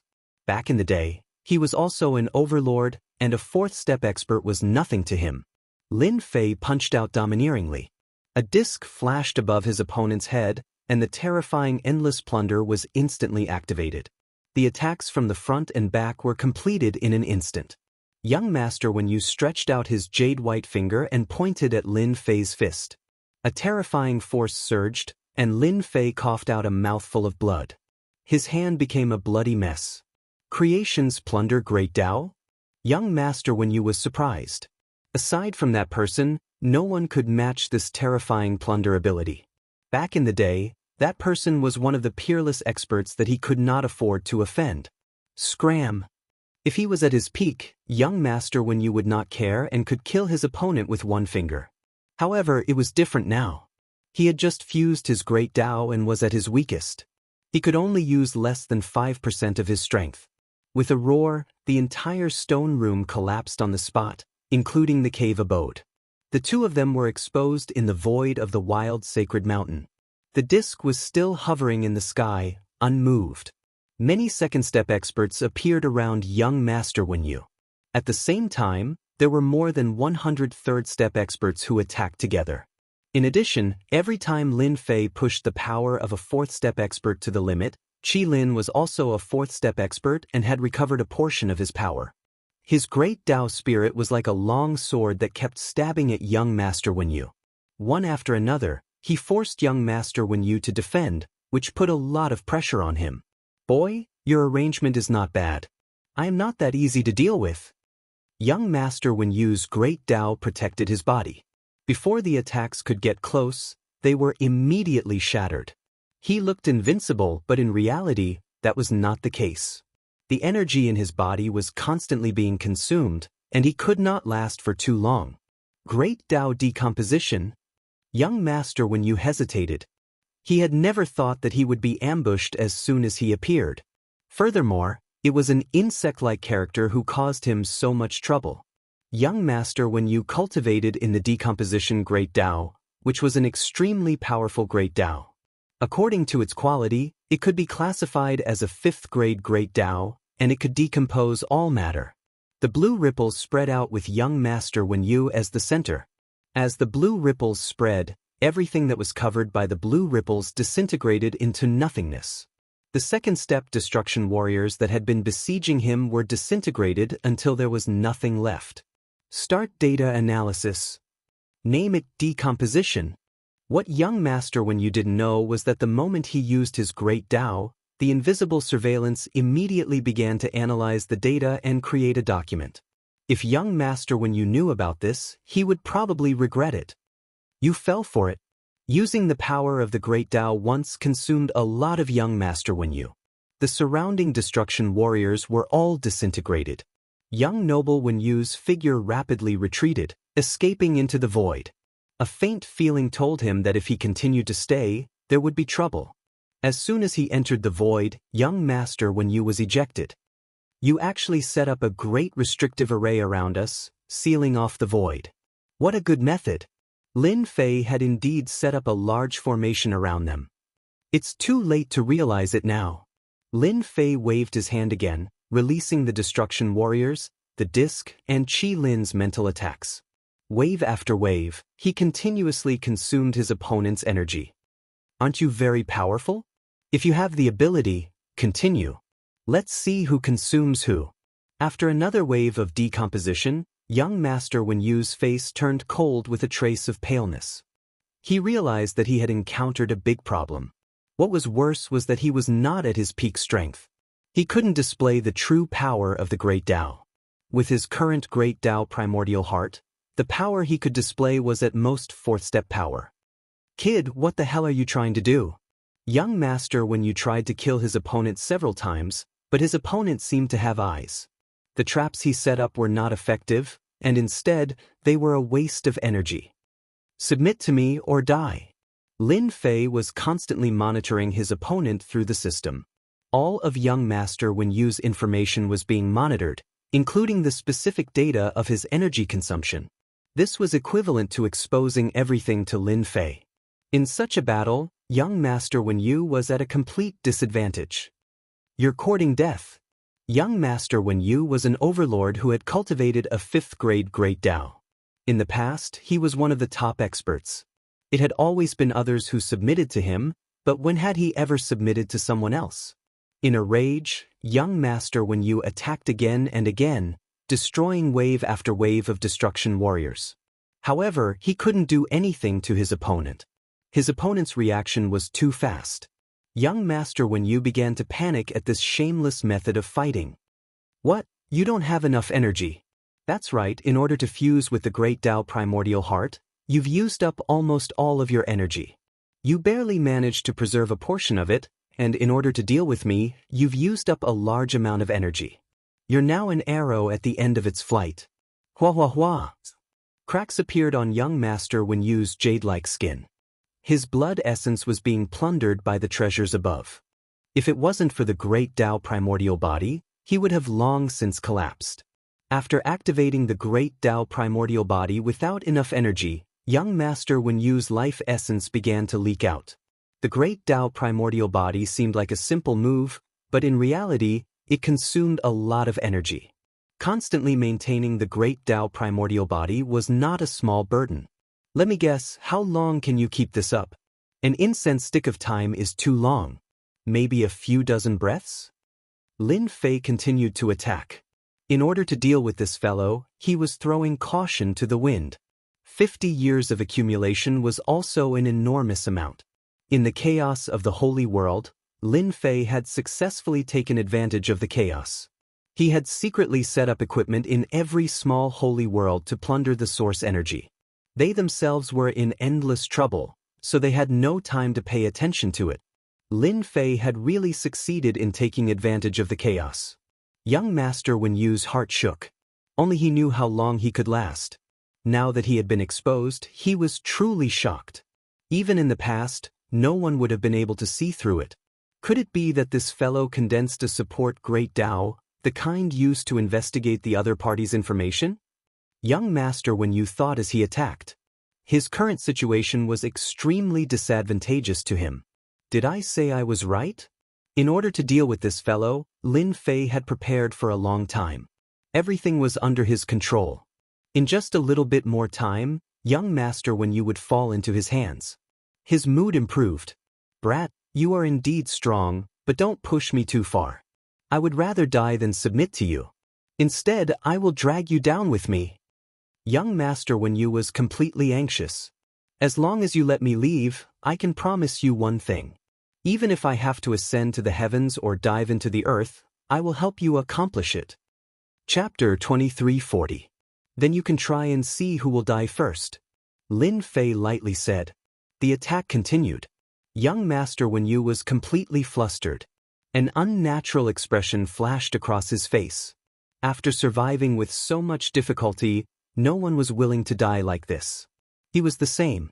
Bastard brat, you are too hateful. If this continues, there is a high chance that I will die. Why don't I lure him into giving up and take advantage of him being unprepared? Young Master Wen Yu's thoughts moved. Perhaps this would be an opportunity. Stop, I surrender. Seeing that the other party was unwilling to give up, young Master Wen Yu had no other choice. After being trapped in an array formation, his Great Tao of decompositions might have been weakened. If this continued, he would be the one to suffer. This brat really had a heart of stone. Drink this. Lin Fei stared at the other party. The other party's resistance had actually been calculated by the system. It could be said that from the very beginning, young Master Wen Yu had fallen into a situation of certain defeat. Brat, don't go too far. Young Master Wen Yu coldly snorted. Then you can continue. Let's see how long you can last. Lin Fei's counterattack was very sharp. Let's see if you drink it or not. If you don't drink it, you can choose to die. Young Master Wen Yu's heart turned into anger from shame, but he didn't care. Humph, in this world, there are only a few things that can control me. This brat is too naive. Moreover, when the wild continent was destroyed, those few things had long since disappeared without a trace. He can forget about obtaining them. You win, I will drink it. Young Master Wen Yu sneered in his heart. Once he calmed down, it would be the other party's death. At that time, he would torture him until he hovered between life and death. Lin Fei also laughed in his heart. Humph, you will lose for sure. A tube of medicine was thrown over, landing in front of young Master Wen Yu. Young Master Wen Yu's powerful divine sense swept over it and found that it was a very ordinary liquid. He felt even more disdain in his heart. Truly naive, wanting to use poison to control me, huh? After young Master Wen Yu saw through the medicine, he didn't directly drink it. Instead, he persisted for several breaths of time. In the eyes of others, he seemed to be hesitating. Keep pretending, keep pretending. When he couldn't hold on any longer, Prince Wen Yu drank the potion. Lin Fei's attack stopped, and the disc left. The surrounding destruction warriors were recalled, and Qi Lin returned to his side. Finally, just as young Master Wen Yu let out a sigh of relief, an endless pain came from the depths of his sea of consciousness. The liquid that seemed to be decomposing rapidly grew and multiplied in his sea of consciousness. Oh no, I've been tricked. It's too powerful. Lin Fei was filled with emotions. In order to control the other party, it took a total of 8 days. In the end, the special creature from the depths of the universe won. In the end, young Master Wenyu was still controlled. His sea of consciousness was controlled by the puppet worm. Even the core of his sea of consciousness was occupied by the puppet worm. The other party was utterly defeated. You win. Young Master Wenyu was completely speechless. After 8 days of resisting the torture, Wenyu Gongzi had experienced the terror of the young. This was the first time he knew that there was such a heaven-defying existence in this world. Actually, if you had continued to persevere that day, you would still have lost in the end. Lin Fei said indifferently, because your great Tao body protection already has a weakness in my eyes. Lin Fei waved his hand and pointed. A strange energy shot out from his fingertip. The void was rapidly decomposed. Young Master Wenyu was shocked. This is great Tao decomposition. You actually mastered it. How is this possible? No one understood this aura better than him. Great Tao decomposition. The great Tao that he had cultivated for his entire life was now displayed by a second person. This was definitely a shocking thing. The higher the level of the great Tao, the more difficult it was to cultivate it. It required a lot of luck. No, your great Tao decomposition is wrong. Good eyesight. Lin Fei smiled and said, this is not the complete great Tao decomposition, but it is about 50% of your great Tao decomposition. Before long, I will be able to completely grasp your great Tao decomposition. When the time comes, I will use your great Tao decomposition to deal with you. Do you think that your great Tao protective body will be able to withstand it? Young Master Wenyu was like a deflated balloon. He opened his mouth but was unable to speak. Lin Fei smiled. In these 50 years, the only thing that was worth Lin Fei's interest was the job analysis simulation. In order to complete this new attribute, he spent a full 3 years to complete the task. Now it seemed that this attribute function was very useful. All along, how to display great Tao attacks had always been Lin Fei's shortcoming. Using origin energy to activate an attack, it could not be transformed into a great Tao attack. Only by combining it with the great Tao could his combat strength truly increase. Savage Sacred Mountain, inside a cave dwelling. Young Master Wenyu was completely convinced. He considered himself unlucky to have encountered such a monster. Even in the past, anyone would be shocked. To be able to secretly learn someone else's great Tao, even if it was only 30% to 40%, was something to be proud of. Moreover, the other party meant that he had a 100% success rate. This kind of ability could only be described as monstrous. After young Master Wenyu was convinced, he answered everything Lin Fei asked, including his origin, background, and so on. He did not hide anything, and at the same time, he described the great battle in the past. Compared to Qi Lin, Ouyang Ba knew more secrets than him. Ouyang Ba's status was very high. Before he died, he was already a 7th-step expert. With the great Tao in his hands, he quickly made a name for himself. After the great battle affected the entire continent, Ouyang Ba made preparations in advance, just in case. Fortunately, he obtained some unknown secret techniques and was resurrected successfully. His strength was greatly reduced, and he could barely display the combat strength of a 4th-step expert. Ouyang Ba was unlucky to have encountered Lin Fei, who was waiting for him.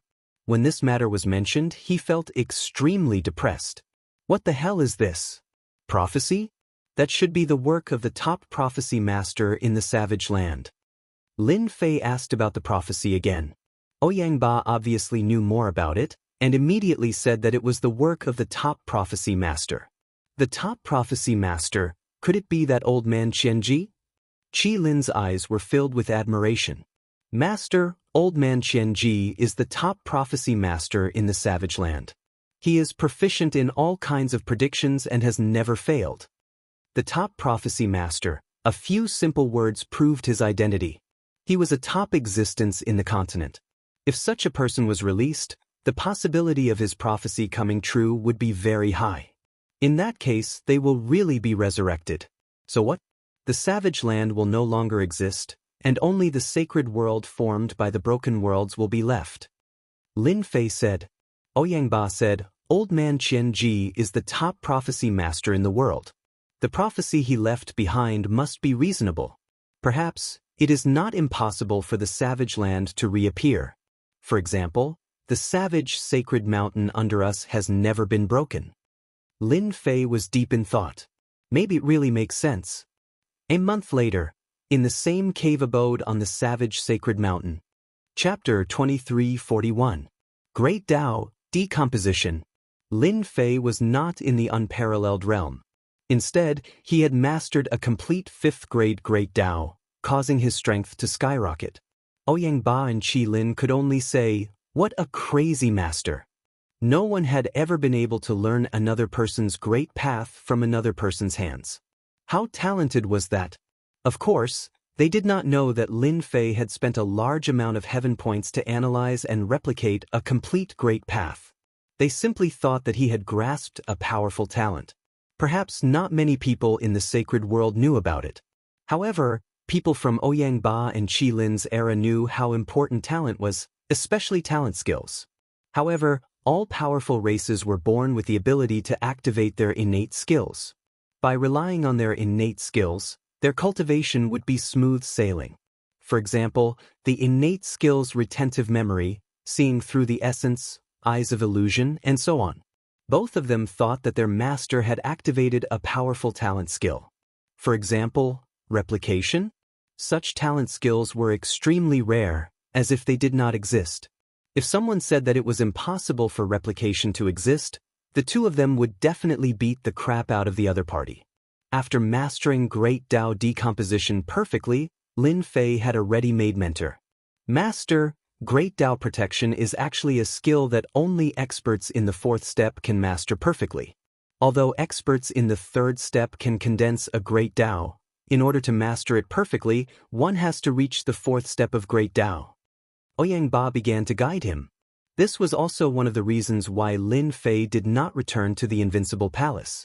With someone guiding him, it was much faster. Within an hour, Lin Fei had mastered Great Tao Protection. Great Tao Decomposition formed an absolute space around him. Any matter that entered would be instantly decomposed. Lin Fei did not have a Great Tao origin heart, so it did not affect him from performing Great Tao Decomposition. Every time he performed it, it would consume a huge amount of destiny points and origin energy.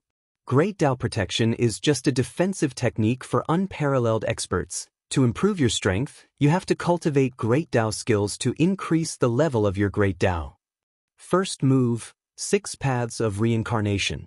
Ouyangba began to teach Lin Fei the moves. Although the names of the moves were ordinary, after using them, their power would increase imperceptibly. Among the moves given by Ouyangba, there were long-range attacks and close-range attacks. All of them were extremely terrifying. Lin Fei learned very quickly. The system was constantly analyzing the moves. In less than a day, he had grasped all the moves and executed them to the point of perfection. No one could have imagined that he had done this in just a day. After returning to the Invincible Palace from the wild sacred mountain, Lin Fei heard a shocking piece of news before he could sit down.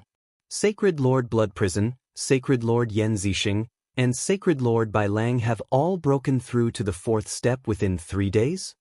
When Lin Fei saw the news from the spy, he was indeed a little surprised. Back then, they had returned with heavy injuries. In 50 years, not only had they recovered from their injuries, but their strength had also risen to the 4th step. Their improvement was extraordinary. The alliance of small saints is going to be unlucky. When the bad news of the 5 top forces spread and the alliance of small saints was established, both sides had become a thorn in each other's side. In the past 50 years, both sides had been fighting incessantly, resulting in countless deaths and injuries. Unparalleled experts had also fallen. Now that the 3 of them had reached the 4th step, the first thing they would do would be to seek revenge. Master, you don't have to worry about this. The 3 of them have advanced, but they won't be able to do much. The quality of their Great Tao is too low. They are either Grade 7 or Grade 8 Great Tao. Once you use your Grade 5 Great Tao, they won't be able to resist at all. Qi Lin said flatteringly. Ouyang Ba was expressionless. 3 mere fourth-step experts were nothing to him. Their strength had not recovered yet. With just his grade 5 Great Tao, he could easily injure them and kill them. After the turmoil in the sacred world, Lin Fei was not afraid of those people. The warriors of destruction from the center of the world wall battlefield had become his powerful trump card. At the very least, they could fight to a draw. Now that he had mastered a grade 5 Great Tao, he was even less afraid. The sacred world is getting more and more interesting. In the past few days in the sacred world, the news that the 3 divine lords had advanced to the 4th step spread everywhere. The Yama's Massacre Realm, the Yanhuang Realm, and the Broken Wave Realm, the 3 small saints realms, had all undergone a large-scale internal cleansing. Those forces that had been pretending to obey but secretly opposed were eliminated overnight. Many experts had been purged, including some unparalleled experts. The 3 divine lords used such a ruthless method to tell those forces. They were back. In the past 50 years, the 5 top forces had not had a good time. Their territory had shrunk and their reputation was not as great as before. The younger generation only knew about the alliance of small saints, but they did not know about the 5 top forces. After the internal cleansing, the 3 divine lords took action again. The 3 of them divided the Blackwater Realm and the Myriad Sun Realm, and their forces increased greatly. In the past few years, the Blackwater Realm and the Myriad Sun Realm had been struggling, so it was only natural that they would be annexed. When the news spread, the sacred world was in an uproar again. These 2 small saints' realms had been occupied by various forces, and they had been taken out overnight. Smart people immediately realized that the 3 divine lords were taking revenge on the alliance of small saints' realms. Ever since the alliance of small saints' realms had been established, its reputation had reached its peak. It had suppressed the 5 top forces and taken over their territories. Its strength had increased greatly, and it would launch attacks from time to time. The 3 divine lords had advanced to the 4th step, and the pressure on the alliance of small saints' realms had increased greatly. Alliance leader, what should we do now? They are coming at us aggressively. With the strength of the alliance of small saints' realms, we might not be able to resist them. The 4th step is too strong. I heard that several experts at the 3rd step were killed within 30 moves. It's too terrifying. Why don't we join forces with the other small saints' realms to deal with the 3 divine lords together? The alliance of small saints' realms was in a mess. In the meeting hall, the unparalleled experts of status had lost their arrogance. They were arguing just like in the market outside. Shut up. A fierce murderous aura engulfed the entire conference hall like a dark cloud, exploding in everyone's hearts like a thunderclap. Everyone stopped and looked at the gray-clothed man at the top. He was the alliance leader of the Alliance of Small Saints Realms, 7 Evil Divine Lord, who was ranked 6th in the Small Saint Realm. 7 Evil Divine Lord had established the Alliance of Small Saints Realms with strong means. In 50 years, the strength of the Alliance of Small Saints Realms had increased more than 10 times. 7 Evil Divine Lords' prestige had become stronger and stronger, and the entire Alliance of Small Saints Realms had almost become the law of the land under 7 Evil Divine Lords' command. There had been several Alliance elders who were dissatisfied with him, but they had died quietly when they went out. It was widely rumored that 7 Evil Divine Lord had taken the initiative to kill them.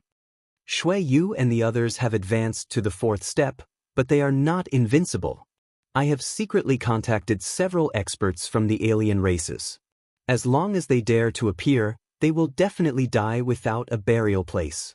The elders of the Alliance of Sacred Lords in the meeting hall were all delighted. Although they did not like the experts from the alien races, they had to stop the attacks of the 3 divine lords. The Alliance of Small Saints Realms could stand firm and fight against the 3 divine lords. Chapter 2342. In the vast and boundless starry sky, a gigantic flying beast with no end in sight appeared, blotting out the sky and emitting a terrifying aura.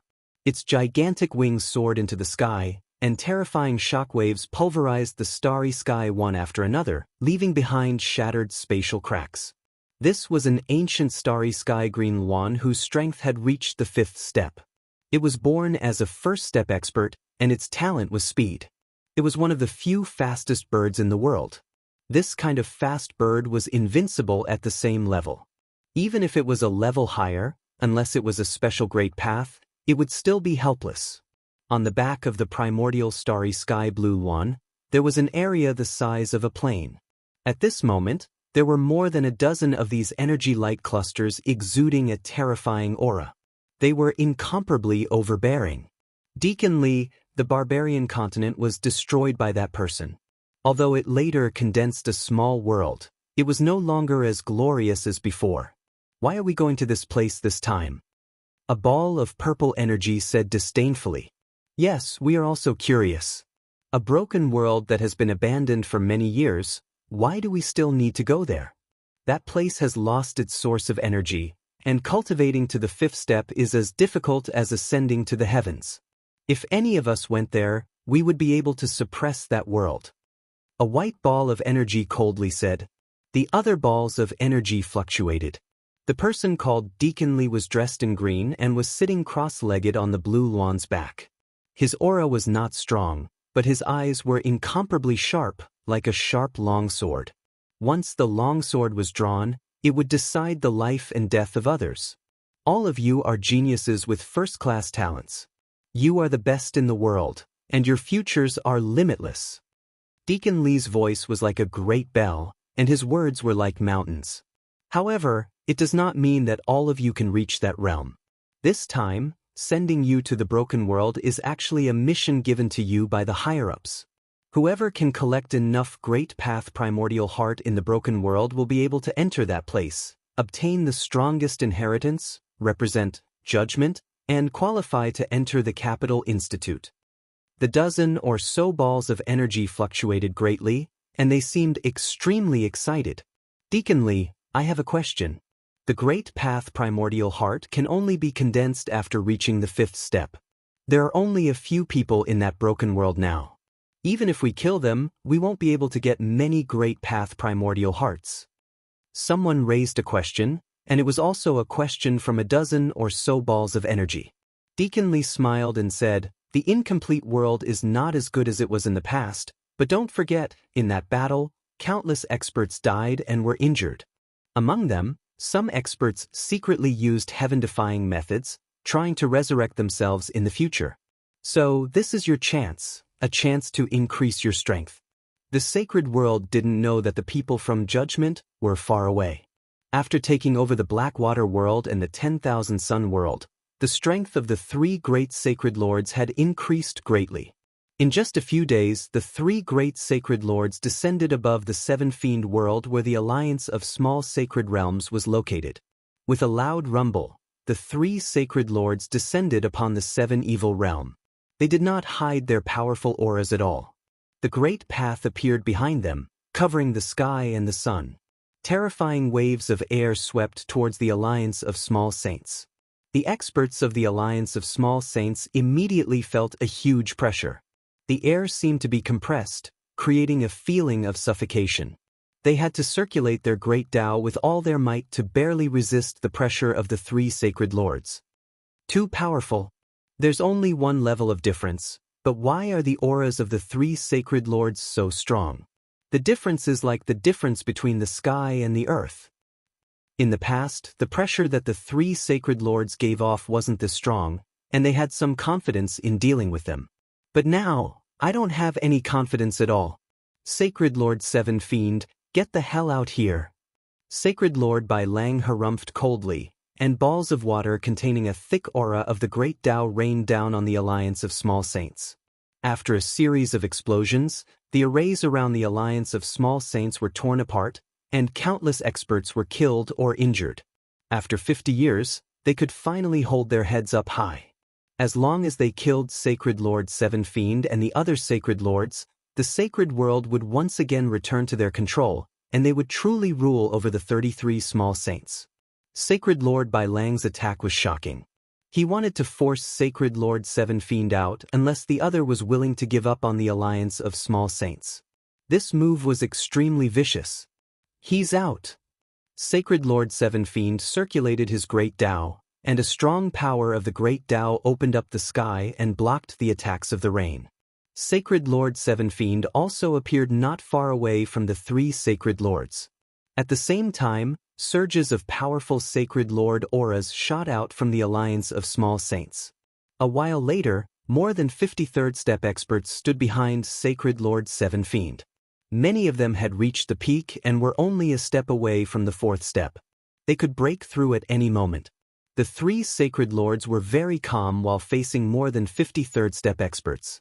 Sacred Lord Blood Prison stepped forward and released a limitless pressure.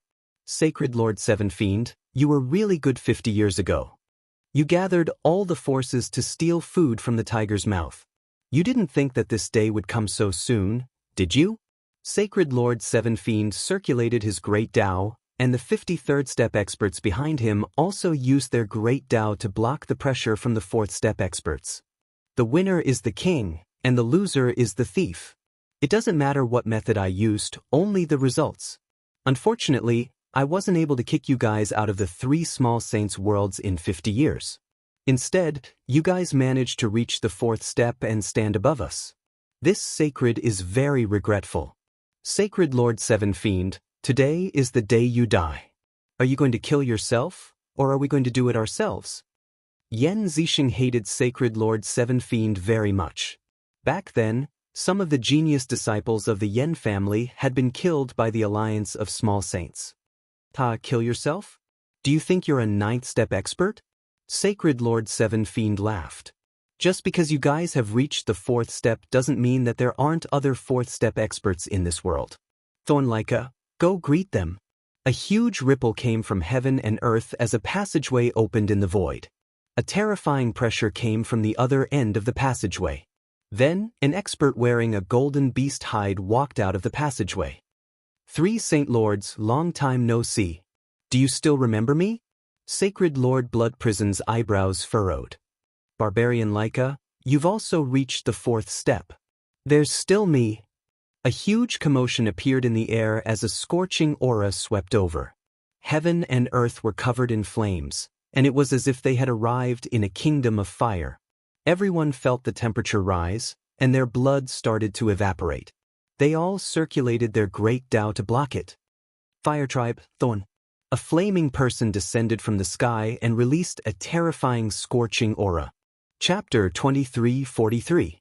The Flame Tribe's Thorn and the Barbarian Laika were both foreign race experts and fourth step experts at the same time. The originally weak small saint world now had the support of two fourth step experts and had the strength to fight against three sacred lords. At the very least, it would be a draw. No matter how strong a fourth step expert was, it would be very difficult for them to fight against a group of third step experts. After all, the three sacred lords' great Taos weren't very high. They were either grade 7 or grade 8. It was hard to determine the victor of this battle. So, it's you guys. I didn't expect you to reach the fourth step after escaping back then. Sacred Lord Blood Prison sneered. Do you think that you can fight against us with just the two of you and a group of third step experts? Who said that there are only two of us? Sacred Lord Seven Fiend laughed as his aura erupted. His third step aura rose to the aura of a fourth step expert. He was a true fourth step expert now. In a cave abode in the wild sacred mountain, this sacred refined half of the great Tao origin heart and successfully reached the fourth step. Are you surprised? Now that it's 3 against 3, you have no chance of winning. Sacred Lord Blood Prison and the other two were curious as to why Sacred Lord Seven Fiend had invited Thorn and Laika. It turned out that he was a fourth step expert. No wonder he could invite them. Sacred Lord Seven Fiend, you're very capable. You reached the fourth step without anyone knowing. You want to completely control the small Saint World Alliance and even unify the entire sacred world, right? A cold light flashed in Yen Zixing's eyes. Hearing what Yen Zixing said, the expressions of the third step experts standing behind Sacred Lord Seven Fiend changed. They didn't care about Sacred Lord Seven Fiend controlling the small Saint World Alliance as long as it didn't affect their interests. However, if Sacred Lord Seven Fiend wanted to unify the small saint world, he would touch their bottom line. Sacred Lord Seven Fiend was smart. Everyone, don't listen to Yan Zixing's nonsense. Do you think it's possible for a fourth-step expert to suppress a group of third-step experts? However, Sacred Lord Blood Prison and the others are different. 3 fourth-step experts can completely suppress us. They are our enemies, and the sacred world doesn't need to be unified. Everyone's expressions returned to normal. A few words had changed their minds. A single fourth-step expert was very powerful, and it was very difficult to suppress them. It was normal for both sides to be injured. The 3 sacred lords were different. Fellow Taoist 7 Fiend, we have so many people on our side. Why are you wasting your breath on him? Let's kill them first. Laika had the temperament of a barbarian. His wild aura soared into the heavens. Destroy them! Thorn waved his hand, and flames filled the sky. Space was unable to endure the high temperature and began to split apart. Black holes appeared, and astral winds howled. Attack! 7 Fiend Holy Lord was also worried that his people would be persuaded. He wanted to defeat them first. The great Tao behind him surged forward. It's starting, Qi Lin said. Somewhere else, Lin Fei, Qi Lin, and Ouyang Ba were enjoying the show. At most, it'll be a draw, Ouyang Ba said calmly after taking a look. This kind of fight is just like playing house. Lin Fei laughed. Ouyang, not everyone is like you, condensing a 5th grade Great Tao. After mastering the decomposition of 5th grade Great Tao, Lin Fei started to compare their Great Tao. Just like the difference in grades, there was a huge difference in power. There was actually no difference between a grade 8 and a grade 9 Great Tao. The quality of 7 Fiend Holy Lord and the others' Great Tao was not high. The best was grade 8 and the others were grade 9. When they used their Great Tao, it was very rough. After all, the sacred world was not the wasteland continent of the past. There was a complete set of cultivation techniques, and they had the guidance of ancestors. Now, everyone was just testing the waters, so it was normal for them to have rough control. After observing for a while, Lin Fei was not interested. With his strength, a grade 5 Great Tao could completely suppress them. It might be difficult to kill them, but it was easy to injure them. The 6 fourth-step experts fought, and the sky and earth shook. The aura of the Great Tao filled the air. 7 Fiend Holy Lord escaped into the void to fight. If this continued, the 7 Fiend domain would be completely destroyed, and then it would become a wasteland. Overall, 7 Fiend Holy Lord's side was very strong. Apart from the 3 fourth-step experts, there was also a group of third-step experts. Their Great Tao attacks were slightly weaker, but they could still affect the 3 Holy Lords. This time, the 3 Holy Lords were too arrogant. If they had brought third-step experts, it would have been much better. It would not have been like this, where it was very tiring. Holy Lord Bai Lang, what do you think of this punch? Caught off guard, Holy Lord Bai Lang was sent flying by 7 Fiend Holy Lord's punch. Lightning Toxic Dragon Drill. 7 Fiend Holy Lord followed up with another attack. His Great Tao turned into a long black spear. With a turn of his arm, the frequency of heaven and earth formed a line, and a terrifying killer move was executed from 7 Fiend Holy Lord's hand. This move was very strong. 7 Fiend Holy Lord had obtained it from a cave abode in the wild sacred mountain. It was very powerful. Holy Lord Bai Lang had not advanced for long, so he did not have many powerful killer moves. 7 Fiend Holy Lord's spear pierced through his opponent and destroyed one of his arms. Holy Lord Bai Lang was severely injured. I have to help them. Now that Holy Lord Bai Lang was injured, his strength was affected, and the 3 Holy Lords were at a disadvantage. If this continued, they would definitely lose and might even die. Lin Fei decided to help the 3 Holy Lords. They couldn't just die like this. He didn't want his sacred world to be controlled by the small Saint World Alliance. The pressure on Yan Zixing and company increased dramatically, and Sacred Lord Bai Lang was pushed back. 3 Holy Lords, today is the day you die. Thorns circulated his flames, and flaming giants walked out and surrounded Sacred Lord Blood Prison. Sacred Lord Blood Prison's Tao of Blood Sea was greatly affected. Under the influence of the Tao of Fire, Sacred Lord Blood Prison's Tao started to evaporate, and his strength was affected as well. Sacred Lord Bai Lang, you can go down now. Seven Fiend Holy Lord used another lightning toxic dragon drill. This move was extremely weird and hard to defend against, which was why Sacred Lord Bai Lang was hit. The tip of the spear stabbed towards Sacred Lord Bai Lang's forehead, and an aura of death rose from Sacred Lord Bai Lang's heart. His great Dao protection was instantly destroyed. Death also arrived at this instant. What's the point? A light sigh sounded in everyone's ears. Two fingers grabbed the spear an inch away from Sacred Lord Bai Lang's forehead, and the terrifying power was devoured by a blue light. In just an instant, the spear formed from Dao completely melted in front of him. The smile on Seven Fiend Holy Lord's face froze, and a part of his Dao started to tremble. This was something that had never happened before. Who are you? Seven Fiend Holy Lord's heart ached after losing a part of his Dao. The person in black that had just appeared made him wary. Alliance leader of the Avengers. The person in black said. Seven Fiend Holy Lord's pupils contracted as if he had been hit in the head. Unease appeared in his heart. The Alliance leader of the Avengers that had disappeared for 50 years had appeared at this moment. Chapter 2344. Why do we have to listen to you? Thorn sneered. He wanted to oust the three Holy Lords from their positions. How could he be willing to be stopped? That's right, the three Holy Lords aren't qualified to control the small saint world. You want us to let them go with just one sentence? Unless you are stronger than us. Laika followed up. Seven Fiend Holy Lord had heard about the Avengers Alliance Master. Back then, he had caused a huge commotion in Yanhuang City. Even the five Holy Lords were helpless. The news had spread 50 years ago. Later, it was speculated that the one who spread the news was the Avengers Alliance Master. If it wasn't for this mysterious person, no one would know that the five Holy Lords were injured or even died. Blood Prison Holy Lord and the other two Holy Lords had strange expressions. If it wasn't for the Avengers Alliance Master, they wouldn't be in such trouble.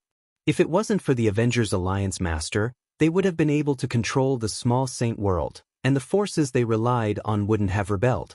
Just as they were about to lose, the Avengers Alliance Master appeared once again and stood on their side.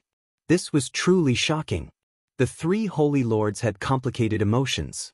They knew that if this continued, they would lose without a doubt. However, they couldn't bring themselves to thank the Avengers Alliance Master. It could be said that the Avengers Alliance Master was their greatest enemy. You two from the foreign races are really arrogant. Then take one of my moves. Back then, the foreign races didn't dare to behave atrociously in the wild continent. Now, you two don't have the qualifications to behave atrociously in the sacred world. A cold voice reverberated between heaven and earth. In the sky, a giant palm appeared without any warning. As soon as the palm appeared, it covered the sky and covered the sun. The entire sky was covered, and a huge pressure shrouded them. Thorn and Laika didn't think much of the palm. Wanting to defeat them with just one hand was too simple. They were the two strongest fourth-step experts of the foreign races. The two of them activated their Grand Dao. Barbarian Thorn punched the sky with a powerful aura. The Berserk aura seemed like it was going to pierce through the giant palm. Laika activated his Grand Dao of Fire. A flame giant appeared with a long flame saber and slashed at the giant palm. The saber radiance was as bright as the sun. Seven Fiend Holy Lord didn't make a move. If Thorn and Laika fight, they can test the strength of the Alliance Master. Seven Fiendish Holy Lord wasn't that afraid of the Avengers Alliance leader. A person who hid in the dark all the time had limited achievements, so there was no need to worry about him.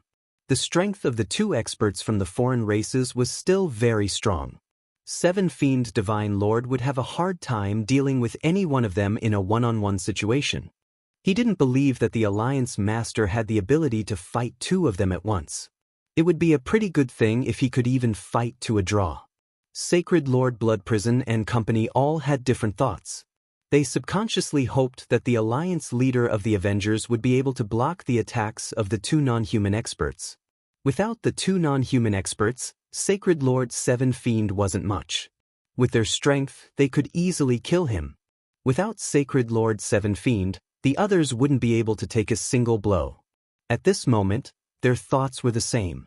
The giant hand slowly pressed down. Thorn and Laika's attacks rushed up, but they stopped before they could even get close to the giant hand. They couldn't advance an inch and started to disintegrate into nothingness in front of everyone's shocked eyes. With a loud explosion, the giant hand pressed down. Thorn and Laika circulated their grand daos to the limit, but they were still unable to block the terrifying power of the giant hand. With a loud explosion, the two non-human experts were smashed deep into the ground. Too strong. Even the grand daos have been disintegrated. This is an invincible attack. Sacred Lord Seven Fiend, Sacred Lord Blood Prison, and company all took in a cold breath. Just now, they had clearly seen that no matter what kind of attack it was, as long as it entered the range of the palm, it would be disintegrated into nothingness. What a terrifying attack. A grand Dao that was even higher than theirs. The Sacred Lords didn't dare to make a sound. Sacred Lord Seven Fiend's face turned pale. Feeling it at such a close distance, he realized just how terrifying the power of the grand Dao was. How can he be so strong? Sacred Lord Seven Fiend lost his voice. The other party had injured two of the fourth experts with a single palm. He didn't attack again, and the giant hand disappeared.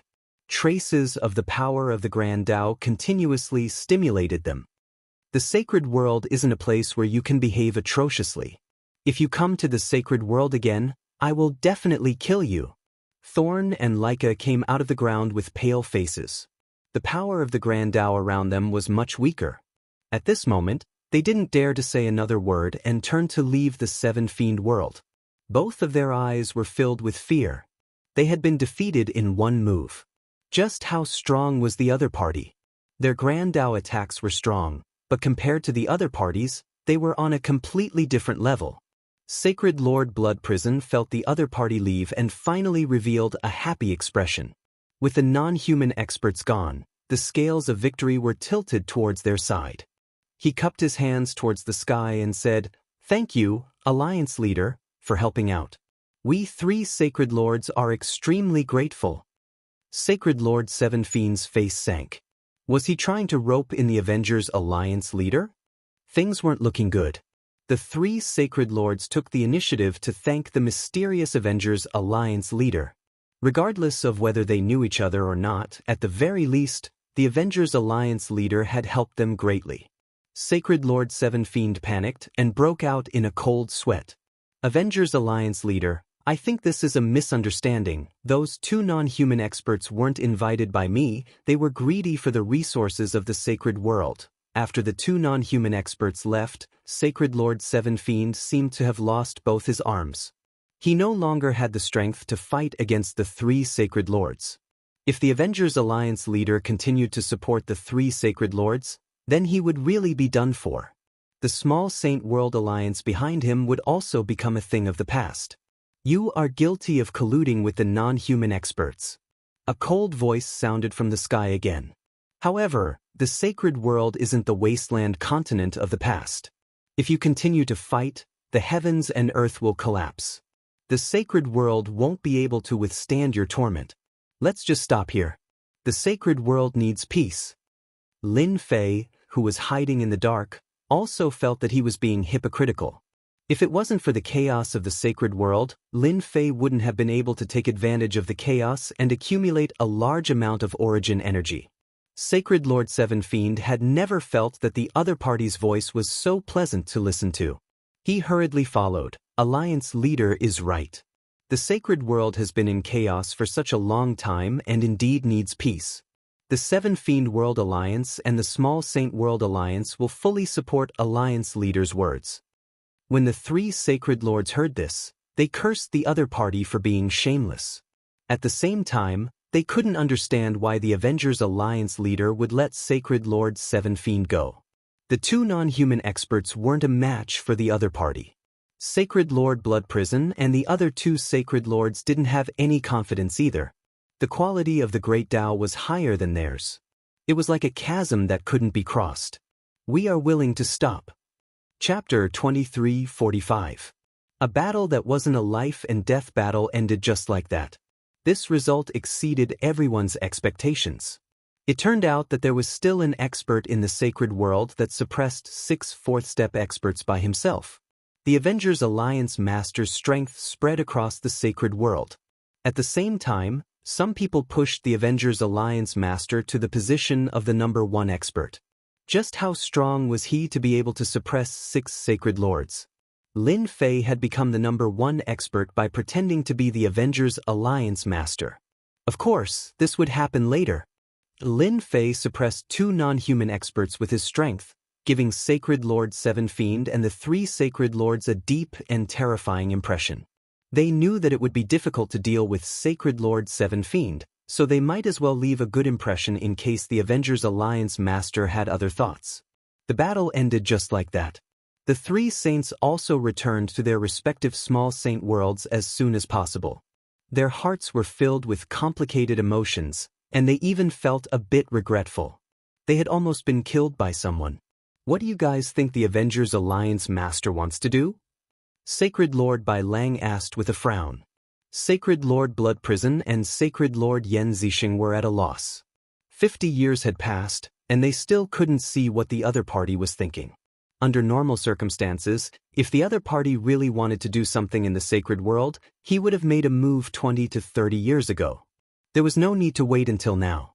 Today was a chance, so why did he give it up? The Avengers Alliance Master is far more mysterious than we imagined. We still can't see what he's planning. Sacred Lord Blood Prison sighed. We can only take it one step at a time. Yen Zixing's eyes flashed coldly. However, we can't let Thorn and Leica go. We must teach them a lesson. Terrifying killing intent shot out of the 3 Sacred Lords' eyes. If the non-human experts hadn't interfered, they wouldn't be in such a sorry state. The 2 of them were the main culprits. They had to teach them a lesson no matter what. Does this count as me controlling the sacred world now? Lin Fei's goal was to prevent them from disturbing the balance of the sacred world.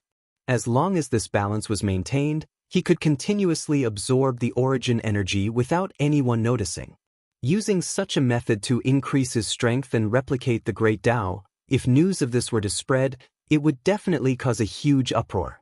It was even to the extent that some old monsters would make a move against him. For the sake of safety, Lin Fei used the chaos of the Saints' world to conceal the ripples of origin energy in the surroundings. No matter who it was, no one would be able to link it to this. Congratulations, Master, the entire sacred world is in your hands. Qi Lin said flatteringly. Once Master's Great Tao is revealed, who dares to challenge him? Even if there are more than 10 of them, Master will still be able to suppress them. Ouyang Ba added. When he mentioned the Great Tao, his face was filled with pride. In the past, when the barbarian continent was filled with experts, Ouyang Ba was also an overlord. Because of the tyrannical energy of the Great Tao, many people were unable to break through the defense of the Great Tao. This special Great Tao was too terrifying. It's best for the Saints' world to maintain the current situation for now. I believe that after this, they'll all settle down and stop fighting each other so easily. I can finally relax for a while. Lin Fei did not like the chaos of war in the sacred world, and he disliked being controlled by others even more. Peace returned to the sacred world. The leader of the Avengers also became the top expert in the sacred world. All kinds of rumors spread, and in a short time, all the information about the leader of the Avengers was dug out. The 3 great sacred lords and the others did not say anything about this. At least for now, the leader of the Avengers fully deserved to be the top expert. He had mastered a tyrannical Great Tao, so he had a very obvious advantage. As the leader of the Avengers rose in the sacred world and became the top expert, the sacred world entered a period of peace. Although there were small-scale battles between the alliance of small sacred realms and the 3 great sacred lords from time to time, it was generally very peaceful. 3 months later, a shocking piece of news came from the foreign races outside the sacred world. The 3 great sacred lords had joined forces to deal with 2 fourth-step experts from the foreign races, but they were injured and fled back to their lair in the sacred world. This caused a huge uproar. In the beginning, everyone did not believe it was true. The foreign races were not as good as they used to be. It was already quite incredible that they could produce 2 fourth-step experts. When the three great sacred lords joined forces to attack, everyone thought it would be a piece of cake. In the end, there was an unforeseen event. The three great sacred lords fled back to their lair with serious injuries. Just when everyone thought it was impossible, the two experts from the foreign races said that they would welcome the three great sacred lords as guests at any time. The news reached Lin Fei's ears immediately. The foreign races have fourth-step experts? Lin Fei was not interested in the foreign races. Ever since he had learned about their existence, he had not tried to understand them. The foreign races outside the civilization could not achieve anything great. Master, it's hard to say. Maybe the foreign races have some trump cards. Qilin said. For Master, it's fine as long as they don't enter the sacred world. No matter how much trouble they cause, they won't be able to do anything. Lin Fei had the same thought. Outside the sacred world, the foreign races outside the civilization. These foreign races occupied a very small continent. They did not build cities and always maintained a tribal way of living. However, the strength of the foreign races was obviously several times stronger than that of the human race. Because it was a foreign land outside the civilization, the foreign races that lived here needed to face tyrannical vicious beasts and constantly temper their strength. In life and death battles, the strength of the foreign races could not be underestimated. Now, in a forbidden area of the foreign races were shrouded by a terrifying Great Tao's power. The previously injured Thorn and Leica were sitting cross-legged on a blood-colored stone. Traces of blood-colored power entered their bodies, and their complexions became more and more rosy. Thank you, Ancestor, for your reward. The two opened their eyes and looked at the white-haired old man sitting cross-legged on another stone with reverence. This white-haired old man was very old. His body was full of wrinkles, but his complexion was very rosy and his eyes were very spirited. If anyone ignored this white-haired old man, they would be the unlucky one. I didn't expect that in the declining sacred world, there would still be someone like the Avengers Alliance Master who grasped a powerful Great Tao. The white-haired old man sighed. Luckily, the two of you were able to return. The foreign races cannot be without you. Facing the white-haired old man in front of them, the two of them had a very proper attitude. Even now, they still couldn't forget the scene of Sacred Lord Blood Prison and company killing their way over. Originally, their injuries hadn't healed yet, and as time passed, they were defeated. At the critical moment, the ancestor appeared and forced them back in 3 moves. The only regret was that he wasn't able to keep them here. Ancestor, the Avengers Alliance Master is very strong. We suspect that he cultivates a grade 6 Great Tao at the very least. Our attacks can't affect him at all. Chapter 2346. Ever since the 3 Saint Lords returned from the alien world, they hadn't appeared for 100 years. With the number 1 expert in the sacred world, the sacred world maintained a rare peace. In the past 100 years, everyone guessed that the number 1 expert would control the sacred world, but it didn't happen. Since then, the number 1 expert, the Avengers, had never appeared again. After 100 years, he only left behind a shadow of a legend. In the endless starry sky outside the sacred world, a huge bird flew through the starry sky. Large areas of the starry sky collapsed. The uninhabited continent didn't even last for a second before it was smashed and finally stopped. We're here. The starry sky blue Luan stopped in the starry sky. From a distance, it looked like a mountain that covered the sky. The dozen or so energy balls were very eye-catching.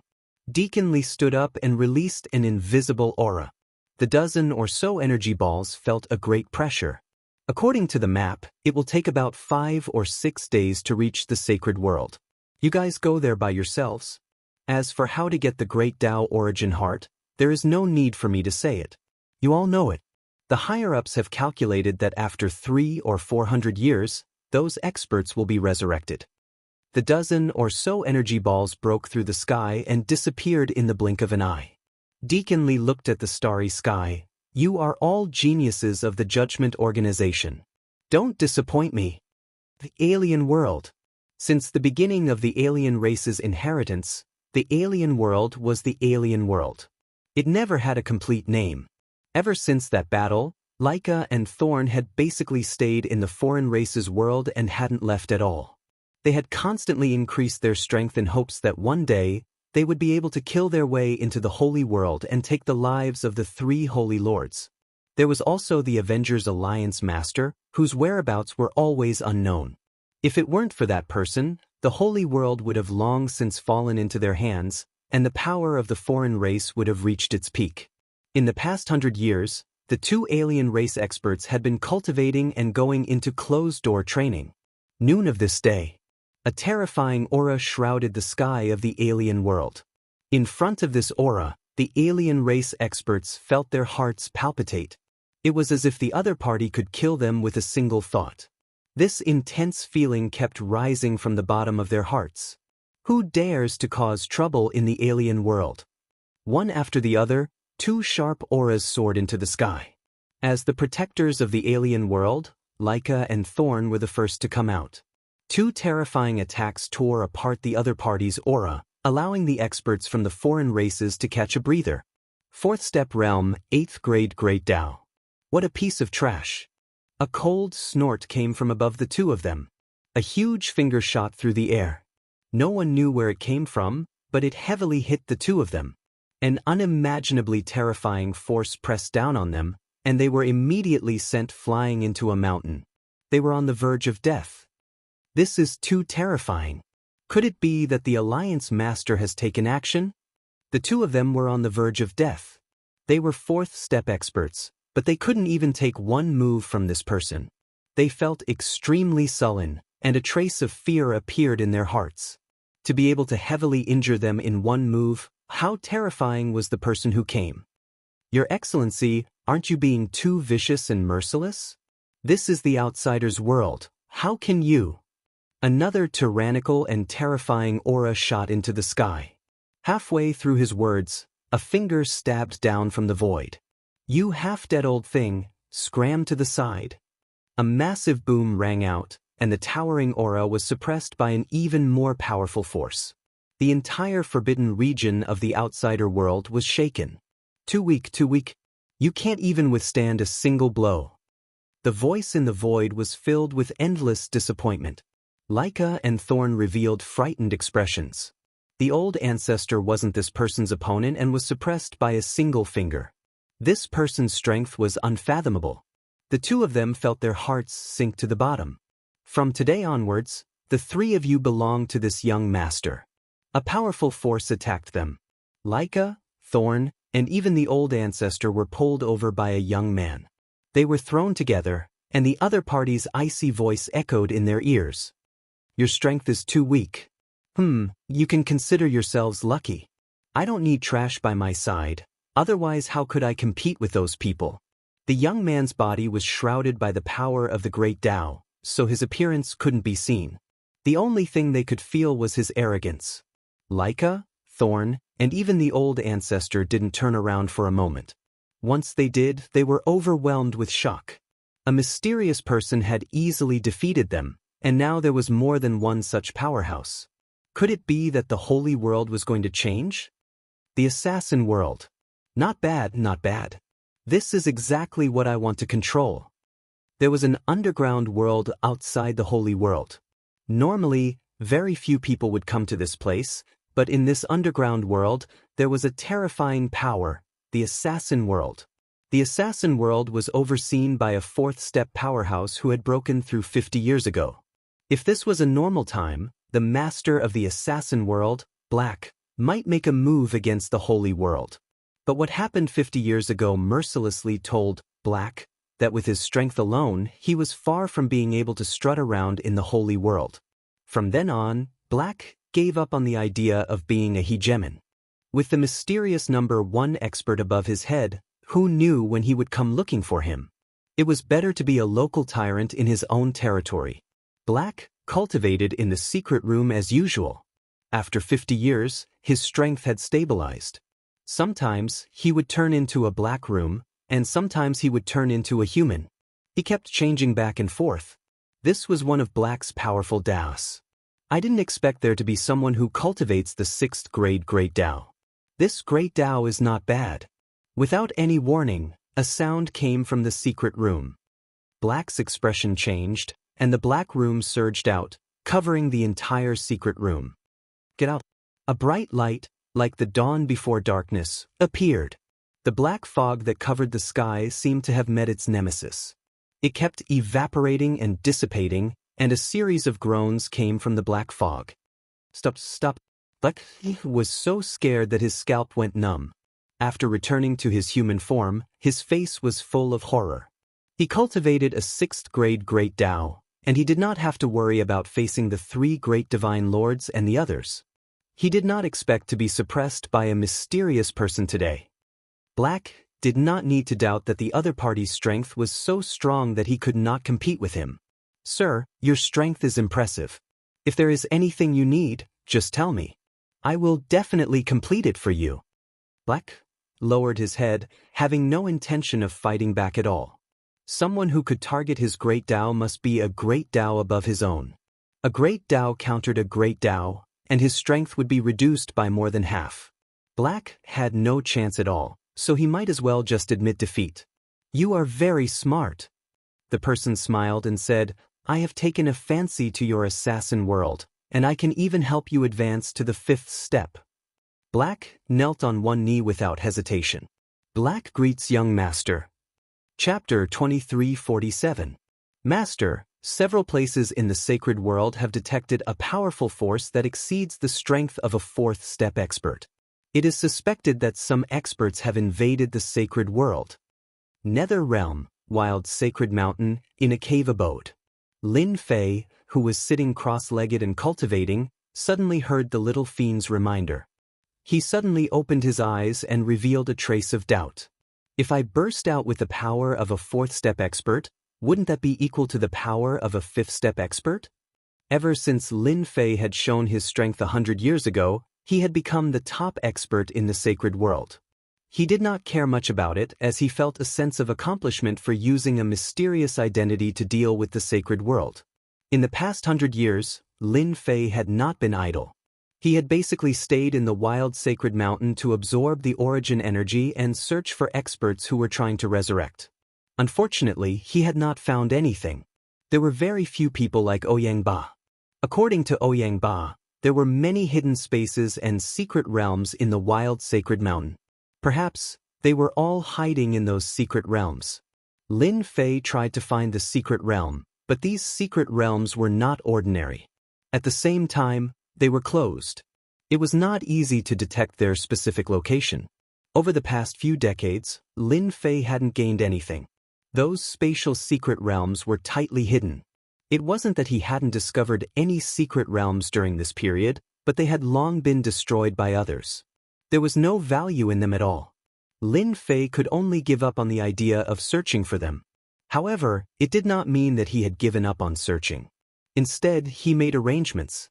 No matter when, as long as there was a spatial fluctuation in the wild sacred mountain, the little devil would know immediately. He would definitely be one step ahead of others and would not be afraid of being occupied. Yes, according to the force that erupted, it is indeed at the 5th step realm, said the little devil. According to my analysis, Master's enemies should have a new backer.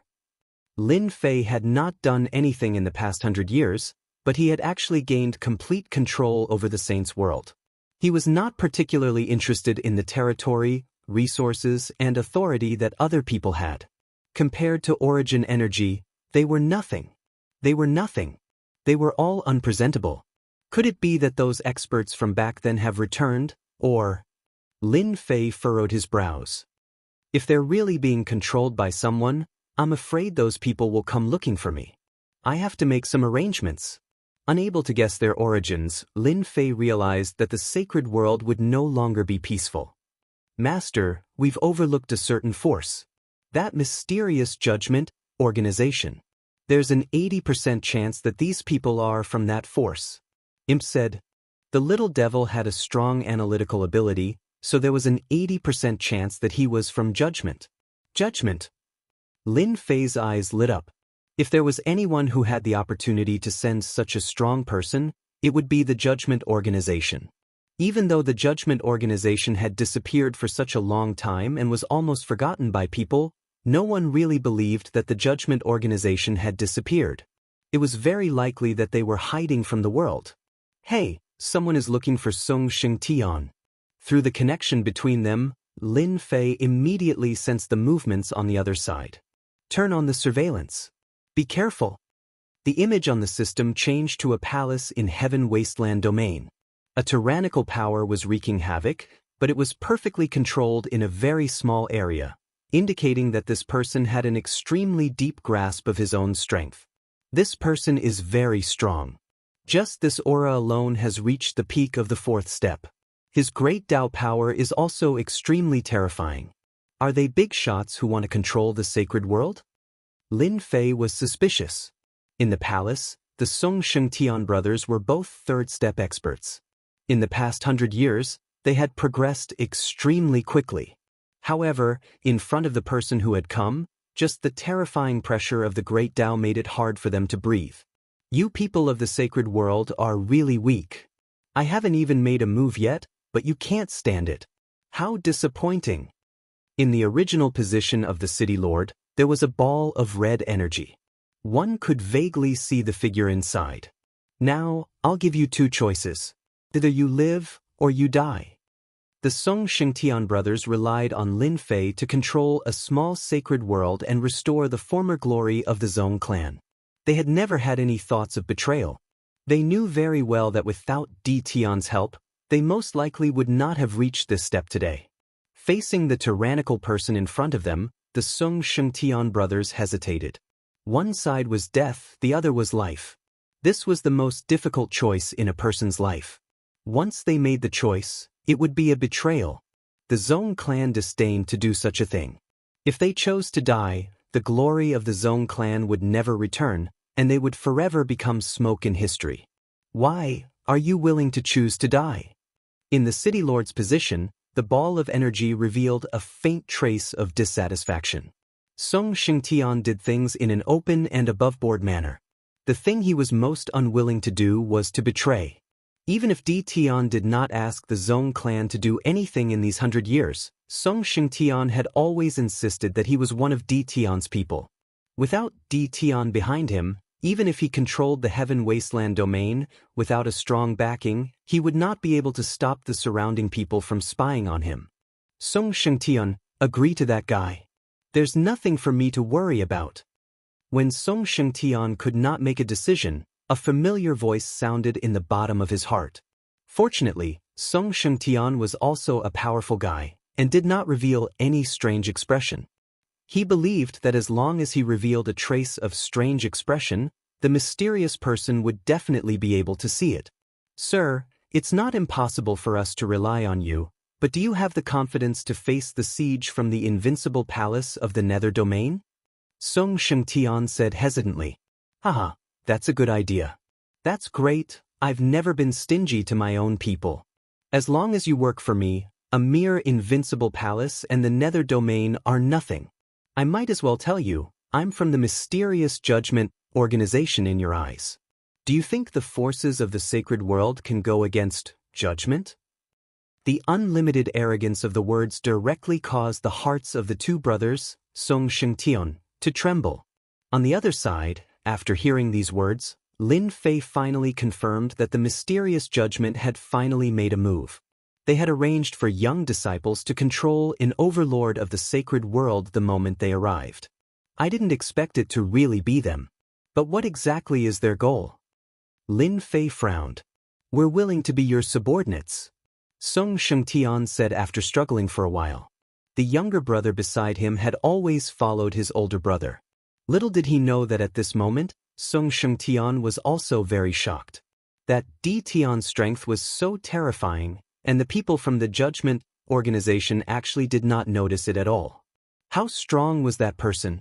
Song Shengtian secretly rejoiced that he did not rely on the other party right from the start. Otherwise, if he offended Di Tian, there would be no place for him in the sacred world. Chapter 2348. The Judgment Organization. Lin Fei heard it clearly. The power that had disappeared for a long time had appeared once again. They had sent a powerful member of the younger generation to oversee it, and there were many similar people. Lin Fei connected the dots and confirmed that it was the work of the Judgment Organization. In the Heaven Wasteland Palace, the person from the Judgment Organization had never noticed that he was being monitored. After receiving the Sung Shengtian brothers' surrender, he began to understand all the information from the sacred world. The leader of the Avengers? The #1 expert in the sacred world? The massive energy knew all the information about the sacred world, such as the distribution of power. However, when it heard about the leader of the Avengers, it had some doubts. To be able to single-handedly suppress several fourth-step experts, his strength was indeed impressive. What the other party was most concerned about was the mysterious origin of the leader of the Avengers. Until now, no one knew his true identity. It was as if he had never appeared before. Alright, from now on, the only thing you need to do is to collect information for me. Everything about? The massive energy said unhurriedly and threw out 2 elixirs. These are grade 5 Tao pills. They contain a rich and special energy. As long as you refine them, you will be able to smoothly advance to the 5th step realm. The Song Shengtian brothers were shocked by these words. 1 elixir could advance from the 3rd step to the 5th step realm? It was too terrifying. The other party's aura disappeared in front of the 2 of them. Song Shengtian could no longer sense the existence of the other party, but he did not think that the other party had left. He had just changed his way of existence. Big brother, are we dreaming? For a moment, Song Shengtian wondered if he was dreaming. The 2 grade 5 Tao pills floating in front of him told them that it was not a dream. We are not dreaming. That person is indeed very powerful. We just need to do as he says. Song Shengtian was not naive enough to think that they were dreaming. They could not afford to offend such an expert. They could not afford to offend Di Tian either. Could they not see that the other party had not sensed it? This was the most terrifying thing. Song Shengtian did not want to tell his brother. He was the only one who knew. Scanning the 5th grade Tao core, in the dark, Lin Fei activated the scanning function. It was analyzed and tested. Ding! Level 5 Tao pill, a special type of pill. It contains the power of the great Tao and can help increase one's strength. It is a one-time consumable. Ding! Do you want to replicate? Lin Fei had been paying attention the moment the other party took out the pill. The Judgment Organization is so high and mighty. They have mastered such a method to increase their strength. Now they have taken out a grade 5 Tao pill. Perhaps, above this, there is a grade 6 Tao pill, or even a grade 7 Tao pill. Lin Fei thought to himself. Copy! Ding! 1/10 of the energy unit will be consumed to replicate the Tier 5 Tao pill. Replication begins, estimated to end in 3 days. 1/10 of the consumption, Lin Fei's heart ached. This consumes too much energy. 1/10 of the origin energy was indeed a huge consumption, reaching a terrifying figure. Master, the effects of the grade 5 Tao core replicated by the system are more than 5 times that of an ordinary grade 5 Tao core. That's why it consumed so many units of origin energy. 5 times? Lin Fei's heart did not ache so much anymore. A 5 times increase was still understandable. Song Shengtian, this pill is not bad. You can take it. From now on, don't contact me. Do whatever you want, lest you get exposed. Lin Fei sent a thought over and ended the call. Although the other party did not know that he was being monitored, Lin Fei still had to be careful, lest he was discovered. At that time, he would be the bird that stuck out. Lin Fei ended the call with Song Shengtian. He had been paying attention to the situation after taking the pill. He had to admit that the other party's grade 5 Tao core was very powerful. Within a few days after taking it, the 2 brothers, Song Shengtian, had advanced to the 4th step and mastered the great Tao body protection. The speed of their advancement did not stop. It was still slowly increasing. It seemed that they could really advance to the 5th step. After some observation, Lin Fei had a deep understanding of grade 5 Tao cores. They were good stuff. If not for the arrival of the Judgment Organization, Lin Fei really did not know that there was such a good thing. From the tip of the iceberg, he could see how powerful the Judgment Organization was. A group of mysterious people came to the sacred world. Lin Fei did not manage to grasp all of them. He barely knew that there were 10 of them in the sacred world. He did not know if there were more outside. Lin Fei believed that there were. He could also guess their purpose. Perhaps it was for those who were preparing to resurrect in the near future. After the people from the Judgment Organization came and secretly controlled them, they disappeared. In fact, they were hidden in the depths of the small sacred world. If not for the powerful system, it would be difficult to find them. There's another one? Just when Lin Fei thought that the people from the Judgment Organization would not find him, they came. Sealed World, Invincible Palace. A young man from the Judgment Organization came. Sealed world that could suppress people's strength. He did not manage to suppress the other party's strength and broke into Invincible Palace just like that. Lin Fei usually stayed in the wild sacred mountain to absorb the drifting origin energy. However, he also arranged for an expert to keep watch. That was Ouyang Ba. His great Dao decomposition could decompose everything. He was enough to keep watch. The netherworld was guarded by Qi Lin. The powerful mind was also a rare great Dao, and its attacks were more incisive. This young man from the Judgment Organization wanted to control Invincible Palace as soon as he arrived. However, he was attacked by Ouyang Ba. Ouyang Ba used his powerful great Dao and caught him off guard. With his powerful decomposition ability, no matter could escape from decomposition. Ouyang Ba was still very confident. Although he was only at step 4, he could make up for all his flaws with his strong advantage.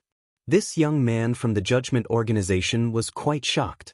A great Dao of this level was also a very amazing great Dao in the Judgment Organization.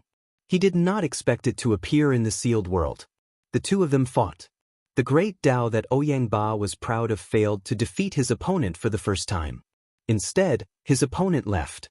Ouyang Ba told Lin Fei immediately, "It's not good to be too famous." Lin Fei did not come back.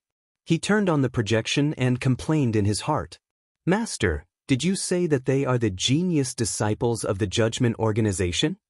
Ouyang Ba raised his head in surprise. "Yes, there's more than one person like him. There are at least 10 of them." Ouyang Ba lost his cool. Chapter 2349. His opponent was trying to subdue him. Furthermore, he was in his own territory. Lin Fei set up a surveillance camera and found the footage of his battle with Ouyang Ba. It's indeed an impressive treasure. Lin Fei noticed that the young expert from the judgment team had mastered the Wind Dao and was an expert in speed. At the same time, when combined with the treasures in his hands, he weakened the power of the Great Dao disintegration. A 100% attack would be weakened by at least 50%. This was definitely one of the most frightening things to do. If that guy didn't have the treasure, he would not stand a chance against me. Ouyang Ba was unwilling to admit defeat. It's my first time seeing such a treasure. If my strength recovers to the 5th step, he would not be able to stop me with his treasure.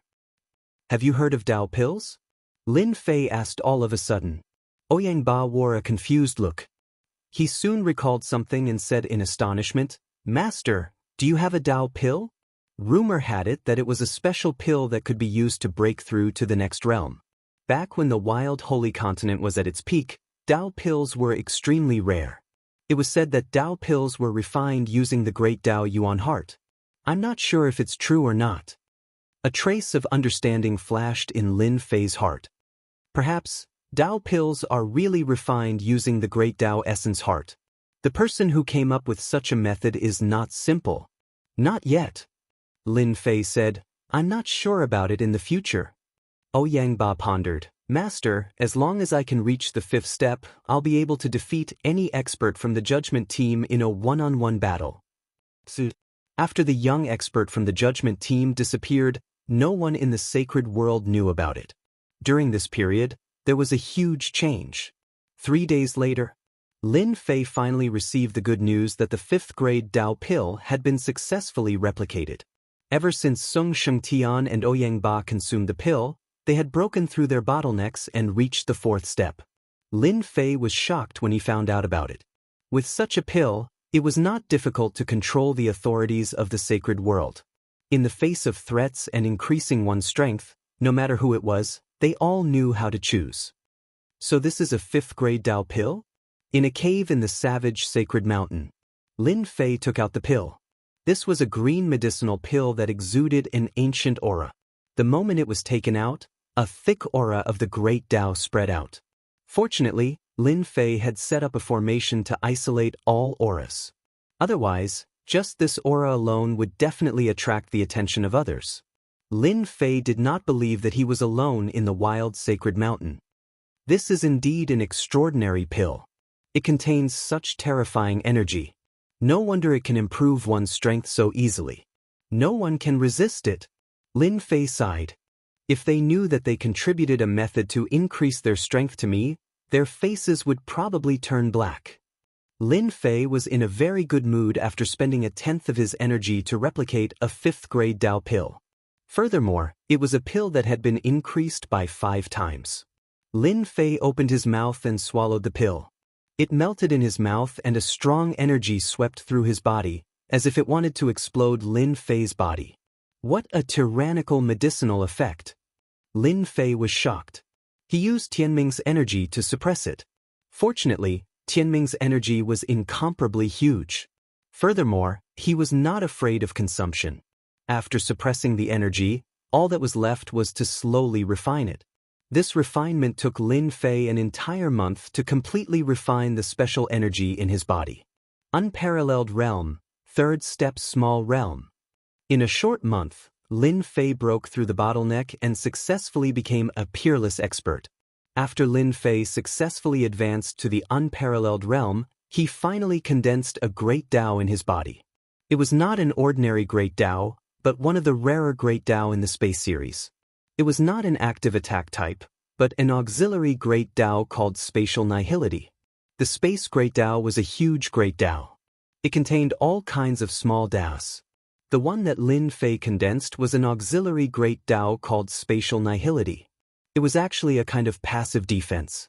It formed a space collapse around Lin Fei. No attack would be able to touch Lin Fei's body. This great Tao defense was not inferior to the invincible defense and the body of 10,000 curses. As long as he did not encounter a powerful expert, he would be invincible with this great Tao. Lin Fei did not only have this great Tao. At the same time, he had mastered another great Tao, decomposition. One for attack and one for defense. His strength had increased several times. Great Tao protection? Lin Fei shouted. The great Tao protection that could be used at the 4th step was easily used. The surrounding space collapsed as if it had turned into nothingness. In this nothingness, Lin Fei's body seemed to have left this layer of space. It was folded by countless layers of space. Compared to the previous space bloodline, the power of the Great Tao was above. In the future, when I copy a wind attribute speed Great Tao, it will be perfect. Others might only be able to master one Great Tao in their lifetime. However, this was not the case for Lin Fei. With the existence of the system, he could control a large number of Great Tao. He could switch and use them without any trouble. It was perfect. That's right. I have to copy Qi Lin's mind Great Tao. This is also a good attack method. Lin Fei thought to himself. Little devil, if I continue to use the grade 5 Tao pill, will I be able to successfully break through to the 5th step?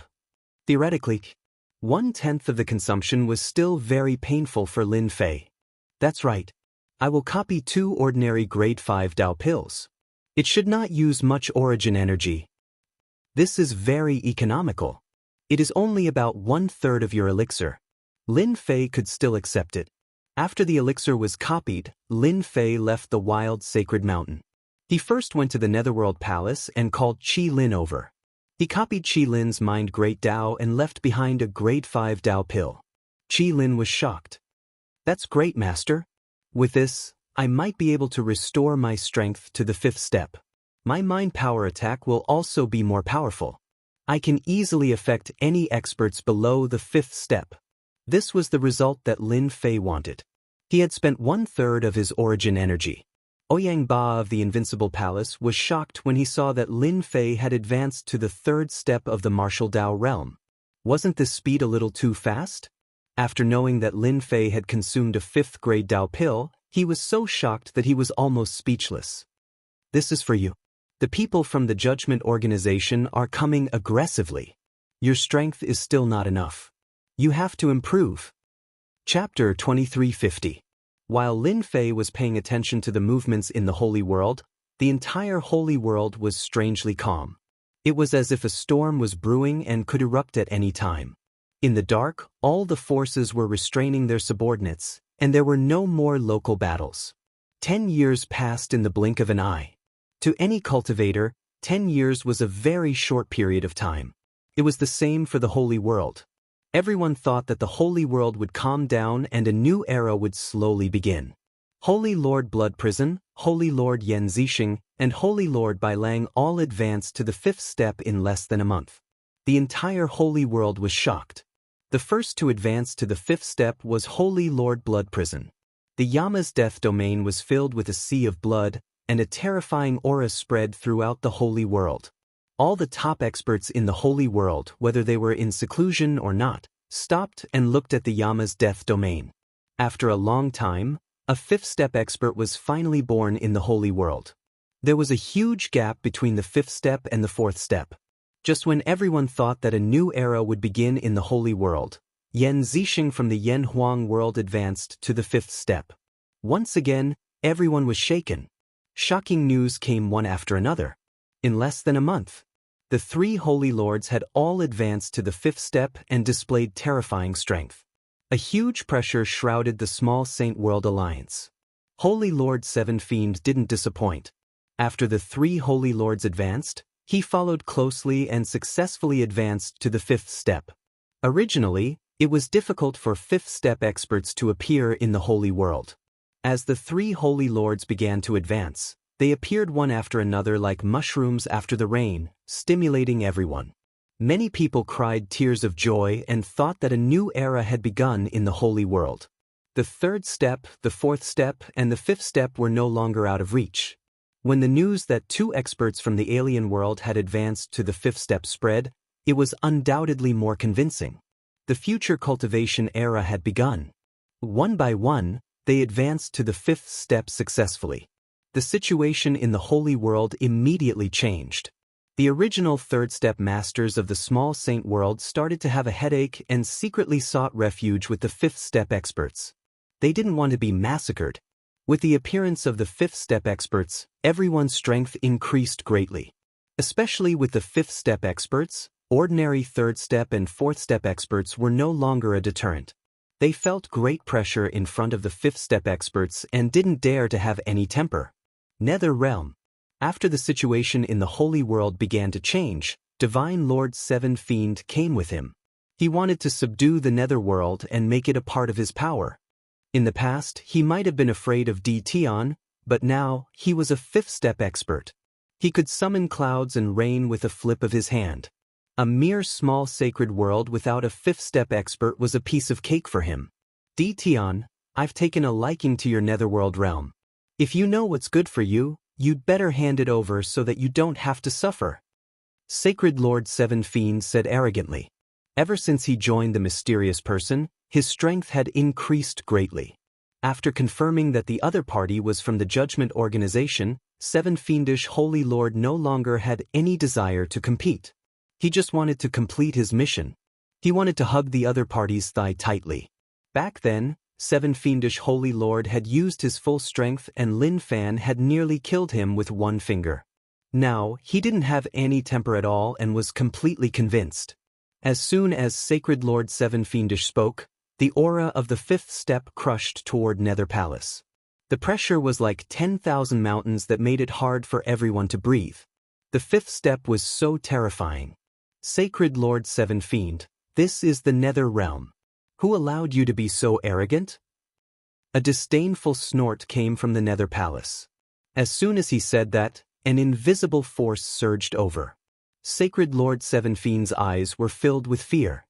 His body shook, and a trace of blood flowed from the corner of his mouth. Sacred Lord Seven Fiend was injured in one move. Scram! There was a thunderous explosion. The subordinates that Sacred Lord Seven Fiend had brought were all experts, but they all fell from the sky. In an instant, only Sacred Lord Seven Fiend was left. Sacred Lord Seven Fiend was completely terrified. Why hadn't he thought of this? The Nether Realm also had hidden experts. He had taught them a deep lesson right from the start. An ordinary great Tao dares to be arrogant in the Nether Palace. Qi Lin laughed coldly in a secret room in the depths of the Nether Palace. 10 years had passed, and he had returned to the 5th step. His use of the mental energy Great Tao had reached an extremely deep level. The mental energy Great Tao was untraceable and the hardest to block. Sacred Lord Seven Fiend had never investigated it before. He had suffered a huge loss. I believe that after this, Sacred Lord Seven Fiend and those people won't dare to act rashly. There is a 5th step expert in the Nether Realm. The news that Sacred Lord Seven Fiend had suffered a huge loss in the Nether Realm spread throughout the Holy World. Everyone was shocked. Tion had secretly created a 5th step expert and avoided the eyes and ears of many people. His methods were impressive, and he had dug a big hole. In the end, Sacred Lord Seven Fiend was unlucky. Sacred Lord Seven Fiend had suffered a loss in the Nether Realm. The people in the secret of the Holy World re-evaluated Tion. He had a 5th step expert in such a short time. Who knew how many 5th step experts he had by his side? The Nether Realm and the Sealed World had become powerful forces that couldn't be offended. While everyone was shocked by Tion, shocking news came from another small saint world. It turned out that a 5th step expert had appeared in the Curse Palace. Cursed Huan had become a 5th step expert and overturned the small saint world. He had destroyed the original force and taken control of a small saint world. This was a sensational news. Cursed Huan, who had become a 5th step expert, used a powerful curse Tao, and his combat power was extremely powerful. A 4th step expert was defeated in less than 3 moves. The situation in the Holy World changed very quickly. Some unknown forces broke through realms without any warning and reached unimaginable realms, blinding everyone. While the storm was raging outside, Lin Fei didn't stay idle. He stepped into the endless starry sky. He had something very important to do. Not long ago, Little Fiend had monitored a trace of spatial fluctuations in a mystic realm and suspected that there was a mystic realm there. There might be experts trying to resurrect there. 10 years. Lin Fei figured out some of the ins and outs. The great Tao origin heart in the mystic realm might be what they were after. Thus, Lin Fei came to try his luck and see if he could use this opportunity to obtain the great Tao origin heart. 10 years had passed since he had taken the grade 5 Tao pills. Lin Fei's realm had improved very quickly and he had now reached the 6th step. Compared to ordinary people, Lin Fei didn't need to comprehend anything. He took the grade 5 Tao pills one by one and kept accumulating, breaking through to the 6th step. This cultivation speed was considered fast even in the Judgment Organization. No one could keep taking grade 5 Tao pills. Lin Fei could keep replicating them, and the effect was 5 times that of ordinary pills. It wasn't difficult for him to reach the 6th step. Chapter 2351. Lin Fei was basically monitoring the inside and outside of the sacred world. He could even record the slightest spatial fluctuation. Could be said that there was really nothing in the sacred world that Lin Fei didn't know. On an uninhabited continent outside the starry sky, Lin Fei made a few spatial translocations and arrived at the place where the spatial fluctuation was generated. This is it. This spatial fluctuation was very obscure.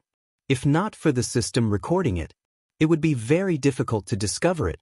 As far as Lin Fei was concerned, just a slight fluctuation would suffice. Open! Lin Fei raised his hand and pressed it in the void. The great Tao decomposition rampaged and shattered all concealment. A spatial entrance appeared. No matter could stop the power of the great Tao decomposition. Scan. Lin Fei was used to using the system to scan. If he used the system to scan, he wouldn't miss any suspicious places. If he used his divine senses, the effect would be much worse. Master, you are in luck. In the center of this uninhabited mystic realm, there is a fluctuation of life aura. There is a complete great Tao essence heart. Lin Fei revealed a look of joy. After a few decades, he finally found another great Tao essence heart. This time, he could study it properly. After locking onto the location, Lin Fei moved over and came to the center of the mystic realm. This mystic realm seemed to have been abandoned for a long time. There was no life in it. He didn't let his guard down because of this. Good technique. I might not even be able to discover it with my divine senses. Lin Fei's figure appeared in the sky above an uninhabited pile of rocks. If it wasn't for the little fiend, there wouldn't be any mistakes. He was about to suspect that he was in the wrong place because there wasn't any aura leaking out. Come out. He advanced to the 6th step. Lin Fei grabbed down with one hand. The power of the great Tao decomposition spread out. All the rocks and even the ground were decomposed into nothingness. A huge pit appeared. The array formations and restrictions all collapsed in front of the powerful great Tao decomposition. A huge cave abode appeared in Lin Fei's vision. The violent destruction continued. Everything in the cave abode all turned into nothingness in front of the great Tao decomposition. A huge green coffin appeared. The coffin was covered with array formations and restrictions, isolating all auras from leaking out. One palm. Lin Fei shattered all the formations and restrictions. He opened the lid, and a black great Tao origin heart appeared. When this great path essence heart appeared, Lin Fei's eyes felt as if they had encountered something terrifying, feeling a trace of pain. It was as if he continued to look, he would be hurt by the bright light. What a domineering great Tao origin heart. This person must have been an extremely powerful expert when he was alive. I only took a glance at it, and my eyes were torn apart. The pain was unbearable, as if they were about to shatter. Lin Fei did not dare to underestimate it. His great path surrounded him. When he looked at his great path primordial heart again, it was not as sharp as before. However, there were still traces of power that cut through the great Tao's protection. This should be a type of metal grand Tao, and it contains a terrifying sharp aura. I'm afraid there aren't many people who can withstand such an overbearing sharp aura. Lin Fei felt that his great Tao decomposition was very impressive. Compared to the great Tao in front of him, it didn't seem to have any advantage. This feeling was very strange, but he couldn't find a reason to refute it. Come out. Lin Fei realized the extraordinariness of the great path essence heart. He activated his spiritual grand Tao and condensed a large hand. As he reached out, the sun, moon, and stars seemed to fall into the world in his palm. Bush, bush, bush. As the spiritual hand approached, the great path essence heart shot out countless sharp sword chi. The spiritual hand that ordinary people couldn't break was easily pierced through by the sword chi. The entire hand was like a sieve, and finally collapsed in the void. Sword chi, this is sword chi. The sword chi that shot out finally made Lin Fei realize what it was. There was actually such a sharp sword chi in the world that could pierce through his spiritual hand. No wonder his eyes hurt when he stared at it. It was that invisible sword chi that was causing trouble. This is definitely a high-grade great path essence heart. Lin Fei couldn't help but laugh. I didn't expect there to be a 5th-grade great path essence heart here. And it's a metal grand Tao that focuses on attack. This is great. In the void, laughter came. A green jade hand reached out, trying to grab the great path essence heart on the copper coffin. Trying to snatch it?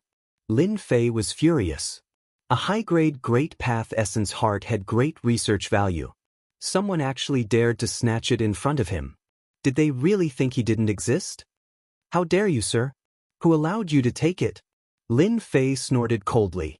Using his palm as a blade, he slashed at a place in the void as fast as lightning. He slashed at the green jade hand that reached out, and sparks flew everywhere. This blade came fast and ferociously. Coupled with the power of the great path disintegration, anything in front of this blade would be overshadowed. An unexpected scene appeared. The tyrannical great path disintegration met its match this time. The green jade hand seemed to be disintegrating, but it still stubbornly resisted. Traces of power burst out, and actually blocked the attack of the great path disintegration, maintaining the undefeated situation. A voice came from the void. I didn't expect there to be another expert. You are probably not from the Judgment Hall. There is no great path of the Judgment Hall like yours. Unfortunately, you met me. The green jade hand shook, and in the dazzling green light, it shook off Lin Fei's attack. Once again, it grabbed at the great path essence heart on the copper coffin, displaying its extraordinary strength. This was the first time that Lin Fei had met a worthy opponent. Ever since he cultivated 3 great paths, the experts in the sacred world had become so weak that they could not even withstand a single blow. Today, he had met an expert from the Judgment Hall, and he wanted to compete with him. "Come out!" Lin Fei shouted. A huge whirlpool appeared in the center of his body. The terrifying power of disintegration spread out, forming a forbidden zone around him. Although the green jade hand was strong, it could not withstand this kind of attack. In the disintegration, it turned into nothingness. The power of the Great Path Essence Heart rapidly weakened, and the power of the Sword Chi was not as strong as before. Good chance. Lin Fei did not plan to use his hands to grab the Great Path Essence Heart. He did not doubt that if he really used his hands to grab it, his body would be riddled with holes by the Great Path Essence Heart. Capture. Although he could not use his hands, it did not mean that he could not use them. Once the system was activated, everything in the surrounding area could be captured. The Great Path Essence Heart struggled instinctively. The Sword Chi was like rain. If it was a normal Great Path, it would have been pierced through. However, the Great Path decomposition was different. It was not that easy to break. When the system began to capture the Great Path Essence Heart, the green jade hand reached in again. Compared to the last time, the hand was covered with a layer of scale-like substance, blocking most of the power of the Great Path decomposition. "You are not bad. I didn't expect someone to be able to force me to use this in such a backward place." The green jade hand was fast, but it was still not as fast as the system. The moment the green jade hand grabbed the Great Path Essence Heart, it was as if it had disappeared from the world, leaving no trace of its aura. The green jade hand grabbed thin air. Chapter 2352. Lin Fei had collected the Great Tao Origin Heart at lightning speed, giving the other party a huge shock. In the end, he had failed. The Great Path Origin Heart disappeared. "Bastard, hand over the Great Path Origin Heart." An angry voice came from the void. The green jade hand attacked again. Compared to the last time, the attack was much sharper. An invisible sense of danger enveloped the area. From the beginning to the end, his opponent had not used the power of the Great Path. It was purely an instinctive attack. "Come and get it yourself if you can." After Lin Fei knew how extraordinary the Great Path Origin Heart was, he naturally would not hand it over. Even if his opponent was from the Judgment Organization, he would not be intimidated. Moreover, Lin Fei really wanted to see how strong his opponent was against an expert from the Judgment Organization. Such arrogance! How dare you! When the green jade hand was about to approach, it split into 2, then into 4. In the blink of an eye, there were hundreds of green jade hands. The real and fake hands were indistinguishable. "Master, the green jade hand in front of you is real." Lin Fei used his hand as a blade again and slashed at the green jade hand closest to him. Sparks flew again, and the power was weakened again. If one slash doesn't work, again. This was a rare opportunity. How could Lin Fei be willing to let it go? His origin energy surged, and every saber strike landed on the green jade-like hand. This kind of continuous attack was not something anyone could handle. Spirit Rush. The opponent's strength was beyond imagination. Lin Fei activated the Great Path of Spirit. The boundless Great Path of Spirit rushed towards a certain direction. A muffled groan came from the void, and a green figure fell out. The opponent was injured. From the beginning, Lin Fei had been looking for the opponent's traces. The Great Path of Spirit used a spirit rush to force the opponent out. "I didn't expect you to cultivate 2 great paths. A place like the sacred world actually produced a talent like you." The azure-clothed person's bright eyes flashed with shock. "Unfortunately, your attacks are too ordinary." The azure-clothed person knew very well what kind of place the sacred world was. This was a place abandoned by the Judgment Organization. The continent had collapsed, and the origin energy was no longer complete. It was extremely difficult to produce 1 or 2 experts. This was also why the higher-ups had arranged for them to come here. No one could threaten their lives. But today, there was someone who could affect their lives. The tyrannical power of disintegrating matter, if placed on their side, would definitely be an honored guest of the various powers. In the face of the great Tao of decomposition with great destructive power, only one would appear every 1,000 or even several thousand years. Both of them would receive the attention of the judgment tribunal. The green-clothed man threw down a sentence, "Now I'll let you experience what a real attack is." As soon as he finished speaking, a green shadow appeared in front of Lin Fei and slapped toward Lin Fei's chest. "I forgot to tell you that my great way is the ultimate speed." This was the first extreme speed that Lin Fei had encountered. It was indeed fast. Invincible defense and body of 10,000 curses were instantly activated. Still, a tyrannical and terrifying force landed on his body. The huge force directly sent Lin Fei flying. Not bad defense, but it's a pity that it's still not enough. The azure-clothed man's movements were beyond the range of Lin Fei's spiritual sense. He basically could not see any traces. He only felt the opponent's punches land on his body one after another. The great Tao body protection was shattered after a few hits. When one's speed reached a certain level, experts of the same level would not be a match for him. Lin Fei could not resist the opponent's attack now. The moment the great Tao body protection was shattered, the opponent's fists landed on his body. Furthermore, it was not just one punch. Hundreds of fist marks landed on his body, almost causing his body to explode. Powerful. He is indeed powerful. This was the first time Lin Fei had been in such a sorry state. With the invincible defense, the body of incantations, and the great Tao body protection, Lin Fei looked like he was in a sorry state, but he was not seriously injured. However, he also realized that the people from the Judgment Organization were tyrannical and terrifying. The fourth step and fifth step experts in the sacred world would definitely lose if they encountered this azure-clothed man. Lin Fei secretly rejoiced that the opponent had underestimated him. Otherwise, he would not have been able to snatch the great Tao origin heart. "In front of me, your attacks are too slow.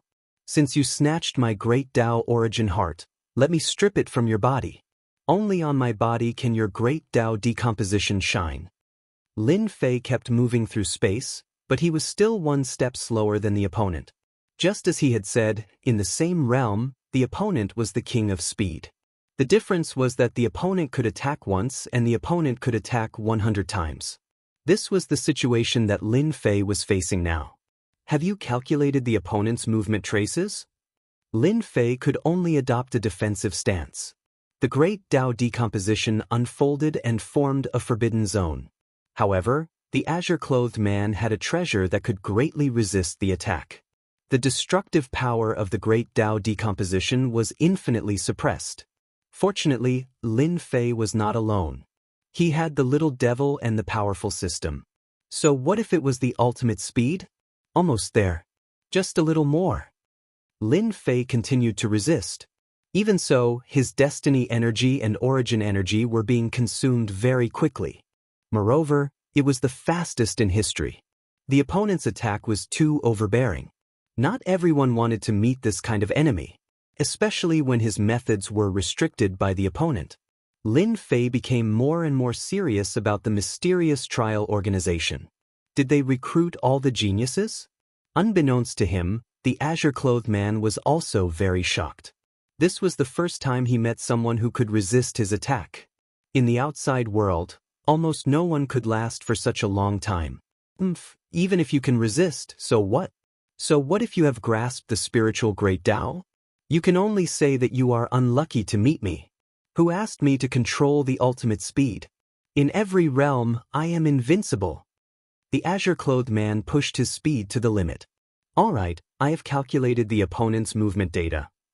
After the time it took for an incense stick to burn, the little devil sent good news. That's great. Help me figure out my next attack and movement route. Lin Fei had not felt so sullen in a long time. It was the time it took for an incense stick to burn. He basically couldn't defend against the opponent's attack. Fortunately, he was different from ordinary people. If it was someone else, they would have died long ago. Not to mention standing here. It's here. The opponent's next position appeared in Lin Fei's mind. Blade. Capturing the opponent's position in advance, the spiritual great Tao quickly penetrated. At the same time, a blade slashed at the position of the azure-clothed man. The spiritual Great Tao couldn't be used because the opponent was constantly moving and could avoid being captured by the spiritual Great Tao. But this time, the opponent was obviously going to be disappointed. The azure-clothed man felt his body tremble. A look of shock appeared on his face. It was obvious that he hadn't recovered yet. A blade light slashed over, forcing him to put his hands together to block the opponent's blade. He can actually discover my position. Chapter 2353. The man in green didn't think that Lin Fan could see his position. Ever since he condensed his extreme speed, every time he advanced, he would be invincible among those of the same realm. Even if he met someone with a higher realm than him, he would still be invincible. It must be a fluke. The man in green told himself that no one would be able to pinpoint his position in advance. Lin Fan was just a blind cat meeting a dead mouse. It was just once. There won't be a second time. The man in green changed his position again. His body was pierced by his spirit once more. Even if there was a treasure to reduce the power, it was still very uncomfortable. Following closely, another saber slashed over. I was hit again. The man in green changed his position again. Without exception, he was hit again. Impossible. This was the first time the cyan-clothed man had encountered such a strange situation. As he lost his advantage in speed, the other party's attacks landed on him every time, forcing him to be unable to get close to the other party. He was completely blocked outside. Once, twice, thrice, 10 times, 30 times, 50 times, the man in green's face was a bit pale. He was about to collapse. He couldn't understand why his extreme speed would lose its effect. Lin Fan was able to hit him every time. Unable to display his speed advantage, the man in green felt very sullen. Dealing with Lin Fan had become a joke. How did you find out where I was? The man in green pulled away and didn't attack anymore. He wasn't in a good state. If he continued, it would just be pointless. Do you think I will tell you? Lin Fei smiled. The man in green was startled. He thought about it and realized that it was true. Why would Lin Fan tell him? This was his secret. If he told him, how would Lin Fan suppress him? You are strong today. Let's wait and see. Next time, you might not be able to break my speed so easily. The man in green was unwilling, but he knew that if he continued, it would be pointless. Rather than wasting his effort, he might as well leave now. Lin Fei heaved a sigh of relief. He is really straightforward. He said no and he left. Such a person isn't easy to deal with. Lin Fei's face turned solemn. Such a straightforward person was the hardest to deal with. Although the man in green left, Lin Fei didn't relax. Little Devil had been monitoring him. After confirming that the man had left, Lin Fei left. At the same time, he concealed his aura.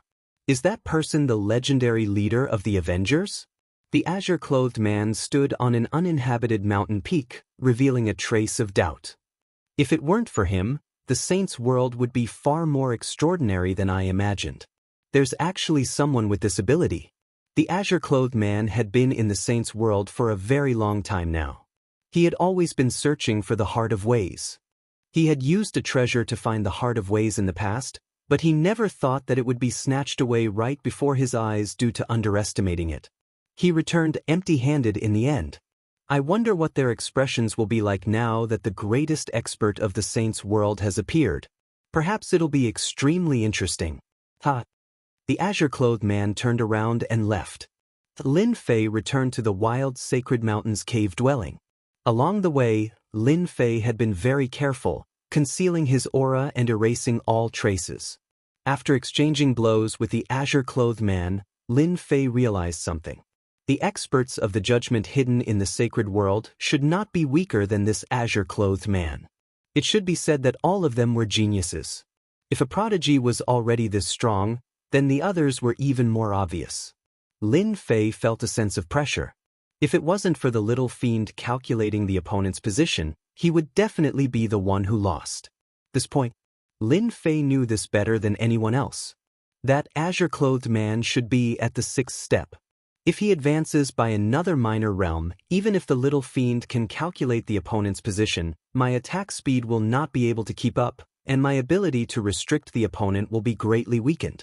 then it will really be difficult to deal with him. Lin Fei suppressed the thoughts in his heart, no longer thinking about this matter. He arranged an array formation around the cave mansion, isolating the aura from leaking out. For safety's sake, he ordered the little fiend to shield it and monitor the cave mansion's surroundings. Lin Fei didn't want to do it again. The battle with the azure-clothed man had consumed 20% of his origin energy and 40% of his heavenly mandate energy. Fortunately, he had snatched the Heart of Ways this time. In comparison, it was still very worthwhile. The Heart of Ways was taken out, and sharp sword chi burst out. Lin Fei was already prepared. The great Tao decomposition formed a forbidden zone. Although the sword chi was powerful, it was instinctive and had limited power. It was easy to suppress it. Seeing the Heart of Ways activate the sword chi to shoot randomly, Lin Fei's eyes also felt a stinging pain. Little fiend, analyze and replicate. Lin Fei couldn't miss such a high-level great Tao. He had to master it. With the existence of the system, he didn't need to worry about having too many great Tao. It was just a matter of switching. It will take about 10 days. Lin Fei could wait for 10 days. However, 10 days wasn't long. It could be done in the blink of an eye. On the 10th day, Lin Fei opened his eyes. The little fiend had sent good news. The Heart of Ways had been replicated, and there was a complete great Tao in the system space. Even through the system space, Lin Fei could still feel the sharp sword chi. It was indestructible, as if it could destroy everything in the world. It was comparable to the great Tao decomposition. Great, another great Tao is in my hands. It's a 5th grade great Tao. Its power must be extraordinary. The great Tao decomposition was very powerful. With another sharp great Tao, it was like adding wings to a tiger. Refine, grasp. Lin Fei directly grasped it. With the existence of the system, it was very easy for Lin Fei to refine the great Tao. A stream of light entered his body. Lin Fei's entire body released traces of sharp aura. They were like sword chi that shot through the void. The array restriction was also shot through by the sword chi. Fortunately, the little fiend kept repairing and setting up layers upon layers of arrangements. It didn't leak out. Done. Not long after, when Lin Fei opened his eyes again, he shot out 2 sharp sword chi that tore through the void. His entire body was filled with a sharp aura. Ordinary people would feel a stabbing pain in their eyes if they looked at him. Those who were weaker would be blinded on the spot. A branch of the great Tao under the metal attribute, the Tao of benefits. After completely refining it, Lin Fei knew the name. At the same time, the memories contained in the Heart of Ways were controlled by Lin Fei. Relying on the powerful ability of the system, he erased the consciousness of the Heart of Ways, leaving behind pure memory fragments. Lin Fei knew the origin of the Heart of Ways. The previous owner was an 8th-step expert in the Wild Continent. Relying on the Tao of benefits, he was at the top among 8th-step experts. I originally planned to master the use of the Tao of benefits, but it seems that I don't need to anymore. Some of the sword techniques left inside can come in handy. This was the benefit of completely refining it. Chapter 2354. 4th and 5th step experts appeared one after another. It was as if a stone had been thrown into the peaceful sacred world, causing a huge ripple. The era where 3rd step experts dominated was gradually gone. A 4th step expert was enough to suppress them, let alone a 5th step expert. That was an unreachable position. They could deal with them with one hand.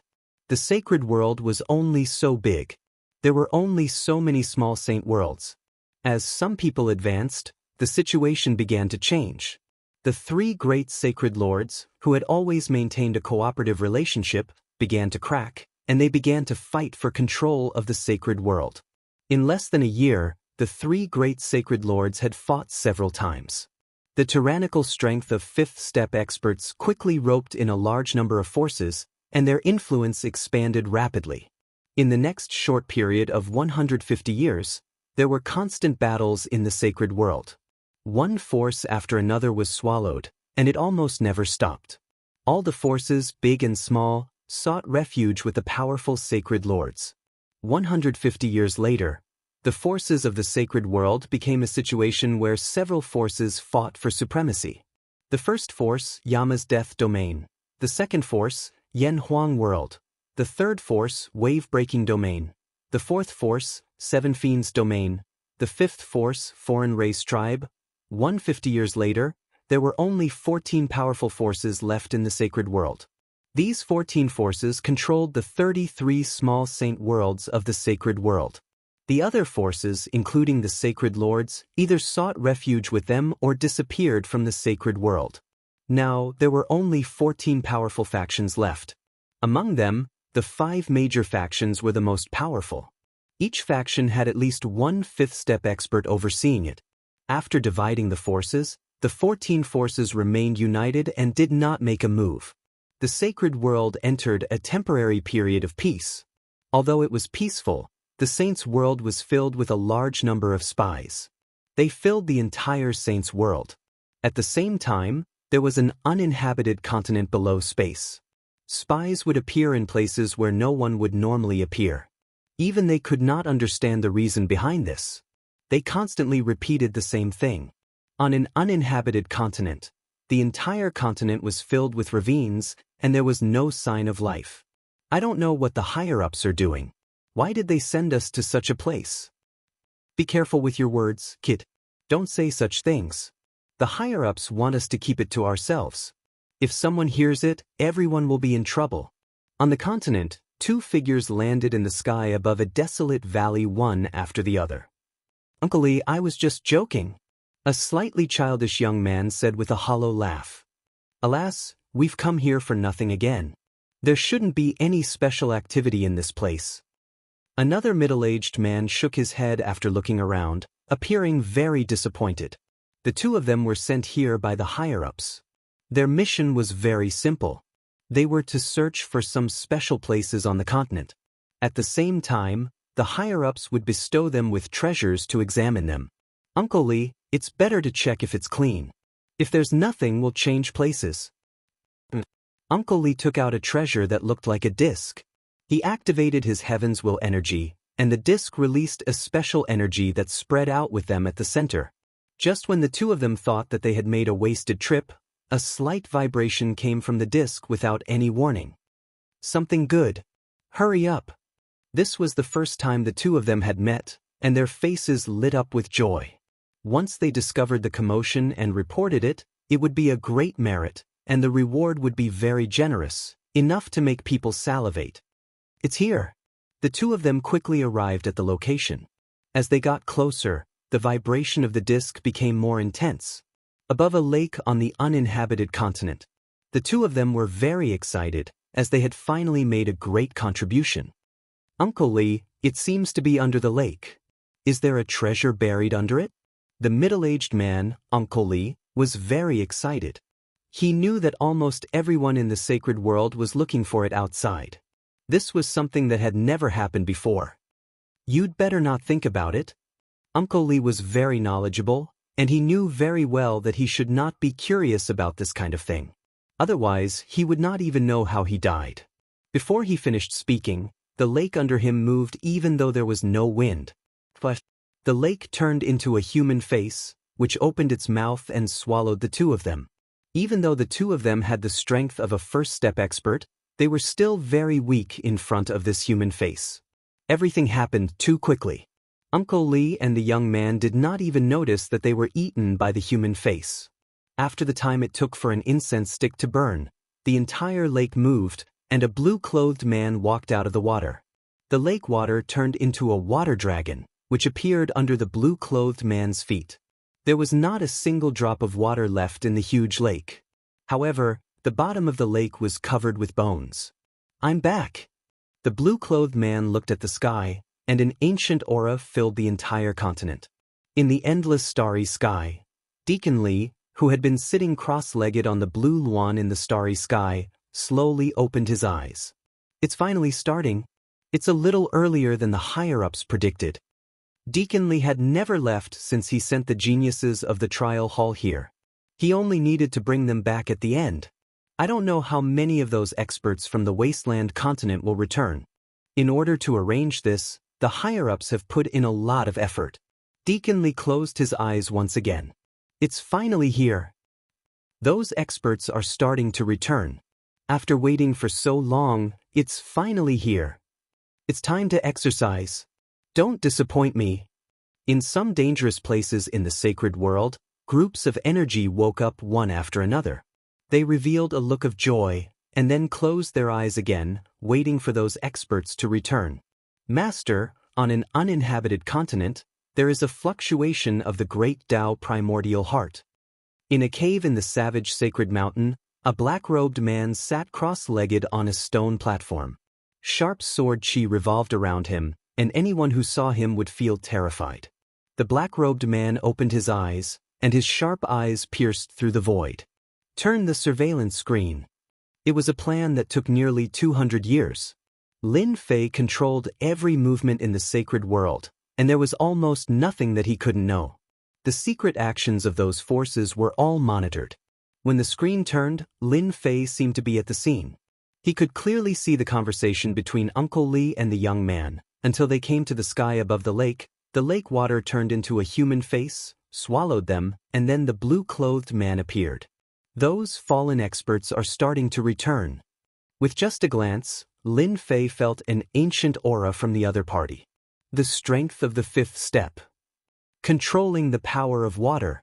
Lin Fei quickly analyzed and realized that the returning experts were not as easy to deal with as he had imagined. Chapter 2355. Damn, are you sure? An eighth-step expert? Lin Fei could no longer remain calm. 150 years ago, in order to seize the great Tao primordial heart, he had fought with the azure-clothed man and realized how powerful the people of the Judgment Organization were. Now, an eighth-step expert had appeared. What kind of joke was this?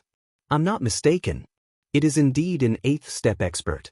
He should be escorting the geniuses of the Judgment Organization. Lin Fei took a deep breath. Turn around. The scene changed again, and an endless starry sky appeared. This bird. The huge bird that covered the sky gave Lin Fei a great shock. When he looked at the bird's realm, it made him feel ashamed. Many people might not be able to reach the height of the bird even if they cultivated for a lifetime. That was not all. On the back of the unknown bird sat a middle-aged man. He did not release any great Tao, but he gave people a shocking feeling that they could not surpass him. So far, the middle-aged man on the back of the bird was the most powerful person Lin Fei had ever seen.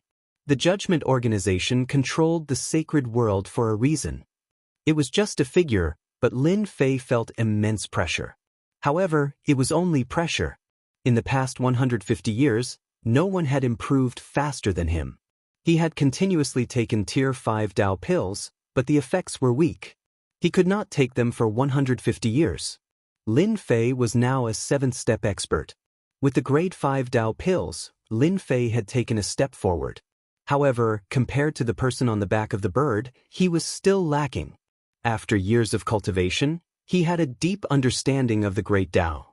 It was difficult to defeat someone with a gap of a small realm. The higher the realm, the greater the gap. An eighth-step expert acted as a healer.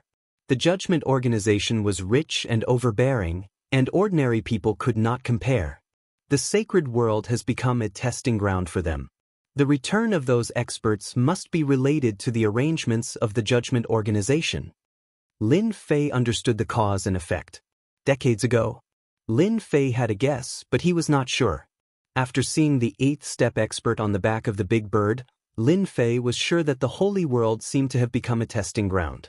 The cyan-clothed man he had fought before should be a genius of the Judgment Organization or a disciple with a bright future. Continue to monitor that guy. It's best to be careful. With such an eighth-step expert around, Lin Fei didn't dare to be careless. He had to keep an eye on him at all times. He believed that that person wouldn't make a move. She was here to be a nanny and be responsible for his safety. It won't be easy to kill them. Luckily, I didn't arrogantly attack them when I reached the seventh step. If I really did, this person would definitely attack. Lin Fei secretly rejoiced that he did not act rashly that day. Who would have thought that there was a hidden expert of the Judgment Organization in the distant space outside the sacred world? Knowing that the enemy's nanny was overseeing the starry sky, Lin Fei knew that it would be troublesome to kill them and take the Dao core from them. Since 20 years ago, Lin Fei no longer took the Tier 5 Dao pill because it was no longer effective. He was able to reach the 7th step because the quality of the Tier 5 Dao pill was several times better than ordinary ones. This was the main reason why Lin Fei could advance. After the Tier 5 Dao pill lost its effect, Lin Fei wanted to find a higher quality Dao pill. Even if it was just one, he could rely on the system to replicate it. Now, he had to put this idea aside for the time being. The Judgment Organization could arrange for an 8th step expert to come over and keep watch, so they wouldn't pretend that a genius was killed. Once it was a matter of life and death, the 8th step expert would definitely make a move. Lin Fei planned to continue watching. The resurrection of the blue-clothed man from the uninhabited continents seemed to open the door to the resurrection of experts. After that day, there were constant movements in the uninhabited continents and even some mystic realms. Anyone who had reached the first step could clearly sense the huge movements. The sacred world was in an uproar. The prophecy has come true. Those experts have resurrected and returned. The sacred world is going to change. The patriarch is coming back. Some of the forces in the sacred world sensed something was up. After all, this was not a small matter. Instead, it was a big matter that no one could ignore. The prophecy had come true. The experts that had fallen in the battle on the wild continent had actually resurrected and returned.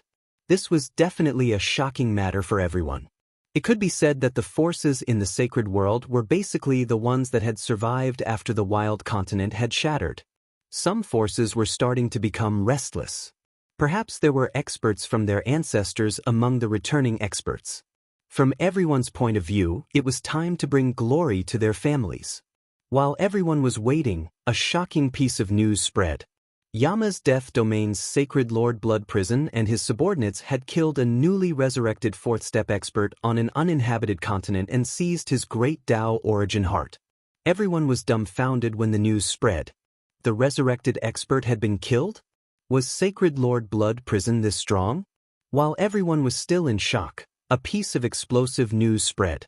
Sacred Lord Yen Zixing had also led a group of people to kill a 4th step expert. Everyone was dumbfounded once again. The experts from back then had been killed?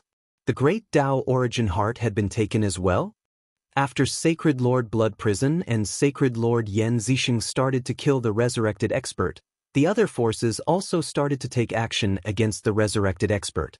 At the same time, in the distant space, there was a giant bird that was about the same size as the starry sky green one. Its speed was also extremely fast, and it silently approached the sacred world. The back of the bird was like a plane, and 5 experts with powerful auras sat on it. If Lin Fei saw this, he would definitely be shocked. One of them was at the 8th step, and the rest were at the 7th step. This was a very powerful lineup. Elder, the fallen experts have started to resurrect. The judgment's plan has come true. 4 of the 5 people looked at one of the gray-clothed men. The person in gray seemed to be very old, and his face was covered in scars. He looked very fierce and fierce. I didn't think that they would actually succeed. The person in gray said coldly. We're going to the sacred world this time to secretly support some forces and use them to fight against the judgment. We can't let them achieve their goal. Elder, they were the ones who started the wild continent back then. In the end, the wild continent was destroyed, and the sacred world that was rebuilt became a weak existence. Now, they want to obtain the great Dao origin heart of those people and raise them into disciples so that they can join the empire. We must stop this. Chapter 2356. The commotion in the sacred world grew. The prophecy left behind in the past had come true. Some fallen experts had been resurrected, blinding everyone. It turned out that there was a chance of resurrection when one cultivated to an extremely high realm. The return of the experts caused quite a commotion, but they were also besieged by the factions in the sacred world. The newly resurrected experts were not as strong as they had been in the past, so they were besieged. The craziest ones were the 5 major factions, who besieged the resurrected experts. Often, the resurrected experts would be killed before they could accumulate much strength, and their great Tao origin heart would be taken away. This situation lasted for a whole month. In the first month, the resurrected experts suffered heavy losses. They were besieged and killed before they could make a sound. There was no chance for them to make a comeback. In the second month, there was a huge commotion in a secret realm. A blood-colored power soared into the sky, immediately attracting the attacks of 7 or 8 factions. They tried to destroy the blood-colored power and seize its great Tao origin heart. A shocking scene appeared. The blood-colored power was extremely powerful as soon as it was resurrected. A sea of blood surged into the sky, causing the 7 or 8 factions to retreat. "I'm the Yellow Springs Sect Master. I'm not someone you can covet." The blood-colored power was the famous Yellow Springs Sect Master. The Yellow Springs Sect Master controlled everyone's blood and killed a large number of people from the inside out. He calmly escaped the pursuit of a group of people, leaving behind an elegant figure. The sacred world was in an uproar, and the legend of the Yellow Springs Sect Master was brought up. I didn't expect the Yellow Springs Sect Master to be alive. It said, the Yellow Springs Sect Master was an 8th-step expert at his peak. The Yellow Springs Sect Master seems to cultivate the bloodthirsty Great Tao. It's a 6th-grade Great Tao, infinitely close to a 5th-grade Great Tao. There was more and more information about the Yellow Springs Sect Master. Those who didn't know about the Yellow Springs Sect Master were shocked. Everyone realized why the Yellow Springs Sect Master was so powerful. It turned out that he cultivated the bloodthirsty Great Tao, which specialized in devouring people's blood. If a person lost all their blood, they would be seriously injured even if they didn't die. This was the Yellow Springs Sect Master's trump card. The appearance of the Yellow Springs Sect Master made everyone realize that the powerful experts of the past were resurrected. What should they do? A few days later, a small sacred world in the Saints' world was attacked by the Yellow Springs Sect Lord. He devoured the lives of several 100,000 people in an entire city, recovering his strength to the 6th step. On this day, when the Yellow Springs hierarch was wreaking havoc, he was attacked by 7 or 8 experts through the air. They heavily injured him, but it was a pity that he still managed to escape. The Yellow Spring hierarch had not only mastered the great Tao of bloodlust, but he had also cultivated a powerful escape technique called the blood escape technique. He could mix the real with the fake and the fake with the real. No one could tell the difference. Even though the Yellow Spring Sect Master had escaped, everyone noticed it for the first time. So, it turned out that the sacred world was still hiding such an expert. The aura of his attack from a distance was suffocating. 14 forces? In a remote place, the red-robed Yellow Spring cult master was digesting all the information he had devoured. His face was not as rosy as before.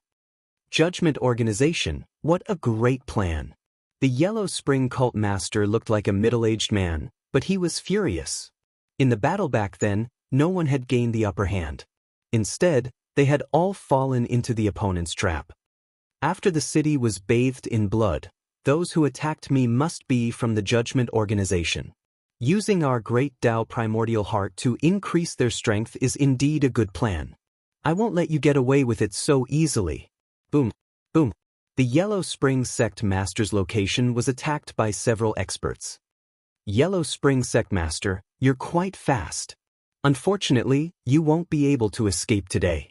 Hand over your great Tao primordial heart obediently. 8 people came out of the void and locked 8 positions, blocking the Yellow Spring Sect Master's escape route. At the same time, 8 tyrannical great Tao locked onto the Yellow Spring Sect Master. You guys are so fast. The Yellow Spring Sect Master snorted coldly, and a trace of seriousness flashed in his eyes. Yellow Spring Sect Master, if we don't move quickly and let you continue to devour, it won't be easy for us to deal with you. Your bloodthirsty great Tao is to drink human blood. Once you lose your chi and blood, your combat strength will plummet. Back then, you relied on this move to become famous in the wildland. Everyone knows about it. Everyone, let's attack together. A grade 6 great Tao is still worth our time. The 8 people did not dare to underestimate the Yellow Spring Sect Master, even though he was only at the 6th step. After all, he had been famous for a long time, so no one dared to look down on him. The 8 genius experts of the Judgment Organization attacked like lightning, not giving the Yellow Spring Sect Master any chance. The bloodthirsty Great Tao was a well-known Great Tao in the Judgment Organization. In the past, the Yellow Spring Sect Master had dominated the wild land and was infamous. Experts of the same level were no match for him. Apart from some 8th-step experts with special Great Taos, the rest were defeated by him. This time, the Yellow Spring Sect Master had met his match. All of them were very talented. After joining forces, they sealed the sky and locked the ground, cutting off the Yellow Spring Sect Master's escape route. As soon as they attacked, the Yellow Spring Sect Master was defeated. The bloodthirsty Great Tao, which he was best at, lost its effect.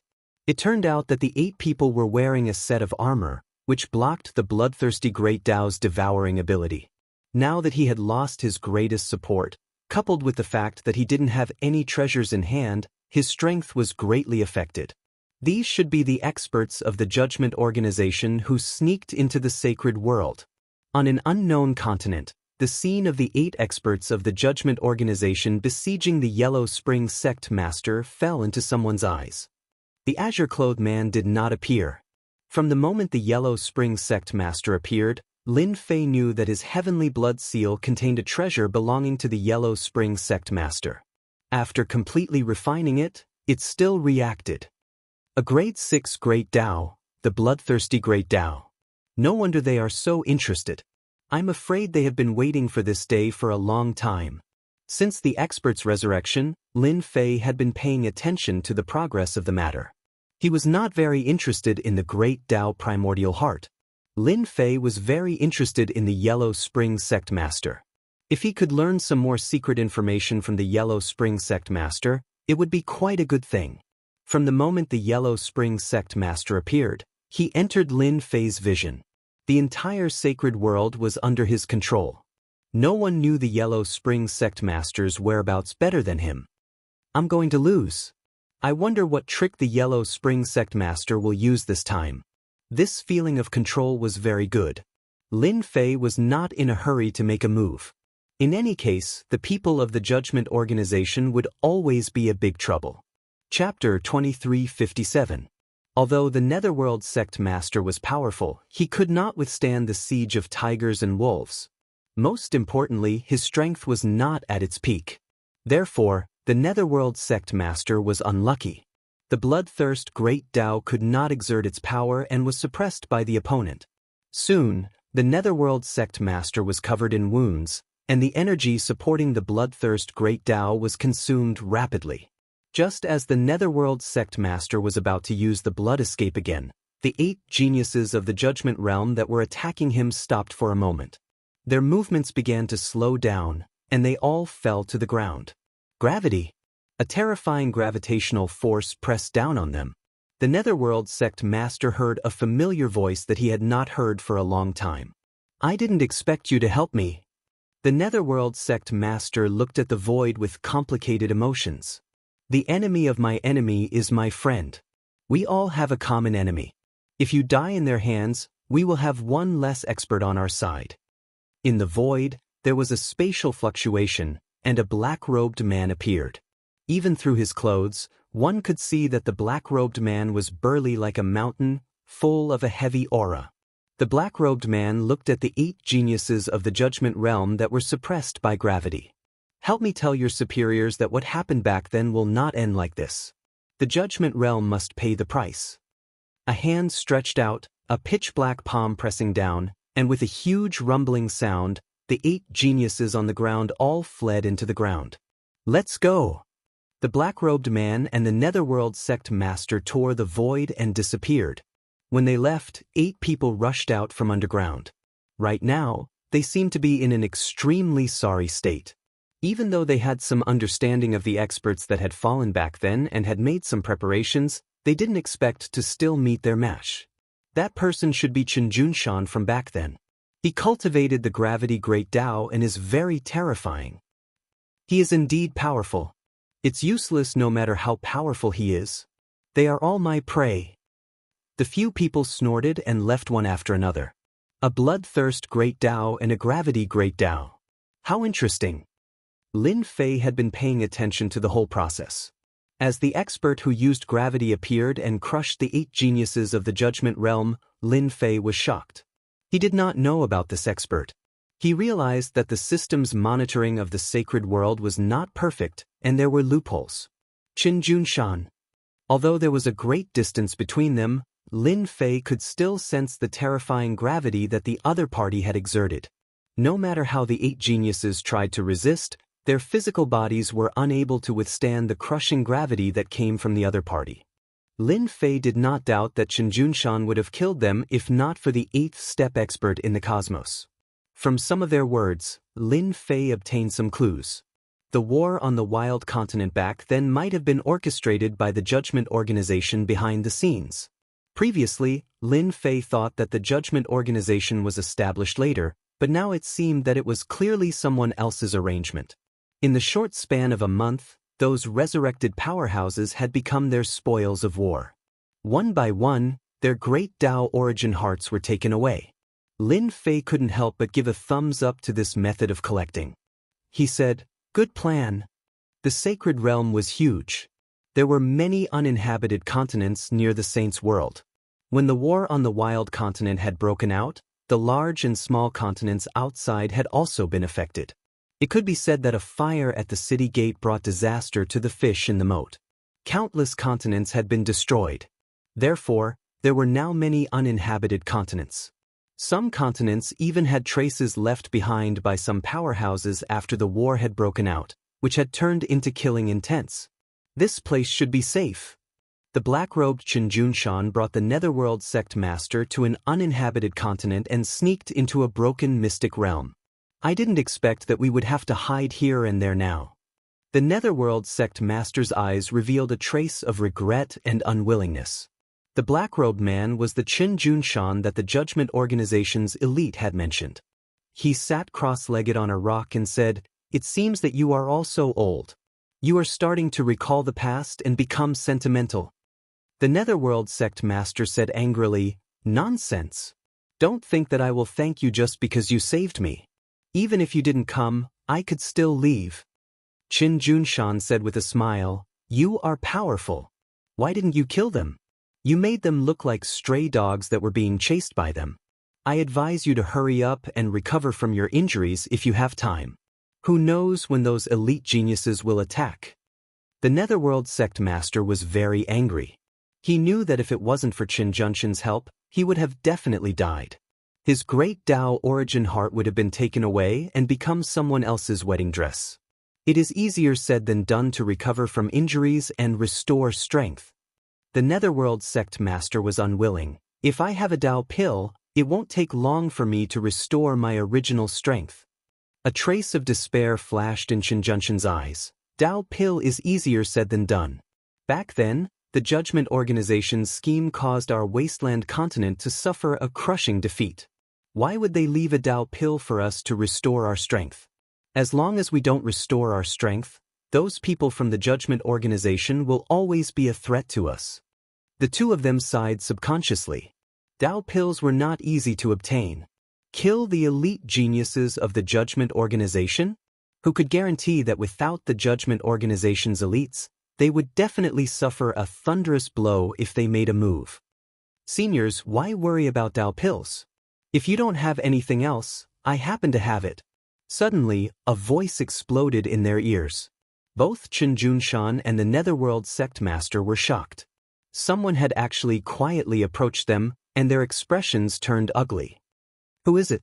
Qin Junshan activated the Great Path of Gravity, and the area around him became a special zone. Even if it was a powerhouse, their strength would be suppressed infinitely within this Great Path domain.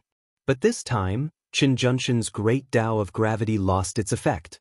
There was no one. The Great Tao of Gravity did not find the other party's whereabouts. "Seniors, why do you have to do this? If I wanted to deal with you, I wouldn't even need to speak to you.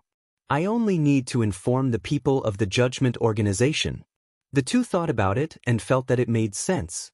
Now, these elites were no longer as prominent as they were in the past.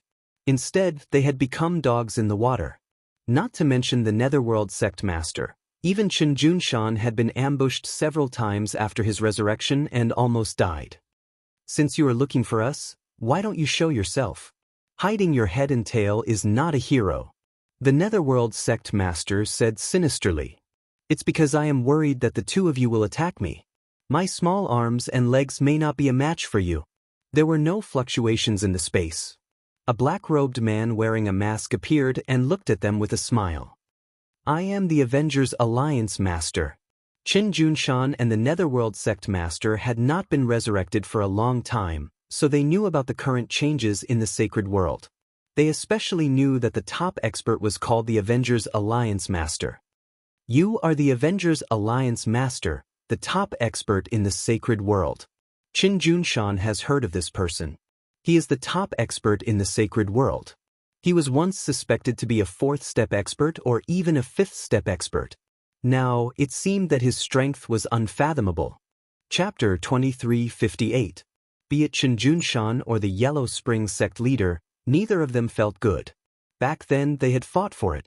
In the end, they had lost to the Judgment Organization. They would never forget that day. After being resurrected, they were still pawns of the other party. No one hated the Judgment Organization more than they did. Why should I believe you? The Yellow Springs sect leader said angrily. Just because of your words? That's ridiculous. Do you know what a Dao pill is? Have you seen it? Being chased by a group of juniors, the Yellow Springs sect leader retorted. Qin Junshan did not say anything, seemingly waiting for the other party to answer. Who didn't want a Dao pill? They were well aware of the importance of a Dao pill. If they had a Dao pill, they could recover a portion of their strength in a short period of time. I don't have a high-grade Dao pill, but I do have a fifth-grade Dao pill. Lin Fei could not be bothered to talk nonsense. He took out a fifth-grade Dao pill. Once the seal was undone, the aura of a Dao pill spread. This was naturally an ordinary fifth-grade Dao pill. It really is a fifth-grade Dao pill. The Yellow Springs sect leader's expression immediately changed, revealing a look of joy. Other Dao pills might be good, but they were far inferior to a fifth-grade Dao pill. Because this was the most suitable Dao pill, it was easier to refine. Qin Junshan was also moved. If not for the lack of Dao pills, would he be chased by juniors and live a life of peril? This was not the life that Qin Junshan wanted. He wanted to break free. Vengeance, if we want a fifth-grade Dao pill, what price do we have to pay? Qin Junshan hit the nail on the head. Snatch? The two did not have the confidence. The other party could follow them silently. It was not as simple as they thought. The sacred world was full of enemies. There was almost no place to hide. The Vengeance Alliance leader in front of them was not easy to offend. It's simple. I don't need anything else. I just need a trace of pure Dao power from the two of you, and I can give you 10 fifth-grade Dao pills each. To be able to make Lin Fei come. Actually, it was for the other party's Dao, which was more valuable. That's impossible. The Yellow Springs sect leader reacted subconsciously. This was a part of the Great Dao's power that had been stripped off. There was no consciousness at all, and it was completely blank. No one was willing to hand it over. Who knew what the other party would do? Lin Fei smiled and said, Seniors, I only want a sliver of your Great Dao power. Do you think it will affect you? If we weren't on the same side, I can guarantee that no one would be willing to give you a grade 5 Dao pill for free. The two of them were shocked and speechless. Old Ghost Junshan, do you think we should agree? The Yellow Springs cult master grew worried. Do you think we have a choice? As he said, it's just stripping away a trace of the Great Way's power. It won't affect us at all. As for what his purpose is, we don't have to worry about it. What we need to do now is to restore our strength. Qin Junshan got to the point. Strength. That was their key. Without strength, he might be killed at any time. We promise you. Qin Junshan made a choice. They could afford to pay such a small price.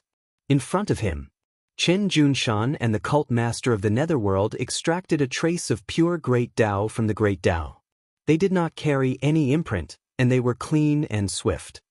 Grade 5 Dao pill, keep it well. They gave it straightforwardly, so Lin Fei naturally gave it straightforwardly. The value of this thing was not as great as the value of these two traces of pure Great Dao. Chen Junshan and the Yellow Springs cult master were indeed worried that the other party would go back on his word. In the end, they had worked hard for nothing. The blow was very big. Your Excellency Vengeance, you are very straightforward. I hope we will have a chance to cooperate next time. Chen Junshan kept the grade 5 Dao pill and finally smiled. To have someone provide them with grade 5 Dao pills, and he just realized that the quality of the grade 5 Dao pills was very good. Back then, it was also a very top grade one. Don't look at the difference between an ordinary grade 5 Dao pill and a top grade 5 Dao pill. In fact, the effect was like heaven and earth. If they knew that there was an enhanced grade 5 Dao pill, they would definitely go crazy. Fortunately, they did not know. I think we can cooperate on another matter. Lin Fei suddenly said, I am very interested in the Great Dao. If you can help me get more Great Dao power, I don't need a lot each time, just a trace will do. I will pay you 10 grade 5 Dao pills. Of course, only people of your level are worth it. I believe you will be able to see the benefits. Chen Junshan and the Yellow Springs cult master immediately realized that this was an opportunity, a chance to recover their strength. They were not the only ones who had returned. Don't look at how they were being chased by the younger generation. They were the ones who were not being chased. They believed that they would be very willing to cooperate. Can you be more specific? Lin Fei explained briefly. According to the levels of the Great Dao, each level was a few grade 5 Dao pills, all the way to the grade 5 Dao pill. When Lin Fei finished explaining, the two's eyes lit up. Even if they suppressed 1 or 2 pills, it would still be a huge harvest. This was like a pie falling from the sky. Chen Junshan and the Yellow Springs cult master did not know the real background of the other party for the time being. They were very grateful that the other party was willing to help them. The Judgment Organization was aggressive. The Sacred Realm had become their chessboard and they had become their pawns. Those who could help them at this time, no matter what their motives were at least on their side. This time, Lin Fei did not chat with them for too long. They needed to do it step by step. If they were impatient, they would not be able to eat hot tofu. We have not truly failed yet. As long as we get enough grade 5 Dao pills, even if we cannot fully recover our strength, those bastards of the Judgment Organization will not be able to take advantage of us. A chill flashed in Chen Junshan's eyes. Now, let's find a place to cultivate. It is best if we go together. Those bastards of the Judgment Organization are not easy to deal with. If they are blocked, we will be in big trouble. That's a good idea. The Yellow Springs cult master did not want to cultivate alone. If they were besieged again, they might not have the chance to leave. Those bastards of the Judgment Organization would not let them go easily. The two left the mystic realm and decided to find another place to cultivate. If those geniuses of the Judgment Organization know that they have recovered their strength, and not just 1 or 2 of them, they will probably have a headache. Lin Fei saw it very clearly. The reason the Judgment Organization could bully them was because they could not recover their strength. Once they recovered more than half of their strength, they would be like ferocious tigers coming out of their cages. In a 1-on-1 or 1-on-2 situation, they would no longer have any advantage. This was the confidence of the veteran experts. Chapter 2359. Lin Fei didn't know about the influence of giving the 5th grade Dao core to Chen Junshan and the Yellow Springs Patriarch. Chen Junshan and the Yellow Springs sect leader obtained the rank 5 Dao core and spent a month absorbing and refining it. Their strength increased greatly, and they attacked a minor sacred world in the sacred world.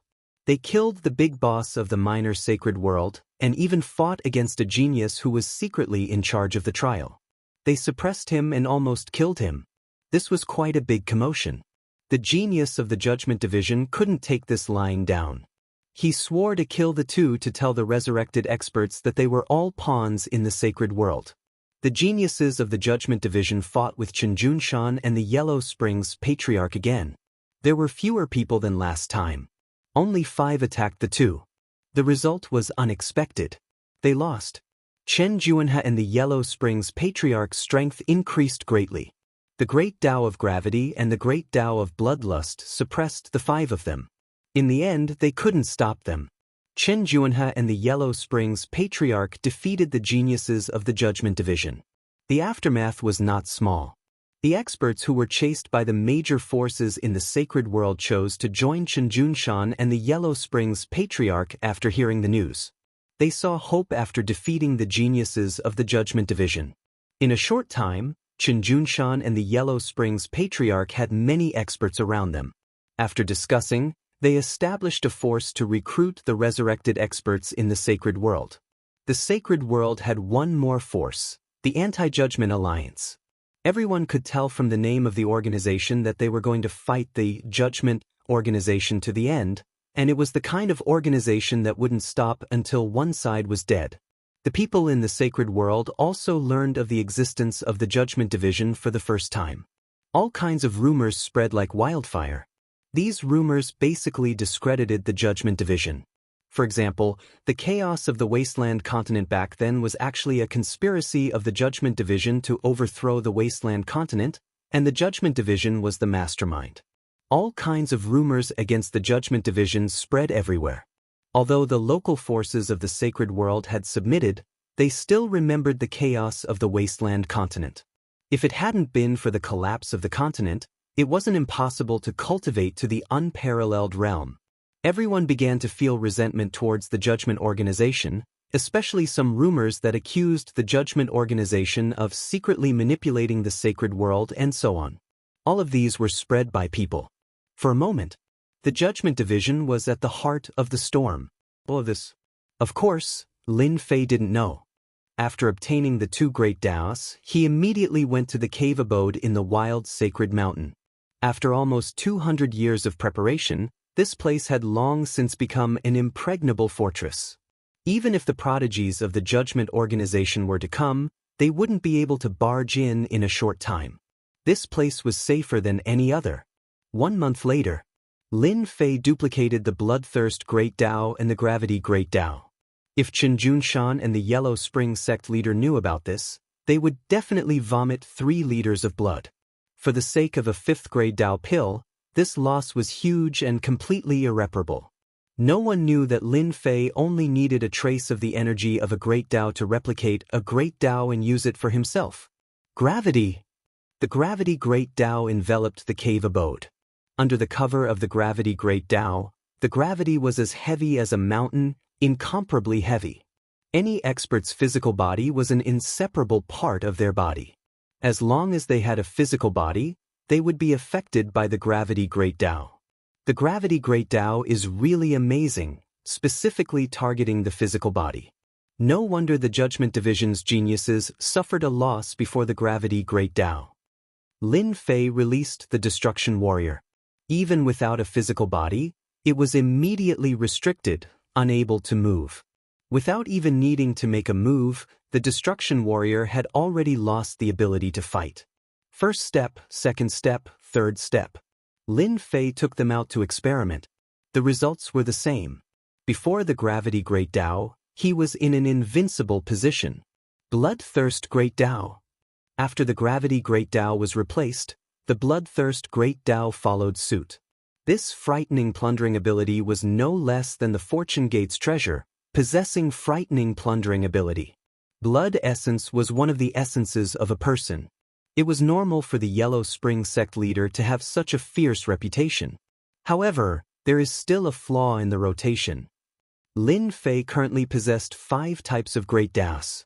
It would be an abnormal thing for anyone else, but for him, it was nothing out of the ordinary. I have to think of a way. For the first time, Lin Fei had a headache. Having too many Daos was also troublesome. Little devil, come up with a feasible method immediately. After refining the Great Dao, Lin Fei once again began to plan for the 5 Great Dao, trying to find the best method. It would be best if the power of the Great Dao could be increased. The little devil did not disappoint Lin Fei's expectations. In 5 days' time, he came up with a feasible method. During this time, he eliminated countless methods. Fusion. Lin Fei was confused. There's such a thing as fusion? Why haven't I heard of it before? The little devil rolled his eyes. That's because you don't know. Do you know that Deacon Lee in space? He should have gone through the fusion. The aura he exudes is terrifying. Even if Chen Junshan and the Yellow Spring sect leader join forces, they won't be his opponent. Lin Fei blinked. Then why didn't you tell me about this before? Aren't you afraid that I would make a move on that guy? I know Master's temper very well. I guarantee you won't come knocking on my door. Lin Fei said. Then I'm convinced. No wonder I felt that guy was terrifying when I first saw him. So, he has mastered a new power. Have you studied the power obtained after the fusion? Profound. The little devil said. After the fusion of two Daos, the power grasped is the profound power. That deaconly should have a rank 1 profound power. Then, how to fuse them? I don't know anything about it. Any one of the 5 Daos was powerful, and it was troublesome to use them back and forth. In the eyes of experts, it was a flaw. Lin Fei did not want to leave any flaws. The fusion of Daos, Lin Fei had learned something new. It's not difficult to fuse them. I just need to consume energy. As for the profound power obtained from the fusion, it depends on luck. Lin Fei had advanced to the 7th step, but he knew it himself. The realm was illusory, and strength was the real deal. Profound power obtained from the fusion? Lin Fei wanted to give it a try. He opened the system and began the fusion. All Lin Fei had to do was to use his destiny power. Each fusion would consume 100 million destiny points. The first time, failure. The second time, failure. The third time, failure. 10 failures, 50 failures, 98 failures, 150 failures, 200 failures. Lin Fei was numb. What a scam. Fortunately, Lin Fei was rich now. The consumption of 100 million energy was not a big deal. Chapter 2360. 387th time. Lin Fei was about to go numb when he finally heard the system's voice. Fusion successful. The path of fusion is really not easy. Lin Fei wasn't a fool to know that he had fused nearly 400 times in total. It was as difficult as ascending to the heavens for ordinary people. He had relied on the system to fuse more than 300 times before succeeding. This showed how difficult this path was. After fusing 5 great Daos, Lin Fei soon discovered that the original 5 great Daos had disappeared, leaving only one great Dao. Lin Fei's heart stirred. An unfamiliar great Dao aura surrounded him. It was on a completely different level from the previous great Daos, giving off an even more terrifying feeling. So this is level 1 fusion. As soon as this great Dao appeared, a dangerous aura filled the air. If the previous great Daos were like hungry wolves, then level 1 fusion would be like a ferocious tiger, a very ferocious kind. Lin Fei himself could feel the power of the level 1 fusion. It was a brand new power that he had never seen before. By the way, do you know what my level 1 fusion is called? Lin Fei was very confused. If Lin Fei's words were to spread, many people would probably be dumbfounded. Not knowing about the fusion power would definitely make them laugh their heads off. You can actually call it level 1 fusion power. Moreover, it's the fusion of 5 great Daos. If Master wants to fuse level 2, he has to fuse all 5 great Daos and then fuse them together. Lin Fei gave it a try. He sent a palm strike into the air, and a huge explosion rang out. The original formation seemed incredibly weak in front of this palm strike. The Immortal's cave was split open, and boundless demonic black wind howled. What a terrifying attack! In order to set up the cave abode, Lin Fei had put in a lot of effort. He didn't expect that it would be so easily swept away by level 1 fusion power. It was definitely unimaginably terrifying. The demonic black winds howled, but before they could even get close to Lin Fei, they were completely melted by the terrifying power. Little devil, use the system's numbers to calculate how much my current strength can match up to. Lin Fei wanted a comprehensive understanding. Create a database. Begin analysis and calculation. Please wait a moment. Lin Fei was looking forward to this. His combat strength could be calculated using numbers. Data establishment successful. Master's current battle power can be regarded as 10 million battle power. Lin Fei frowned. That doesn't seem right. That's not how the data was divided. The little devil rolled her eyes. Master, are you the same as you are now? It was completely different. The data analysis will also change.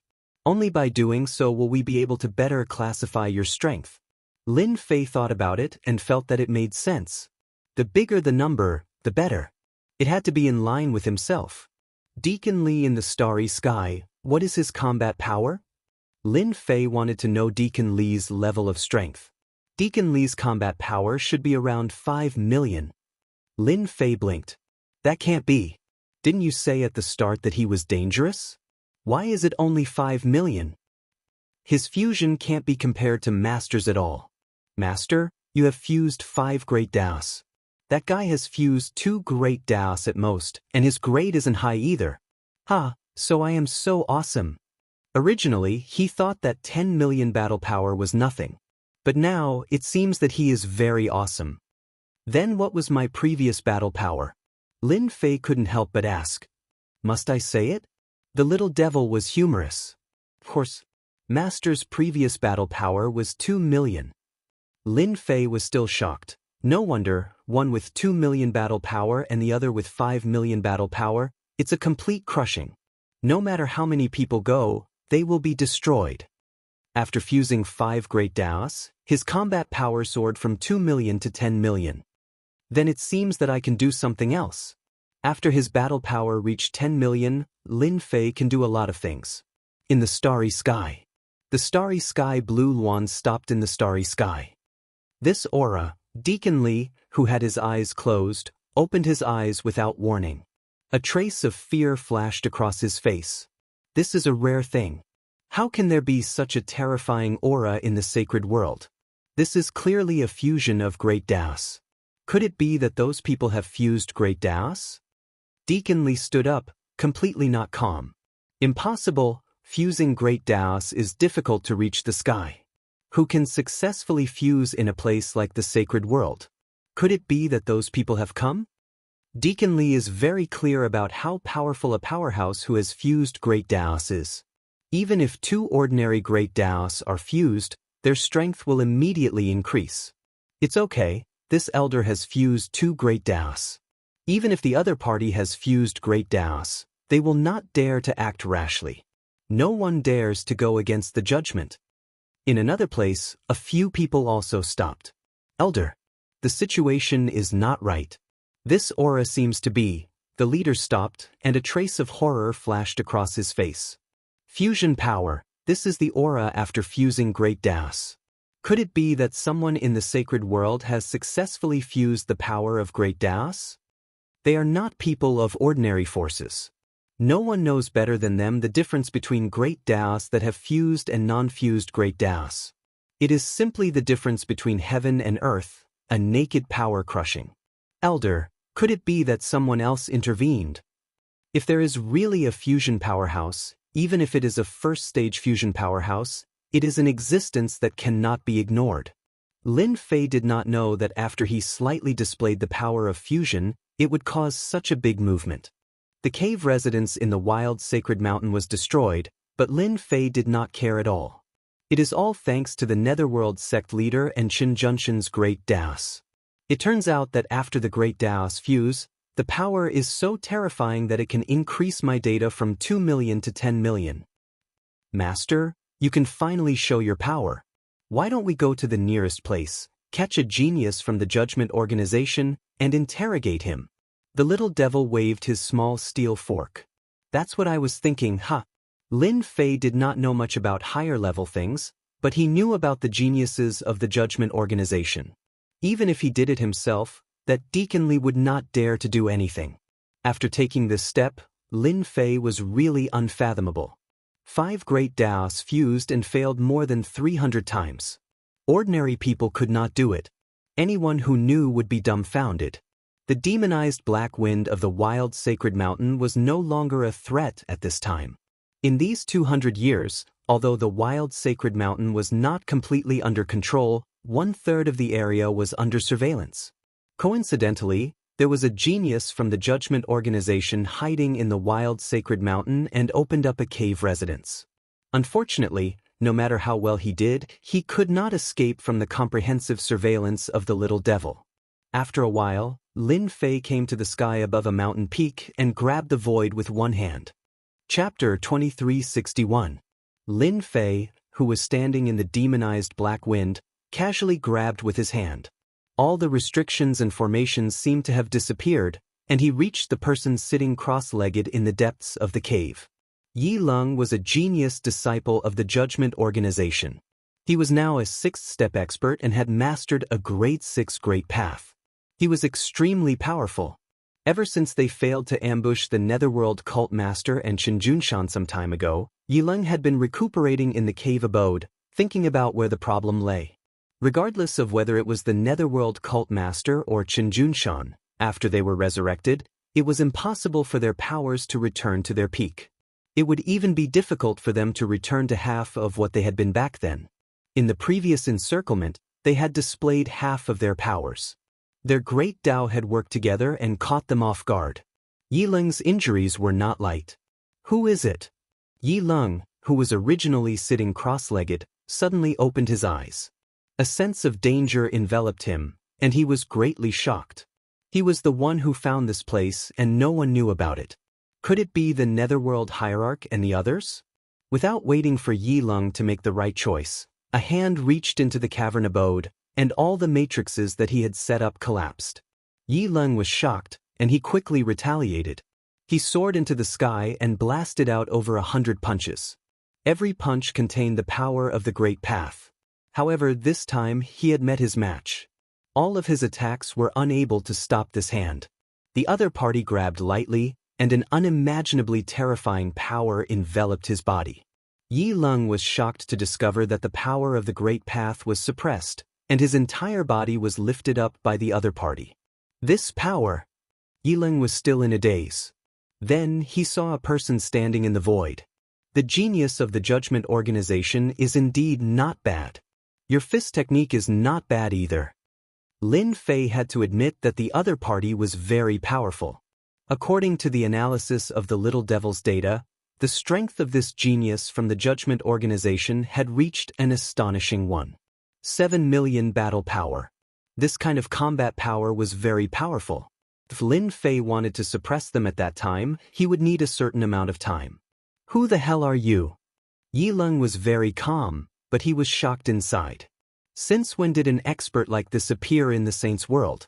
There did not seem to be any in the past. Let me introduce myself. I am the leader of the Avengers, the #1 expert in the sacred world according to your information. Yi Lung's heart skipped a beat. That's impossible. You can't possibly be that powerful. This place is too conspicuous. Let's find a quiet place to talk. Lin Fei carried Yi Lung and used spatial movement, arriving in a secret realm. He sliced at a tall mountain with one hand, and a platform appeared. Lin Fei casually tossed Yi Lung onto the platform. Don't have any other thoughts. A large hand slammed down. Yi Lung's small movement was only halfway through when he was slapped so hard that he vomited blood. The power of the Great Path in his body was extremely chaotic, and he was almost unable to condense it.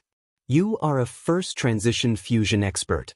Yi Lung had clearly seen a first transition fusion expert before, and he could not help but exclaim in shock. Even his eyes turned pale, as if he had never thought that a first transition fusion expert would appear in this place. I only used less than half of my strength just now. You should understand. Yi Lung came from a big place and was very clear about the power of a rank 1 fusion expert. With his strength, even if he encountered a 7-step expert, the other party would not be able to defeat him. Only a rank 1 fusion expert could cause him to vomit blood and be seriously injured with just one palm strike. What do you want me to do? Lin Fei smiled. I'm very interested in the Judgment Organization. Tell me everything you know. Tell me everything. I believe that as a proud son of heaven of the Judgment Organization, you should know many secrets. I hope you don't miss out on anything. If I'm not happy, I can't guarantee that I won't poke you to death. Facing a suspected first transition fusion expert, Yi Lung had to put away his pride. Yi Lung was not like those people who would stubbornly resist to the end after losing. He understood very well what he could not disobey, especially when he was facing such an expert. Lin Fei learned many secrets from Yi Lung. As long as he was interested in something, he would make Yi Lung tell him in detail, such as why he came to the sacred world and why he wanted to obtain the Great Path Origin Heart. For the first time, Lin Fei learned about the origins of the Judgment Organization from Yi Lung. It was far greater and more shocking than he had imagined.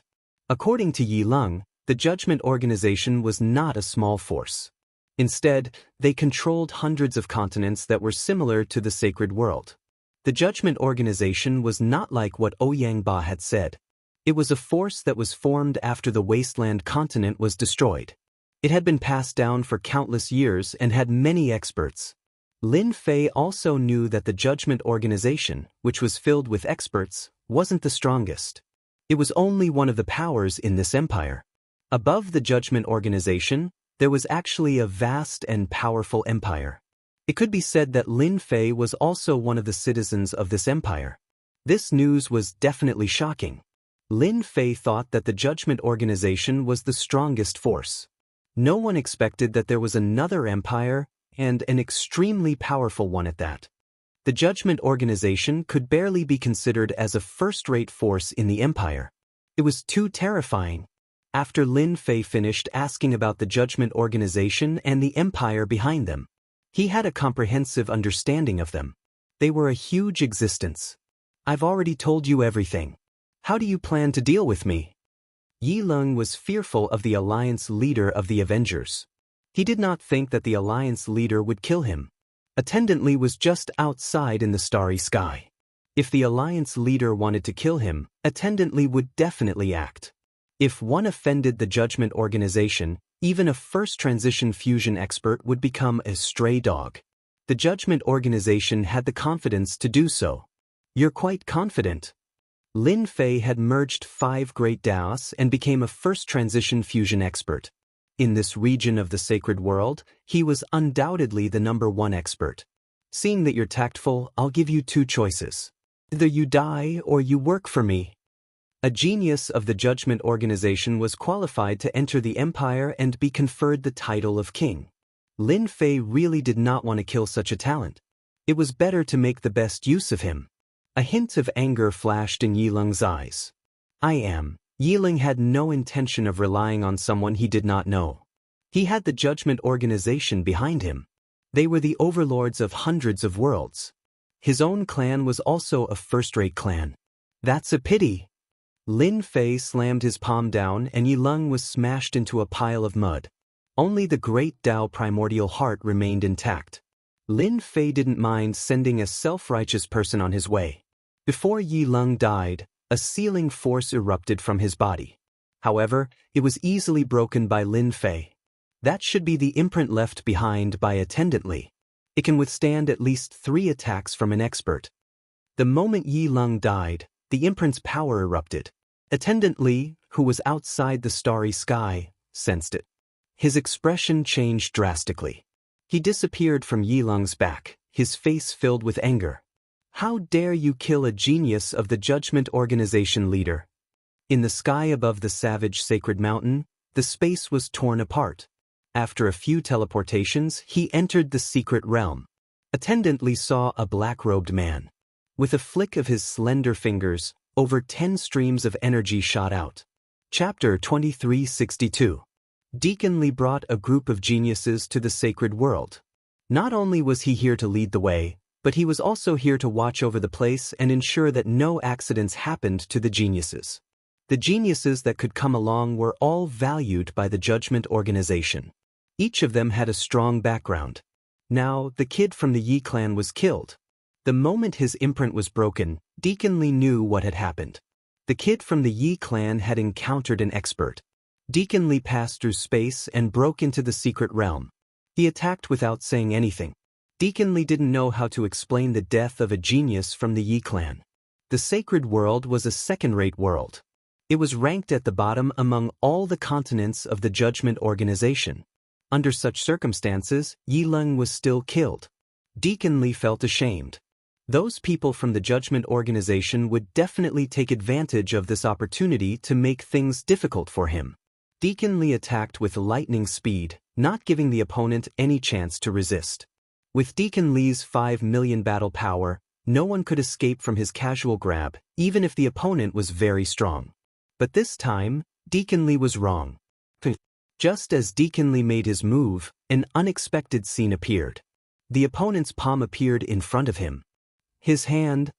Deacon Lee was sent flying, smashing through several mountains before finally crashing into a huge mountain. First-rank fusion power. No, this is at least a second-rank fusion power. In the ruins, Deacon Lee's mouth was wide open. He didn't dare to believe what had just happened. He was a first-rank fusion expert, yet he was sent flying with a single slap. Come out!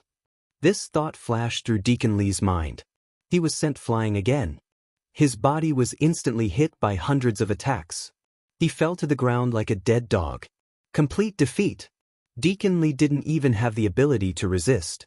As soon as the opponent's power came out, he couldn't mobilize the power in his body. He was completely suppressed by the opponent's power. Cough, cough, cough. Senior, I am an elder of the Judgment Organization. Do you really want to go against the Judgment Organization? Deacon Lee couldn't move. The energy in his body was disrupted. He couldn't condense it. He had less than 10% of his strength left. Let me introduce myself. I am the #1 expert in the sacred world, the leader of the Avengers. You trespassed into my territory, yet you have the nerve to mention the name of the Judgment Organization. Lin Fei kicked Deacon Lee, sending him flying. He vomited another mouthful of blood. Deacon Lee had never seen anyone in the territory of the Judgment Division who wasn't afraid of the Judgment Division. Could it be that he didn't know how powerful the Judgment Division was? The only thing I know is that your life is now in my hands. Do you think it's useful to bring up the Judgment Organization? Lin Fei grabbed Deacon Lee and lifted him up. What you need now is to be obedient. The battle between Lin Fei and Deacon Lee was completely one-sided. With a battle power of 5 million and 10 million, Lin Fei had a profound experience. It was a huge increase in quantity, and the opponent's attack could not tear his defense. Lin Fei carried Deacon Lee and barged into a mystic realm. He was prepared to interrogate Deacon Lee. He knew more than Yi Lung. After Lin Fei left, a few people broke into the secret realm where the battle had taken place. It's here. Li Guangming's aura. He's not here anymore. Could it be that it's over? As soon as they entered, they found traces of battle. The shattered mountains were the best proof. The leader frowned slightly. We're a step too late. Li Guangming seems to have lost. That person is more powerful than we thought. The leader's face flashed with a hint of uneasiness. How is that possible? Li Guangming has fused 2 great Daos and is a first-profession fusion expert. His battle power has reached 5 million. Who can defeat him? The sacred world is the world that the Judgment Organization doesn't care about the most.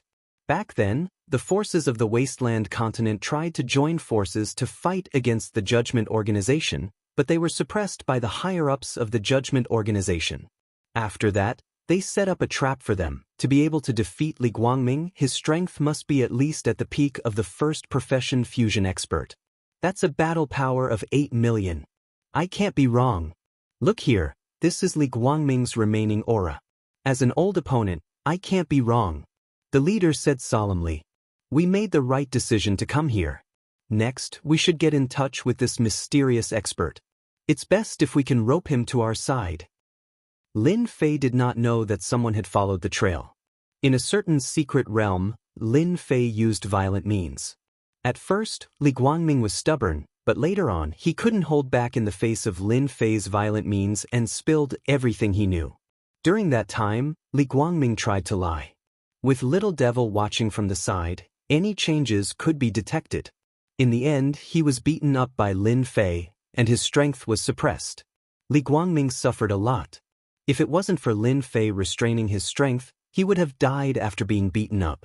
From Yi Lung, Lin Fei learned many secrets of the Judgment Organization, including the shadow of the empire behind them. This time, Li Guangming could only explain to Yi Lung one by one. Li Guangming was afraid. To be able to defeat him so easily, the other party might have surpassed the first-profession fusion expert and reached the second-profession fusion expert level. That was something that Li Guangming could not fight against. Lin Fei also knew about the fusion expert. He explained in more detail than Yi Lung, and Li Guangming told him everything he knew. The first profession fusion expert has a maximum combat power of 8 million? Lin Fei's face was unmoved, but his mind started to think. I didn't expect the strength calculation to be the same as the data established by Little Devil. This is very surprising. You use data to divide combat power? What is this? Lin Fei sneered. How can there be such a calculation in this world? Li Guangming wanted to ridicule the other party, but when he thought of the other party's violent means, he immediately felt numb. He really didn't dare to show a mocking expression, and could only say, Alliance Master Fu, I really didn't lie to you. Using data to divide combat power is actually the establishment of the empire. As for why it is divided by data, we don't really know. I reckon that only a few people know. It has been passed down for too long. Empire? Lin Fei moved slightly. Then, about this first profession fusion expert, tell me in detail. Who asked a country bumpkin like me to not understand? I believe that Deacon Li will be happy to explain the origin of it. I'm willing, of course I'm willing. Li Guangming regretted in his heart. Why did he come to the sacred world? Why did he meet a guy who didn't know anything, and who was much stronger than him? He was considered a first-class expert in the judgment organization, but he actually suffered a big loss in the sacred world. The first profession is actually the fusion of great Daos. The first fusion is considered a first profession fusion. Once the two great Daos successfully fuse and become a first profession fusion expert, you can go to the branch palace established by the empire to be tested. The more Lin Fei listened, the more shocked he became. Chapter 2363. Expeditionary Empire. The empire that Li Guangming spoke of was a very powerful empire. At the same time, it used data to calculate, and there was also the theory of integrating experts. Lin Fei felt as though a whole new world had opened up in front of him. The Expeditionary Empire became especially mysterious in Lin Fei's eyes. From a small world to the current sacred world, he had never heard of an empire whose strength could be calculated by numbers. I'm very curious. How did you calculate combat strength? This seems to be an impossible matter. Lin Fei was very curious. He had the little devil to build a database, collect everyone's strength, and calculate combat units. Then what exactly did the Expeditionary Empire rely on? Anyone would be curious, especially Lin Fei. Could it be that the Expeditionary Empire had an intelligent computer? Li Guangming smiled bitterly. I don't know about this either. The only thing I know is that the Empire's division seems to have installed a mysterious instrument. Rumor has it that it was created by a supreme expert of the Expeditionary Empire. There are also rumors that the great emperor of the Expeditionary Empire obtained a special treasure from a different world and created this system. Lin Fei didn't obtain too much useful information. Rumors and legends couldn't confirm how the Expeditionary Empire was divided. As long as you are a citizen of the Empire, as long as you pay a certain fee, you can go and test your combat strength. After the test, you will be able to know your specific combat strength. Li Guangming added. Lin Fei asked about another matter regarding the Expeditionary Empire. The most important thing was still the data. This was what he was most concerned about. He originally thought that he was the only one in the world who could create data. Now that an expeditionary empire had appeared out of nowhere, and it was an abnormally powerful one at that, Lin Fei felt a trace of worry in his heart. I heard that your judgment organization wants to select geniuses to participate in the Expeditionary Empire's assessment. What are the specifics? Lin Fei asked. Yi Leng's answer wasn't very satisfactory. Lin Fei hoped to get specific information from Li Guangming. It's like this. The Expeditionary Empire controls countless continents. In order to make it easier to manage, the Empire's master has divided the continents into 38 galaxies. Out of these 38 galaxies, we, the Judgment Team, are in charge of one of them. Every 5 years, the Empire will recruit geniuses. We, the Judgment Team, are prepared to use the Great Path Origin Hearts of the Holy Realm to train geniuses. At the same time, we will obtain a large number of Great Path Origin Hearts to nurture the strongest genius. We hope to successfully pass the preliminary selection, enter, and finally enter the Capital Institute. Lin Fei finally understood. It turned out to be a selection for the Imperial College outside the Empire. No wonder the Judgment Division had to make arrangements. So this was what it was all about. What a good move. Lin Fei knew that the geniuses of the Judgment Realm were all very strong. Their combat power was about 1.5 million to 2 million. If they could improve their strength in the Holy Realm, it would be a good thing for the Judgment Realm. The powerhouses who were suppressed back then and resurrected now would undoubtedly become training targets for the geniuses. Perhaps only a powerful organization like the Judgment Union would be able to do something like this. In the end, Li Guangming was controlled by Lin Fei. He was a fusion powerhouse with a combat power of 5 million. In the entire Holy Realm, there was basically no one else who could suppress him except him. Master, someone has found us. He's very strong with a combat power of about 4.6 million. The people around him all have a combat power of about 1 million. Just as Lin Fei was about to leave with Li Guangming, Little Devil's voice sounded. A screen was opened, and someone was walking towards the secret realm. Good heavens, another fusion powerhouse has appeared? Lin Fei's interest was piqued. The Holy Realm is getting more and more lively. This person is probably not from the Judgment Division. Otherwise, they wouldn't have come one after the other. Come in. The middle-aged man who had arrived a step later carefully brought his people to the outside of the secret realm. He was about to find a way to enter when he heard the other party's voice. This person is more powerful than I thought. Mu Chu's heart skipped a beat. Don't talk nonsense later. When Mu Chu first arrived, he had concealed his aura. His technique was very mysterious, but he did not expect to be discovered. After giving some instructions, he led his people into the secret realm. It's you! Mu Chu came to a platform in the secret realm, and Li Guangming immediately recognized him. I didn't expect you to have the guts to come to the Holy Realm.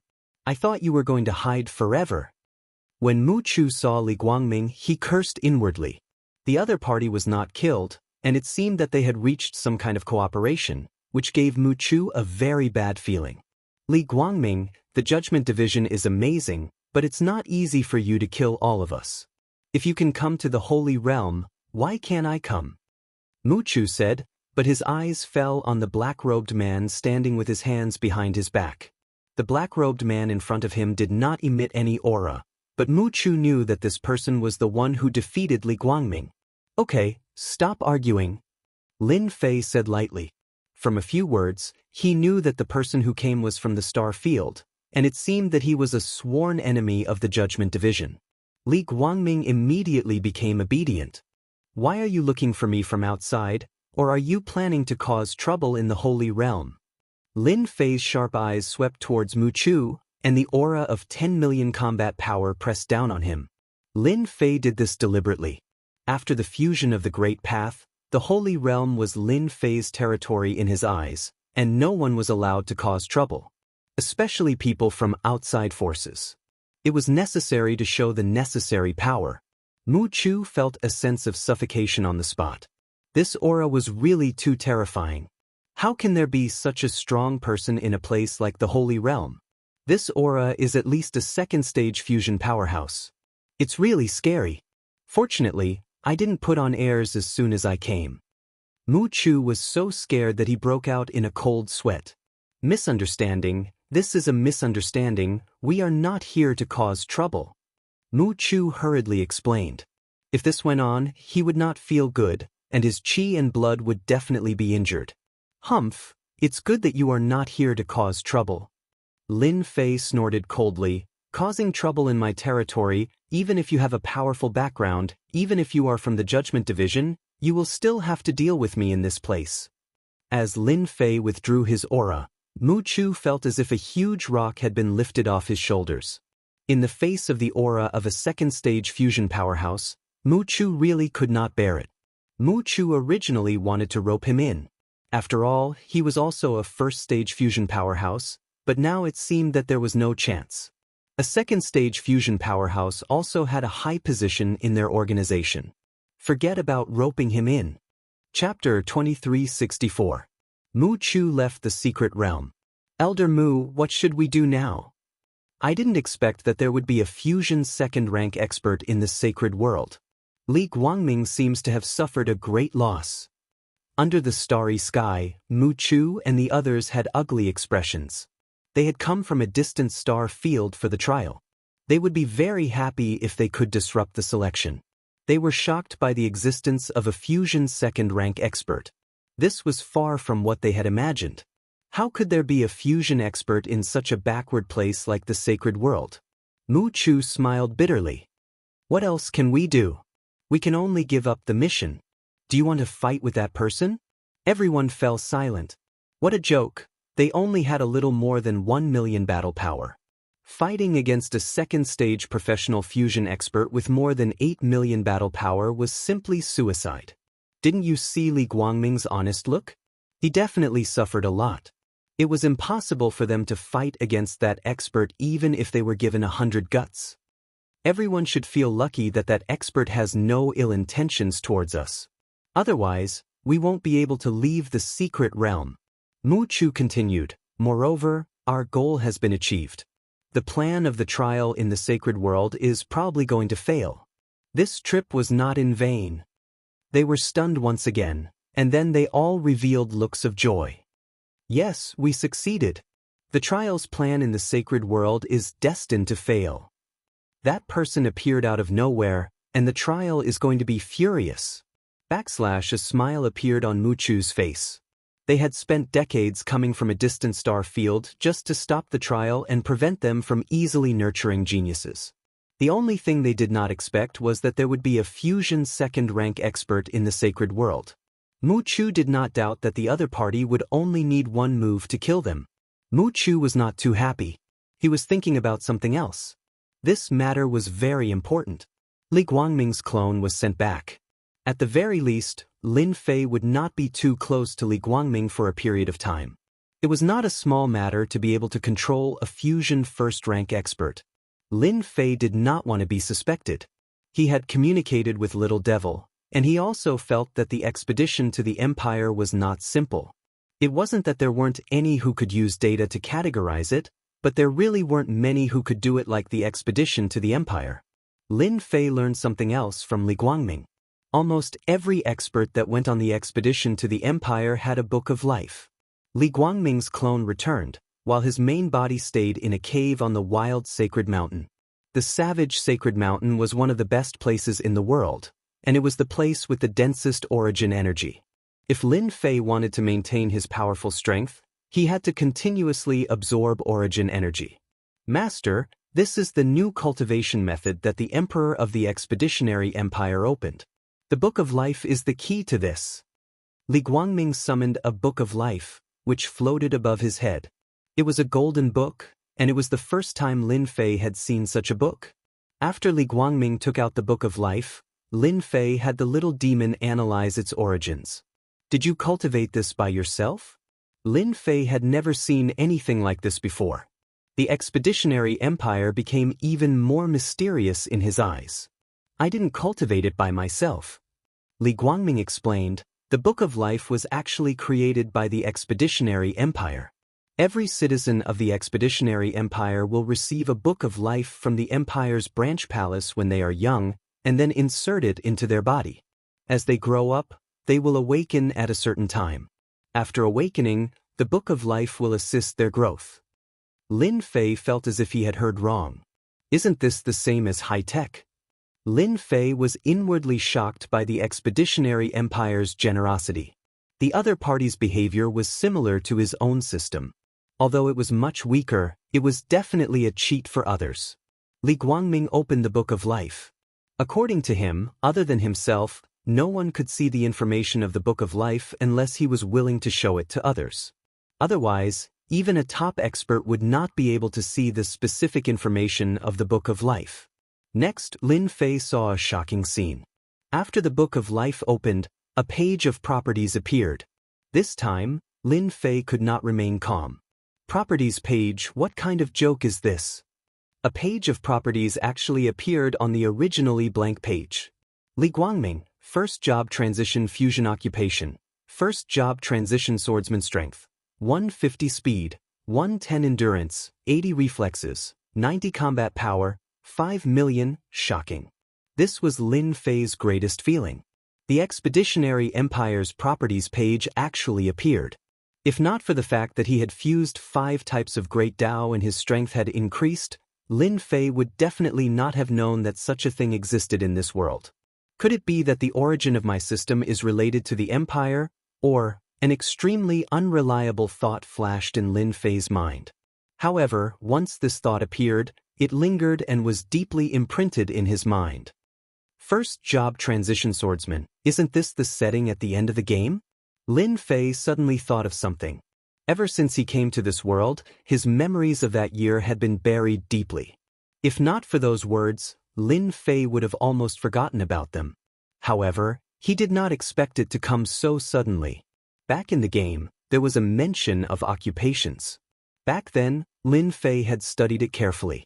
It was a decent strength system, but after coming to the alternate world, he gradually forgot about it.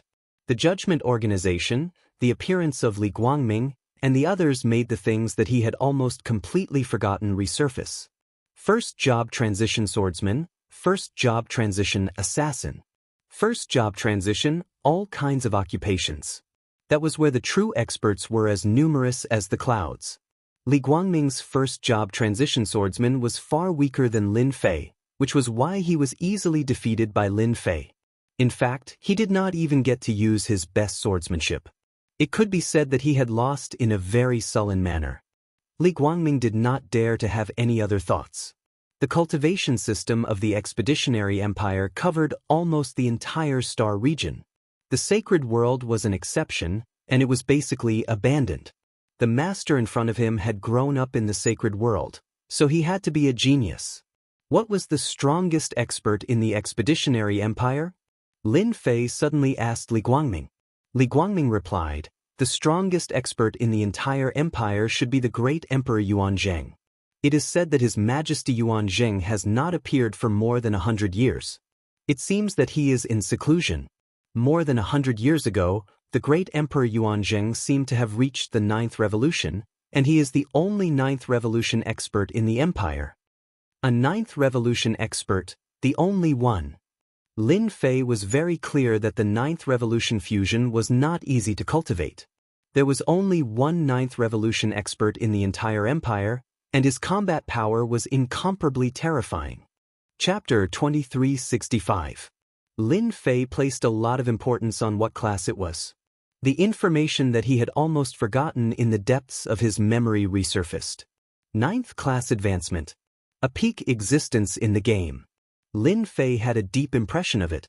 The king who went on the expedition to the empire was extremely powerful.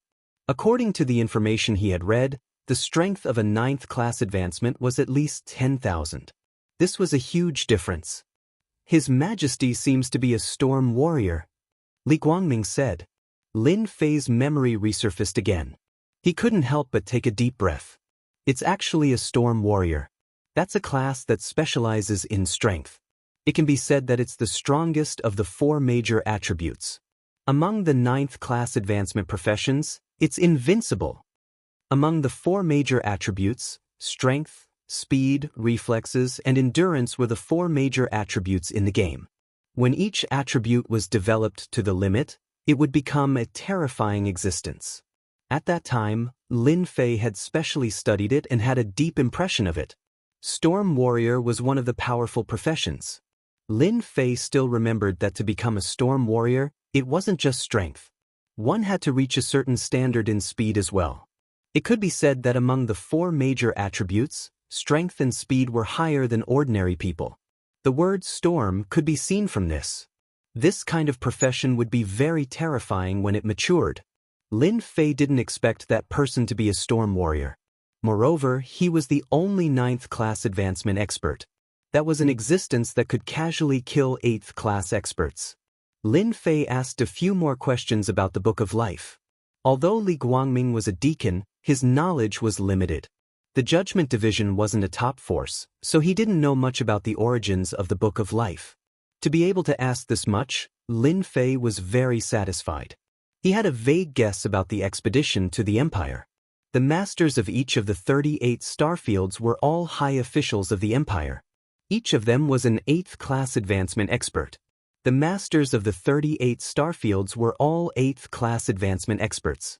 Each of them was a veteran who had the chance to advance to the 9th-class advancement in the future.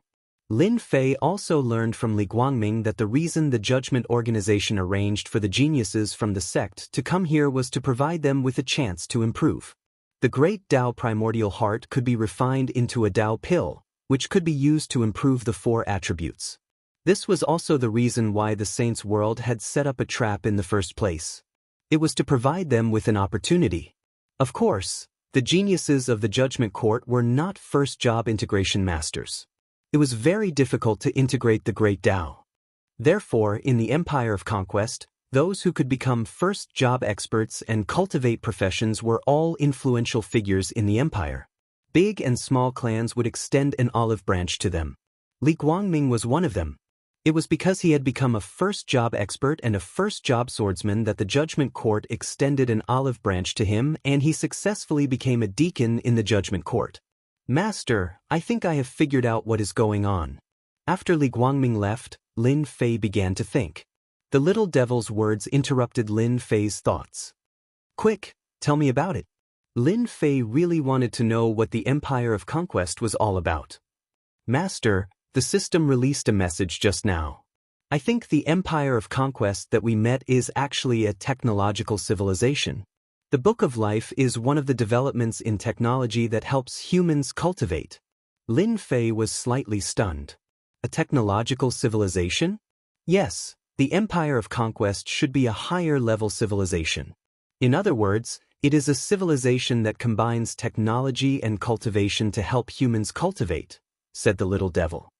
The system didn't have this information at first. Then it appeared. Maybe our system came from a technological civilization. In fact, Lin Fei did have such suspicions that day.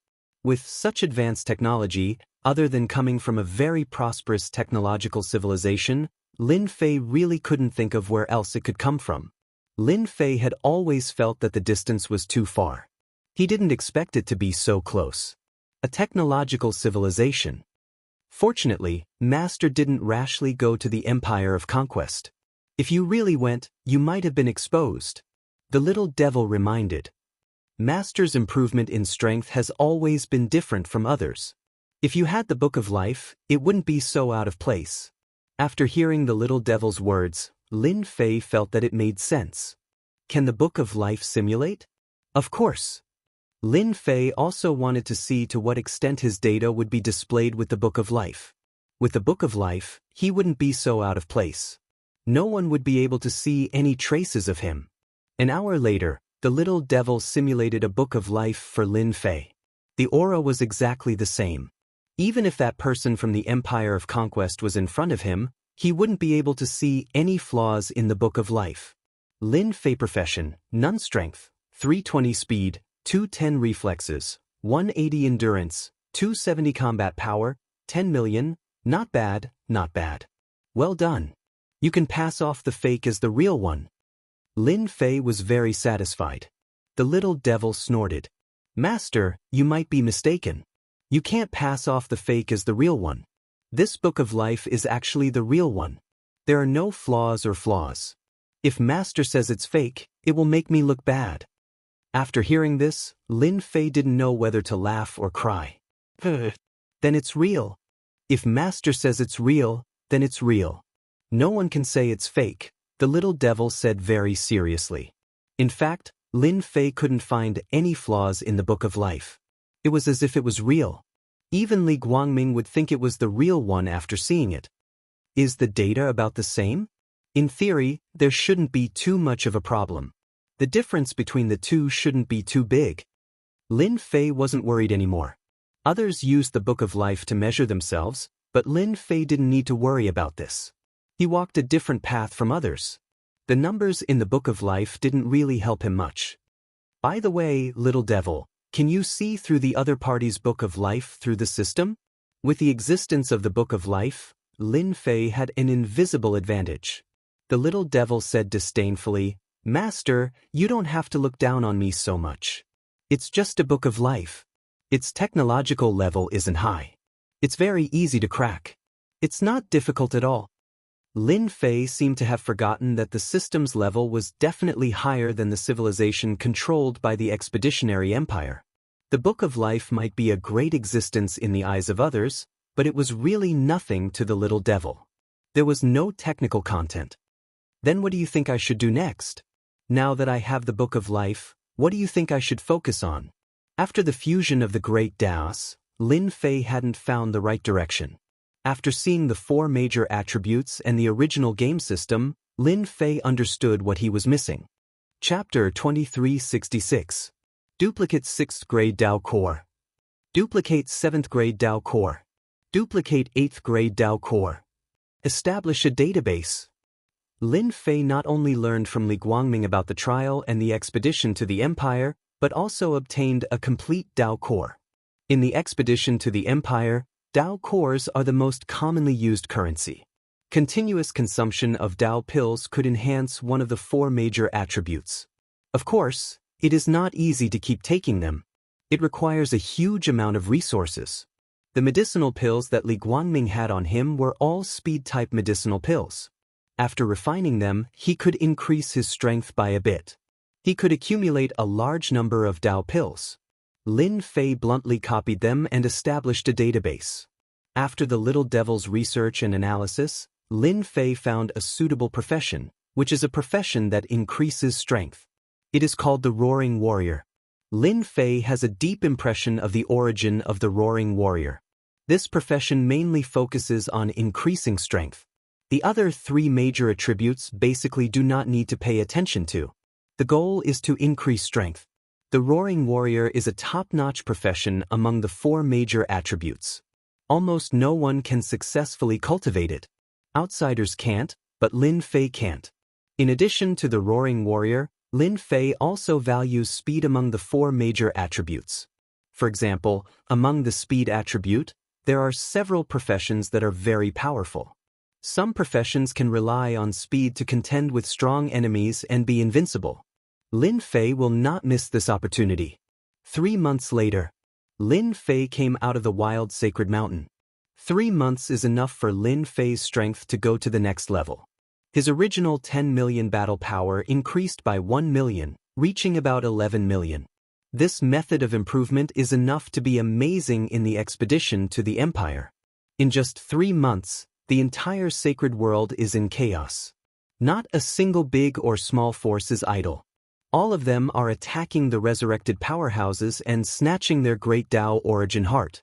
The Yellow Springs sect master, Qin Junshan, and some other veteran powerhouses have established their own forces to contend with them. Even so, this side is still at a disadvantage. After all, the geniuses who came from the judgment all had a battle power of around 1.5 million. On the contrary, those resurrected experts didn't have such tyrannical strength. Basically, their battle power was around 800,000. Who asked them to not have Great Dao primordial pills? Back then, after the trial, the primordial Great Dao pills were not left behind. They were all confiscated, and the primordial Great Dao pills disappeared from the sacred world. It's time to restore peace. With a battle power of 11 million, Lin Fei could be said to be the strongest existence in this area of the Holy World.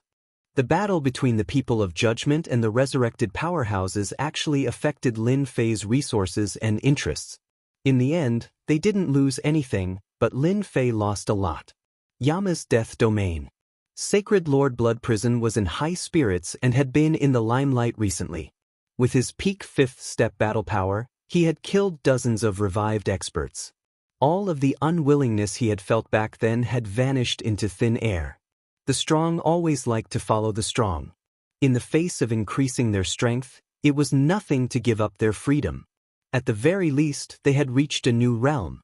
Under normal circumstances, it would be impossible to achieve in a lifetime. Blood Prison, you have done well recently. Your next mission is to continue to lead people to kill them. Don't show any mercy. A ball of energy in the palace said. Sacred Lord Blood Prison's face lit up. A loud bang interrupted Sacred Lord Blood Prison's words. The palace shook, and the top was clawed open.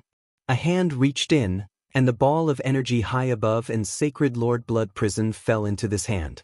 Sacred Lord Blood Prison's strength was suppressed, and he couldn't use it at all. Similar situations kept happening in every small sacred world in the sacred world. No matter how well the other party hid, in front of Lin Fei, who had absolute strength, they seemed vulnerable. A battle power of 11 million against a battle power of 1.5 million was indeed a crushing defeat. Almost every genius from the judgment who was caught was suppressed in one move, and the strength in their body was suppressed. This time, their expressions changed. How could there be such an expert in the sacred world? Could it be an enemy from the star field? Bang bang bang. On an uninhabited continent outside the sacred world. One by one, figures lost control and fell on the continent like broken bags. As soon as they got up from the ground, a tyrannical and terrifying force pressed down on them and they couldn't move. Let us go. We are the geniuses of the judgment. You can't offend the judgment. Let us go immediately. Deacon Lee, do something. The arrogant geniuses of the judgment were lying on the ground, and it was difficult for them to raise their heads. It's them. What's going on? The Yellow Spring Sect Master, Qin Junshan, and some other old powerhouses were also pulled by an invisible hand. In front of this hand, they couldn't resist at all. When they saw the figures lying on the ground, they were all stunned, and then burst into cheers. If it wasn't for the existence of that terrifying force, they would have gone up to take revenge. Ever since they came back to life, they knew that they had fallen into the judgment's trap and became pawns for others. They gritted their teeth and had deep resentment towards the judgment. Unfortunately, they didn't have the chance to take revenge. The geniuses of the judgment were all powerful, and at the same time, they controlled the major forces of the sacred world. There was almost no place for them to hide in the entire sacred world. As long as they hadn't recovered their strength, the geniuses of the judgment would always be their Dharma sword. They could fall at any time and kill them with a sword. They didn't expect that the powerful geniuses of the judgment would be suppressed one by one. How delightful was this?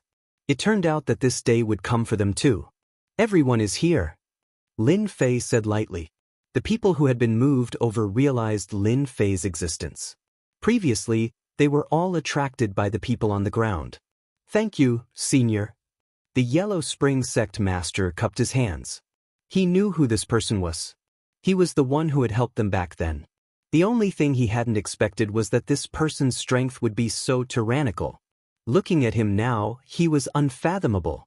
When these old powerhouses saw the black-robed Lin Fei and his unfathomable aura, they were secretly shocked. A genius who could suppress the judgment was not an ordinary kind of terrifying. They knew that the judgment organization had arranged for an 8th-step powerhouse in the starry sky outside. I'll speak, you listen.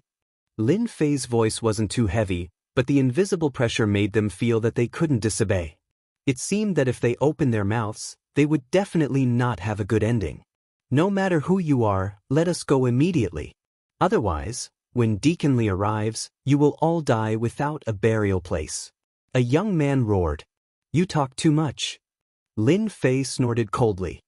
He grabbed with one hand and crushed the young man, leaving only the Great Path Primordial Heart. Chapter 2367. Lin Fei casually made a grabbing motion, and all the cultivators present were shocked to see this scene. Their scalps went numb. The genius of the judgment realm in their eyes was crushed, and the primordial heart of the Great Path was perfectly preserved. This was enough to prove that Lin Fei's control over his strength had reached the point of perfection. I don't like it when people talk too much. Lin Fei's sharp gaze swept over. No one dared to look him in the eye. Even the prodigies of the judgment didn't dare to breathe too loudly. To be able to kill them in one move, the other's strength was very likely at the level of merging the Great Path. After a glance, everyone's temper was gone. The prodigies of the judgment didn't dare to speak again. Administrator Lee hadn't come for a long time. Something might have happened. In the distant holy world, they really had nothing to be arrogant about. Without Administrator Lee, they were like toothless tigers. They couldn't be arrogant no matter what. At this moment, it was as if the world had collapsed. I'll give you two choices. Either you submit or you die. This is the reason why I've brought you here. You only have 3 breaths of time to think. Submit or die. At this moment, everyone was no longer calm. Especially the prodigies of the judgment. All of them had great backgrounds. Not only did they have the judgment behind them, but their families were also very powerful. They had been prodigies since birth. Now that they were being asked to choose, this was something that had never happened before. We're from the judgment. We won't submit. As soon as he finished speaking, the young prodigy exploded into a bloody mess. The heart of the great path landed in Lin Fei's hand. Continue. The prodigies who had wanted to resist were now covered in cold sweat. They realized that this was no longer a situation where they could strut around. The black-robed man before them had the strength to kill them. Killing 2 of the judgment's prodigies left them in despair and fear. Submit or die. I'm willing to submit, I don't want to die. In the face of death, someone couldn't help but speak. In the face of death, no one was willing to choose death, especially these prodigies. Surviving was more important than anything else. Moreover, surviving meant that they had a chance. The judgment was the leader of the star field. No matter how strong this person was, he couldn't withstand the judgment's fury. Not to mention this, just the families behind them could suppress the other. I'm willing to submit. Since there was one unlucky person, the rest chose to submit. The Yellow Spring Hierarch and the others had never thought that one day, someone would demand their submission. However, 2 of their geniuses had been killed in a single strike, so they didn't have the confidence to fight back. The geniuses of the Judgment Hall were stronger than them, but in front of this alliance Master Fu, they were still killed in a single move. Even if they joined forces, they wouldn't be a match for him. Since that was the case, why should they resist? They decisively chose to submit. Without being targeted by the judgment, they could also take a breather. In the future, it would not be impossible for them to regain the strength they had in the past. In fact, it would not be impossible for them to reach even greater heights. Lin Fei didn't place any restrictions on the Yellow Spring Hierarch and the others. There was no need for that. The geniuses of the Judgment Division were different. They all had puppet insect seals placed on them. These puppet insects were of a higher grade and could be easily controlled. After a round of torture, the Yellow Spring Sect Master and the other veteran experts felt their hair stand on end. There was actually such a terrifying existence in this world that could torture people to the point of hovering between life and death. At this moment, they rejoiced in their good luck. It seemed that the other party had no interest in controlling them. The chaos in the sacred world completely calmed down. All the forces in the sacred world were wiped out.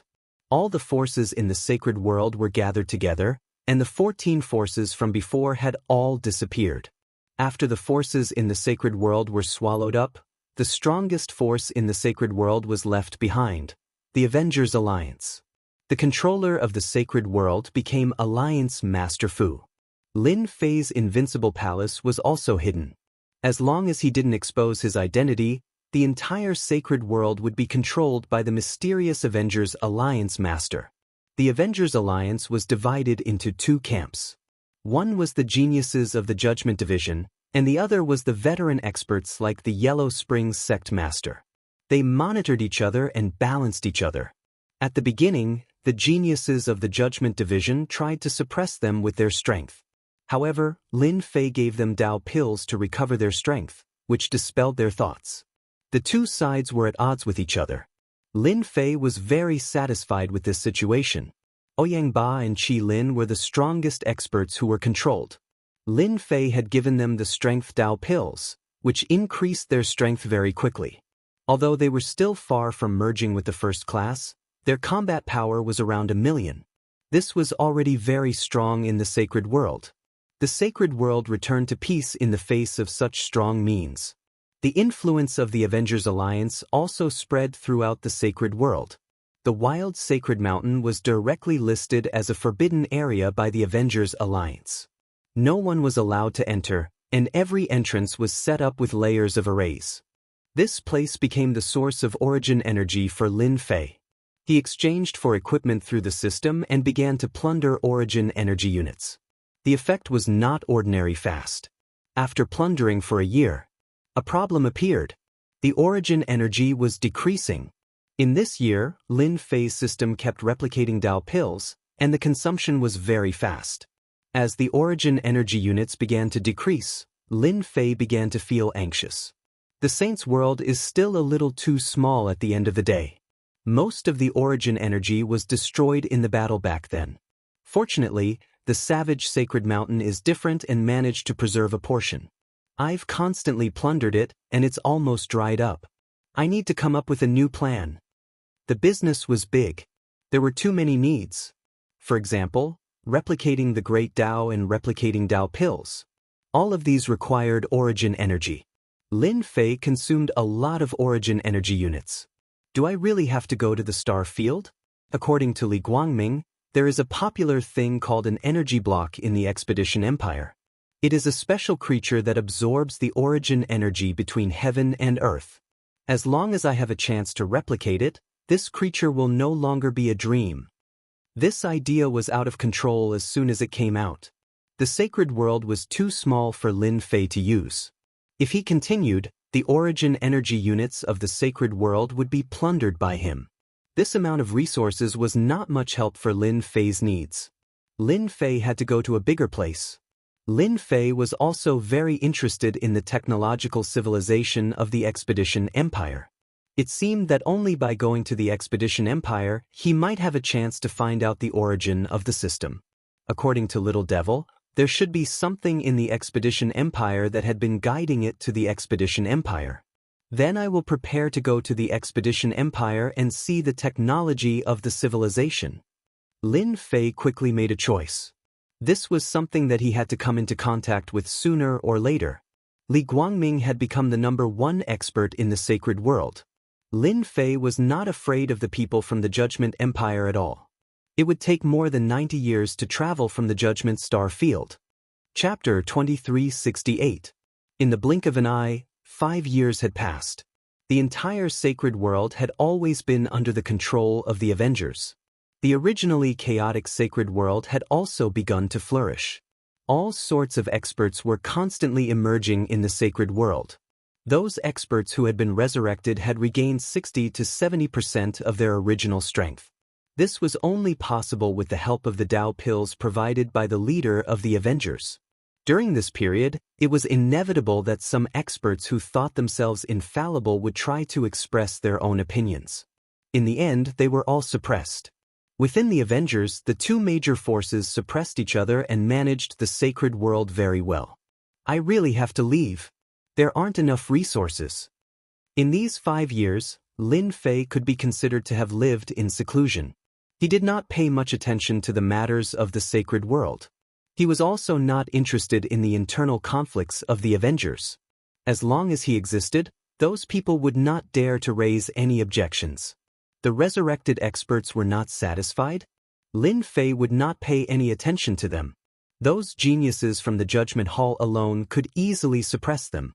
If they didn't want to stay, Lin Fei would not force them. The world was so big and they could go anywhere. He had no interest in stopping them. On a mountain peak in the wild sacred mountain, the demonized black wind whistled. However, the mountain peak had formed an independent space. The demonized black wind passed through both sides. In these 5 years, Lin Fei had explored some of the dangerous places in the sacred world and obtained many useful things. Lin Fei had plundered the White Bone Plain in the center of the World Wall battlefield several times and obtained many things that he wanted.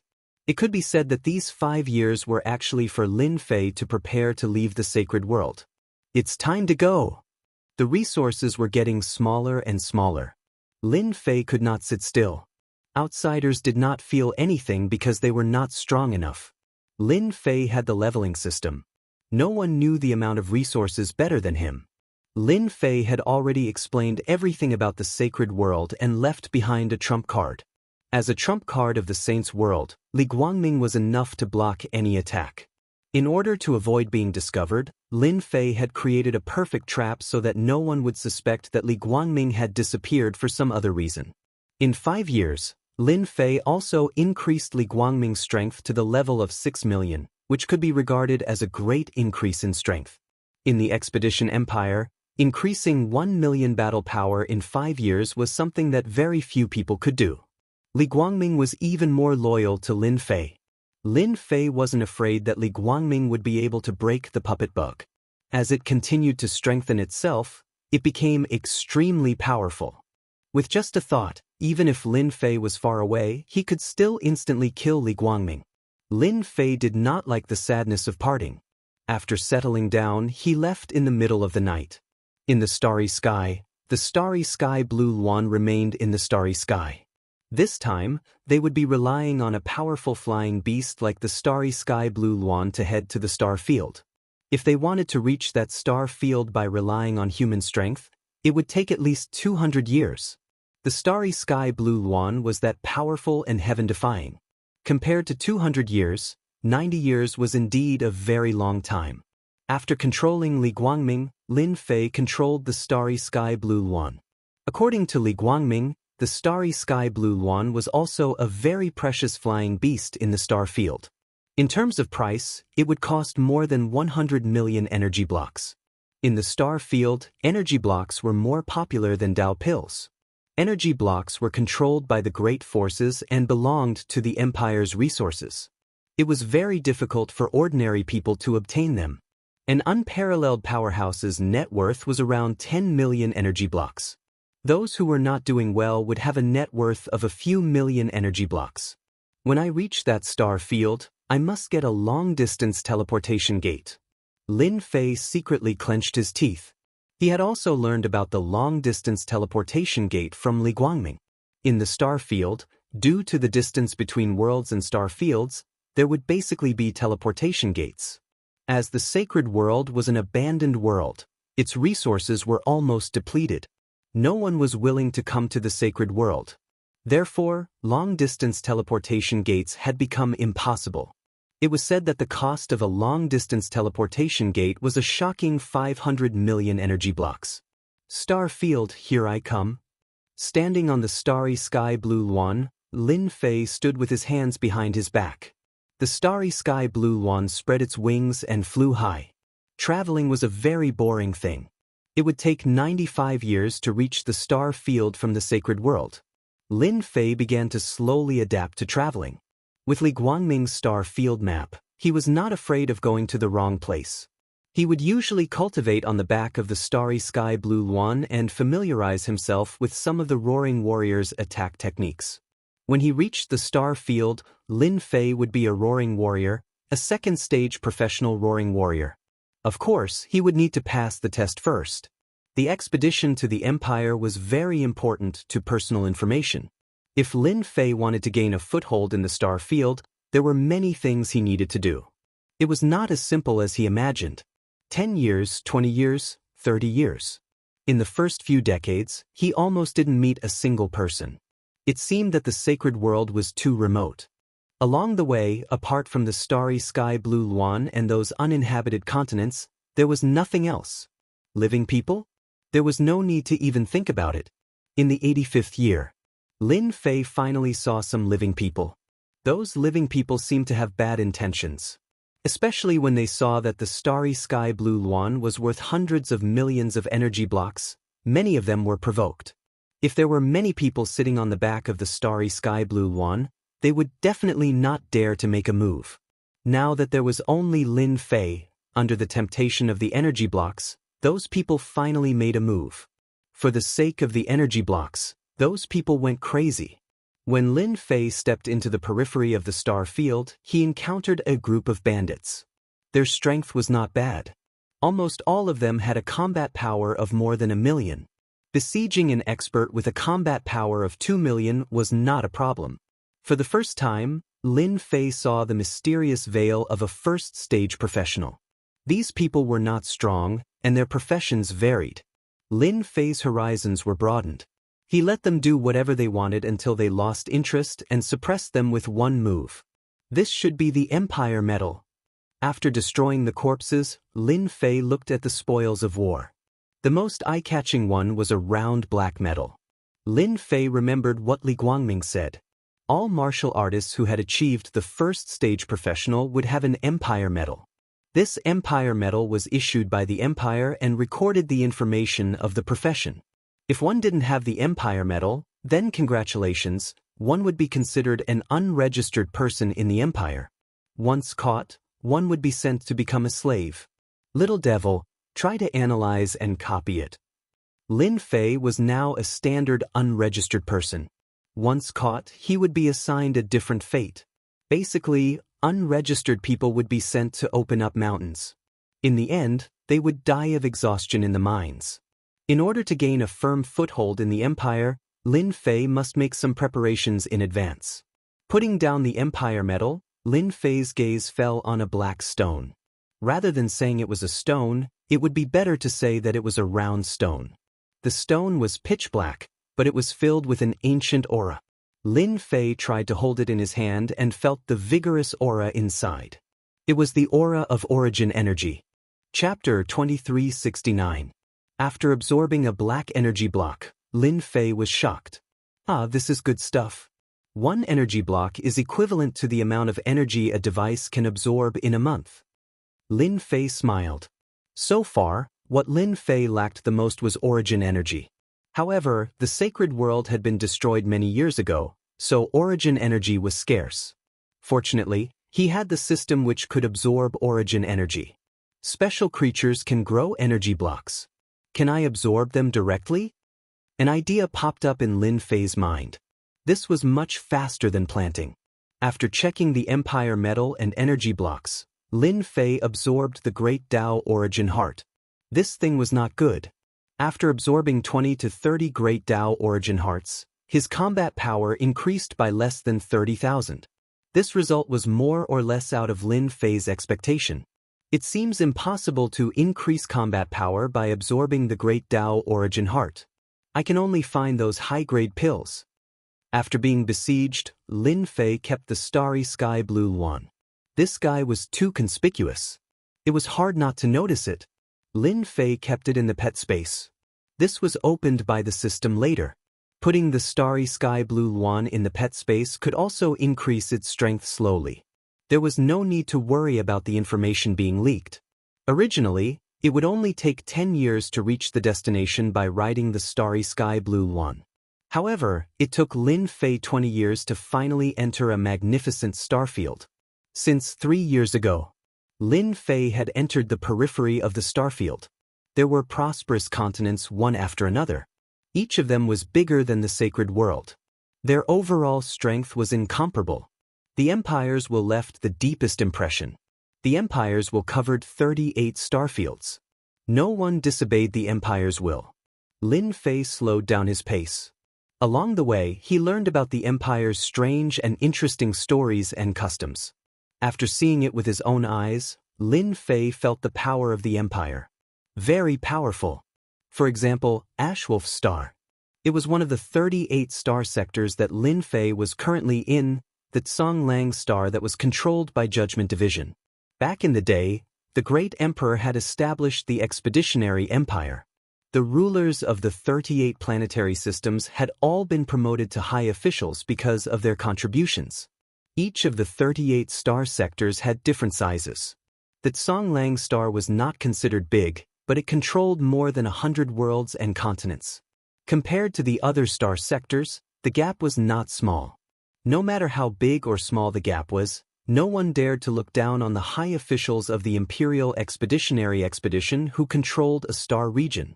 In the Tsonglang star, the Judgment Palace was like a local tyrant.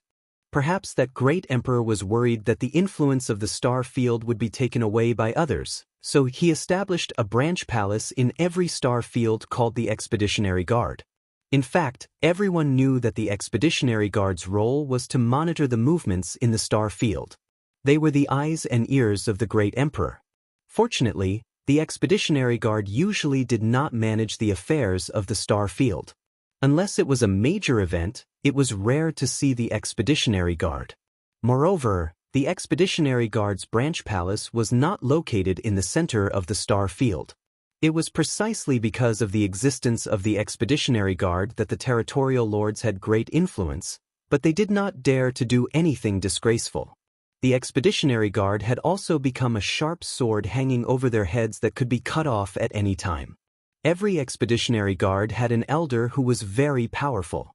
Together with the treasures bestowed by the great emperor, their strength could increase exponentially. All along, the most terrifying person in the star field was not the territorial lords, but the expeditionary guards.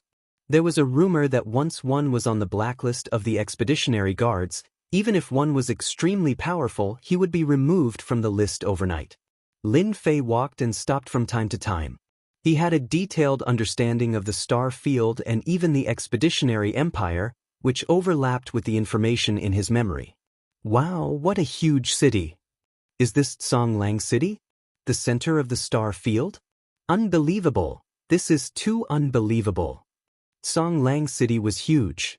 It could be described as magnificent. Everyone who came to the outskirts of Songlang City would stop in their tracks and be shocked from the bottom of their hearts. After more than 100 years, Lin Fei walked and stopped from time to time. Finally, he arrived at the center of Songlang Star, Songlang City. Standing outside Songlang City, Lin Fei was also shocked. First of all, Songlang City was huge. One could not see the end of Songlang City. The sky above Songlang City was covered with a huge blue energy shield that was constantly activated. With just one look, Lin Fei could tell that the shield had a strong defense. He had heard about it along the way, and now it seemed that it really lived up to its reputation. This is definitely a technological method. Lin Fei squinted his eyes and walked towards the city gate. Every time he entered the city, he had to pay a piece of energy block. This entrance fee was not small. After a year, the entrance fee would definitely be a huge figure. Lin Fei did not encounter any trouble from the guards at the city gate. This was also because he was prepared. Through the system, he had duplicated an empire medal. This empire medal was of the lowest grade and was sufficient to enter the city. Although Songlang City was magnificent, in fact, there were special measures set up. Whenever blacklisted people entered the city gate would show them. Many blacklisted people tried to sneak into the city, but were all discovered and sent to the mines. Lin Fei was very confident about the empire medal that he duplicated. Therefore, Lin Fei openly entered Songlang City, the central city of this star field. After entering the city, Lin Fei first found an inn to stay in. Following that, for the next 5 to 6 days, he basically spent all his time outside to gather information. He had gained a lot. There was not much information about the Judgment Palace. Recently, the most popular news in Songlang City was about the Capital Institute. Songlang City had an organization to deal with the Capital Institute. Lin Fei had a deep understanding of the Capital Institute. This was an institution established by the emperor himself. It was above all other colleges. Those who graduated from the Capital Institute were all outstanding people. If they were not in the military, they would become the elders of a faction. It could be said that those who graduated from the Capital Institute were very popular. The Capital Institute recruited students once every 5 years. The assessment was very strict. The percentage of students who could enter the Capital Institute was very low. Even so, there were countless geniuses who signed up for the recruitment. This was because the geniuses who graduated from the Capital Institute had another identity. They were the disciples of the emperor. This honor was not something that anyone could obtain. As long as they did not commit any crimes in the empire, they could sleep peacefully for the rest of their lives. No matter what, they had an unimaginable advantage over others. This was also one of the reasons why the Capital Institute was popular. Everyone wanted to stand out, and the Capital Institute was the first choice. The temptation of being the disciple of the emperor was not small either. Lin Fei was very interested in the Capital Institute. The resources of the Capital Institute were unimaginable. It controlled many mystic realms. The resources of various sizes were unimaginable. It's very difficult to become a student of the Capital Institute. Others might not have a chance, but I have a very high chance. I also want to know if the Capital Institute has all the occupations I saw previously. Chapter 805. Not only cursed Rist Hassan, but the other few servants also changed from sitting on the ground to rest, to a standing posture. After all, their friends were about to leave, so they should stand up and express their politeness. And the reason why they called the servants few was that they had no choice. Although they were the most supportive, their opponents were the demon god pillars after all, which was already a calamity for them. Arash and Bayface Hassan had already been sacrificed. Arash chose to self-destruct his noble artifact, instantly injuring the demon god pillar Hapas. Hundred Faces Hassan, on the other hand, was engulfed by the demon god pillar Nibiria's heat ray in order to save Quiet Hassan. Tang Sanzang and Fujiwara had already been sacrificed before Gadatsi and the others came. However, because of Tang Sanzang and Fujiwara's sacrifice, the villagers here were all fine. They were all covered and retreated to the west. After all, Abanti, Giliel, and Azrael did not value humans very much.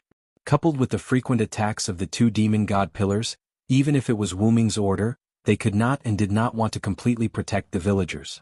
Therefore, other than Gadatsi, Matthew, and Da Vinci who belonged to Chaldea, the remaining servants were Cursed Wrist Hassan, Quiet Hassan, Lancelot, and Guinevere. However, because they were servants, they were not really dead. Therefore, everyone was not too sad. They just lamented that they could not walk to the end together. Fortunately, it's all over. Lancelot, who was standing behind Matthew, used Alandet to support his body. He was covered in blood and gasping for breath. He had suffered a lot of injuries in the desert before. After coming here, in order to protect Guinevere and Matthew, he was indirectly targeted by the demon god pillars. He was seriously injured. Although he did not leave, he was almost done. It was a miracle that Lancelot did not leave. This might be love. Lancelot, are you okay? After all, he was the one who risked his life to save him. Guinevere thought that he had to show some concern even if it was just for show. Your Highness, it's good that you are fine. As long as Guinevere was fine, Lancelot was relieved. I'm fine. Sir Lancelot, you should pay attention to your injuries. After all, from Guinevere's point of view, Lancelot was no longer severely injured. He was as good as dead. Dad, don't move around. You're hurt too badly. Matthew noticed that Lancelot had stood up and immediately pressed him down to sit down. Ugh. Lancelot felt a mouthful of blood rise to his throat, but he swallowed it back down. He was agitated by Matthew calling him Dad. I'm fine. Ah, my dear daughter. Star. As long as his daughter Matthew was fine, Lancelot could die without regrets. Speaking of which, the singularity doesn't seem to be shaking anymore? What Gadatsi meant was that the singularity's self-healing seemed to have stopped. Something must have happened in the villa. Da Vinci looked in the direction of the desert. At this moment, a pillar of light appeared at the location of the great temple complex. What is that? Gadatsi was shocked. Did a new enemy appear? The detection shows that the pillar of light is temporarily supporting the singularity, but don't worry, the detection also shows that the pillar of light won't last long. Olga Mary's voice came from Gadatsi's bracelet. That's my king, Lancelot suddenly said. Ah, the Lion King. Matthew was stunned.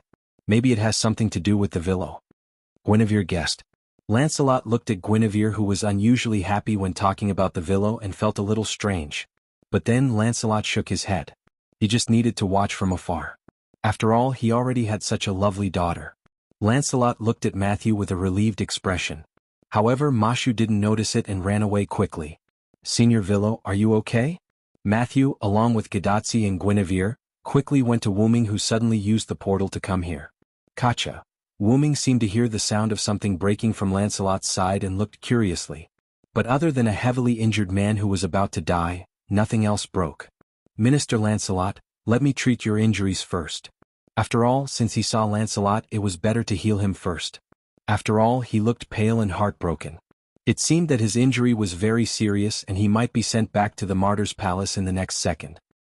No need, Sir Villo. It's over anyway. Even if you heal me, I will disappear afterward. Lancelot smiled. Although Wu Ming felt that Lancelot's smile was very forced, however, Lancelot was right. After the singularity repaired itself, everyone would be sent back to Earth. Assassin, is there anything going on over there? What's with that beam of light? Gadatsi pointed at the beam of light curiously.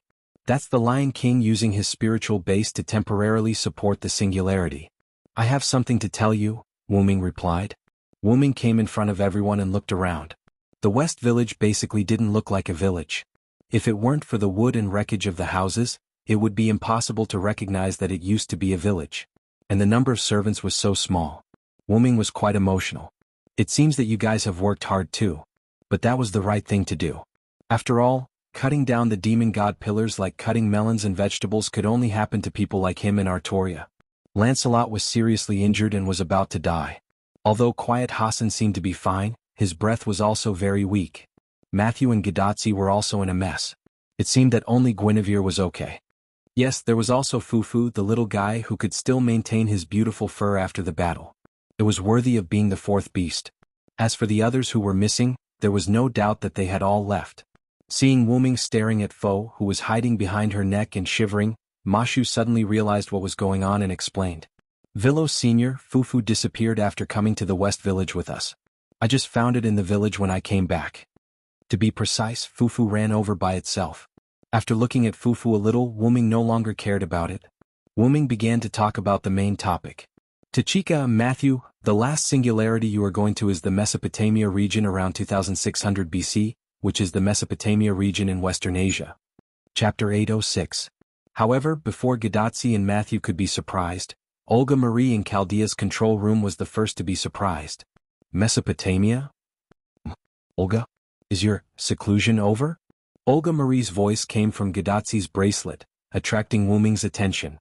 What, seclusion? What a strange way to put it, you bastard. Olga Marie said sarcastically. Since you don't know about the last singularity, you must have just come out of seclusion. Chaldea should have detected the location of the last singularity. It seems that Roman hasn't told you yet. Wu Ming's judgment was right. Olga Marie did take over Roman's position as soon as she came out of the room. Then Olga Marie went crazy. Roman? Why didn't you tell me such an important thing? And from Chaldea's control room, Roman's voice came faintly. Director, you didn't let me speak without permission from the beginning. Then there was a loud noise and Roman's voice disappeared. Ignoring what was happening in Chaldea's control room, Wu Ming looked at the world that was faintly shaking and repairing itself, then looked at Gadotsi and Matthew. There's not much time left, I'll make it short, I've been to that singularity. Take this, it should be able to help you. Wu Ming said, taking out a palm-sized white scale that contained magical power. What a beautiful scale, Gadotsi carefully took it. Oh, it's a very rare material. Da Vinci carefully looked at the scale with his glasses. I didn't expect Senior Villo to have been to 2600 BC. Matthew said in disbelief.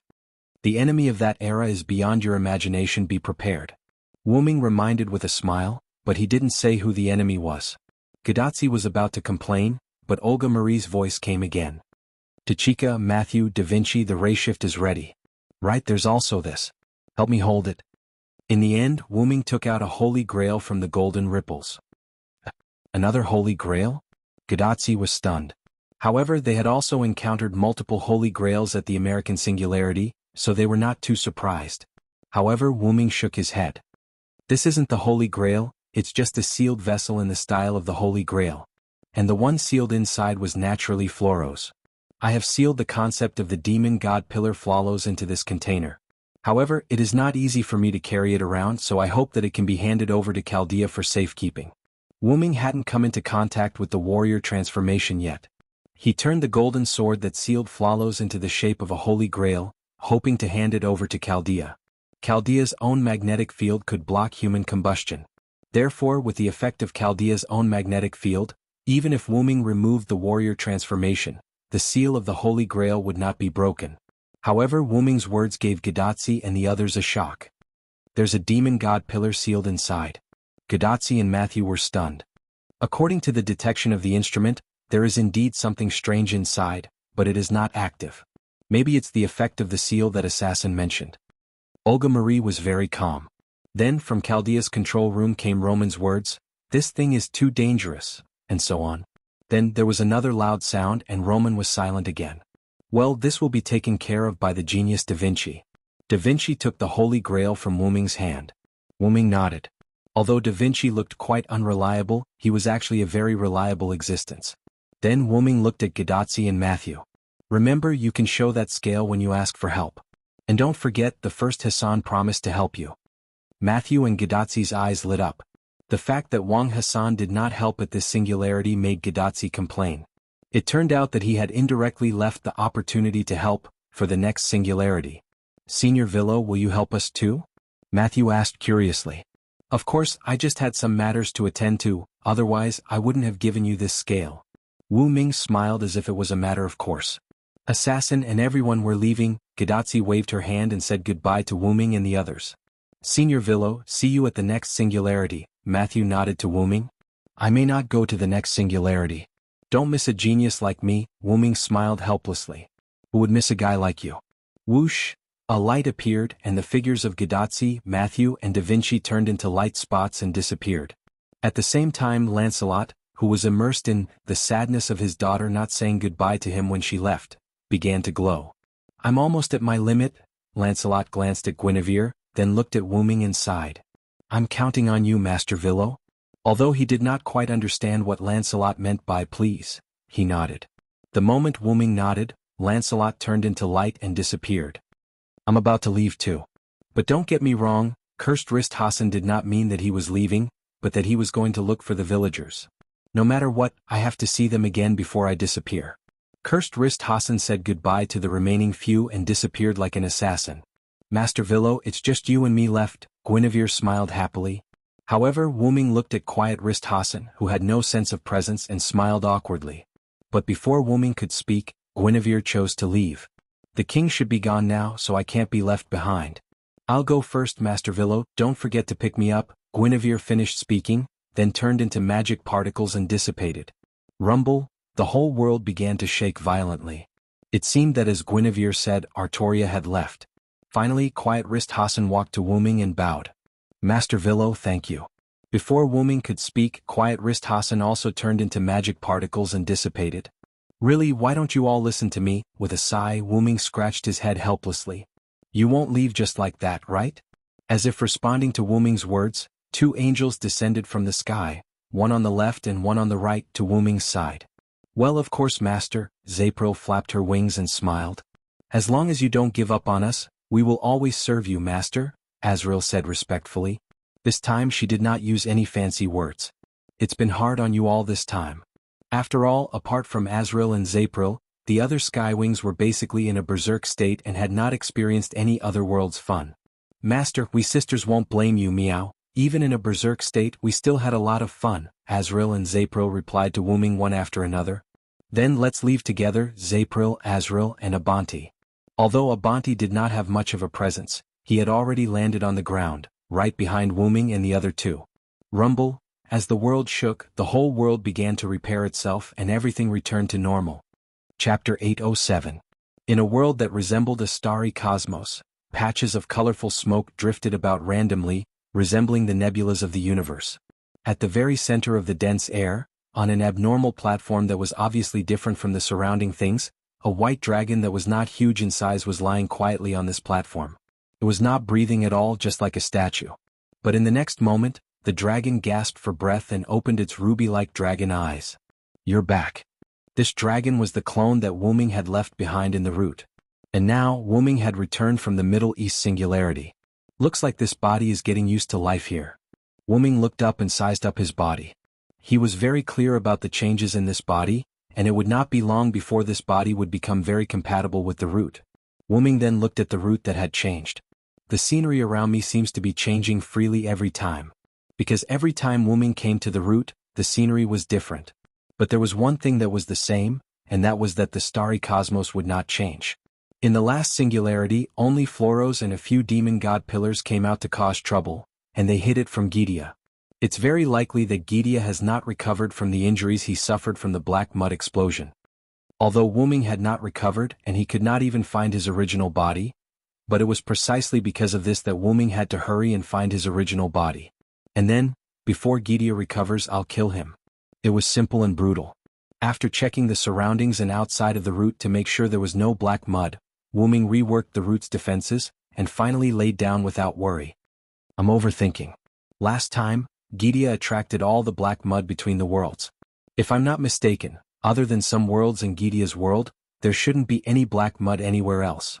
Gydia was a great help, saving Wu Ming the trouble of cleaning up. Well then, I've returned to the box court world.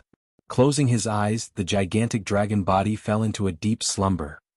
Box court world, no-name base, Wu Ming's room. At this moment it was night. Letitia was lying on Wu Ming's bed, sleeping with her eyes closed. Ever since Wu Ming left, Letitia had used magic to lock the room from the inside. Aside from brute force, no one could enter without Letitia's permission. And because of Wu Ming's instructions, Letitia wouldn't let anyone enter. As for Letitia, she complied with Wu Ming's words and stayed in the room. As for why, it was because Wu Ming needed a catalyst to return, and Letitia was precisely this catalyst. Fortunately, as a non-human, Letitia did not really need food. Otherwise, she would have starved to death if the room was sealed. However, it was boring to stay like this, so Letitia simply began to hibernate, whether it was day or night. Vampires could hibernate. Anyway, staying in a daze was waiting, and sleeping was also waiting. Moreover, vampires could increase their strength by going into hibernation. Although the increase was not much, why not? At this moment, the sleeping Letitia's body emitted light. The next second, Letitia instantly woke up and opened her eyes. "Is the master coming back?"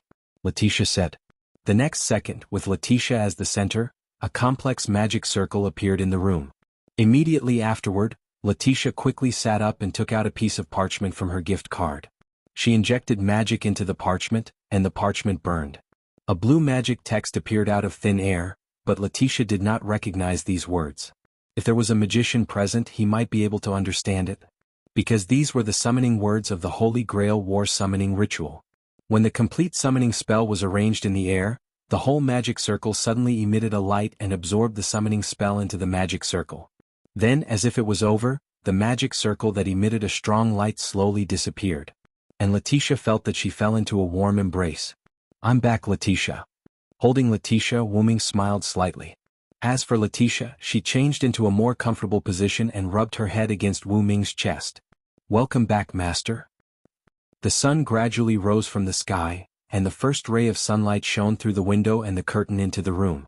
The little fox Lily sat up, rubbed her eyes and yawned.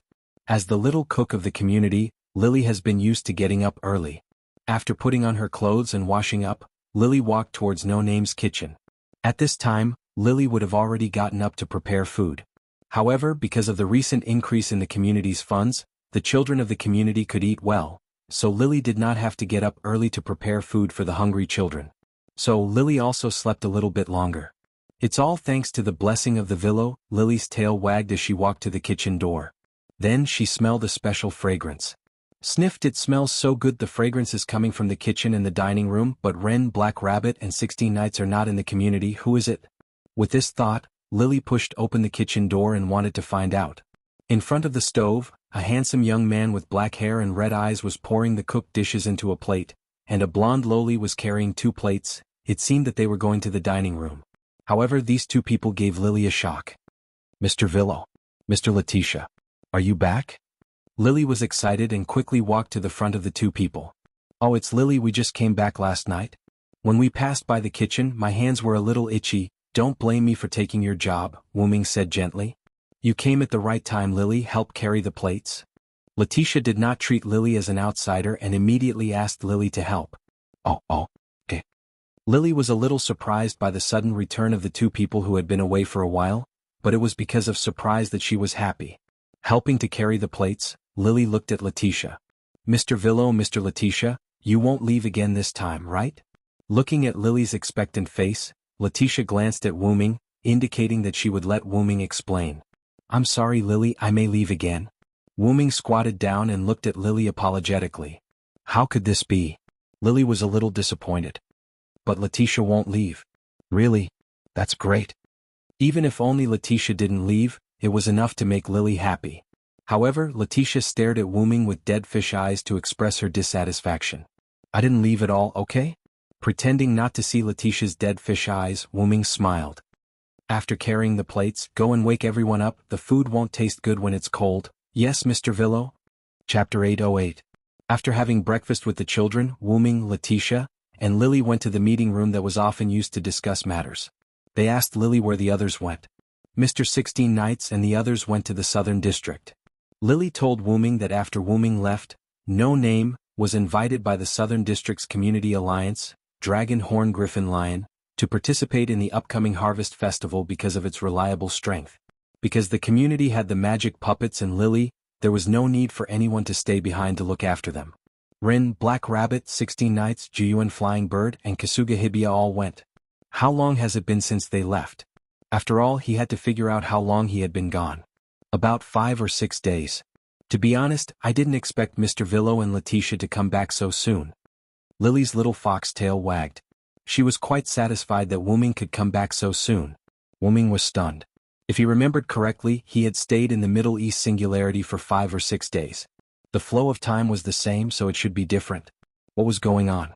Noticing that Wu-Ming had something on his mind, Letitia thought that Wu-Ming was worried that 16 Knights and the others would cause trouble in the Southern District. Master, do you want to go over and take a look? Letitia, who was standing behind Wu-Ming and had changed into a blue and white maid uniform, asked in a timely manner. Forget it. Let them cause trouble over there. Wu-Ming shrugged. He would rather be idle in the Eastern District. Since he was in this world, he should deal with the matters of this world first. Then Wu-Ming asked about Pest. Speaking of which, what happened to Pest? Wu-Ming left in a hurry and didn't have time to deal with the matters after the Fire Dragon's birth festival. They had agreed that the defeated Demon King would belong to No Name. Regarding this matter, Mr. Villo, please don't worry. After all, Lord White Yaksha is very fair. Although White Yaksha was not serious in the eyes of Wu-Ming and the others, she was actually a very dignified existence in the Eastern District and even the entire Hakata. Since she had agreed to something, she would do it. After all, this was something that had been decided before. Even if Salamandra wanted to go back on their word, White Yaksha wouldn't allow it. Besides, Salamandra couldn't go back on their word. After all, Salamandra won't stand on the opposite side of us just because of a mere 5-digit Demon King. Moreover, No Name has just re-established an alliance with them. However, Lily showed a distressed expression. However, Lord Vero, because the members of the community have all gone to the South District, our Lord Demon King is still with Lord White Yaksha. Wu-Ming was Yaksha was White Yaksha was White Yaksha was White Yakshas?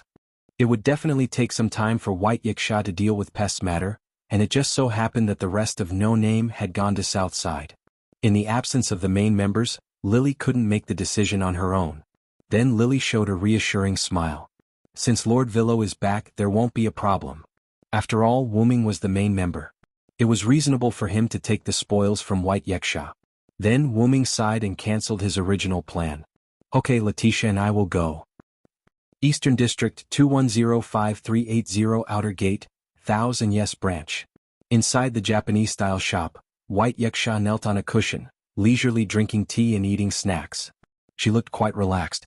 Suddenly, a black-purple ripple appeared beside White Yaksha out of thin air. Glancing at the black-purple ripple, White Yaksha still calmly drank his tea. Wu-Ming and Letitia walked out of the portal. Wu-Ming casually found a cushion and sat next to White Yaksha.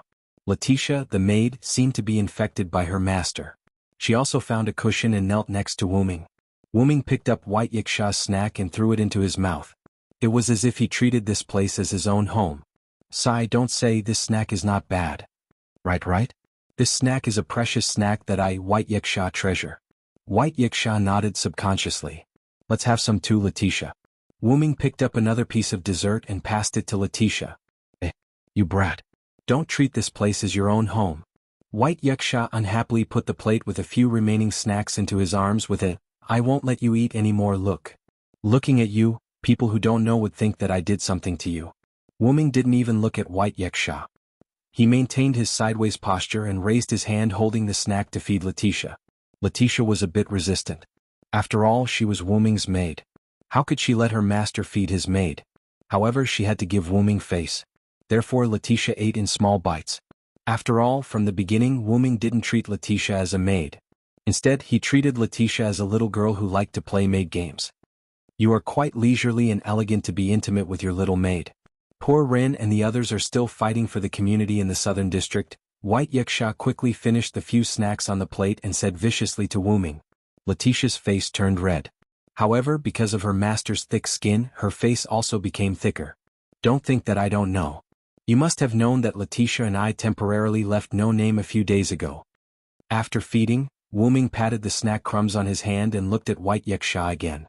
I'm here to take away the spoils of war belonging to our No Name, White Yaksha. Following Wu-Ming's drawn-out to him, Wu-Ming extended his hand at the same time, not at all courteous to White Yaksha. Seeing this, White Yaksha stopped joking with Wu-Ming and became serious. Demon King, I've prepared it, but I thought that Ren would take it. You mean Ren's gift, right?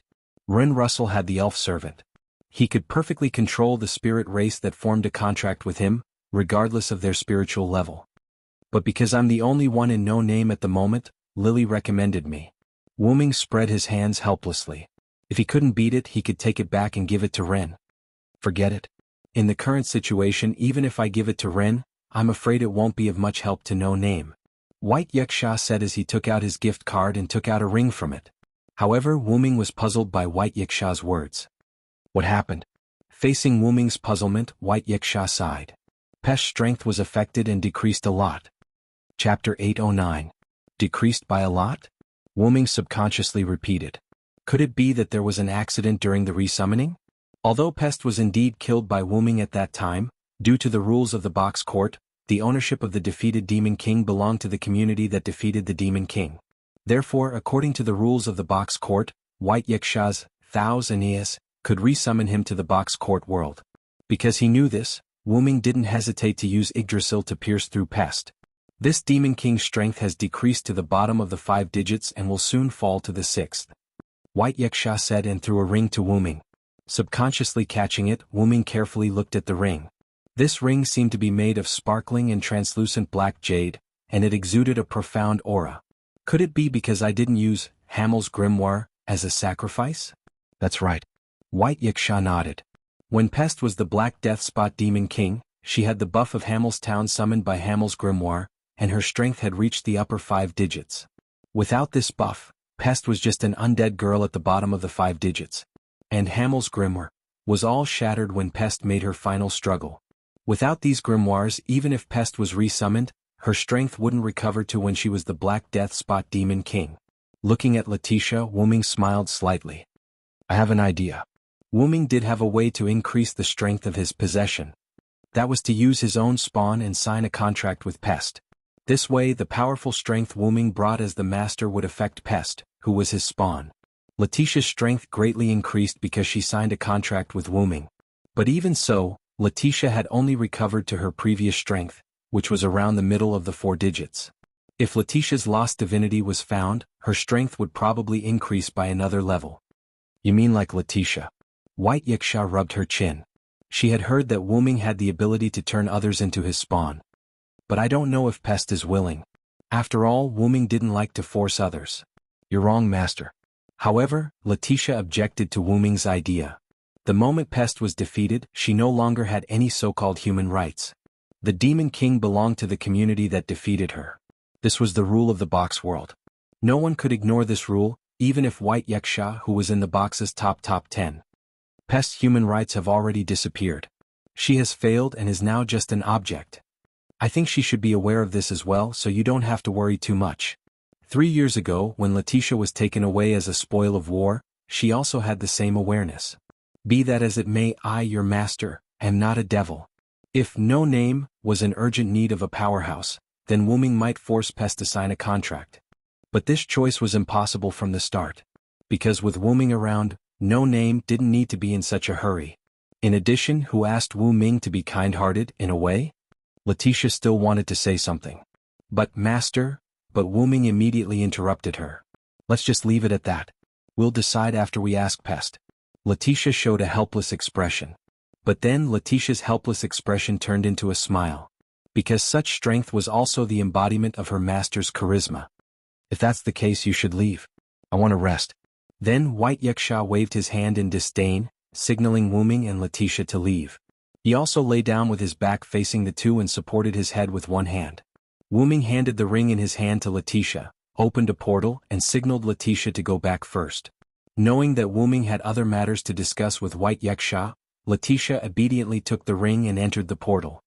Do you have something else to say? White Yaksha closed his eyes and asked without turning his head. I want to ask about the 2-headed dragon that appeared at the end of the fire dragon's birth ceremony. As soon as he said this, White Yaksha opened his golden eyes that had become extremely serious. I thought you went out to investigate this matter. I didn't expect you to ask me.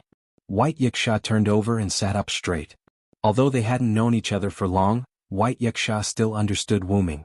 Wuming wasn't the kind of person who would investigate thoroughly before asking others.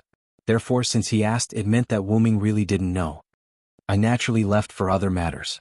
However, since I'm back, I will naturally pay attention to the matter at hand. The inexplicable appearance of the two-headed dragon was a very serious problem. If it happened again and appeared in the city, the consequences would be unimaginable. No, if it appeared in the periphery of the East District, it would also be a serious problem. This was because the two-headed dragon was powerful and had a large number of people. Furthermore, they had a powerful splitting ability. If they appeared in the periphery and charged into the East District, there would be a lot of casualties. This was because no one could stop it, not even White Yaksha.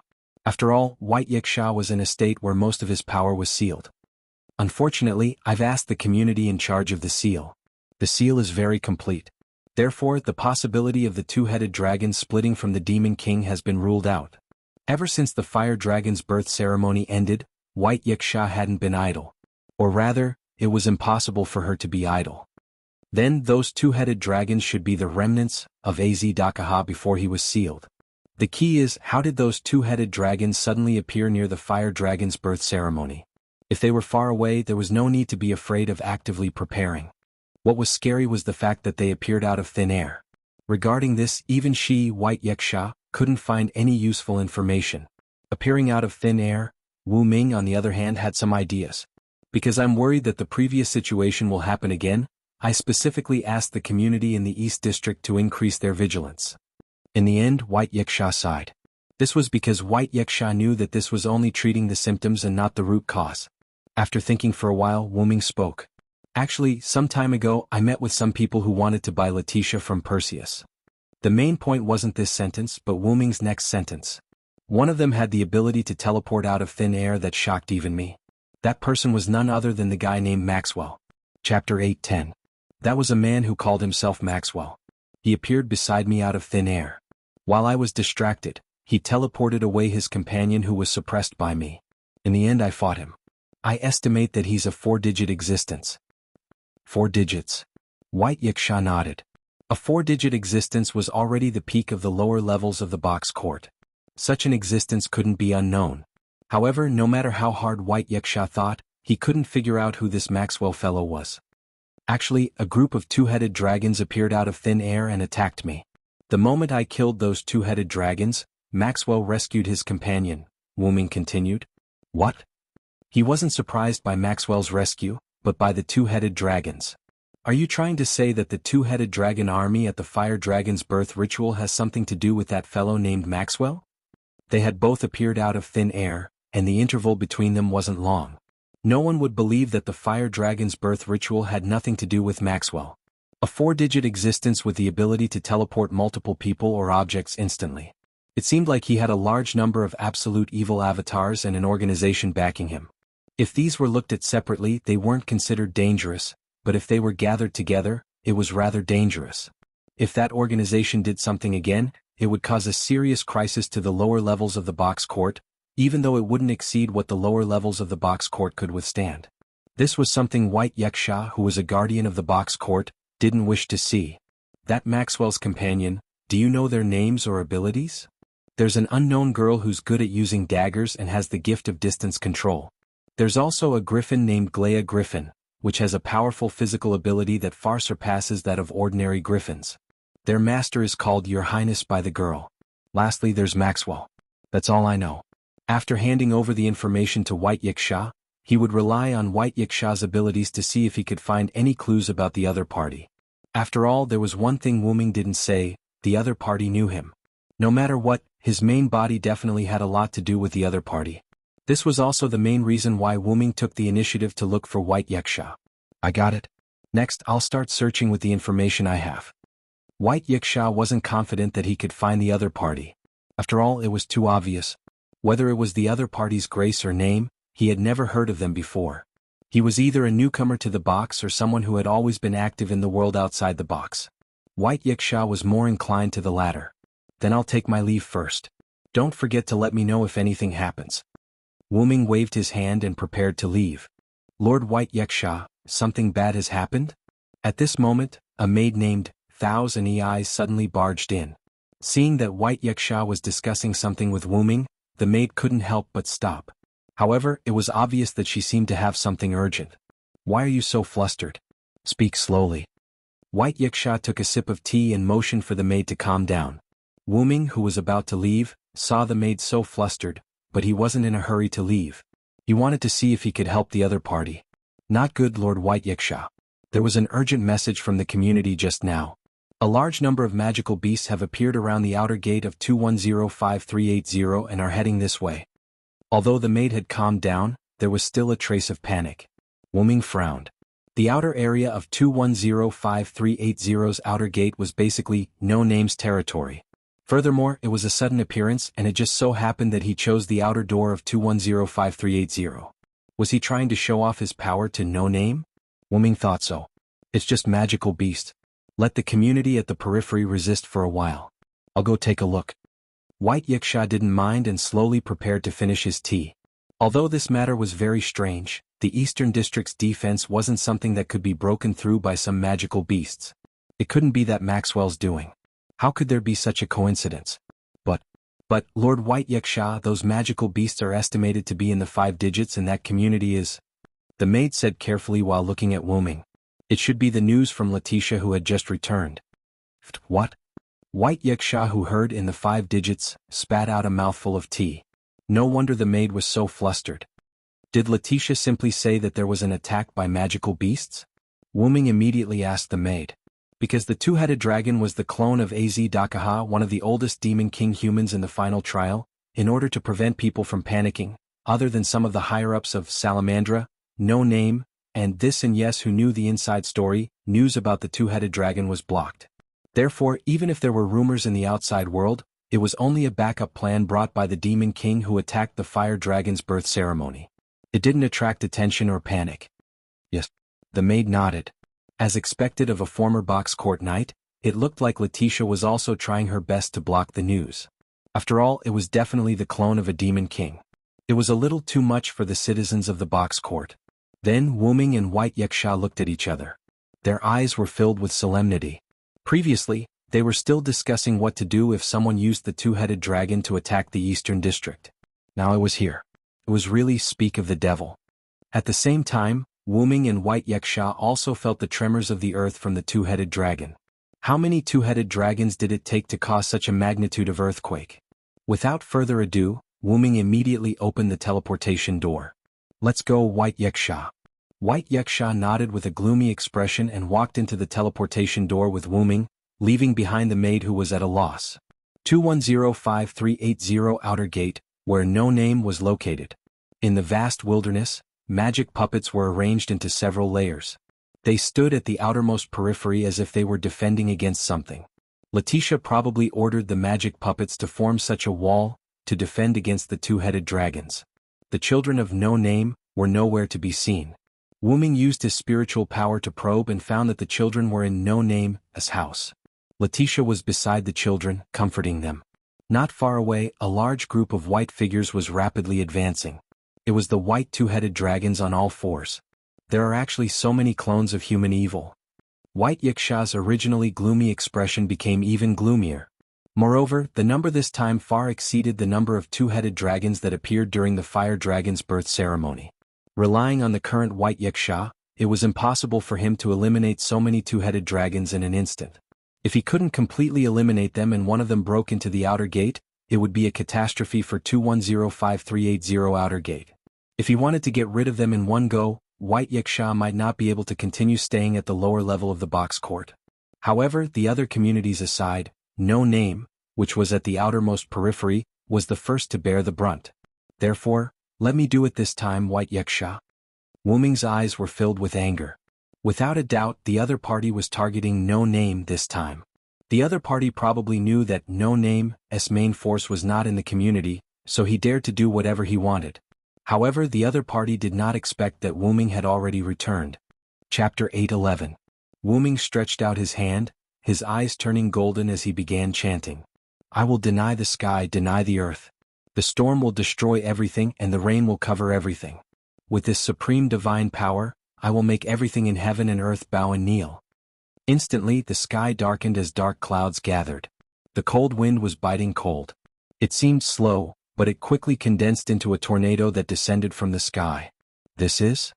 The sharp-eyed white yaksha could tell at a glance that the ability Wu Ming used came from God. Whoosh whoosh whoosh, the storm landed in the middle of the twin-headed dragons. Many twin-headed dragons were swept up and flew into the tornado. In the blink of an eye they were crushed. They couldn't even scream. The fresh blood produced by the crushed twin-headed dragons turned into new twin-headed dragons. But these new twin-headed dragons were instantly crushed again. Then new twin-headed dragons were born and crushed again until they couldn't split anymore. However, because he had to be wary of his surroundings, Wu Ming didn't use much strength in the tornado he controlled. The tornado was small and its suction was weak. It only sucked in the twin-headed dragons in the middle. As expected, I can't let go at all here. White Yaksha naturally understood Wu Ming's concerns. If she were to do it, she might not be as good as Wu Ming. Don't you have that inherent barrier? Can't you transfer them all over at once? White Yaksha still remembered that at the end of the fire dragon's birth ceremony, it was Wu who transferred a large group of twin-headed dragons into the inherent barrier. In the end, White Yaksha used Sun Sovereignty to finish off those twin-headed dragons in one go. There's no need to go through so much trouble. As Wu Ming spoke, his golden eyes were still open as he stretched out his other hand. God says humans are sinful. God says humans need to be purified. Thus, I will send the monstrous flood to my body. In the name of the Supreme King, I will bestow the world with equal liberation. After another chant, a stream of water came out of nowhere and floated around the two-headed dragons, forming a thick circular wall of water. The two-headed dragons were at a loss, and they were tightly encircled. It's not over yet. Wu Ming shouted, and the hand he stretched out behind him instantly clenched into a fist. Instantly, the ring-shaped water flow seemed to shrink, pushing the two-headed dragons towards the center. The two-headed dragons began to attack the water wall in an attempt to rush out, but the moment they came into contact with the water wall, they were sucked in. As if the internal and external pressure were different, the two-headed dragon that was sucked into the water wall was also torn apart, and the two-headed dragon was forced to retreat towards the center. However, the center wasn't a good place either. Unknowingly, the tornado had suddenly become stronger. Together with the circular wall of water, the two-headed dragon that was gradually approaching the center was completely engulfed by the tornado. Wu Ming placed his palms together, and the circular wall of water attached itself to the tornado. It was as if the tornado had put on a layer of water. Finally, he clasped his hands together. The water merged into the tornado, forming a magnificent waterspout. In the waterspout, the twin-headed dragons were torn apart again and again, and the new twin-headed dragons produced by the blood were the same. It was like a meat grinder. Slowly, the last twin-headed dragon whose blood couldn't split was torn apart, and at that moment, the blue waterspout turned red. In the end, the twin-headed dragon's blood couldn't continue to split into new twin-headed dragons, and the blood dyed the waterspout a bright red color. Thou hast violated the contract and brought evil to the world. Lord's day, sinners shall be punished. Shatter their backs, dig out their tendons, bones, hair and brains and trample on their blood and mud. If I am the one who cannot approach the darkness, I will follow the Lord's words and destroy thee. Another chant was uttered, and a black sphere appeared in Wu Ming's hand. Wu Ming gently tossed it, and the black sphere flew towards the waterspout. The waterspout that was still spinning continuously sucked the black sphere formed by the Annihilation incarnation into it. The moment the black sphere was sucked in, it began to emit a black light like a black hole, or rather, a black hole. Suddenly, the entire waterspout was sucked in by the light emitted by the black sphere, as if it had really entered a black hole. In just a few seconds, the blood-colored waterspout disappeared, completely annihilated. Finally, Wu Ming snapped his fingers, and the black sphere floating in the sky was completely shattered with a bang. Bits of black magic power crystals scattered in the sky until they disappeared. The crisis that threatened No Name and even the East Borough was resolved. The entire process took less than 3 minutes. After that, seeing that the crisis was resolved, White Yaksha didn't compliment Wu Ming and quickly left. I'm going to contact the rulers of the other regions and have a good discussion about this incident. It seemed that the threat to the East Borough this time made White Yaksha unable to sit still. She was worried that it would affect the entire box court. Wu Ming, on the other hand, said that he had to return to No Name to check on the children's situation. As expected of Master, you easily destroyed the avatar of absolute evil. Letitia was the first to welcome him. In the face of Letitia's compliment, Wu Ming didn't mind. Are the children all right? From the traces on No Name's land, it could be seen that the children were renovating the land at that time.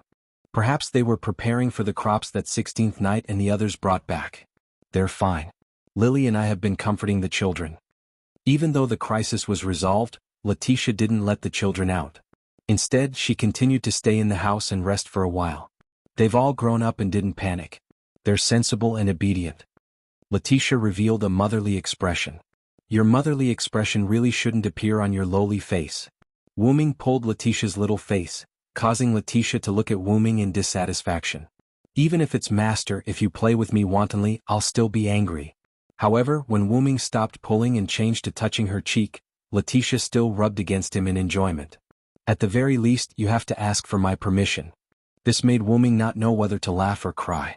What's with your arrogant tone? And don't forget, Letitia belongs to me. She has no human rights. The phrase, no human rights, was something that Letitia had said to Pest not long ago. In the end, Wu-Ming used it to describe Letitia. Master, you're so annoying. Letitia curled her lips expressionlessly. However, in Wu-Ming's eyes it was quite cute. Anyway, she didn't realize it. After playing with Letitia for a while, Wu-Ming became serious. Get ready, Letitia. Facing Letitia's doubtful gaze, Wu-Ming explained. This attack isn't targeted at No Name, but the entire East District. No Name is just incidental. Wu-Ming turned to look at the horizon. I'm safe here, but what if the same thing happens to other districts?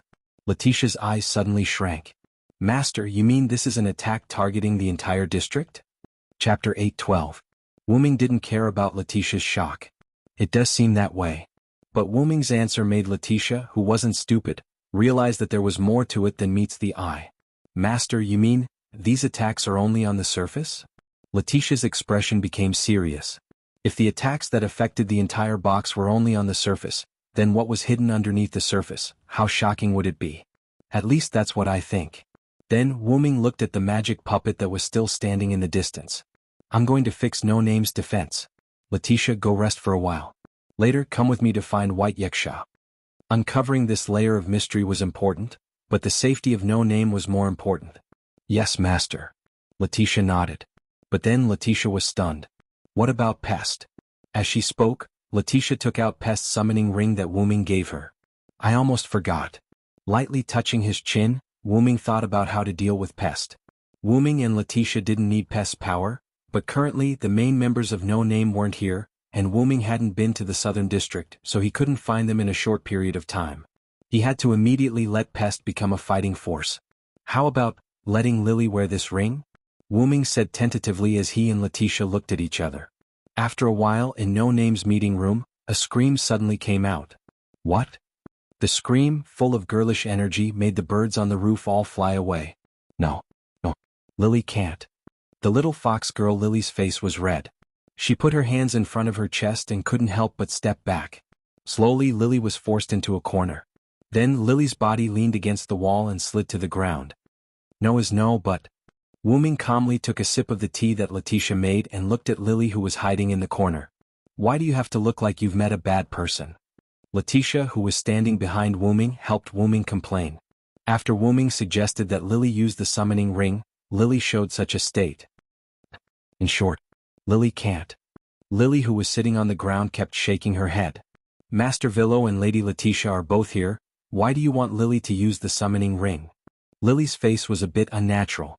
It wasn't that she hated the devil, but Lily felt that she would waste of this power. Since Lily doesn't agree, then let's change our method. Letitia was still very soft-hearted towards the children of No Name. After all, Lily was still a child. If possible, Letitia really didn't want a child like Ren to stand out. Actually, this is what I'm thinking. Lily has been staying in No Name all this time. For now, letting her use Pest's ring is the best solution. Wu-Ming finished the tea in his cup and put it down. But since Lily is unwilling, I'll change my plan. Wu-Ming's words made Lily sigh in relief. Although she felt that she couldn't bear the devil's power and would waste this power, if there was really no other way, Lily was willing to accept and work hard to motivate herself. But since there was another way, it was the best. Master, do you have any other ideas?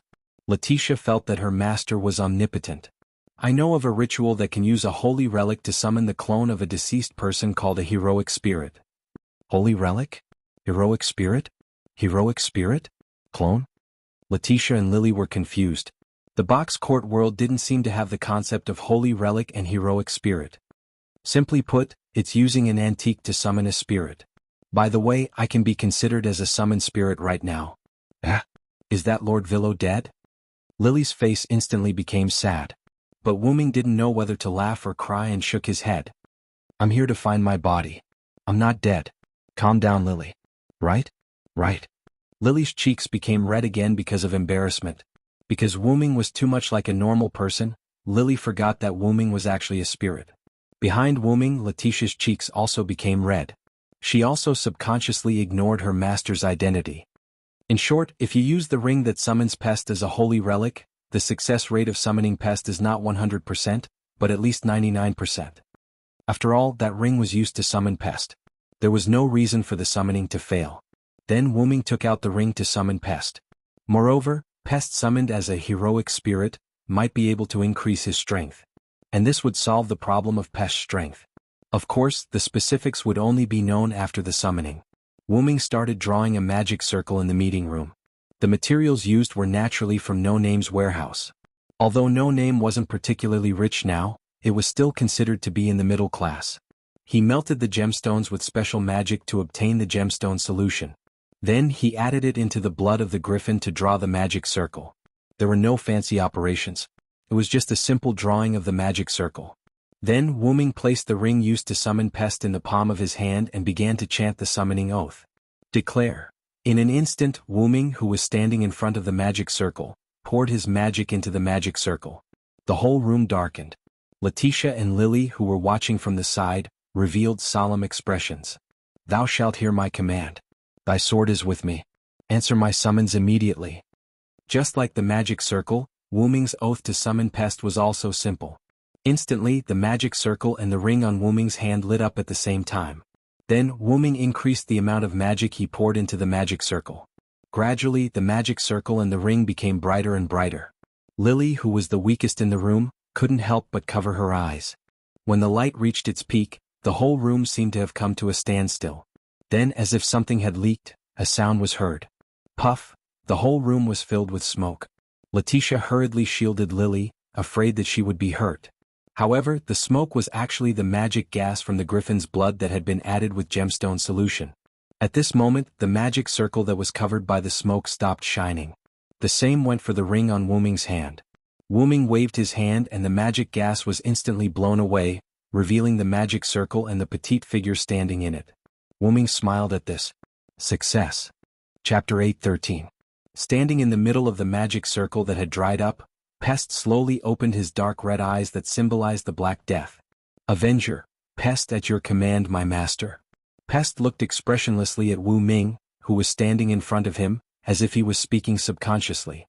The reason why it was subconscious was because Pest was obviously stunned when he said those words. The expression on his face was as if he was saying, "What am I talking about?" Sure enough, it worked. The magic circle that summoned Pest was modified by Wu Ming, and it was the same magic circle that Wuming used when he returned. Although Wuming had no problem using it on himself, Wuming was worried that something might go wrong if he used it on Pest. Moreover, because the summoning circle was modified by Wuming according to the box court world, Wuming and Pest's state were more like heroic spirits than servants. In fact, there was not much difference.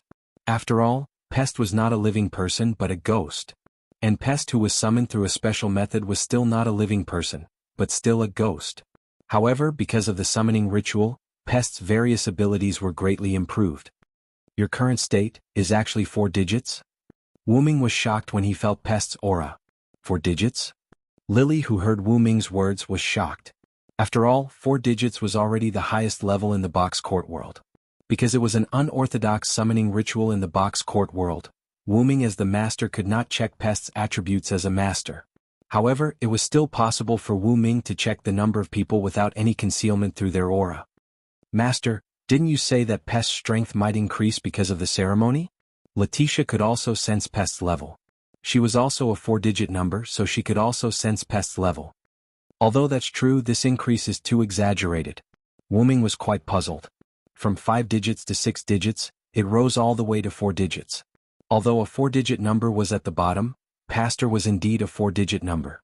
The phoenix tail was much more powerful than the chicken head because this was a qualitative change.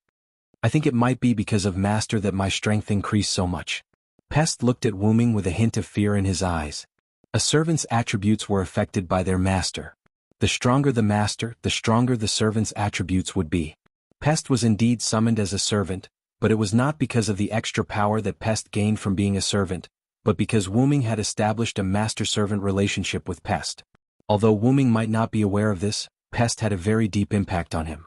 Originally, Wordless had only given Pest the impression that he was an expert who could defeat him. Now Wordless gave Pest the impression that he was a god. Pest looked at the scene before him. A dragon was crawling in the universe filled with dense chi. Every breath he took gave Pest immense pressure. Gradually, the dragon's breathing stabilized and his eyelids twitched. Slowly, the dragon's eyes opened a sliver. Just the twitching of its eyelids made Pest feel fear. The opening of its eyes greatly affected Pest's mind. It was as if his brain had been stirred into a mess. Pester suspected that if he waited for the dragon to fully awaken and look at him with its huge dragon eyes, he might lose his mind. Fortunately, the moment the dragon fully opened its eyes, Pest was summoned and stood in the center of the magic formation. The moment Pest was summoned, he learned some information about Wooming through the contract he had with Wooming. But because of this, Pest was so obedient and looked at Wooming with eyes full of fear. However, Wooming did not notice Pest's fear of him. He was interested in what Pest said. You know that the master's strength can affect the servant's strength? Is this knowledge from the summoning ritual? The only reason Pest knew that the strength of the master could affect the strength of the servant was because of the Holy Grail's knowledge. However, there was no Holy Grail in this world. How could such knowledge be imparted to Pest? Pest, how do you know this? I learned it from you, master, Pest answered honestly. The moment she formed the contract with Wooming, not only did Pest see the universe Wooming brought to her, but she also learned some knowledge about the Holy Grail War from Wooming. Memory sharing? But this kind of situation will only happen when you're asleep. It was common knowledge that the master would dream of the servant's past. If the servant was asleep, the servant would also dream of the master's past. This was a result of the contract and it was mutual. When Pest is not summoned, she should be asleep, Letitia suddenly said. But facing Letitia's question, Pest was very reluctant, but in the end, she nodded honestly. After Pest was killed, she was indeed in a state of hibernation. That's not right. I only know the knowledge. It's impossible for me to only know the knowledge in my dreams. There must be something else. Wooming frowned and squinted at Pest. Pest, you should have something else you haven't said, right?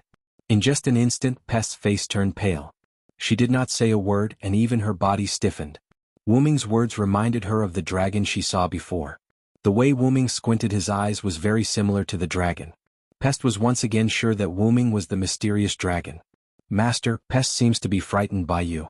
Letitia poked Wooming's back. That seems to be the case. Wooming naturally saw Pest's pale face and stiff body. Is it because I look so scary? He could not help but touch his face. No matter how he touched it, it was still a handsome face. How could he scare Pest? Forget it. We'll talk about it when you feel like it. Wooming shrugged.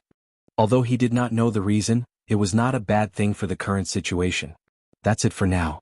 Pest, stay in no name and get used to your power. But remember, do not attack your companions. I got it. Pest nodded. His stiff body and pale face were no longer as pale as before. Even if she had 10 times the courage, she would not dare to do anything. After all, Wooming's influence on her was too deep. Chapter 8:14. After settling Pest down, Wooming checked No Name's magic puppet. After confirming that there were no mistakes, Wooming left some rune magic on the ground around No Name. Originally, Wooming wanted to set up some magic traps directly, but Wooming would feel bad if unrelated people fell for them. Therefore, Wooming changed it to detection magic. If he sensed any strange people or things, Wooming would immediately use the portal to return. Of course, Wooming felt that there shouldn't be any more enemies in the near future. After all, the enemy's goal wasn't No Name but something else. However, to be cautious, Wooming still did so. After checking again that there were no mistakes, Wooming opened the portal and returned to No Name's meeting room. Pest returned to her assigned room alone. Before familiarizing herself with her body's strength, she needed to recover her spirit.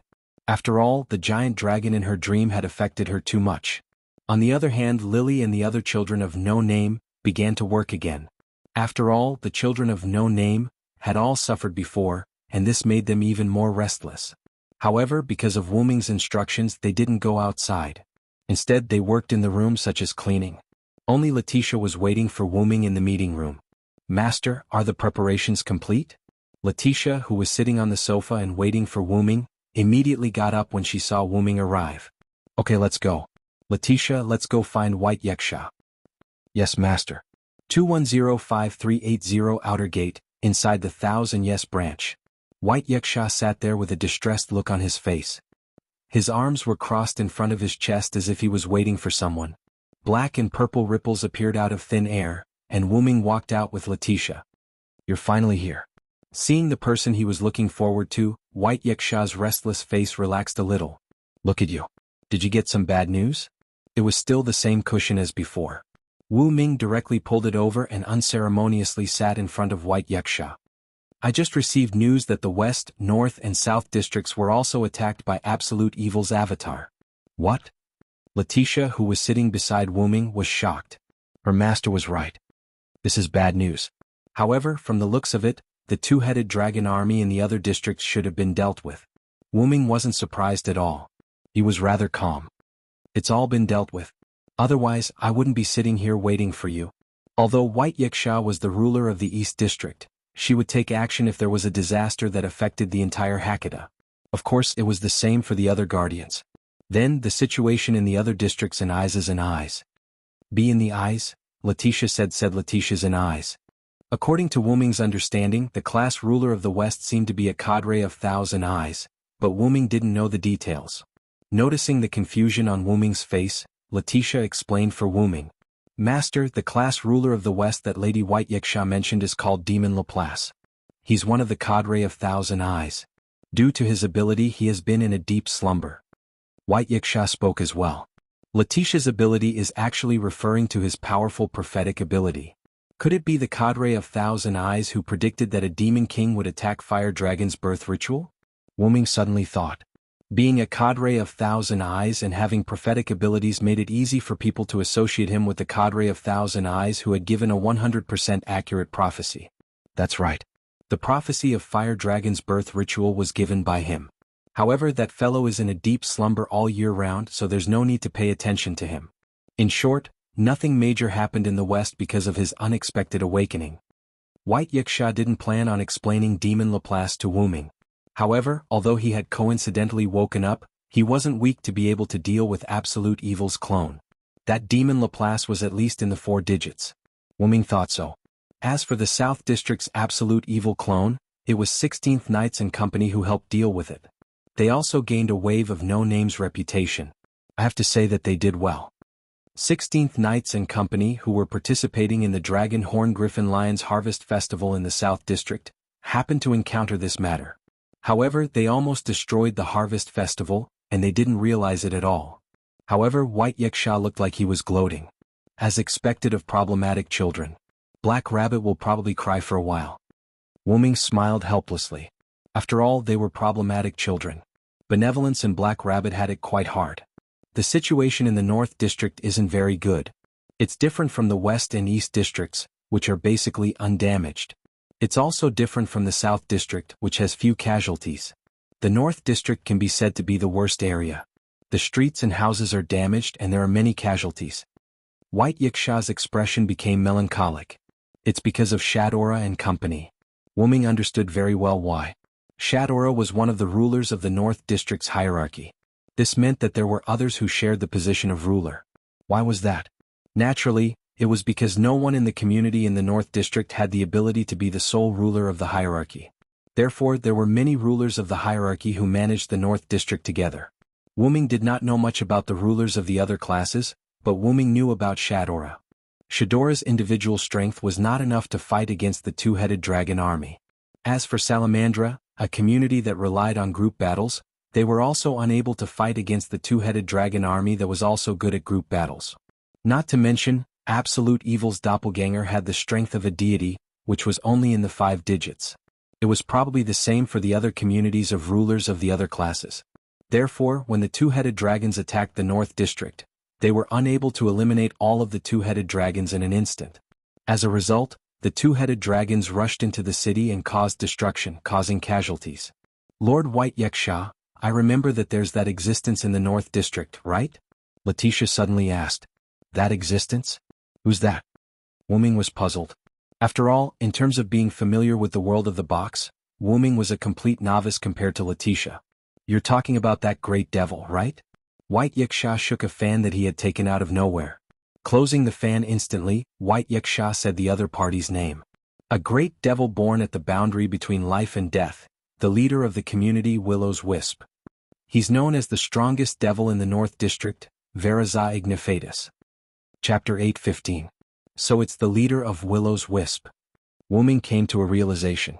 In the competition called Gift of the Creator, at the Fire Dragon's Birth Festival, Kasuga Hikari's opponent in the finals was a ghost named Aisha Ignifast, and her companion Jack the Pumpkin Monster, who came from the community of Willow's Wisp.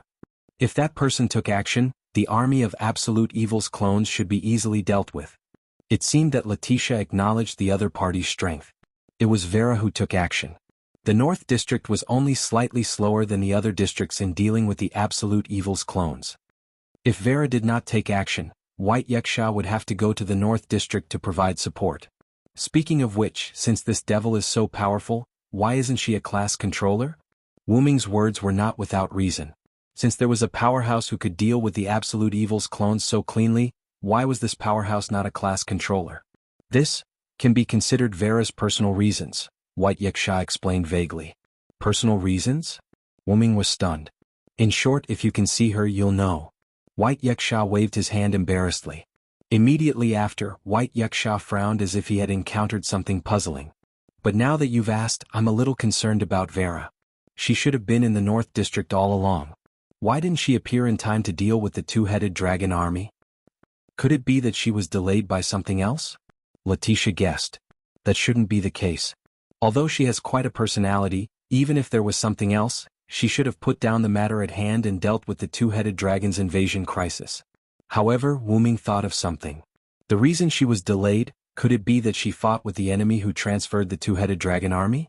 After all, the invasion of the Absolute Evil clones that attacked the entire Hakata was man-made. Wu-ming and the others did not encounter the enemy, but it did not mean that the people in the other districts did not encounter them.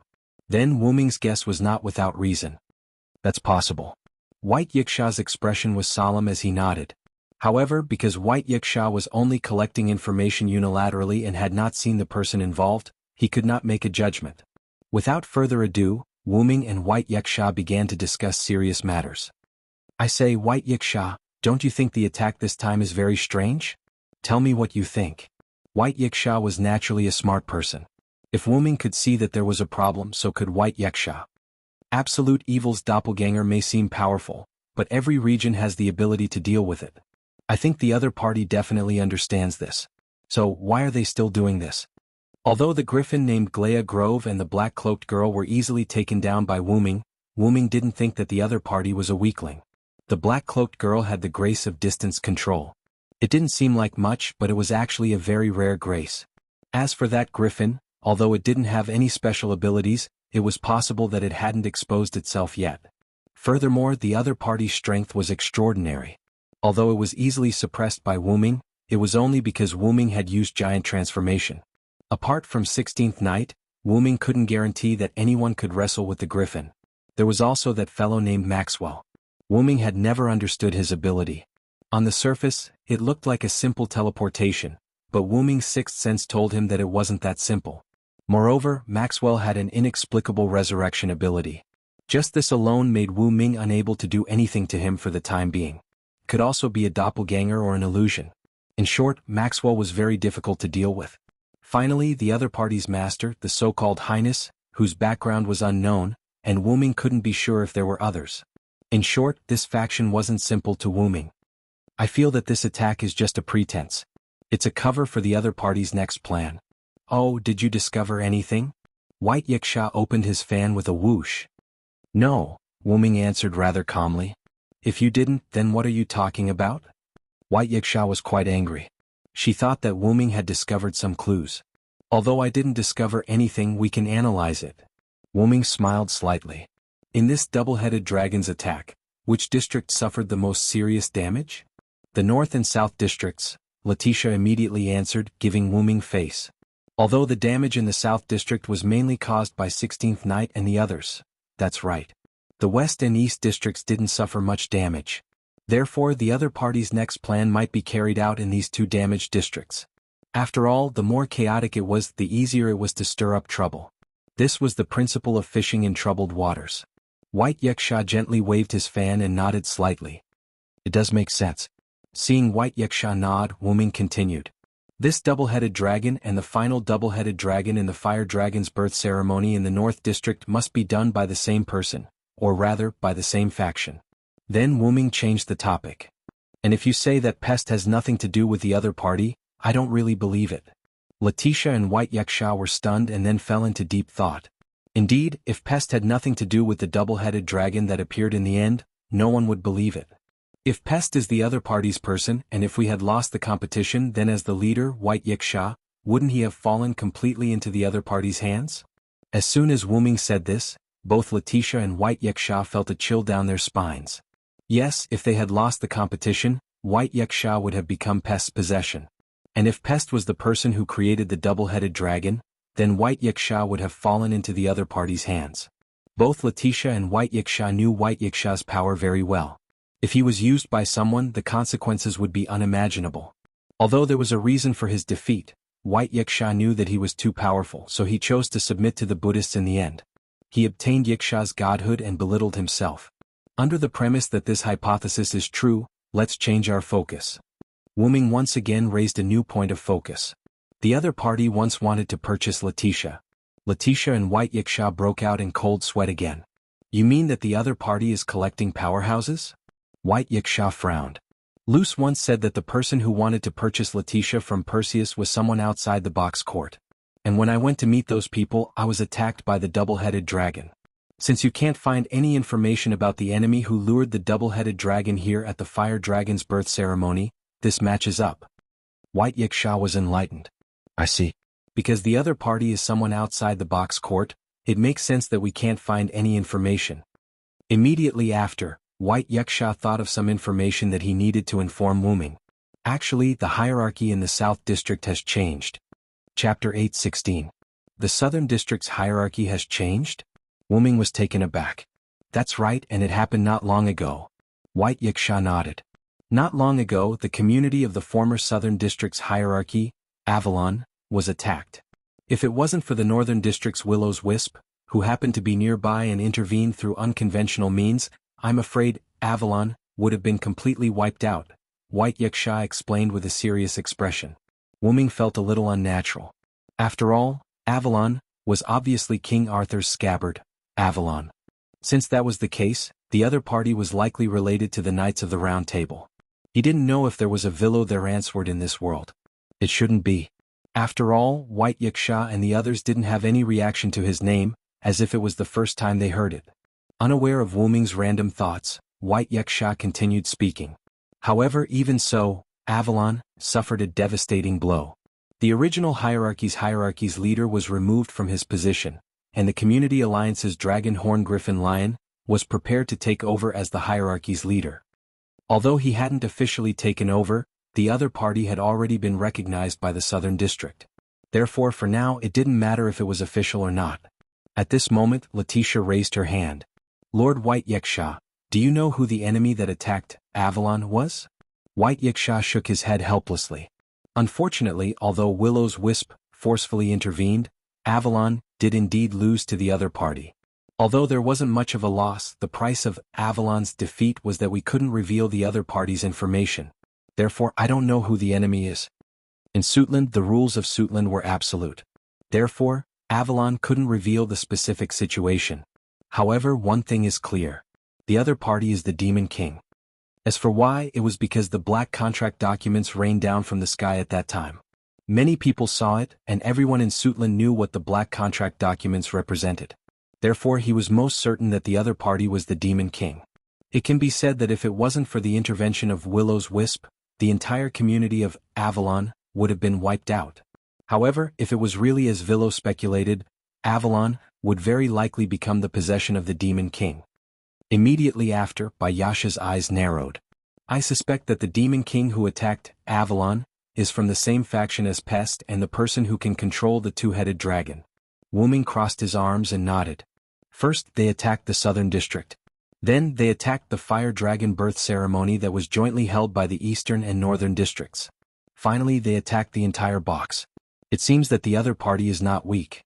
Although the results showed that the other party had never succeeded, the fact that the other party could continue to cause trouble despite repeated failures was enough to prove that the other party had a deep foundation.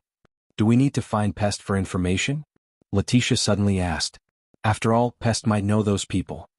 When you see her again, give her a gentle hint. If she really doesn't want to say it, then forget it. I don't really want to treat Pest as an item. Since she joined No Name, she's a family. Wu-Ming did not want to treat Pest as a slave. Wu-Ming believed that the other members of No Name would not want to do that either. I understand, Master. Letitia nodded and did not say anything else. However, her gaze toward Wu-Ming became gentler. If Pest hears your words, I'm afraid Pest will have a better impression of you. Bayasha also turned serious and revealed a frivolous expression again. By the way, Bayasha, how do you know that Pest doesn't have a good impression of me? Wu-Ming frowned. Although Pest was indeed very angry with Wu-Ming based on his behavior before Wu-Ming stabbed him, Bayasha was not present at that time. However, Bayasha's current appearance gave people the feeling that he had a lot of interaction with Pest. Of course, that's because I used that ring before you came to retrieve it. Pest and I have already talked. Bayasha did not hide anything and told Wu-Ming and Letitia the truth. I see. If it's you, you do need to talk to Pest. Letitia nodded in understanding. No one would believe that the incarnation of the sun and the incarnation of the Black Death did not need to talk to each other. Moreover, Bayasha was in the wrong. After all, it was the sun's laziness that caused the Black Death to break out. Although Bayasha's words were reasonable, Wu-Ming did not believe them. Wu-Ming and Bayasha did not have much interaction. However, Bayasha was the only problem child. Wu-Ming knew this in his heart. In other words, you didn't do anything strange to Pest, did you, Bayasha? Wu-Ming looked at Bayasha suspiciously. Wu-Ming still remembered that when Pest was summoned, he was silent, or rather, very obedient. Moreover, after standing for a while, Pest's face turned pale and his body stiffened. It looked like his spirit had suffered a severe blow. Now that he thought about it, could it be that Bayasha did something to Pest? What are you talking about? Pest and I just had a good conversation in various aspects. Yes. With a calm expression, White Yaksha indicated that there was only a simple exchange between him and Pest. Then why does Pest look like he's in shock? You really didn't do it? Wu-Ming became more and more suspicious. He knew how powerful a problem child like Bayasha was. Even if she really did it, with Bayasha's thick skin, he would probably not admit it. Is that so? Maybe it's not easy to accept the new environment. However, Bayasha's heart had already begun to change. It was rare that forcing someone to change clothes would leave a deep psychological trauma. But Pest clearly scolded him very happily back then, right? However, just as Bayasha was feeling conflicted, Wu-Ming gave up on asking. I'll believe you for now. Then Wu-Ming made a request. Bayasha, I hope you can go to the South District and help me tell 16th Night and the others not to come back for the time being. Continue to stay there. It was not that Wu-Ming did not trust the South District, but Wu-Ming trusted his own people more. 16th Night and the others were already considered top-notch in the lower levels of the box court. Wu-Ming believed that even if the enemy wanted to do something bad in the South District, there would be no problem with 16th Night and the others around. More importantly, 16th Night and the others happened to be in the South District. Seeing that Wu-Ming had started to talk about serious matters, Bayasha also became serious. Do you want 16th Night and the others to help keep an eye on the South District? No problem, leave it to me. Bayasha turned his head and looked at Wu-Ming. Then what do you plan to do? Wu-Ming silently looked north. If it's me, I'll go to the North District. Chapter 8:17. The Southern District is guarded by 16th Night and the others, while the Eastern District is guarded by you, so I've decided to check out the situation in the Northern District. Wu-Ming retracted his gaze from the north and looked at White Yaksha again. I should be relieved to leave the Eastern District to you, right, White Yaksha? Wu-Ming teased with a smile. Wu-Ming didn't look down on White Yaksha just because he couldn't do anything against the twin-headed dragon army. The star spirit of the sun, the devil king of the White Knight, White Yaksha's ability was beyond Wu-Ming's imagination. If White Yaksha recovered his two-digit main body, he would definitely be able to capture the absolute evil doppelganger easily. Back then, he could not do anything about the absolute evil doppelganger because the absolute evil doppelganger came menacingly and there were too many of them. White Yaksha had 14 sun sovereigns. Just by using sun sovereigns he could easily eliminate these absolute evil doppelganger. However, if he really used it, the surroundings would probably be in a mess. Because he had too many concerns, White Yaksha was helpless. Facing Wu Ming's teasing, White Yaksha was not in a hurry to answer. Instead, he closed his eyes, opened them, and smiled. Who do you think I am? I'm the ruler of the Eastern District. I bet my name as the star spirit of the sun and White Night. Leave the Eastern District to me. At this moment, White Yaksha's powerful demeanor was revealed. I'll leave no name to you for the time being, Lord White Yaksha. Letitia was also in awe. With that, Wu Ming, Letitia, and White Yaksha's conversation ended. After learning from White Yaksha which part of the Northern District suffered the most damage, Wu Ming and Letitia left. Northern District, between the 3999999 and 4 million outer gates. At a bell tower, a black and purple teleportation door appeared out of thin air. Wu Ming and Letitia walked out. This seems to be the bell tower that 16th Night and Black Rabbit destroyed, Master. Letitia recognized the familiar place at a glance. In the end, it was Wu Ming who helped to repair it. That's right. It's indeed here. After all, didn't White Yaksha say that it's not intentional or unintentional? The outer gate that held the fire dragon's birth ceremony suffered the most damage? Therefore Wu Ming brought Letitia here. Although we can also go to Salamandra's branch here, after thinking about it, I think it's better to stay here. Although Wu Ming and Salamandra had some conflicts before, after Shadora and Ren re-established an alliance between Salamandra and No Name, the two sides could be considered to have buried the hatchet. However, White Yakshas and Letitia's and White Yakshas and White Yakshas had a White Yaksha. Moreover, this bell tower was located at a commanding height and was very hidden. As for why such a place was needed, it was because it could easily take in the surrounding situation. As I expected, the damage to the Northern District is much more serious than what White Yaksha said. They walked to the window of the bell tower and looked around. White Yaksha might have said that the Northern District was only slightly slower than the other districts in dealing with Absolute Evil's doppelganger, but sometimes being slightly slower would delay things such as the current Northern District. Because the bell tower's geographical location was closer to the center, and because there was no human habitation, it did not suffer fatal damage from Absolute Evil's doppelganger's attack. It only suffered some damage at the base. Moreover, the other outer gates were not so lucky. Wu Ming looked around. 7 or 8 of the 10 buildings were completely destroyed. The remaining 2 or 3 were so damaged that they were uninhabitable. Not only that, but Wu Ming also saw many bloodstains on the streets. These should be the residents' blood. After all, the blood of the two-headed dragon could split again, and it could be the blood of the two-headed dragon that could not split again. However, compared to this, Wu Ming felt that the two-headed dragon had been killed by people using special methods. He could not see any civilians. They might have been transferred to other outer gates to take refuge. Perhaps it was because the battle had just ended, but the people walking on the streets were basically all fully armed members of the Northern District community. This was because everyone had their own community's coat of arms. Wu Ming even saw people from Salamandra. Some of them were patrolling to see if there were any other survivors, while others were specifically searching for any two-headed dragons that had been left behind. The possibility of the former was not small. After all, the collapse of the building had knocked out the people who were still alive under it, or the people hiding in the building did not have time to come out because of the collapse. The latter was unlikely. After all, although the two-headed dragons were said to be at the deity level, their strength was only at the deity level. Their intelligence was equivalent to that of an ordinary beast or even lower. Generally speaking, unless they were all dead, they would not stop. However, there were exceptions. For example, when the two-headed dragon was eliminated, a two-headed dragon had accidentally been buried in the ruins of a building and had just crawled out. Interestingly, Wu Ming, who was standing at a commanding height, happened to see such a scene. A white two-headed dragon struggled to crawl out of the thick ruins and was ready to attack the patrolling personnel who had just walked away. The patrolling personnel seemed to have heard a trace of a sound and immediately shouted, thinking that there were survivors. Hey, are there any survivors? There are, please answer me.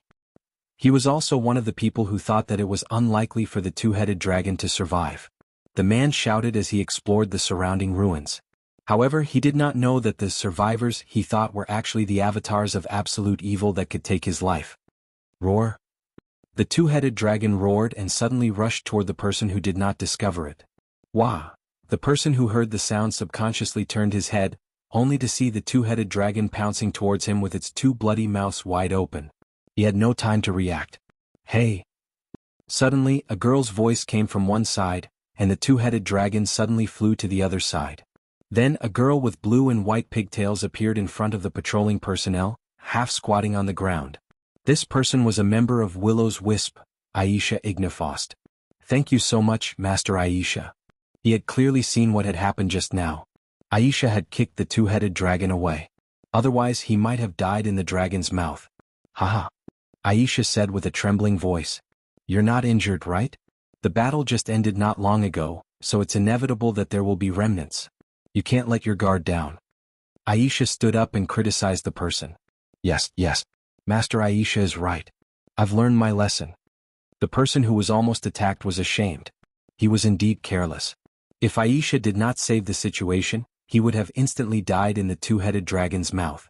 If he had been cautious from the beginning and noticed the existence of the two-headed dragon, he would have known that it was only a doppelganger of absolute evil. Even if he couldn't defeat it, he could have fought it for a few seconds and shouted for the surrounding people to come to his aid. In short, he would not be killed in an instant. But fortunately, Aisha was attracted by his shout, thinking that there was a survivor. In short, the result was good. Aisha, the enemy hasn't been defeated yet. You can't be careless. At this time, a big pumpkin head holding a lantern appeared from the side and lectured Aisha in a strange tone. This big pumpkin was Aisha's companion, the pumpkin monster with a lantern, Jack. Of course I know. Aisha's pale face was slightly red, which was particularly eye-catching. At this time, the two-headed dragon that was kicked down had already turned over and was ready to attack again. It's just a 5-digit beast. Watch me take care of it in minutes. Aisha pouted and a blue flame appeared in her hand. Whoosh! But at this time, a white spear instantly pierced through the two-headed dragon's head and nailed it to the ground. Chapter 8:18. Who is it? Aisha immediately became alert and looked in the direction where the spear came from. That was the location of the clock tower. However, the other party appeared from behind Aisha. Long time no see, Aisha. Jack. A dark purple portal appeared behind Jack, and Wooming and Letitia walked out. Oh, so it's Lord Villo and Lord Letitia. Long time no see. Jack immediately greeted Wooming. As a maid, Letitia was befitting of her identity. She slightly bent her back and nodded. Lord Villo and Lord Letitia, why are you in the Northern District? When Aisha saw that it was Wooming and Letitia, she stopped throwing tantrums. Letitia was a senior in the box court, so Aisha naturally knew about her. The news of Wooming defeating the Demon King with a holy spear at the end of the Fire Dragon's birth ceremony also spread like wildfire. Although Wooming and Letitia were in the no-name community, Aisha would not look down on them because of this. The strong would be respected no matter where they went. So it's Lord Villo and Lord Letitia who defeated the Demon King. The person who was saved by Aisha also recognized Wooming and Letitia. After all, the Fire Dragon's birth ceremony had just ended. Taking advantage of the popularity, Wooming was quite famous in the Northern District. Hurry up and go. Remember to be careful in the future. Not everyone will come to save you at all times. Seeing that Wooming and Letitia had arrived, Aisha hurriedly prepared to send away the person she saved. Yes, Lord Aisha. I won't disturb your conversation with Lord Jack and the other two. The person quickly got up, bowed to Aisha and Wooming and then quickly left. He still had to continue patrolling and see if there were any survivors. I didn't know that you were quite famous. Wooming could see that the person who was saved respected Aisha from the bottom of his heart, and not just because she saved his life. From this, it could be seen that Aisha was quite famous in the Northern District. After all, she was not weak. As the saying went, the strong would be respected wherever they went. During the Gift of the Creator finals, if it weren't for the fact that his relationship with Wooming had improved, and he had obtained Wooming's flame through becoming friends, he would have probably lost to Aisha. Of course, I'm very famous in the Northern District. However, as soon as Aisha Wooming praised her, she immediately raised her head proudly, her nose almost reaching the sky. By the way, you still haven't told me why you came to the Northern District. Aisha turned her head and thought for a moment. Naturally, it is because of these doppelgangers of absolute evil, Wooming said, extending his right hand. Yggdrasil, the holy spear that had pierced through the two-headed dragon's head and nailed to the ground, was pulled out of thin air and automatically flew into Wooming's hand. This should be the legendary holy spear that destroyed the Demon King with a single blow. It is indeed extraordinary. Although Jack was a creation created by the leader of the Willow's Wisp, he looked more like a powerful spirit that had lived for a long time. Jack could see the details of this pure white spear at a glance. The power it contained, coupled with the fact that it was held by Wooming, proved that this was the holy spear that had pierced through the Demon King. If you're referring to the spear that pierced through Pest, it is indeed this one. Wuming nodded calmly. Then Wuming casually swung the holy spear, and golden ripples appeared at the tip of the spear, swallowing the holy spear. By the way, Lord Villo already knows that there are doppelgangers of absolute evil here. News travels so fast here. Isha was stunned. It seemed that she still did not know that the 4 districts had been invaded by doppelgangers of absolute evil. It is not only our northern district that has doppelgangers of absolute evil. Doppelgangers of absolute evil have also appeared in the eastern, southern, and western districts, Isha. It seemed that Jack was in the know. Eh? Is it that serious? Isha was shocked. Regardless of how many doppelgangers of absolute evil were in the other districts, this had at least affected the entire district. Anyway, I'm here to investigate in the northern district. Wuming pointed at the 2-headed dragon that had already turned into a dried corpse not far away. I didn't expect to encounter this as soon as I arrived and even meet you guys. However, Isha looked in the direction Wuming pointed at and was shocked by the dried corpse of the 2-headed dragon. How did it dry up? Jack on the other hand saw some clues. It was roasted dry, right? Jack said as his gloved hand stroked the chin of his pumpkin head. Wuming nodded and began to explain. That's right. My holy spear is filled with the power of light. The moment it pierced its body, the powerful power of light roasted its blood dry. After all, no one knew if the 2-headed dragon's blood would split again. Therefore, to be on the safe side, Wuming directly used the power of the holy spear to roast the 2-headed dragon's blood dry. Then Wuming waved his hand at the 2-headed dragon's corpse. As a gust of wind blew past, the 2-headed dragon's corpse shattered and disappeared. Isha swallowed her saliva. Even though she was a spirit, she was still a little frightened by this scene. Of course, it was not that she was afraid of Wuming. She was just afraid of Wuming's spear. As expected, that spear is an extremely powerful god's persona weapon. Isha estimated that if she was stabbed in her spirit body, she might be instantly roasted dry. You can say that. Wuming shrugged. A relic and a godhead weapon could be considered the same thing. Oh right, can you guys explain to me how the Northern District deals with these doppelgangers of absolute evil? After all, he was here to investigate. Naturally, he had to ask the locals. Of course.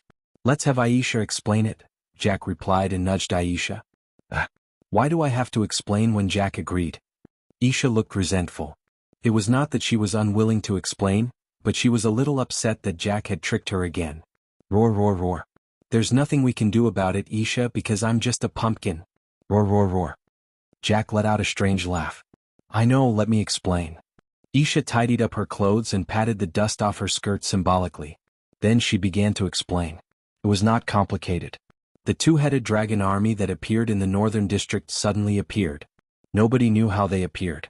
The location was between the outer gate of 399999 and 400000. It was the place where the fire dragon's birth ceremony was held some time ago. As the doppelgangers of absolute evil had appeared there before, the surrounding communities had strengthened the defense facilities there. Therefore, when the 2-headed dragons invaded, the area between the outer gate of 399999 and 4 million became the best battlefield to fight against the 2-headed dragons. At the same time, the 2-headed dragon army that was not eliminated in time did not spread out. Instead, they held on until the great devil of the Northern District arrived and eliminated the doppelgangers of absolute evil in one fell swoop. So that's how it is. Letitia had an, so that's how it is look on her face. Indeed, the doppelgangers of absolute evil that were delayed for a short period of time did not spread out. Instead, they were all wiped out in one fell swoop. This was a problem in itself, but this problem was finally solved. However, why would the enemy release the doppelgangers of absolute evil here? Chapter 8:19. Sighing helplessly, Wu Ming could be considered to have accepted it. Sure enough, the courtyard is a magical place. Then Wu Ming closed his eyes and began to search. After Wu Ming closed his eyes, Letitia revealed a happy smile. Seeing Wu Ming's helpless expression, Letitia was actually quite happy. However, Wu Ming did not know what Letitia was thinking at the moment. He was now fully releasing his spiritual force, preparing to instantly scan the entire outer door. In the courtyard, Wu Ming's spiritual force was basically in a closed state. Even if it was opened, it could only cover a few meters around him. After all, there were many strange people in the courtyard and there were also many strong people. If he wantonly used his spiritual force to scan, it would easily cause unnecessary misunderstandings. Then, why did Wu Ming want to wantonly use his spiritual force now? It was not because of the so-called crucial moment, but because Wu-Ming was preparing to do a detailed operation. Searching without touching anyone. It sounded ridiculous, but it could be done. Or rather, Wu-Ming could do it. Wu-Ming's spiritual force was extremely powerful. Without touching the human body, Wu-Ming could also see that person just by using his spiritual force. However, to search such a large area and find one person among so many people, it was indeed quite difficult, not to mention that the person might not even be here. However, it was still better than shamelessly looking for Salamandra, right? Moreover, what if he found it? For example, now, Wu-Ming, who had completely released his spiritual force, saw a transparent world. Every person, every house, every pile of ruins, and even the bloodstains on the ground appeared in Wu-Ming's mind. Other than the lack of color, it was a complete God's perspective. And according to Letitia's portrait of Vera, Wu-Ming really did find it. In a corner, a young girl with big twin ponytails and prominent breasts looked around, as if confirming that no one had noticed her. Opening his eyes, Wu-Ming smiled. As expected, fate is on my side. Could it be that you found Master Vera?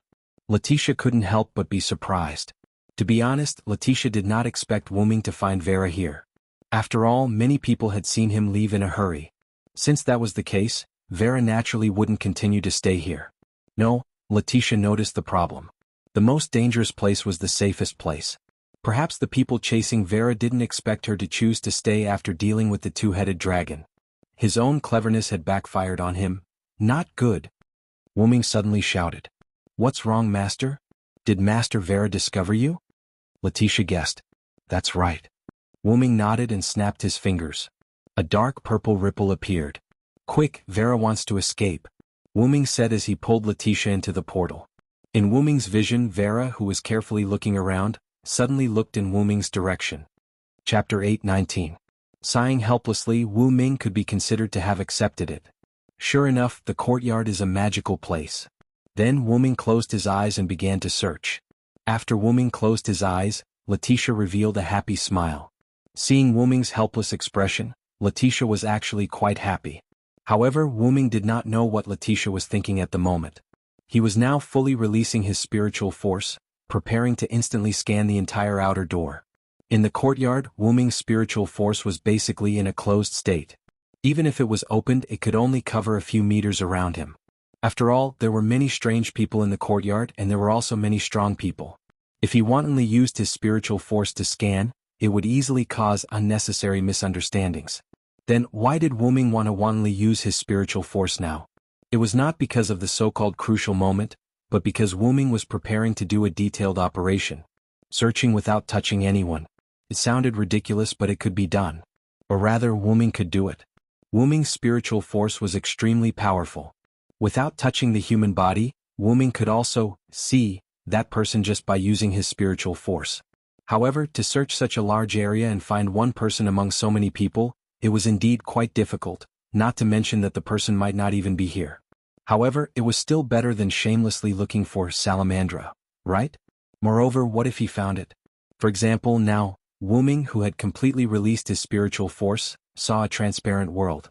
Every person, every house, every pile of ruins, and even the bloodstains on the ground appeared in Wu-Ming's mind. Other than the lack of color, it was a complete God's perspective.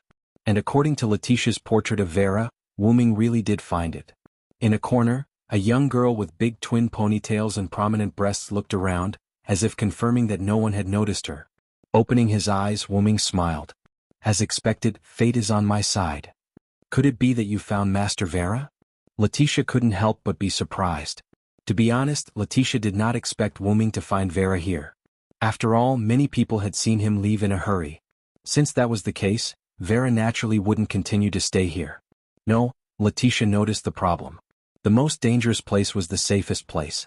Perhaps the people chasing Vera didn't expect her to choose to stay after dealing with the two-headed dragon. His own cleverness had backfired on him. Not good. Wu-Ming suddenly shouted. What's wrong, Master? Did Master Vera discover you? Letitia guessed. That's right. Wu-Ming nodded and snapped his fingers. A dark purple ripple appeared. Quick, Vera wants to escape, Wu-Ming said as he pulled Letitia into the portal. In Wu-Ming's vision, Vera, who was carefully looking around, suddenly looked in Wu-Ming's direction. Obviously, she realized that someone had discovered her. Then Vera turned into a ball of will-o'-the-wisp and quickly moved in a certain direction. As soon as the will-o'-the-wisp left, the dark purple ripple appeared where Vera originally was. Wooming and Letitia jumped out of the ripple and looked around. Looks like Master Vera has escaped. Letitia could still feel the residual energy in the air. Indeed, but in this place that has become my backyard, Vera can't escape. Wooming raised his hand and snapped his fingers again. The portal appeared again. Wooming's spirit scan was still active. How could he let Vera escape?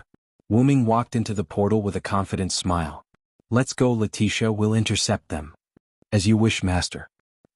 On the other side, a ball of will-o'-the-wisp escaped into an alley. Dispelling the will-o'-the-wisp, Vera revealed her true form. She looked behind her and made sure that no one was following her. After a short moment of thought, Vera decided to leave. But it was this short moment of thought that caused Vera to lose the chance to leave. Where do you think you're going, Will-o'-the-Wisp's leader? Vera za Ignifost.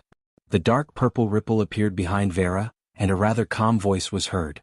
Vera jumped and pulled away, revealing a vigilant look.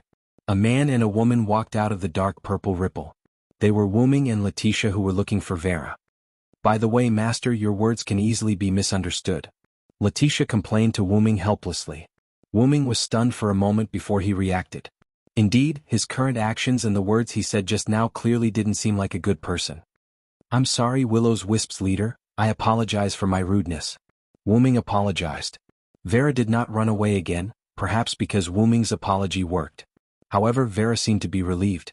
Wooming also took the opportunity to observe Vera again. Unlike Letitia's black and white painting, the real person was much prettier than Letitia's. She had sharp ears like a fairy's, white hair that was tied into two thick ponytails, and even her eyelashes were white. She wore a black skirt with blue laces and a low neckline that exposed her shoulders. The extremely low neckline accentuated Vera's extraordinary breasts, which was extremely eye-catching.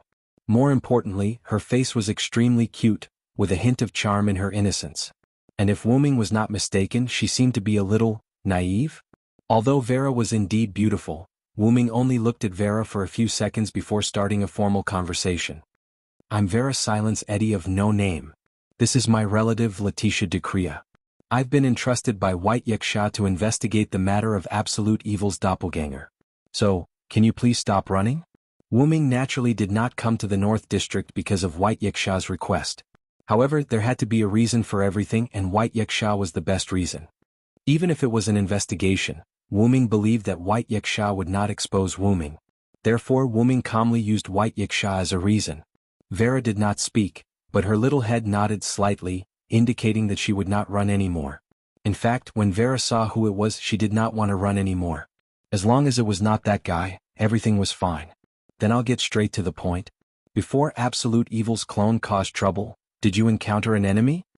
Vera raised her head and poked her chin with one hand. She thought for a moment and silently shook her head, which was very cute. But after shaking her head, Vera immediately nodded again. This made Wooming and Letitia confused. In the end, under Wooming and Letitia's puzzled gaze, Vera walked up to Wooming and pulled up Wooming's sleeve. Help me. Chapter 820. Unlike the traditional demons, as a demon, Vera's voice was exceptionally light, just like an elf's. It was not an exaggeration to say that listening to Vera's voice was a pleasure. Moreover, Vera's "help me," coupled with her current expression, could be said to be lovely and moving. Not only Wooming but even Letitia's heart had some ripples. First, tell me what's going on, Vera? Wooming paused for a moment before continuing. Can I call you that? Vera was actually very casual when it came to addressing her, so Vera nodded, indicating that she agreed. After Vera nodded, Wooming immediately asked. Then Vera, what difficulties have you encountered? Wooming half squatted down. At this moment, the Vera in front of Wooming didn't seem like the leader of the Willow's Wisp, but more like a little sister asking for help. There's a pervert following me. Pulling on Wooming's sleeve, Vera's eyebrows twitched slightly, her body shrunk, and her eyes looked around as if she was afraid that the pervert would suddenly jump out. Pervert? Wooming and Letitia couldn't help but be stunned. The first thought that appeared in their minds was that it was inconceivable. Who would dare to follow Vera? After all, Vera wasn't an ordinary person. She was the leader of the Willow's Wisp community in the Northern District, the strongest in the Northern District, a great demon born between life and death, and could easily deal with Absolute Evil's army of doppelgangers. There was actually someone who dared to follow such a strong person.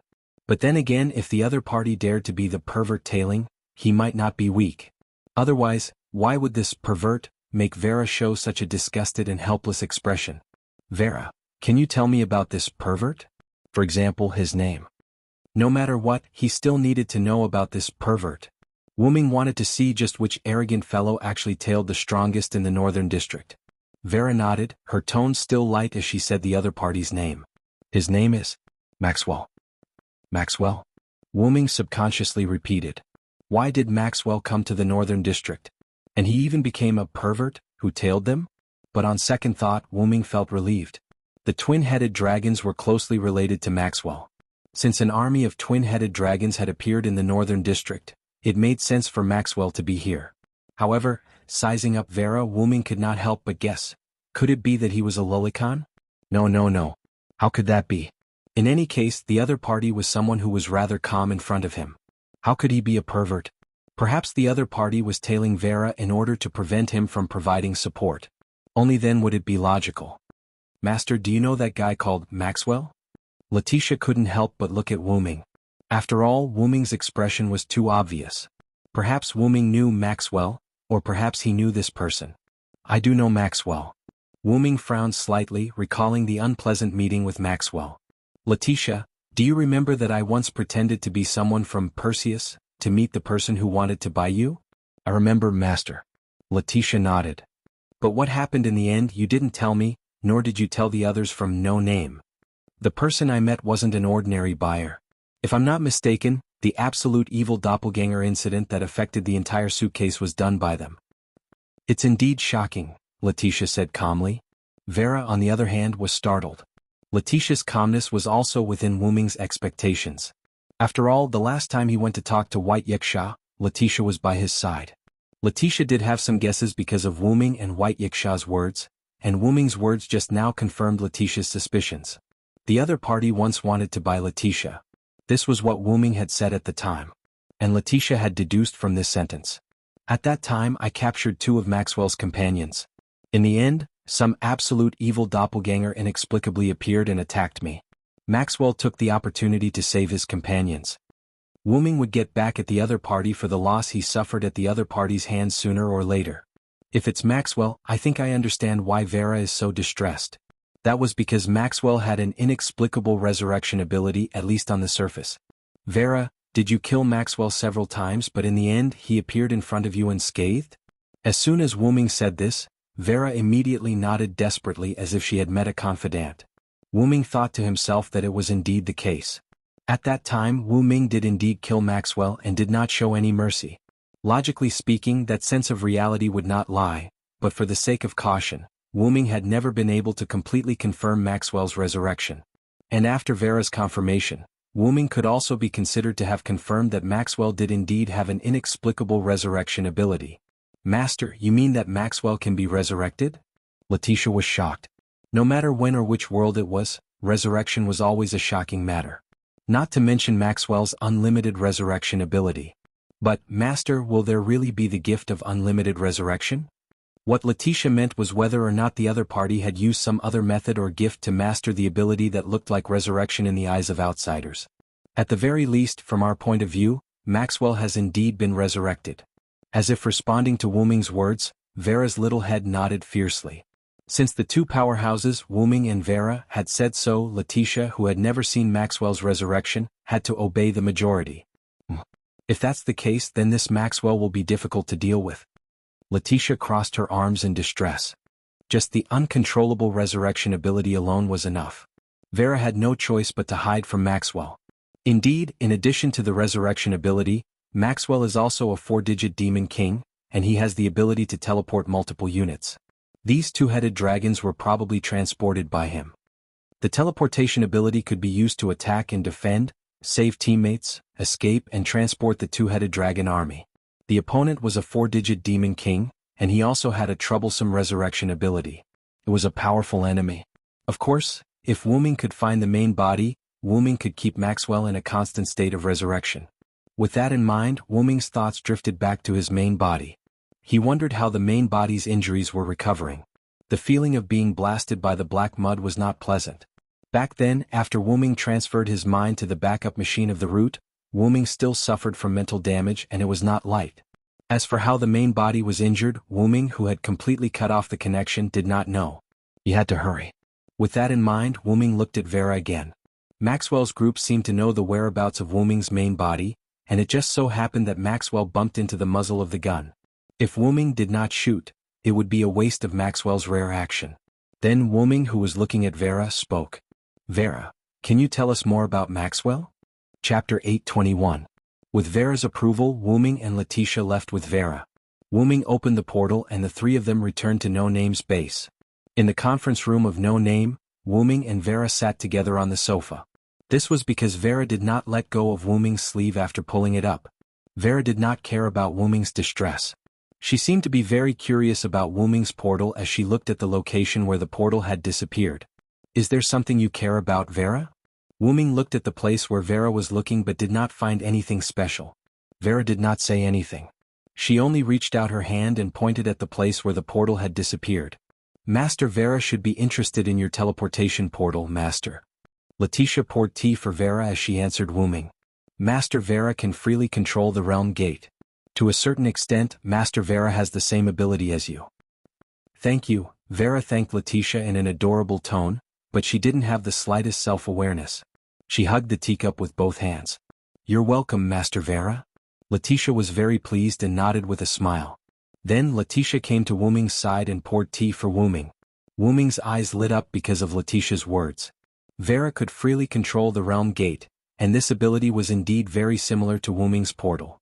However, the realm gate was fixed, while Wu-Ming's ability was not. Moreover, Wu-Ming's portal could only be used to go to places. However, both had their advantages. Then we are really fated.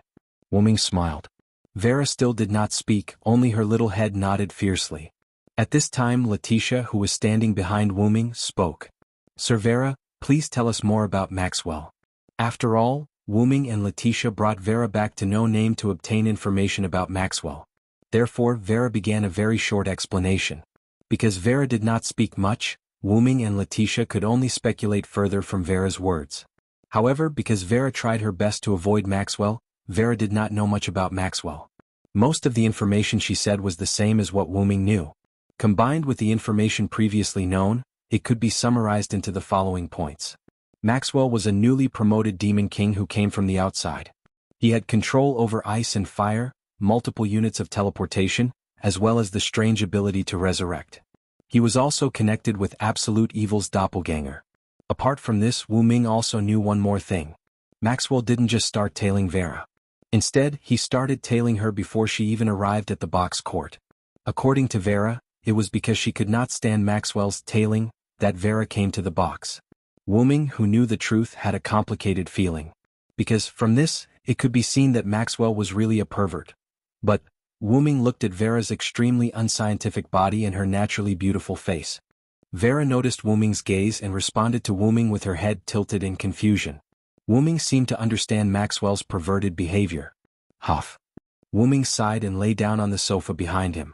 Even if they managed to gather information on Maxwell, he would still be a huge problem. And this big problem was his strange resurrection ability. Although he could choose to trap Maxwell, don't forget that Maxwell also had the ability to teleport. Moreover, he did not know if he still had other abilities because Vera just said that she tried her best to avoid Maxwell. It was not easy for a natural airhead like Vera to know a lot of information about someone she hated the most and tried her best to avoid. Alright, Wu-Ming also knew the main reason why Vera was not the ruler of the hierarchy. It was because of Vera's natural airhead attribute. Speaking of which, Vera, where did you meet Maxwell? Since he could not think of a way to deal with Maxwell, he had to change the entry point. 54545 Outer Gate. Vera answered truthfully. 54545 Outer Gate? Wu-Ming was stunned. If I remember correctly. Wu-Ming said and looked at Letitia. That's right, Master. Outer Gate 54545 is where Salamandra's headquarters is located. Letitia confirmed. Vera, other than Maxwell, did you meet anyone else? For example, Maxwell's companions or something? Vera tapped her cheeks, thought for a moment and finally shook her head. That guy's vigilance is quite high. Wu-Ming frowned. But thinking about it carefully, for something like tailing, no matter how thick-skinned Maxwell was, it was impossible for him to bring his companions. Master, do you want to go to 54545 Outer Gate to take a look? After a brief consideration, Wuming nodded. I can go take a look. But at this moment, a piece of parchment floated in from the window and automatically flew to the coffee table in front of Wuming. The parchment was engraved with the emblem of two goddesses, which was the symbol of 1,000 eyes. Could it be White Yaksha? Wuming picked up the parchment and turned it around to read. Master, is there a new situation? Letitia asked worriedly. Vera also looked at Wuming curiously. Wuming raised his head and looked at Letitia and Vera. The Southern District was attacked again. 2105380 Outer Gate, 1,000 Eyes Branch. Although White Yaksha was sitting on the mattress like the previous few times, White Yaksha now had his eyes closed and his arms crossed in front of his chest. He looked like he had a headache. Blackish-purple ripples appeared and White Yaksha immediately opened his eyes. Wuming, Letitia, and Vera walked out of the portal. Vera? I didn't expect you to kidnap her to the Eastern District. White Yaksha looked particularly surprised before revealing a gentlemanly smile. She didn't expect Wuming to bring Vera to the Eastern District. Vera looked at White Yaksha in disdain before shrinking behind Wuming and tugging at his sleeve. How's the Southern District now, White Yaksha?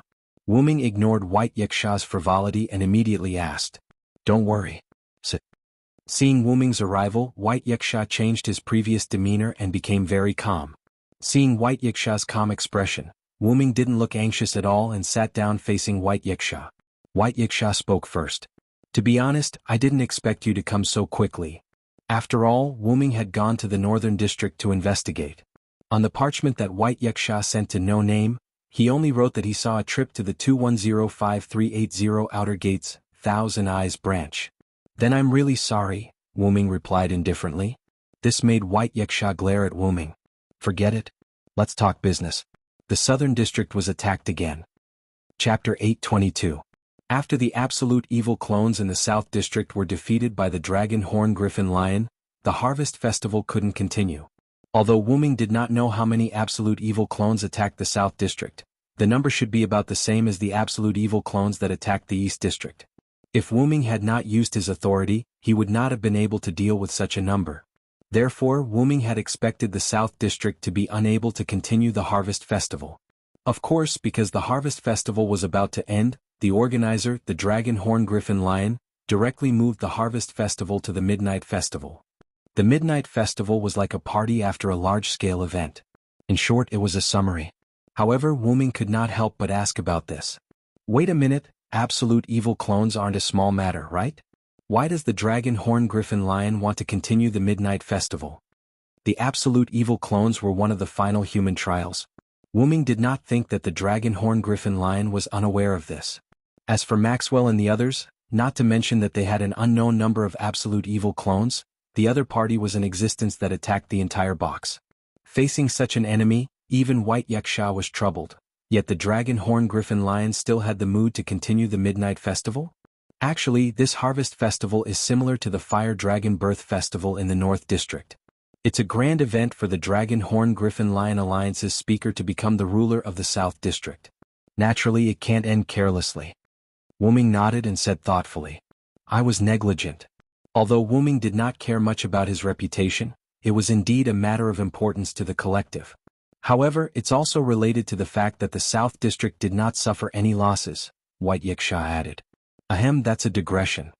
Immediately after, White Yaksha coughed and began the overall story. Just after you left for the North District, the South District was attacked again. It was still absolute evil clones. White Yaksha took out a piece of parchment and placed it in front of Wuming with a serious expression. Wuming picked up the parchment and read it. The parchment contained information from the South District. The transmission method was the same as when White Yaksha sent the parchment to No Name. How is that possible? Does he have an endless supply of absolute evil doppelgangers? Letitia was shocked. It would have been understandable if other fiend kings had attacked. After all, it was excusable for them to attack while the people in the South District were exhausted after dealing with Absolute Evil's avatar. However, it was still Absolute Evil's doppelganger that attacked him. This proved that the ones who came to attack this time were still the same group of people who had caused the attacks in the 4 districts of Boxing East, South, West and North. Furthermore, the other party even had a clone of Absolute Evil.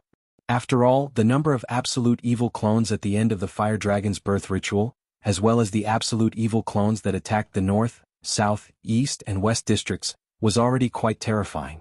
However, even after exhausting so many of Absolute Evil's doppelgangers, the other party still had reserves. How could Letitia not be surprised? I think so too, but this is the truth. White Yaksha sighed helplessly. Fortunately, the members of No Name listened to Master Ru's words and didn't return. You should know that it wasn't just 16 knights and the others. Ren was also in the limelight in the battle against Absolute Evil's clone. White Yaksha opened his folding fan and gently fanned himself.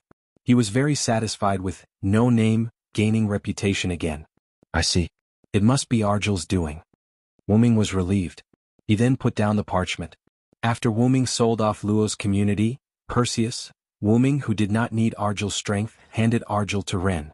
Ren's gift could ignore the difference in strength between the contractor and perfectly control the contractor. After all, Argel was the astral spirit, the leader of the 3 strongest races in Boxing East. When Argel was at his peak, even if he was not comparable to White Yaksha, he was already extremely powerful. In the end, Argel was bound by the so-called inheritance. In the end, he lost his rationality and had a large number of shackles placed on his body. He was then used by the profligate Luos. As there were too many shackles on Argel, removing them all at once would cause irreversible damage to Argel. Therefore, Ren's gift could not completely restore Argel to his peak. However, Argel's combat strength in Ren's hands was much stronger than when he was in Luo's hands. Furthermore, Wuming also believed that sooner or later, Argel would return to his peak in Ren's hands. That's right. Argel's demon eyes of petrification have a natural restraining effect on Absolute Evil's doppelgangers. It's all thanks to Ren. I just received news that the Absolute Evil doppelgangers that attacked again have all been eliminated. White Yaksha said as he took out another parchment. After all, Argel's demon eyes of petrification could also petrify the blood of the Absolute Evil doppelgangers. In that case, there would be no blood proliferation. So you're keeping us in suspense, White Yaksha. Wuming did not know whether to laugh or cry. He took the parchment in White Yaksha's hand and looked at it. Although I do have such intentions, cough cough cough. I've also been troubled by the matter of the Absolute Evil doppelgangers. White Yaksha, who quickly changed his words, had a melancholic expression. After all, the enemy has repeatedly attacked the various districts. This is definitely not a simple attack. If it was not a simple revenge on society, then there must be a reason or a purpose. Obviously, it could not be the former, so it must be the latter. But we have no way of knowing what the other party is trying to do. Letitia sighed. Perhaps it was to confuse people that the other party attacked the 4 districts in the eastern, southern, western, and northern district. Now, they had attacked the southern district again. Moreover, the other party has a teleportation-type gift. It's not easy to catch them. We haven't caught the other party's tail, so we have no idea where to start. Wuming crossed his arms helplessly. If he had known this would happen, Wuming would not have let Maxwell save the man and beast that he had captured. However, Wuming looked at Vera, who was kneeling beside him and tugging at his sleeve. At the moment, he could only rely on Vera. Through Vera, he could find Maxwell and use her to contact him. In the end, Wuming looked at White Yaksha. Since the southern district has been attacked again, you should pay more attention to the eastern district. After all, since the other party could attack the southern district again, it was possible that they could attack the eastern district again. Of course, it was the same for the northern and western districts. Don't worry, leave it to me. However, where are you going? Since Wuming said that, it must be because he was not going to stay in the eastern district. White Yaksha understood that. I'm going to take a look at the northern district again. Wuming stood up and prepared to leave. However, at that moment, a piece of parchment flew in from the window and landed in White Yaksha's hands. White Yaksha's expression changed when he saw the contents of the parchment. The northern district has been attacked again? Chapter 823. What? Letitia was alarmed. Vera didn't say a word, but her eyes revealed a hint of worry. Even if she wasn't a Stratum ruler, she still took the safety of the North District very seriously. After all, she was the leader of Willow's Wisp and a member of the North District. Wuming frowned and immediately said, "Tell me the location." "Tell me the location. I'll be there immediately."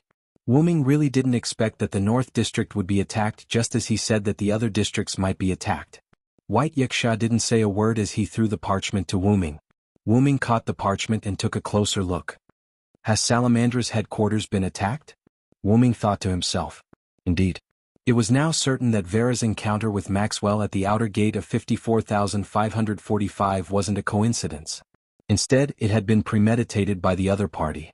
As for Salamandra, it was a 5-digit community and didn't have any high-end combat strength. Just Maxwell alone was enough to give Salamandra a hard time. Furthermore, Maxwell's companions might be there as well. I think the other party is quite premeditated. White Yiksha's expression was somewhat gloomy. By repeatedly attacking the box court, not only did this mean that they didn't take the Stratum Guardian seriously, but it also meant that the other party was on the move. Right on the heels of that, White Yiksha looked at Wu Ming. Although the letter asks for my assistance, Salamandra is an ally of No Name, and the letter also states that you have already sent a distress letter to No Name. It was true that No Name was an ally of Salamandra, but distant water couldn't quench a nearby fire. It was unlikely that Salamandra didn't understand this principle. Even if Shadora knew that Wu Ming had a teleportation door, Wu Ming had never been to the outer gate of 54,545, so the teleportation door couldn't be used. From the looks of it, Salamandra was only asking for help symbolically. They mainly wanted to rely on White Yiksha. The branches of Thousand Eyes were interconnected, and the branches of Thousand Eyes were spread across the 4 districts. Therefore, White Yiksha could move to other districts through the branches. However, White Yiksha couldn't go with Wu Ming. What if the East District was attacked again the moment they left? Stay in the East District. Also help me protect No Name. Even without White Yiksha, Wu Ming had his own means of heading to the North District. Wu Ming tossed the parchment aside and walked towards the door. Wu Ming was not a so-called good person. In a situation where he could not protect everyone, he would take a step back and choose to protect his own people. No Name. White Yiksha and ease. Of White Yiksha, of White Yiksha, White Yiksha, White Yiksha's White Yiksha of S and Eyes. Of White of Yak? 3 years ago, when the Infernal Yiksha attacked No Name, White Yiksha should have gone to meet the attack. However, she knew that as a 4-digit number, she didn't have the ability to deal with the Infernal Yiksha that attacked No Name. Why was that? 3 years ago, No Name was the largest community in the East District. It had many high-end combat forces. Even a 4-digit number of White Yiksha couldn't deal with No Name. Even so, an Infernal Yiksha still attacked No Name. From this, it could be seen that the enemy was very powerful. It was likely to be in the double digits or at least in the triple digits. White Yiksha naturally wouldn't be afraid of such an enemy in the past. This required White Yiksha to return her godhood and retrieve her spirit spark. However, 3 years ago White Yiksha hesitated. And it was this hesitation that caused No Name to become what it was now. And White Yiksha felt guilty for 3 years. Black Rabbit's frequent hosting of the gift competition was actually one of White Yiksha's ways of compensating No Name. In the name of White Yiksha, leave the East District and No Name in my hands. That was White Yiksha's former name. It was his name when he was an Infernal Yiksha. After nodding, Wu Ming took Vera and walked out of the room without looking back. In Wu Ming's opinion, White Yiksha's words were enough. Letitia bowed to White Yiksha and then turned to leave. Katja, Letitia closed the door. The sound of the door closing was particularly prominent in the room where only White Yiksha was left. White Yiksha, who was sitting on the cushion, waved his hand. The parchment that Wu Ming had casually thrown away flew into White Yiksha's hand. 54545 Outer Gate. White Yiksha closed his eyes slightly. It was unknown what he was thinking about. Then the parchment in White Yiksha's hand instantly burned. White Yiksha waved his hand and the flames burned out. The parchment also burned to ashes. Then the room returned to silence. Outside the This and Yes branch, Letitia caught up with Wu Ming. Master, how do you plan to go to the North District? Letitia's question made Wu Ming stop. After all, even if he used the teleportation door, Wu Ming could not directly go to the 54545 Outer Gate. He would have to put in more effort. Regarding this problem, I plan to ask Vera for help, Wu Ming said as he looked at Vera, who was still tugging at his sleeve. Vera tilted her head. Her face was expressionless, but Wu Ming could tell from her eyes that Vera was saying yes. Indeed, we can ask Lady Vera to send us there. Villo could control the realm door and instantly go to the 54545 Outer Gate. And Letitia had also thought of the idea that Wu Ming had thought of. How about it, Vera? Can you help me? Wu Ming asked Vera. Vera nodded her little head, indicating that she could. Then Master, there's no time to lose. Let's set off quickly. After all, the Demon King that attacked the North District could not be resisted by Salamandra alone. not to mention that the attacker might have companions. Moreover, the strongest combat power in the North District had been brought to Wu Ming's side. The 54545 outer gate was very dangerous at the moment. If they delayed for too long, Salamandra might be completely wiped out. However, Wu Ming rejected Letitia's suggestion. No, Letitia, you stay in No Name. Vera and I will go to the North District. Master? Letitia was confused for a moment. Because she was a maid, Letitia had developed the habit of following her master around. Therefore, Letitia was a little reluctant to not let her go to the North District with Wu Ming. Wu Ming reached out and pressed Letitia's head. He rubbed Letitia's beautiful blonde hair. No matter what, No Name has to leave a powerhouse behind. I have no intention of leaving everything to White Yaksha alone. Then Wu Ming smiled at Letitia. Our community, can I leave it to you, Letitia? Letitia was momentarily stunned by Wu Ming's smile, but then Letitia came back to her senses. The rejections in his heart also vanished. Yes, leave it to me, master. With a confident expression, Letitia affirmed Wu Ming's decision. Letitia spread her wings and flew up into the sky. She then flew towards the location of No Name. Finally, Wu Ming looked at Vera. Please, Vera. Chapter 824. North District, 54545 Outer Gate. A huge gate stood in the fiery red square. Due to the Demon King's attack, there was no one around the square. However, traces of panic could be seen on the ground. At that time, the unimportant items in the people's hands had all turned into trash lying on the ground, reflecting the panic of the people. In contrast to the empty Realm Gate, there was a city called Blazing Flame City not far away, which was full of chaos. At this moment, the Realm Gate, which was a film of light, fluctuated a little, which was a sign that someone was about to come out of the Realm Gate. Pop! Like a bubble bursting, a man and a woman jumped out of the Realm Gate. Patter! The man hugged the girl, stood on the ground and looked around. Is this the 54545 Outer Gate? The newcomers were naturally Wu Ming and Vera. Vera, who was nestled in Wu Ming's arms, nodded silently, then pulled on Wu Ming's sleeve, indicating Wu Ming to put her down. I'm sorry, Vera. Wu Ming quickly and gently put Vera on the ground. After all, for people who had just met, this was considered rude. However, because Wu Ming was in a hurry and Vera kept pulling on Wu Ming's sleeve, Wu Ming, who was in a hurry, directly carried Vera and flew into the Realm Gate controlled by Vera. However, Vera wasn't dissatisfied at all. Perhaps to Vera, as long as it wasn't Maxwell, she could accept anyone with a good impression. After putting Vera down, Wu Ming looked at the huge red city not far away, Blazing Flame City. Sure enough, it was attacked by the Demon King. With Wu Ming's eyesight, he could see that there were barbarian-like giants holding long sticks, destroying the city. And those who were stopping and attacking these giants were vipers flying in the sky, as well as the half-dragons on their backs. Without a doubt, those were the viper cavalrymen that Salamandra was proud of. However, in the face of these giants, the viper dragon cavalry that they were so proud of played a role. Perhaps Wu Ming could not see the members of Salamandra who were blocking the giants on the ground of Blazing Flame Capital. Quick, Vera, let's hurry over. Wu Ming said and was about to leave. However, she pulled Wu Ming's sleeve. Wu Ming turned his head and saw Vera's adorable and charming face. However, her face was filled with disgust. Vera? Wu Ming was confused. However, in the next moment, Wu Ming, who had understood something, instantly spread out his mental strength. Who is it? Wu Ming frowned and looked ahead. The voice that was infused with magic spread out in all directions in a visible sound wave. Not far away, some figures suddenly appeared outside the nearest city gate of Brilliant Flame Capital. Among them was Maxwell, who looked quite gentlemanly but was quite perverted. Vera frowned because she noticed Maxwell's presence. Vera, who saw Maxwell, was even more disgusted and began to hide behind Wu Ming. If Wu Ming was not mistaken, Maxwell shamelessly showed an extremely gentlemanly smile to himself, or to Vera who was behind him. However, that smile disgusted Wu Ming no matter how he looked at it. Immediately afterward, Maxwell waved his hand, and Maxwell and the few people around him disappeared in an instant. Maxwell and the others who disappeared did not escape because their ambush was discovered. Instead, they appeared in front of Wu Ming and Vera. Ah, my bride, I finally see you again. Maxwell, pretending to be affectionate, stretched out his hand to Vera and smiled rather disgustingly. However, Maxwell's behavior made Vera, who was originally showing her head, completely shrink behind Wu Ming. Seeing this scene, Maxwell's originally smiling face instantly became gloomy. So that's how it is, it was you who kidnapped my bride. Maxwell looked at Wu Ming as if he was thinking of a way to kill Wu Ming and take back his bride. However, this made Wu Ming feel even more disgusted. Just how little self-awareness did Maxwell have?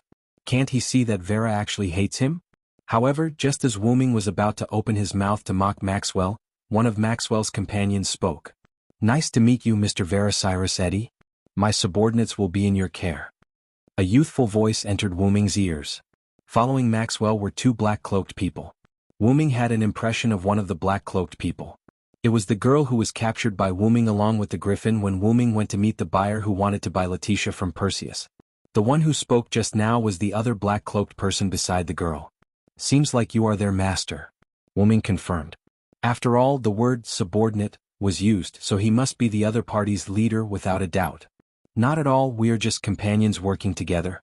I can't be called master." The youth was rather humble. It didn't seem like he was talking to an enemy at all.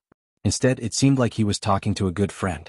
However, Wu Ming felt that the youth was purposely calling them companions. Because the girl beside the youth seemed like a subordinate, but Maxwell didn't seem like a subordinate at all.